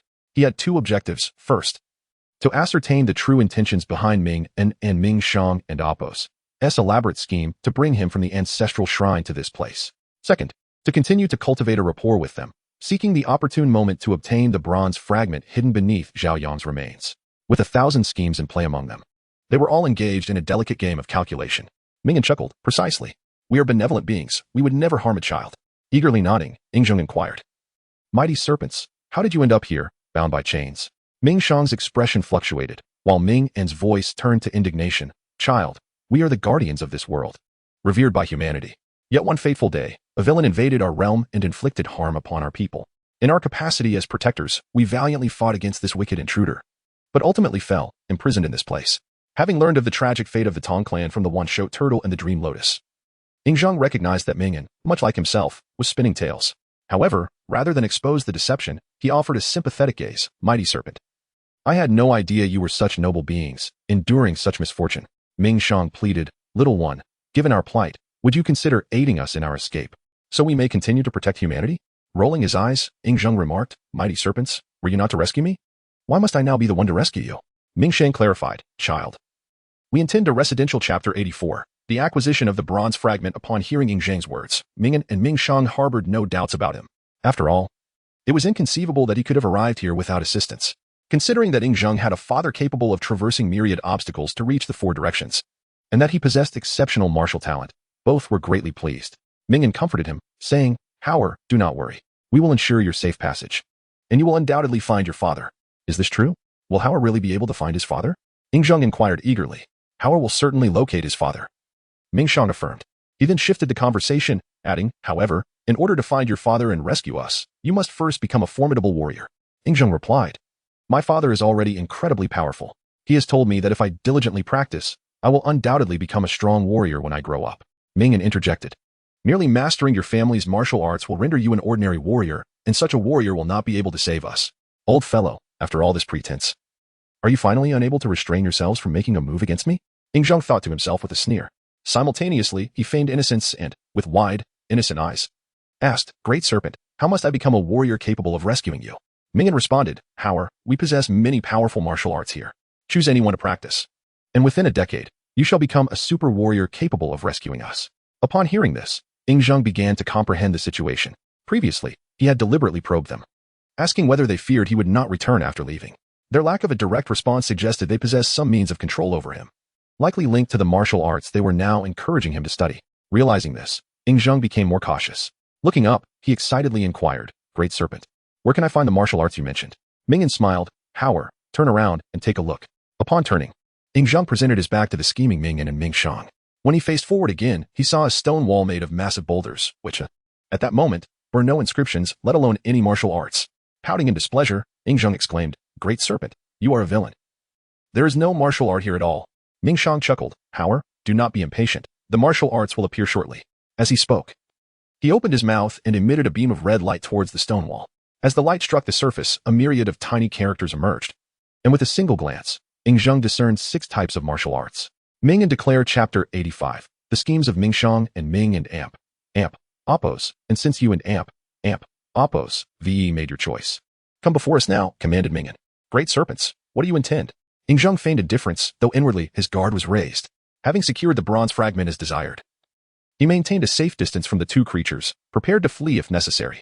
Mingen spoke gravely, the slaughter god's scripture is indeed formidable, but its power is tyrannical. Without our aid, within 3 years, your mortal flesh will collapse under the strain of its cultivation. Yingzheng feigned curiosity. And what happens if I cannot endure it? Mingxiang replied coldly, your body will explode from within, and you will perish. Oh no, Howard mustn't die. Yingzheng exaggerated his fear, playing along to uncover their true motives. Pleased with his reaction, Mingxiang softened his tone. Howard, heed our guidance, and we promise not only will you ascend as a supreme warrior, but you shall also live an extraordinarily long life. What must I do? Yingzheng inquired. First, approach us, Mingxiang instructed. Very well, Yingzheng nodded and stepped forward. As he stood before them, Mingen produced a bowl from behind. Both serpents extended their claws, allowing rivulets of crimson blood to drip into the vessel. Soon, a full bowl of their blood was collected. Retracting their claws, Mingen commanded, Howard, add a few drops of your own blood, stir it well, and drink it all in one draught. Yingzheng frowned. Why must I consume your blood? Mingxiang explained, the human body is frail. Cultivating the slaughter god's scripture will destroy you within 3 years. But with our blood, your flesh shall strengthen, inheriting a fraction of our power. Thus, your physique will surpass mortal limits, allowing you to master the scripture without consequence. Though the words sounded benevolent, Yingzheng was no fool. A brief analysis revealed gaping flaws in their reasoning. Clearly, they sought to deceive an ignorant child. Yet, he played along. A few drops of serpent blood? Having cultivated the dragon god's art, he had little to fear. Feigning gratitude, Yingzheng exclaimed, Great serpents, your kindness overwhelms me. I vow to free you from this place one day. Mingxiang nodded approvingly. How and Amp, Oppos. You are a good child. Ming and Amp, Oppos, and urged impatiently, now, add your blood and drink. Understood. Following their instructions, Yingzheng pricked his finger, mixed the blood, and downed the entire bowl without hesitation. A fiery heat surged through his veins as an immense force rampaged within him. Howard, sit and refine the energy within our blood using the slaughter god's scripture. Mingen barked, observing Yingzheng's flushed face darkening to purple. Complying, Yingzheng sat cross-legged, silently reciting the scripture's mantra to temper the serpent blood's energy while remaining vigilant. As he meditated, the palace fell into silence. From above, Mingxiang and Mingen exchanged glances, their eyes gleaming with triumph. After centuries of waiting, they had finally secured another beast slave. Though outwardly focused on refining the blood, Yingzheng sensed their every move. A cold smirk curled within his heart. Mingxiang and Mingen were indeed powerful, but the energy in their blood, overwhelming to most, was insignificant to him. The moment he drank, he had sealed his meridians with inner force. Feigning the effects of energy overload, he was acting and testing their intentions. Before drinking, he had suspected they sought to control him through the scripture. Yet afterward, he dismissed the idea, for while the slaughter god and Amp, Oppos, as scripture was sinister, it only harmed the practitioner, offering no benefit to the serpents. Now, he theorized their blood itself was the key to control, the only tangible link between them. As time passed, the two serpents waited patiently while Yingzheng struggled to refine the blood, his face contorted in apparent agony. Dawn. The following day, a sliver of light pierced the horizon. Inside the palace, Yingzheng, having endured a day of torment, finally succeeded in refining the blood. Exhausted, he collapsed into a fetal position and feigned sleep. Half an hour later, while cultivating the soul scripture, he detected an anomaly. Sharpening his focus, he unleashed his soul force to its limits. Through it, he observed Mingxiang and Ming and Amp, Oppos, and their eyes closed as if asleep. Yet Yingzheng knew better. They were feigning slumber, for he sensed energy pulsating from them. If they aren't acting, then where is this disturbance coming from? Cautiously, he scrutinized his own body with his soul force. Soon, he discovered 2 faint strands of foreign soul energy seeping from his limbs, converging toward his mind. These strands carried the unmistakable aura of Mingxiang and Mingen. So, their blood was indeed tainted. Watching the creeping tendrils, Yingzheng marveled at their method, shattering their soul force, embedding it within their blood, only to reassemble it after he absorbed it. Though their end goal remained unclear, their cunning was undeniable. Had he not mastered the soul scripture, he would have fallen prey to their trap. Now, he faced a choice: expose their scheme and flee, or feign ignorance, let them succeed, and seek freedom later. Both options bore risks. Mingxiang and Mingen were terrifyingly powerful.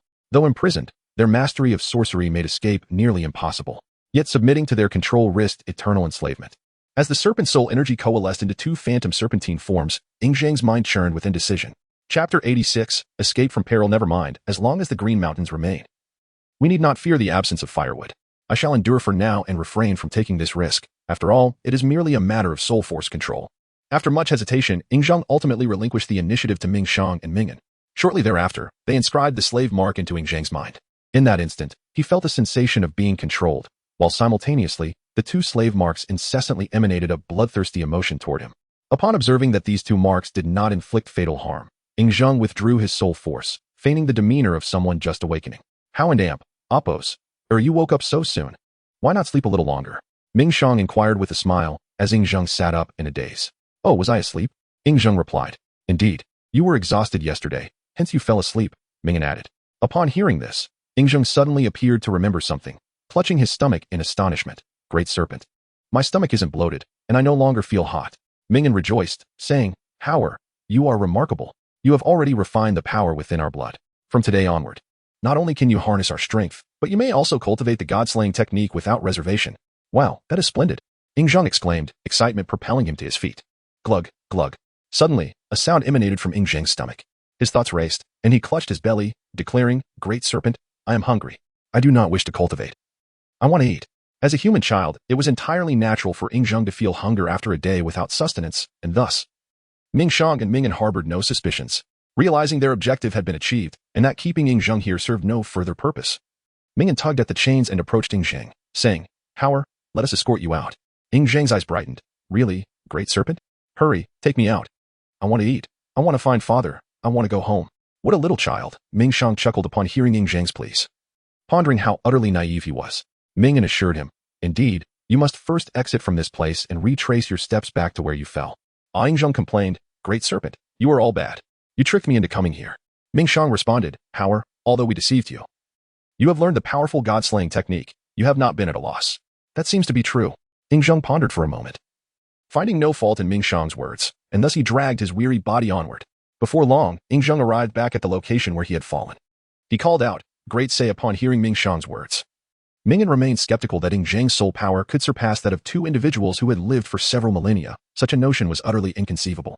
Chapter 87. The failed scheme within the cavern. Ying Zheng sat cross-legged, circulating the second level of the Soul Scripture's cultivation technique. The Soul Scripture was divided into 9 tiers, each corresponding to a unique soul skill. The first tier skill was mind disruption, while the second was a lethal technique known as God Layer. Over the decades within the Great Dream, Ying Zheng had not only mastered the Soul Scripture but had also refined its corresponding soul skills to perfection. Aware that the slave seals of Mingen and Ming Shang were composed of soul energy, and knowing their spiritual power was feeble, Ying Zheng had dared to gamble, allowing them to imprint their seals upon his soul.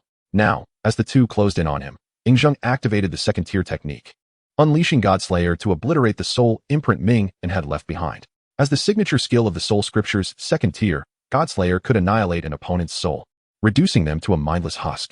The moment Ying Zheng invoked it, Mingen sensed the impending danger and roared in terror, Brat, what do you think you're doing? You sought to enslave me, to make me your source of power. Today, I shall show you the consequences of scheming against me. Ying Zheng replied with a cold smirk. How did you discover our plan? Mingen stammered in shock. My soul energy far surpasses yours. Your petty tricks were obvious from the start, Ying Zheng taunted. Mingen paled, while Ming Shang's heart grew heavy. Reluctantly, he acknowledged the worst-case scenario had come to pass. Ying Zheng had deceived them with the guise of a child, playing the fool while biding his time. They had believed themselves the hunters, foolishly assuming they could easily subdue Ying Zheng, their helpless prey. Yet the truth was that the most cunning hunters often appeared as prey, and Ying Zheng was far more formidable than they. Now, the tables had turned. With no means to counter him, Ming Shang knew they would not escape unscathed. Still, neither was willing to surrender without a fight. Brat, let into amp. Amp, Oppos, not be hasty. We can negotiate, Mingen pleaded. Ming Shang added, enslaving you is our mistake. Return, and we shall remove the seals. We'll even compensate you with dragon-s blood. Ying Zheng scoffed. Still trying to lure me back to kill me? How laughably foolish. With that, he struck. You dare. Mingen bellowed, desperately attempting to disperse his soul energy. Old fool, I dare everything.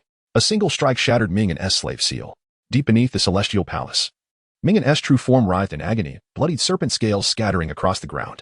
The chains binding him dripped crimson, pooling beneath him. Turning his attention to Ming Shang's seal, Ying Zheng paused in curiosity. Why didn't you flee while I dealt with Mingen? Flee? Ming Shang sneered. With your soul energy, even my full spirit is no match. Where could I run? Rare to see such self-awareness, Ying Zheng remarked. Tell me, who are you? Ming Shang demanded. I am Howard, as I told you from the beginning. No, this isn't you. No mere child possesses such power. An ancient monster lurks within that body. Believe what you will, Ying Zheng replied coldly. Ming Shang's gaze bore into him, searching for answers. But Ying Zheng's depths remained unfathomable. Disgusted by their treachery, Yingzheng unleashed Godslayer once more, obliterating Ming Shang's seal. With both imprints destroyed, he reclaimed full control of his body, his mind settling into tranquility.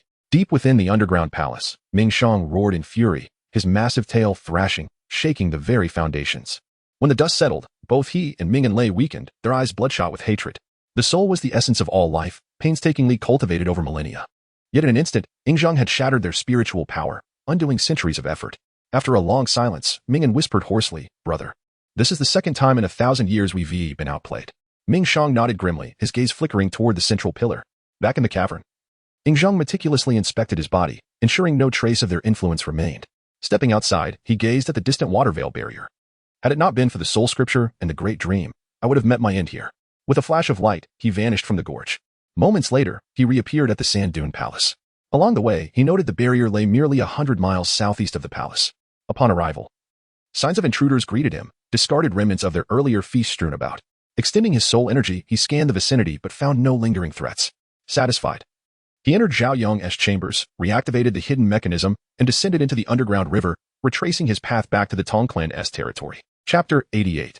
Yingzheng imparts the soul scripture upon entering the territory of the Tong Clan. Yingzheng glanced at his surroundings and, with ease, returned to the vibrant forest barrier, eventually locating the ancient peach tree.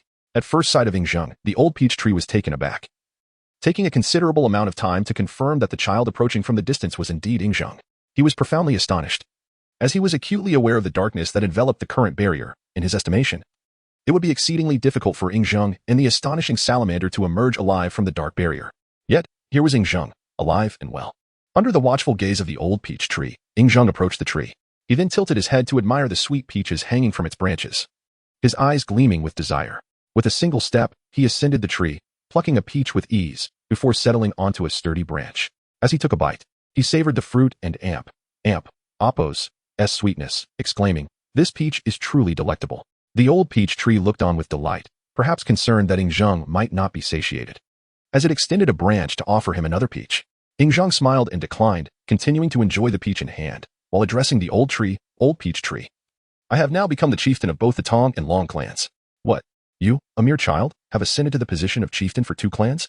The old peach tree exclaimed in shock, its leaves rustling animatedly as it surprisingly spoke. Hearing the old tree's words, Yingzheng found the peach in his hand suddenly less appealing, and curiously remarked, "Old peach tree, you can actually speak?" The old peach tree did not respond to his inquiry, but pressed on, "Child, is it true that you have become the chieftain of both clans?" "Of course, it is true," Yingzheng replied with a smirk. The old peach tree continued, "Child, how can you prove that you are indeed the chieftain of both clans?" It was not unreasonable for the old tree to harbor doubts and questions. It understood the deep secrets of the Tong clan and recognized the significance of Yingzheng and Appo's chieftainship. In response, Yingzheng transformed the peach he held into a dragon, and in an instant, a white dragon soared into the sky, circling above the old peach tree. In a playful display, Yingzheng dove back to the ground, coiling the massive dragon form around the trunk of the old tree. Dragon divine technique. No. The old peach tree quivered, observing the white dragon that enveloped it. "You not only possess the dragon divine technique, but you are also a descendant of the dragon clan." Yingzheng spoke with clarity, "Old peach tree, this is my proof of being the dragon clan and Appo's chieftain." With those words, the white dragon ascended once more, charging towards the peach tree, transforming back into his original form just as it was about to collide with the tree. Afterward, Yingzheng returned to his perch on the branch, still holding the peach. The old peach tree gazed intently at Yingzheng, speechless. It was grappling with the overwhelming information. Never had it anticipated that Yingzheng would be a member of the dragon clan, let alone embark on a path of ancestral return. Yingzheng took several more bites of the peach and, after swallowing, added, "As for proving I am the chieftain of the Tong clan, I believe that an audience with the Great Dream Lotus and the Longevity Turtle should suffice." The Great Dream Lotus and the Longevity Turtle were beings even older than the old peach tree, known only to each chieftain of the Tong clan. Upon hearing Yingzheng mention these 2 entities, the old peach tree ceased to harbor doubts and respectfully stated, "This old servant, Spring Autumn Peach, pays respects to the chieftain." Waving his hand dismissively, Yingzheng replied with a smile, "Old peach tree, there is no need for such formality just because I am the chieftain of both clans. I do not place much value on such superficialities." The old peach tree asserted, "Chieftain, while your words may hold truth, we must adhere to the rules." "Very well. I concede. You all are more antiquated than the last," Yingzheng retorted with a smirk, continuing to munch on his peach. The old peach tree smiled silently. As Yingzheng and Appo's power grew, so too did his need for energy. Soon, he finished the peach, but unlike before, there was no chaotic surge of energy. Discarding the pit, he patted his belly in satisfaction, exclaiming, "Ah, delightful. After a day of hunger, I am finally full." The old peach tree suggested, "If the chieftain is still hungry, you may have another." Ing Zheng shook his head. "One is sufficient. Having more would be wasteful." The old peach tree chuckled, then inquired, "Chieftain, what of the young lady who accompanied you before?" "My sister is still in the Four Directions realm," he replied. Before he could finish his sentence, Ing Zheng reflected on his recent training and earnestly asked the old peach tree, "Old peach tree, would you like to enhance your soul force more rapidly?" With a sigh, the old peach tree responded, "Chieftain, soul force is the most mysterious and potent power in existence. Of course, I wish to enhance it." Ing Zheng declared, "Old peach tree, I shall teach you how to cultivate your soul force." Without waiting for a response, he closed his eyes. Moments later, as the old peach tree looked on in confusion, Ing Zheng invoked a powerful divine ability acquired during his dreams, and in an instant, he appeared beneath the old tree. At that moment, a spectral figure of a white-haired elder stood within the trunk of the tree, while a still Ing Zheng meditated on a branch above. For a brief time, two versions of Ing Zheng coexisted. The elder, astonished, gazed at Ing Zheng and exclaimed, "Chieftain, what has happened to you?" Ing Zheng explained, "This is a divine ability I learned with the assistance of Dream Grandpa. I have named it Dream. You're now within the dream I have created." This. The old peach tree was left speechless. Was such a thing truly possible? It was aware of Old Dream and understood that dream creation was an innate divine ability of Old Dream's clan. The fact that Ing Zheng had mastered such a divine ability was indeed extraordinary. Observing the old peach tree standing still in awe, Ing Zheng urged, "Old peach tree, you may emerge. In my dream, you are free to do so." "Oh." The old peach tree, still in a state of shock, cautiously stepped out from the trunk and approached Ing Zheng. Ing Zheng continued, "Old peach tree, I shall now impart a heart method to you.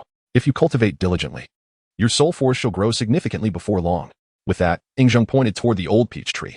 In an instant, a golden light shot from his fingertip, penetrating the old tree's mind. Consequently, the old peach tree's consciousness was filled with the first two levels of the soul scripture and the corresponding cultivation methods for soul techniques. Upon examining the soul scripture, the old peach tree trembled with excitement, unable to contain itself. Moments later, it knelt before Ing Zheng, respectfully bowing, "Thank you, chieftain, for bestowing upon me this divine ability."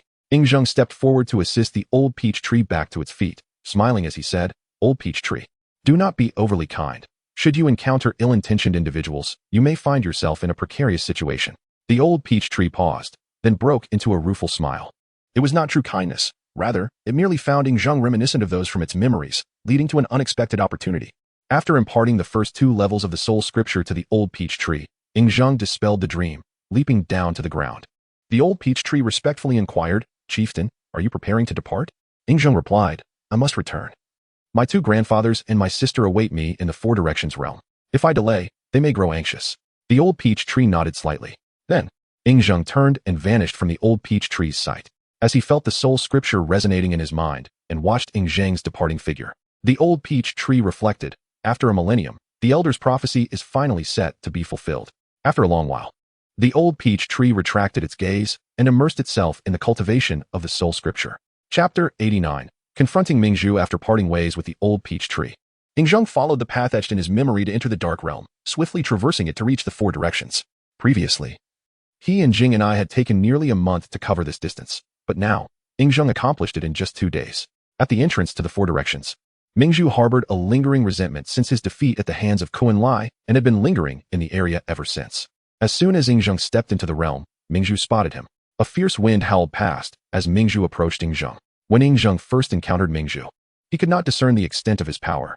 However, with the enhancement of his own strength and soul power, Mingzhu's capabilities were now clear. He was at the 3rd level of the ordinary spirit realm. Before consuming the great dream lotus seed, Ing Zheng would have fled from such a foe. But now he felt no fear. Mingzhu unleashed his pent-up fury towards Ing Zheng, sneering, "Boy, without Qin Lai to protect you, let's see if you live to see another day." Ing Zheng retorted, "Big worm, tonight is different from the past. Whether I live or die is not for you to decide." "Ha ha." Mingzhu laughed heartily. "You wish to amuse me? With your current 2nd-level star position strength, killing you would be as easy as squashing an ant." Ing Zheng provocatively challenged, "Then why not give it a try?" For a moment, Mingzhu was taken aback. He thought, this boy truly fears nothing. But then he reasoned that Ing Zheng and Apos' lack of fear stemmed from ignorance. Anyone else would be terrified in his presence. Regardless, he was determined that as long as Ing Zheng was connected to his nemesis Qin Lai, he must die today. With a deafening roar, Mingzhu lunged at Ing Zheng. Unfazed, Ing Zheng acted as the gaping maw of Mingzhu approached within 3 meters. His fingers danced rapidly, and in the blink of an eye, he formed a seal between his hands. This seal was more intricate than the heavenly drum thunder seal and contained even greater Buddhist power.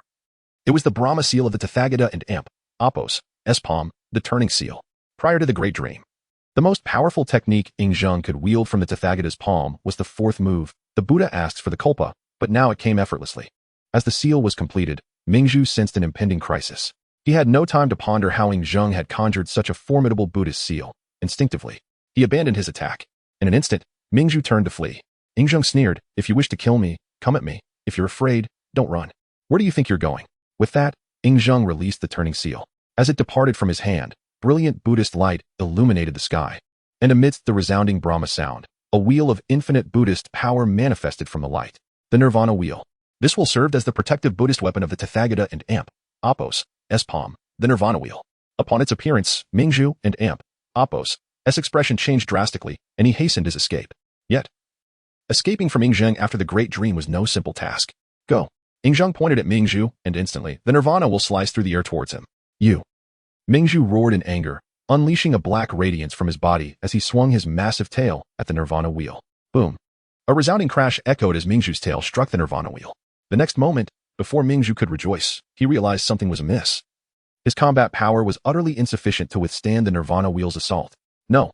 Pain surged through him as Mingzhu howled to the heavens, and then blood rained down from the sky as his 6-meter-long tail was severed by Ing Zheng. Don't say no. Didn't you want to kill me? Come on. Why are you running? After severely injuring Mingzhu, Ing Zheng smiled. Mingzhu roared, "Who are you, boy? How can you possess such formidable strength?" Ing Zheng mocked. "I can't disclose my identity, otherwise you might die of fright." As Mingzhu fled, he threatened, "Don't get too proud, boy. One day I will make you pay dearly." Ing Zheng merely scoffed. In the next moment, he stepped forward and caught up to Mingzhu, whispering in Mingzhu's ear. Ing Zheng chuckled, "Big foolish snake. How amusing. I remember you saying the same thing when we met last." Mingzhu was startled. B. Chapter 90. The imperial scripture. Ing Zheng stood atop the shattered head of Mingzhu, declaring, "What do you wish to say? I shall grant you a moment to speak, lest you accuse me of lacking compassion." Mingzhu struggled to respond, "Brat, I may perish today, but one day my master shall return to exact vengeance upon you for my demise." TSK, TSK, TSK. Ing Zheng shook his head, casting a sympathetic glance at Mingzhu. "Oh, foolish serpent, how predictable you are. You once wielded your own threats against me, and now you resort to invoking a sinner. Can you not conjure a more imaginative tactic?" You. Mingzhu found himself speechless, unable to counter Ing Zheng and Amp, Apos, S retort. With a cold glare, Ing Zheng instilled fear within Mingzhu, causing him to tremble uncontrollably. Shifting his gaze, Ing Zheng continued, "Moreover, I am the chieftain of the Tong clan. Even if that sinner does not seek me out, I shall pursue him to seek justice for the fallen members of the Tong family." "You are the chieftain of the Tong clan?" Mingzhu and Apos' voice quivered with disbelief. "I cannot accept this. The Tong clan was annihilated by my master. You cannot possibly be their chieftain." Ing Zheng replied indifferently, "Foolish serpent, the Tong clan is not so easily extinguished. You traitors of the Tong clan shall await your reckoning. I shall hold each of you accountable, starting with you today." With that, Ing Zheng seated himself and began to channel the North Ming divine skill to absorb Mingzhu's power. Through extensive cultivation, Ing Zheng had not only perfected the North Ming divine skill, but had also developed a more formidable version of it. Previously, the North Ming divine skill could only absorb energy at a modest pace, requiring considerable effort and time. However, the current manifestation of the skill had increased its absorption speed by 100-fold and had gained the ability to consume flesh and blood. As Ing Zheng unleashed the North Ming divine skill, Mingzhu writhed in agony, his millennia of accumulated power dissipating at an alarming rate. Within minutes, the once formidable Mingzhu was reduced to an ordinary, powerless serpent. With his strength stripped away, Mingzhu lay motionless, gazing at Ing Zheng with a pallid face. Until this day, he had regarded Qin Lai as his sole adversary, believing that no one else could pose a threat within the Tong clan and Amp, Apos, S territory. However, he was now gravely injured and bereft of power. High Chapter 91. Departure. As the howling winds surged around him, Qin Lai quietly escorted Ing Zheng back to the central sacred mountain, where he concealed him. Subsequently, Qin Lai returned alone to the heavenly palace. After an extensive communication lasting half an hour, he soared into the sky, departing the palace with Jingyu. Ing Zheng observed from a distance, upon witnessing Jingyu and Amp, Apos' departure. He immediately employed the ascending immortal steps to ascend into the heavenly palace. Upon entering, Ing Zheng was greeted by the radiant light of the spirit mirror, which soon led him into the realm of the spirit mirror with the assistance of the longevity turtle. Seeing Ing Zheng return unscathed, both the longevity turtle and dream lotus breathed sighs of relief, their previous displeasure dissipating. In their eyes, as long as Ing Zheng was safe, nothing else mattered. Dream Lotus inquired, "Elder, Did you gain anything from your journey? Ing Zheng replied, I encountered those two individuals and took the liberty of teaching them a lesson, considering it a slight advance on interest. The longevity turtle expressed astonishment. Elder, what did you do to teach them a lesson?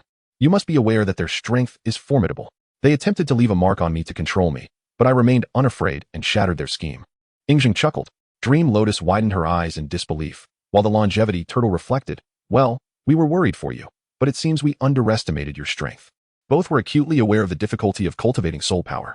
Given Ing Zheng's youth, it was astonishing that he could inflict such a significant setback on the two serpents of the underground palace. Their admiration for him grew. Not only was he gifted, but he also possessed remarkable concealment skills. It seemed the Tong clan would soon re-emerge.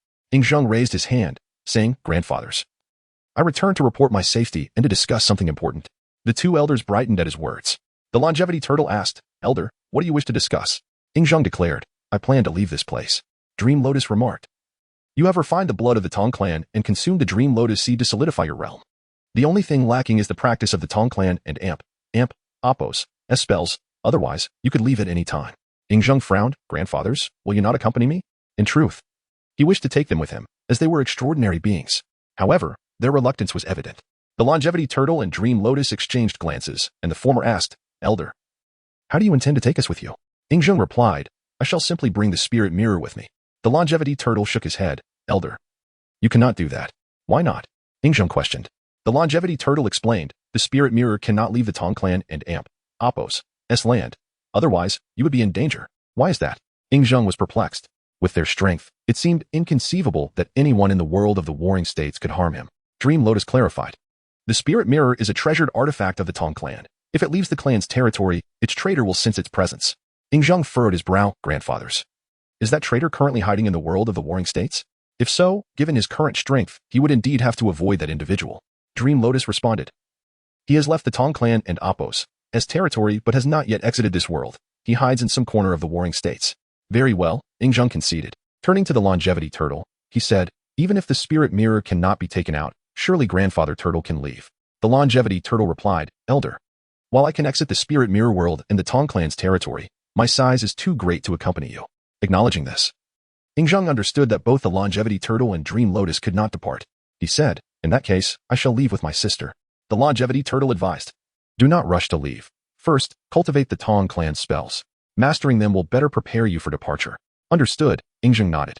Following this, the longevity turtle emanated a golden light, revealing numerous methods of spell cultivation inscribed upon his shell. Witnessing this, Ing Zheng was impressed. The Tong clan had intricately etched their spells onto the longevity turtle and Appos' shell. With the ancient Tong clan spells resurfacing, the longevity turtle said, Elder, all the important spells of the Tong clan are here. Choose and cultivate them as you wish. Very well, Ing Zheng replied, attentively examining each spell. After a quarter of an hour, he settled down to silently practice the spells. Half a month passed, and Ing Zheng concluded his training, rising to his feet. The longevity turtle observed him, saying, Elder, be cautious in the outside world. Old Dream and I will guard the Tong clan and Appos' land. Thank you, Grandfathers, Ing Zheng replied. The longevity turtle then employed a spell to transport Ing Zheng out of the spirit mirror world. Upon emerging, Ing Zheng elevated his apparent strength from the second stellar position to the seventh stellar position before pushing open the palace doors and stepping outside.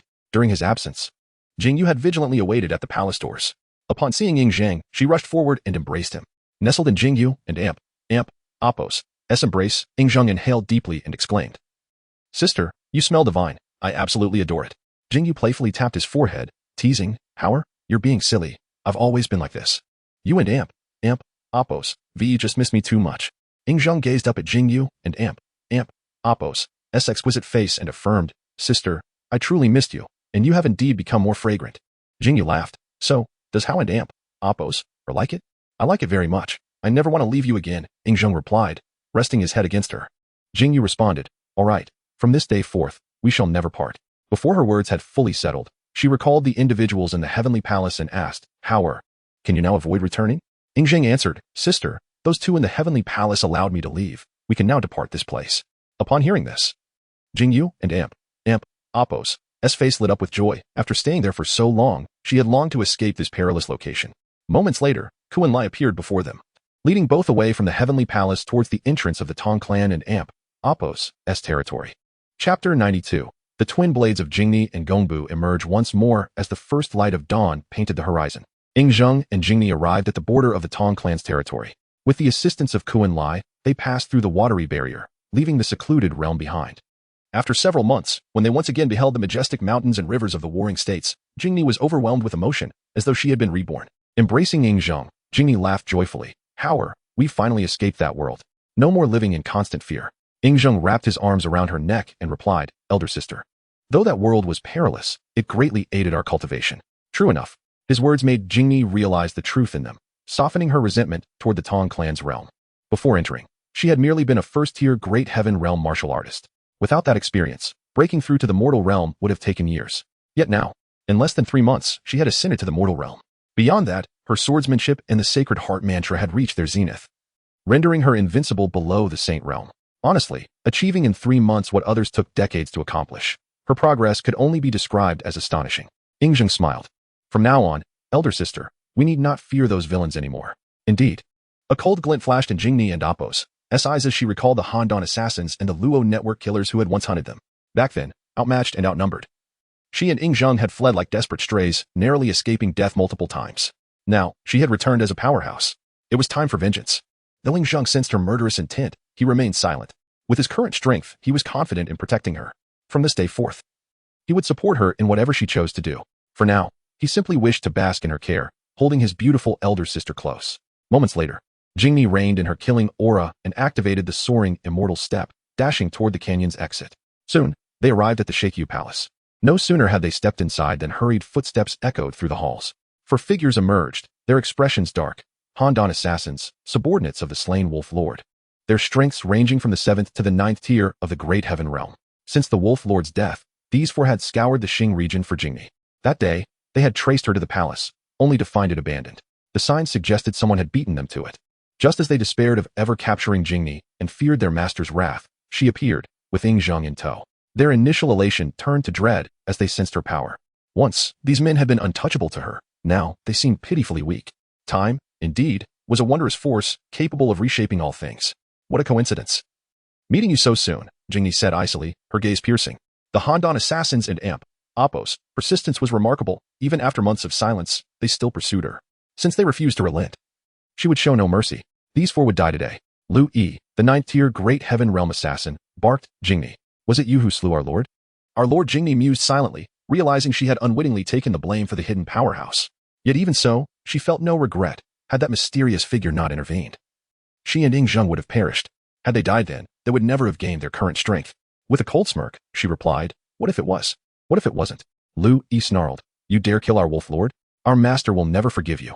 Jingni scoffed, I didn't just kill your Wolf Lord. Today, none of you will leave alive. Arrogant. Lu Yi roared, you may be strong, but defeating all 4 of us won't be so easy. Won't it?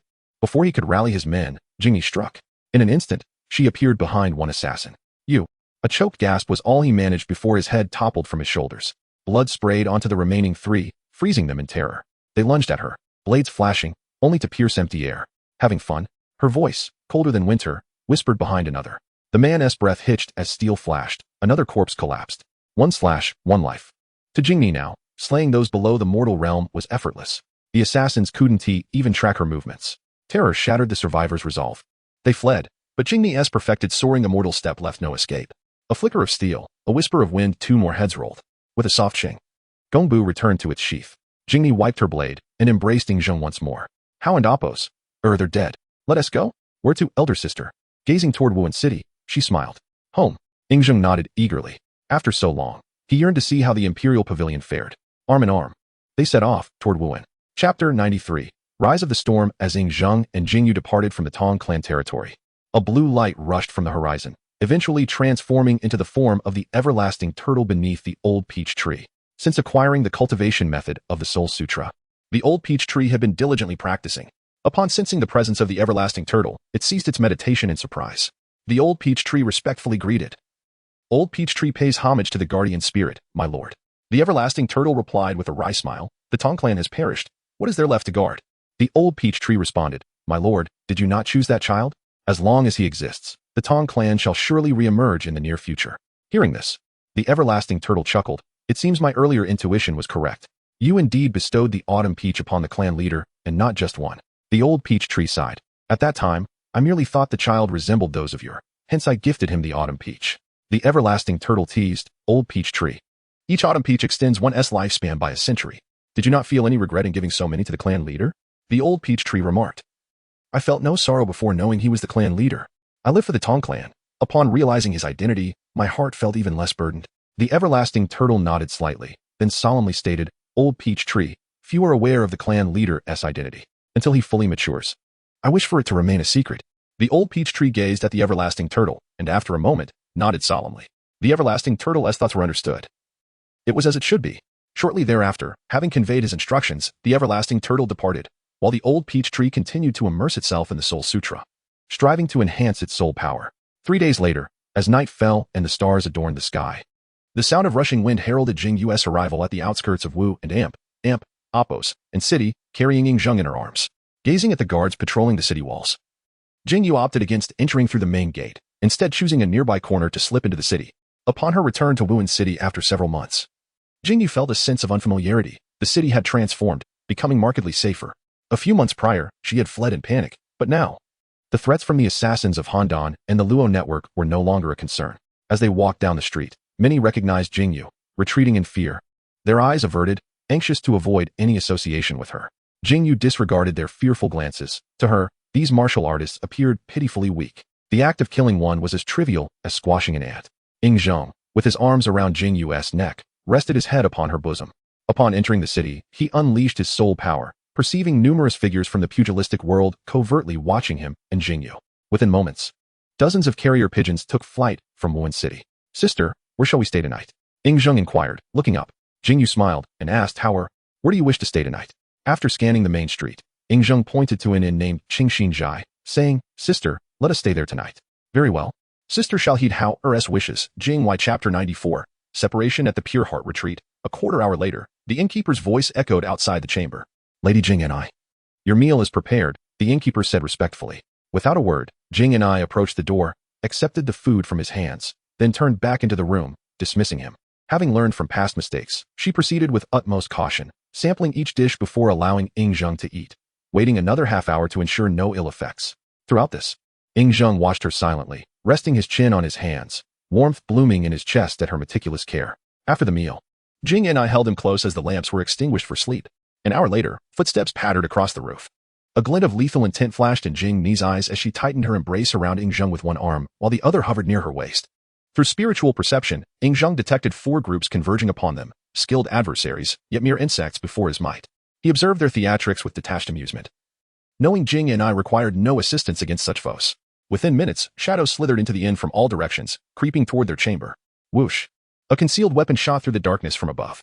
Expression unchanging, Jing and I swept Ying Zheng aside, evading the projectile effortlessly. Crash! The door exploded inward as 9 black-clad assassins flooded the room, encircling them instantly.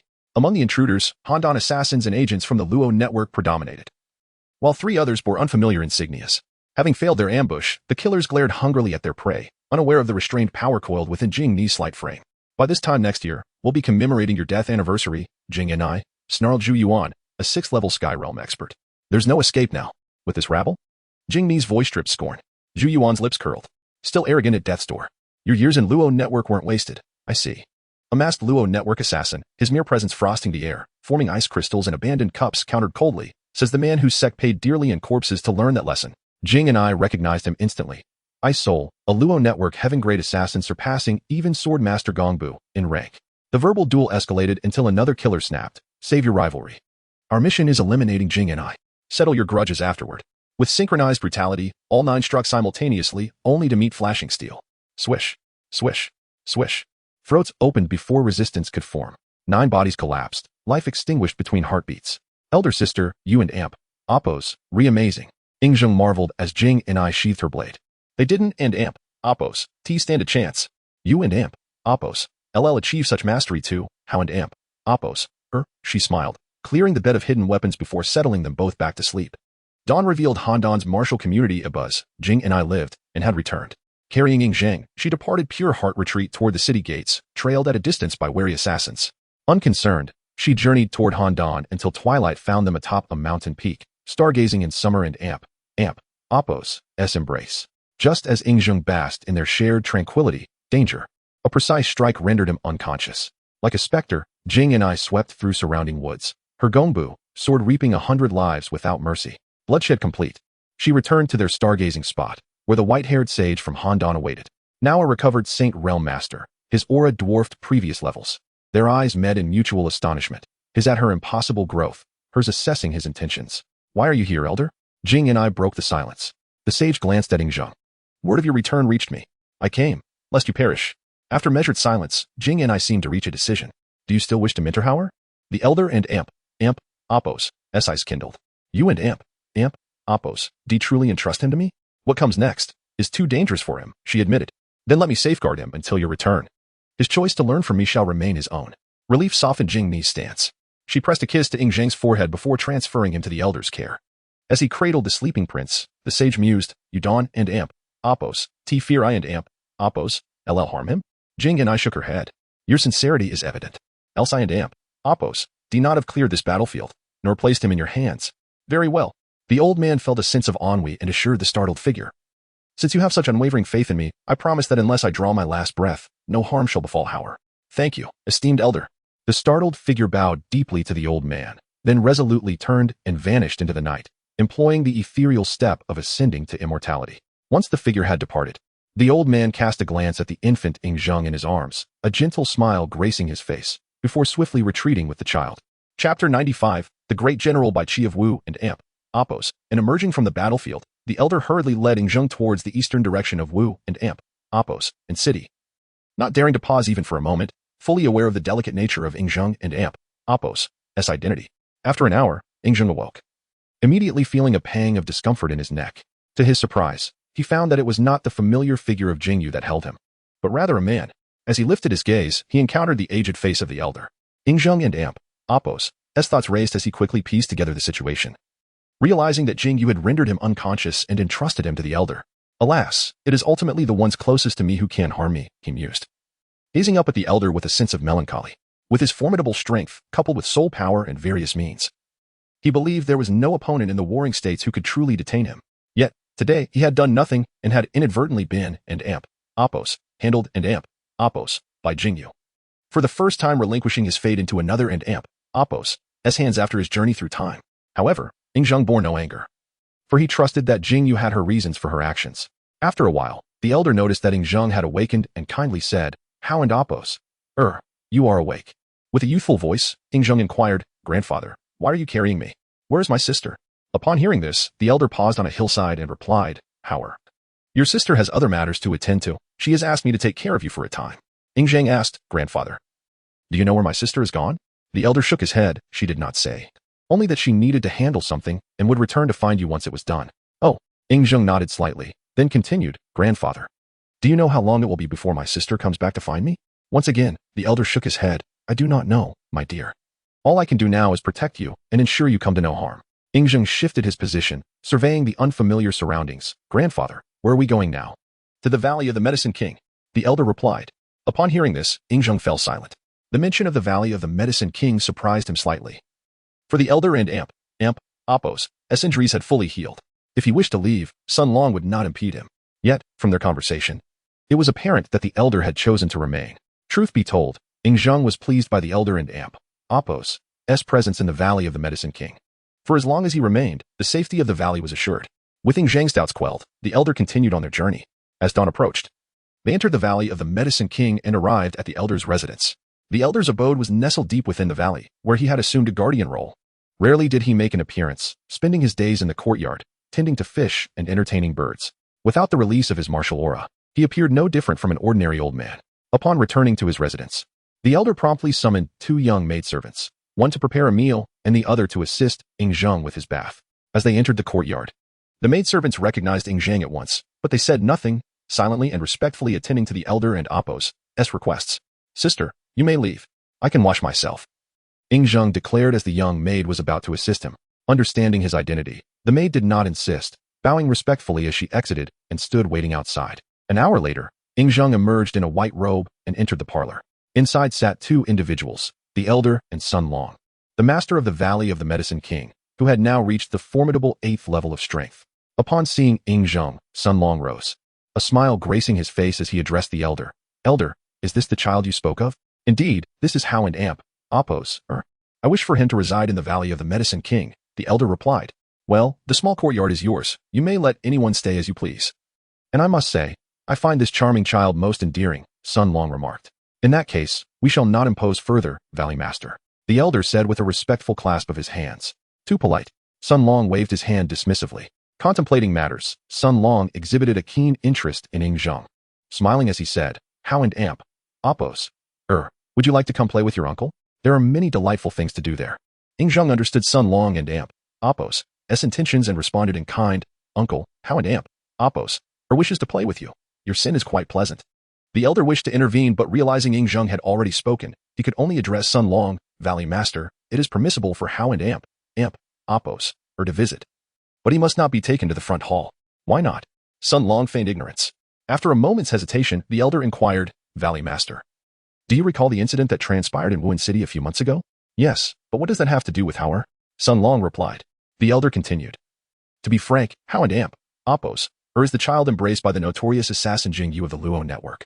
I fear that if he were to be seen, it could bring disaster to the Valley of the Medicine King. At these words, Sun Long furrowed his brow.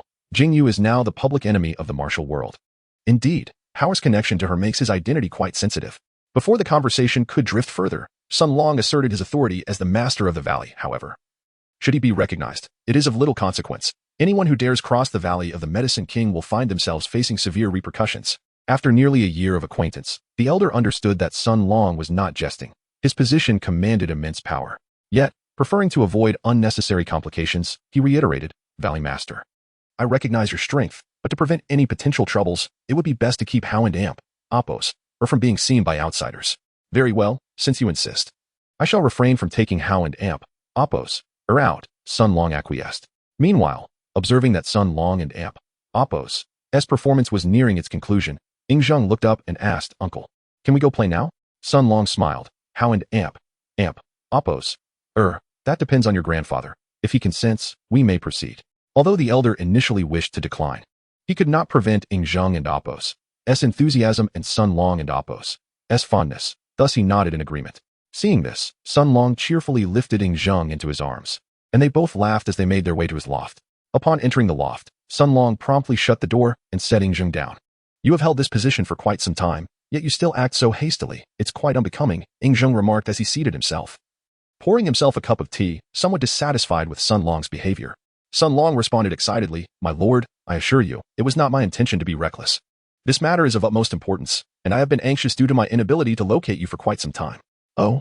Intrigued by Sun Long's fervor, Ying Zheng encouraged, Your reaction piques my curiosity. Do share what has stirred such excitement within you. My lord, do you know the ID Chapter 96, the ever-warring general? Wu and Jun, could it truly be him? Upon learning that the elder was, in fact, Bai Qi, Ying Zheng was taken aback. Having traversed through time, he possessed a profound understanding of this divine military figure, and he had not anticipated encountering such a person in the bustling streets. At that moment, although his gaze remained fixed on Sun Long, his mind was flooded with accounts of Bai Qi gleaned from historical texts. Bai Qi, of the Bai clan from the Qin state, was born in Mei County, though the details of his birth remain shrouded in mystery. He passed away in 257 BC. Born into a humble family, in an era marked by a rigid feudal hierarchy, his prospects seemed bleak. However, fate intervened when he came under the patronage of King Zhao of Qin, Ying Ji, which irrevocably altered the course of his life. King Zhao of Qin was an ambitious sovereign, who, upon ascending the throne, continued to implement the reform policies of Shangyang, establishing a meritocratic system based on military achievements and elevating commoners to positions of power. Bai Qi, seizing the moment, ascended to prominence on the historical stage. In the 13th year of King Zhao and Apos' reign, 294 BC, Bai Qi was appointed left minister and led troops to assault the newly fortified city of Han. In the 14th year, 293 BC, as the Han and Wei allied forces blocked the Qin's eastern advance, the Chancellor Wei Ran recommended Bai Qi as the chief commander. Employing strategies of deception and misdirection, Bai Qi encircled the main forces of the Han and Wei coalition at Ek, ultimately annihilating 240,000 troops and capturing the Wei general, Gongsun Shi. Following this resounding victory, Bai Qi pursued the retreating enemy, crossing the Yellow River to seize territories east of Han and Apos' Ani, culminating in his promotion to national marshal. In 292 BC, Bai Qi was elevated to great general, leading a campaign against Wei, capturing a total of 61 cities, thereby laying the groundwork for Qin and Apos' advance into the region. In the 16th year of King Zhao and Apos' reign, 291 BC, by Qi, in collaboration with the guest general Sima Qiu, successfully captured the city of Gucheng. In the 21st year, 286 BC, he attacked Zhao and seized Guanglong city. By the 27th year, 280 BC, Bai Qi launched an offensive against Chu, defeating their forces and securing land north of the Han River through negotiations. In the 28th year, 279 BC, Qin once again invaded Chu. Bai Qi, leading troops from Han's northern Yueyang, captured the cities of Yin and Deng, subsequently advancing into Chu territory by dividing his forces into 3 swift contingents, encircling the capital, Yingdu. In the 29th year, 278 BC, the Qin army infiltrated the rear of the Chu forces, decisively defeating them and capturing the Chapter 97, the domineering king of Qin, Zhao Xiang from historical records. Yingzheng learned that Bai Qi was granted death by King Yingji of Qinzhou, yet, at this moment, Bai Qi was very much alive. In this instant, Yingzheng contemplated 2 possibilities, the first being that Bai Qi had not taken his own life but instead found a lookalike to deceive the envoy's eyes. The second possibility was that the death decree issued by King Zhao Xiang was merely a meticulously devised ruse between the two, aimed at achieving a certain objective. To be candid, Yingzheng inclined towards the latter scenario, for as a ruler who had governed for 6 years and possessed extraordinary talent, Yingji did not strike him as someone who would willingly sever his own arm. Moreover, Yingzheng recalled their first encounter on the streets, when he had sustained severe injuries. Had he not received timely medical attention, he would have perished or been rendered incapacitated. It seemed that much had transpired concerning the death decree regarding Bai Qi. Although he had narrowly escaped death, he had come perilously close. Realizing that the elder was Bai Qi and he was destined to be the future Emperor Qin, Yingzheng and Appo's mind began to race as he pondered whether to reveal his identity to Bai Qi. After a moment, he dismissed the notion of disclosing his identity. In his view, he was still quite young and had yet to ascend to the throne, thus he did not require the support of the renowned military strategist, Bai Qi. Furthermore, should the death decree hold any truth, there was the risk that Bai Qi might harbor resentment, complicating future interactions. Nevertheless, while he chose not to reveal his identity, it was imperative to maintain a good rapport, as such a formidable ally was rare indeed. Yingzheng turned to Sun Long and said, from this moment forth, you shall cultivate a closer relationship with him. He will prove useful to me in the future. Sun Long, with an odd expression, replied, Your Majesty, he holds you in high regard and wishes to take you as his disciple. I believe it would be more appropriate for you to foster this relationship. Yingzheng snorted disdainfully. Are you suggesting I should become his apprentice? No. While Bai Qi is indeed powerful, he is hardly worthy to be your master. That is not what I meant. Sun Long hastily waved his hands. Yingzheng coldly retorted, Then what do you mean? Your Majesty, I misspoke. I beg for your forgiveness. Sun Long felt a wave of dread, fearing he would face and Appo's punishment and Appo's if he continued. Simultaneously, he scolded himself inwardly, thinking that when the sovereign commanded, one ought to comply without unnecessary chatter. Now he found himself in a predicament. It was all in jest. Yingzheng was not genuinely angry. After casting a sharp glance at Sun L Chapter 98, the old man of the gentle breeze after Yingzheng departed, Bai Qi found himself pacing anxiously in the courtyard. Upon seeing Yingzheng return, he rushed forward and embraced him. Previously, he had been unaware of the old man and Appo's identity, but now that he recognized Bai Qi, he was overwhelmed by an indescribable emotion. Was it fear? No, it was not fear, for while Bai Qi possessed formidable strength, Yingzheng had become even mightier after enduring a great dream. There was no reason for him to fear Bai Qi now. Upon reflection, Yingzheng realized that what he felt was reverence, a reverence that transcended this life and stemmed from the soul of his past. In his previous life, he had studied history extensively, and the historical figure of Bai Qi possessed such charisma that Yingzheng could not help but admire this god of war from the depths of his heart. Hey, what troubles you? Why do you gaze at me so intently? Bai Qi inquired, noticing Yingzheng and Appo's silent scrutiny. Grandfather, we have met many times. Yet I still do not know your name, Yingzheng replied. Bai Qi's expression slightly hardened, suspecting that his identity might have been revealed. However, upon observing the untainted gaze of Yingzheng, he dispelled his doubts and smiled. Hey, my name is Qin Shan. Grandfather, you share the Qin surname? I too am a Qin, Yingzheng exclaimed. How delightful. It seems we are indeed family, Bai Qi responded. Indeed, Yingzheng nodded with a smile, then presented the sword and sword manual he held. Grandfather, this was given to me by my uncle. He said it was a gift. The gentle breeze sword. Bai Qi immediately recognized the weapon, and with astonishment, he set Yingzheng down and began to examine the sword manual. The gentle breeze sword manual. Indeed, the manual Yingzheng had presented was perfectly matched to the gentle breeze sword, with every sword technique contained within being remarkably exquisite. As a martial artist who had traversed the world for decades, Bai Qi was well acquainted with the powerful figures of the martial realm, including the owner of the gentle breeze sword. He knew that the sword's master was the old man of the gentle breeze. one of the foremost wandering sword masters of the martial world, who roamed alone with his sword. Moreover, the old man had been renowned long before Bai Qi made his mark in the world of martial arts. Now, with the emergence of both the gentle breeze sword and its manual in Ing Zhang's possession, an unsettling feeling arose within Bai Qi. The sword is the life of the swordsman, and the manual embodies the soul as a sword saint. The loss of both would suggest to Bai Qi that the old man of the gentle breeze had perished. With a heavy heart, Bai Qi closed the sword manual and addressed Sun Long. Yao Wang, this gift is far too precious. We cannot accept it. Feigning displeasure, Sun Long retorted, Elder, are you the only one allowed to show kindness to Heir? Am I unworthy of gifting him something? You misinterpret my intentions. Bai Qi hastily waved his hand, his expression turning solemn. You know that is not what I meant. My dear Elder, I hold great affection for Heir. Should you prevent him from accepting the gentle breeze sword and its manual, I would feel that you look down upon me, Sun Long insisted. But Bai Qi and Appo's face revealed his reluctance. Sun Long raised his hand to halt him, declaring, Elder, you need not say more. My mind is made up. The gentle breeze sword and its manual are now Heir and Appo's. Very well. Unable to oppose Sun Long, Bai Qi reluctantly accepted on behalf of Ing Zhang. Contemplating the old man of the gentle breeze, Bai Qi could not help but inquire, Yao Wang, were not the gentle breeze sword and manual the property of the old man of the gentle breeze? How did they come to be in your possession? Surprised, Sun Long replied, Elder, do you know the old man of the gentle breeze? I have never seen him in person, but I grew up hearing tales of his exploits.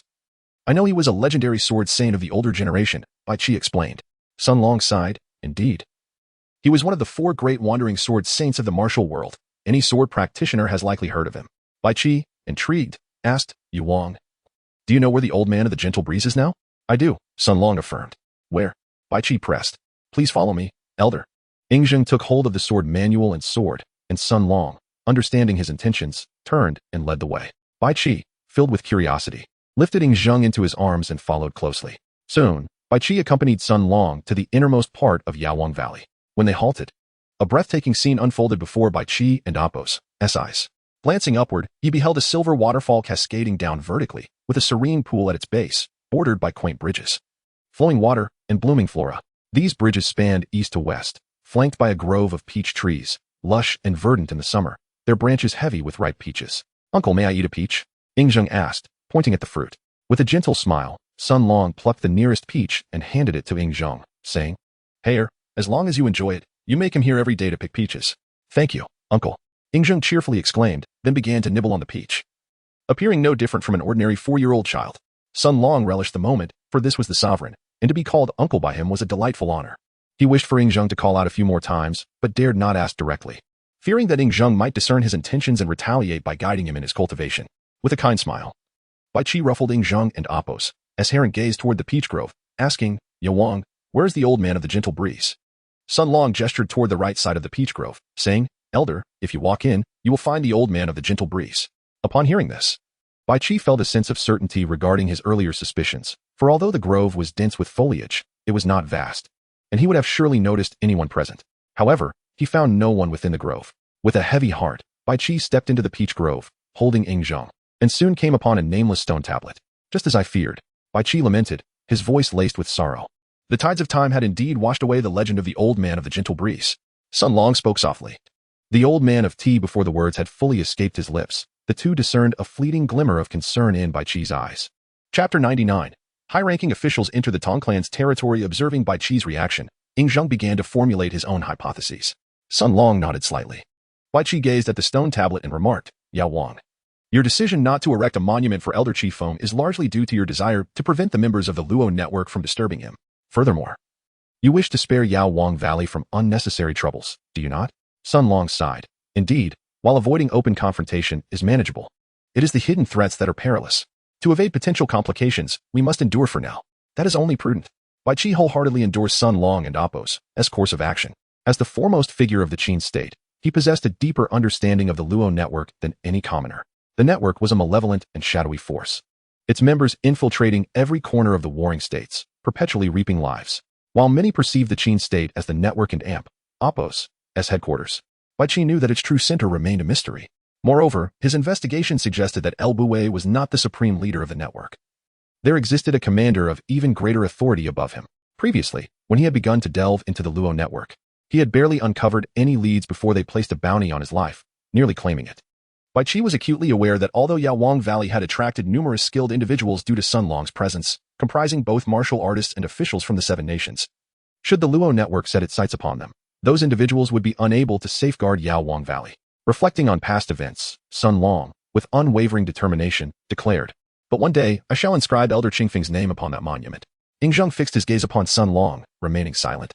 He understood that Sun Long was deeply sorrowful and filled with resentment, being the true heir of Elder Qifeng and having mastered his sword technique. As a disciple, Sun Long naturally yearned to honor Elder Qifeng with a monument, yet he refrained from doing so, fearing it could bring calamity upon Yaowang Valley. With a quiet sigh, Ing Zheng suggested, "Grandfather, let us return." At his words, Bai Qi performed several bows to Elder Qifeng and addressed Sun Long. "Yaowang, since Howard wishes to return, we shall do so." Sun Long nodded, suppressing his emotions as he led the two back to Bai Qi and Apos' residence. Upon their arrival, the two engaged in casual conversation until a servant entered, prompting Sun Long to rise and depart from Bai Qi and Apos' estate. After Sun Long and Apos' exit, Bai Qi dismissed all the servants and proceeded to instruct Ing Zheng in the art of Elder Qingfeng's sword technique. Throughout the learning process, Ing Zheng posed numerous questions, at times struggling to grasp the concepts, compelling Bai Qi to demonstrate personally. Time swiftly passed, and 3 days elapsed. During this period, Ing Zheng managed to grasp the fundamentals of Elder Qingfeng's sword technique, while Bai Qi, in the role of Ing Zheng's teacher, also gleaned insights from the teaching process. That night, as Bai Qi slept, Ing Zheng administered a small dose of medicine to him and departed Yaowang Valley alone, returning to the Imperial Pavilion. Upon his return, the members of the Imperial Pavilion had already retired for the evening, and Ing Zheng refrained from disturbing them, delving into the study of the Imperial scriptures within the main hall. Before long, Ing Zheng immersed himself in rigorous practice. After half an hour, he opened his eyes. Confusion etched upon his features, for he had been unable to make any progress with the first level of the Imperial Heart technique. He was certain he was practicing correctly, following the first level and Apos' principles, yet he could not manifest even a trace of Imperial power. Examining the method of the Imperial Heart within his mind, Ing Zheng recognized that he must have overlooked something. Otherwise, it would be inconceivable for him to be unable to cultivate it. Undeterred, he resumed his study and attempted the practice once more. After several iterations without any advancement, he reluctantly conceded his limitations in comprehension and temporarily abandoned the notion of mastering the Imperial scriptures. Concluding his efforts with the Imperial scriptures, Ing Zheng shifted his focus to the Soul scriptures. The following day, Zhao learned from the guards stationed at the entrance that Ing Zheng had returned. An excitement rippled through the ranks as they awaited his appearance outside the main hall. Shortly thereafter, Ing Zheng emerged. Observing the gathered crowd, he instructed, "What are you all standing around for? Hurry and eat. After you finish, I have matters to discuss with you." "Yes." The gathered officials responded in unison. Half an hour later, all senior officials convened in the main hall. Ling Wu inquired, "My lord, may I ask what tasks you require us to undertake?" Ing Zheng replied, "I do not have any specific tasks for you at this moment. My purpose in returning is to lead you to a location where your abilities may be enhanced more rapidly." "Where are we going?" Jiang Heng from the Wood Sect asked. "The destination will be revealed in due time. For now, I need you to attend to 2 matters. First, relay the order that our personnel must cooperate fully if they encounter members of the Luo network. Second, instruct the leaders and deputy leaders of the 4 Symbols Palace to gather at the Shadun Palace of the execution grounds." Ing Zheng commanded. "Understood." Zhao Feng promptly accepted the orders. A short while later, Zhao Feng returned, and Ing Zheng added, "Bring along your respective 2 deputy leaders." "Where are we going?" Zhao Feng inquired. "Are you foolish? The Lord has already stated that we are to proceed to the execution grounds and Apos' Shadun Palace. Of course, we shall be going there." Luo Zhe from the Metal Sect interjected with a roll of his eyes. You certainly think highly of yourself," Zhao Feng retorted with a smirk. With a resigned shake of his head, Ing Zheng awaited their arrival. Soon after, when all were assembled, he led the entire Imperial sect to depart the Imperial Pavilion, heading towards the Shadun Palace. Days later, accompanied by a gust of wind, Ing Zheng and his group arrived at the Shadun Palace, where the 12 members of the 4 Symbols Palace had also gathered. Throughout their journey, Ing Zheng wrestled with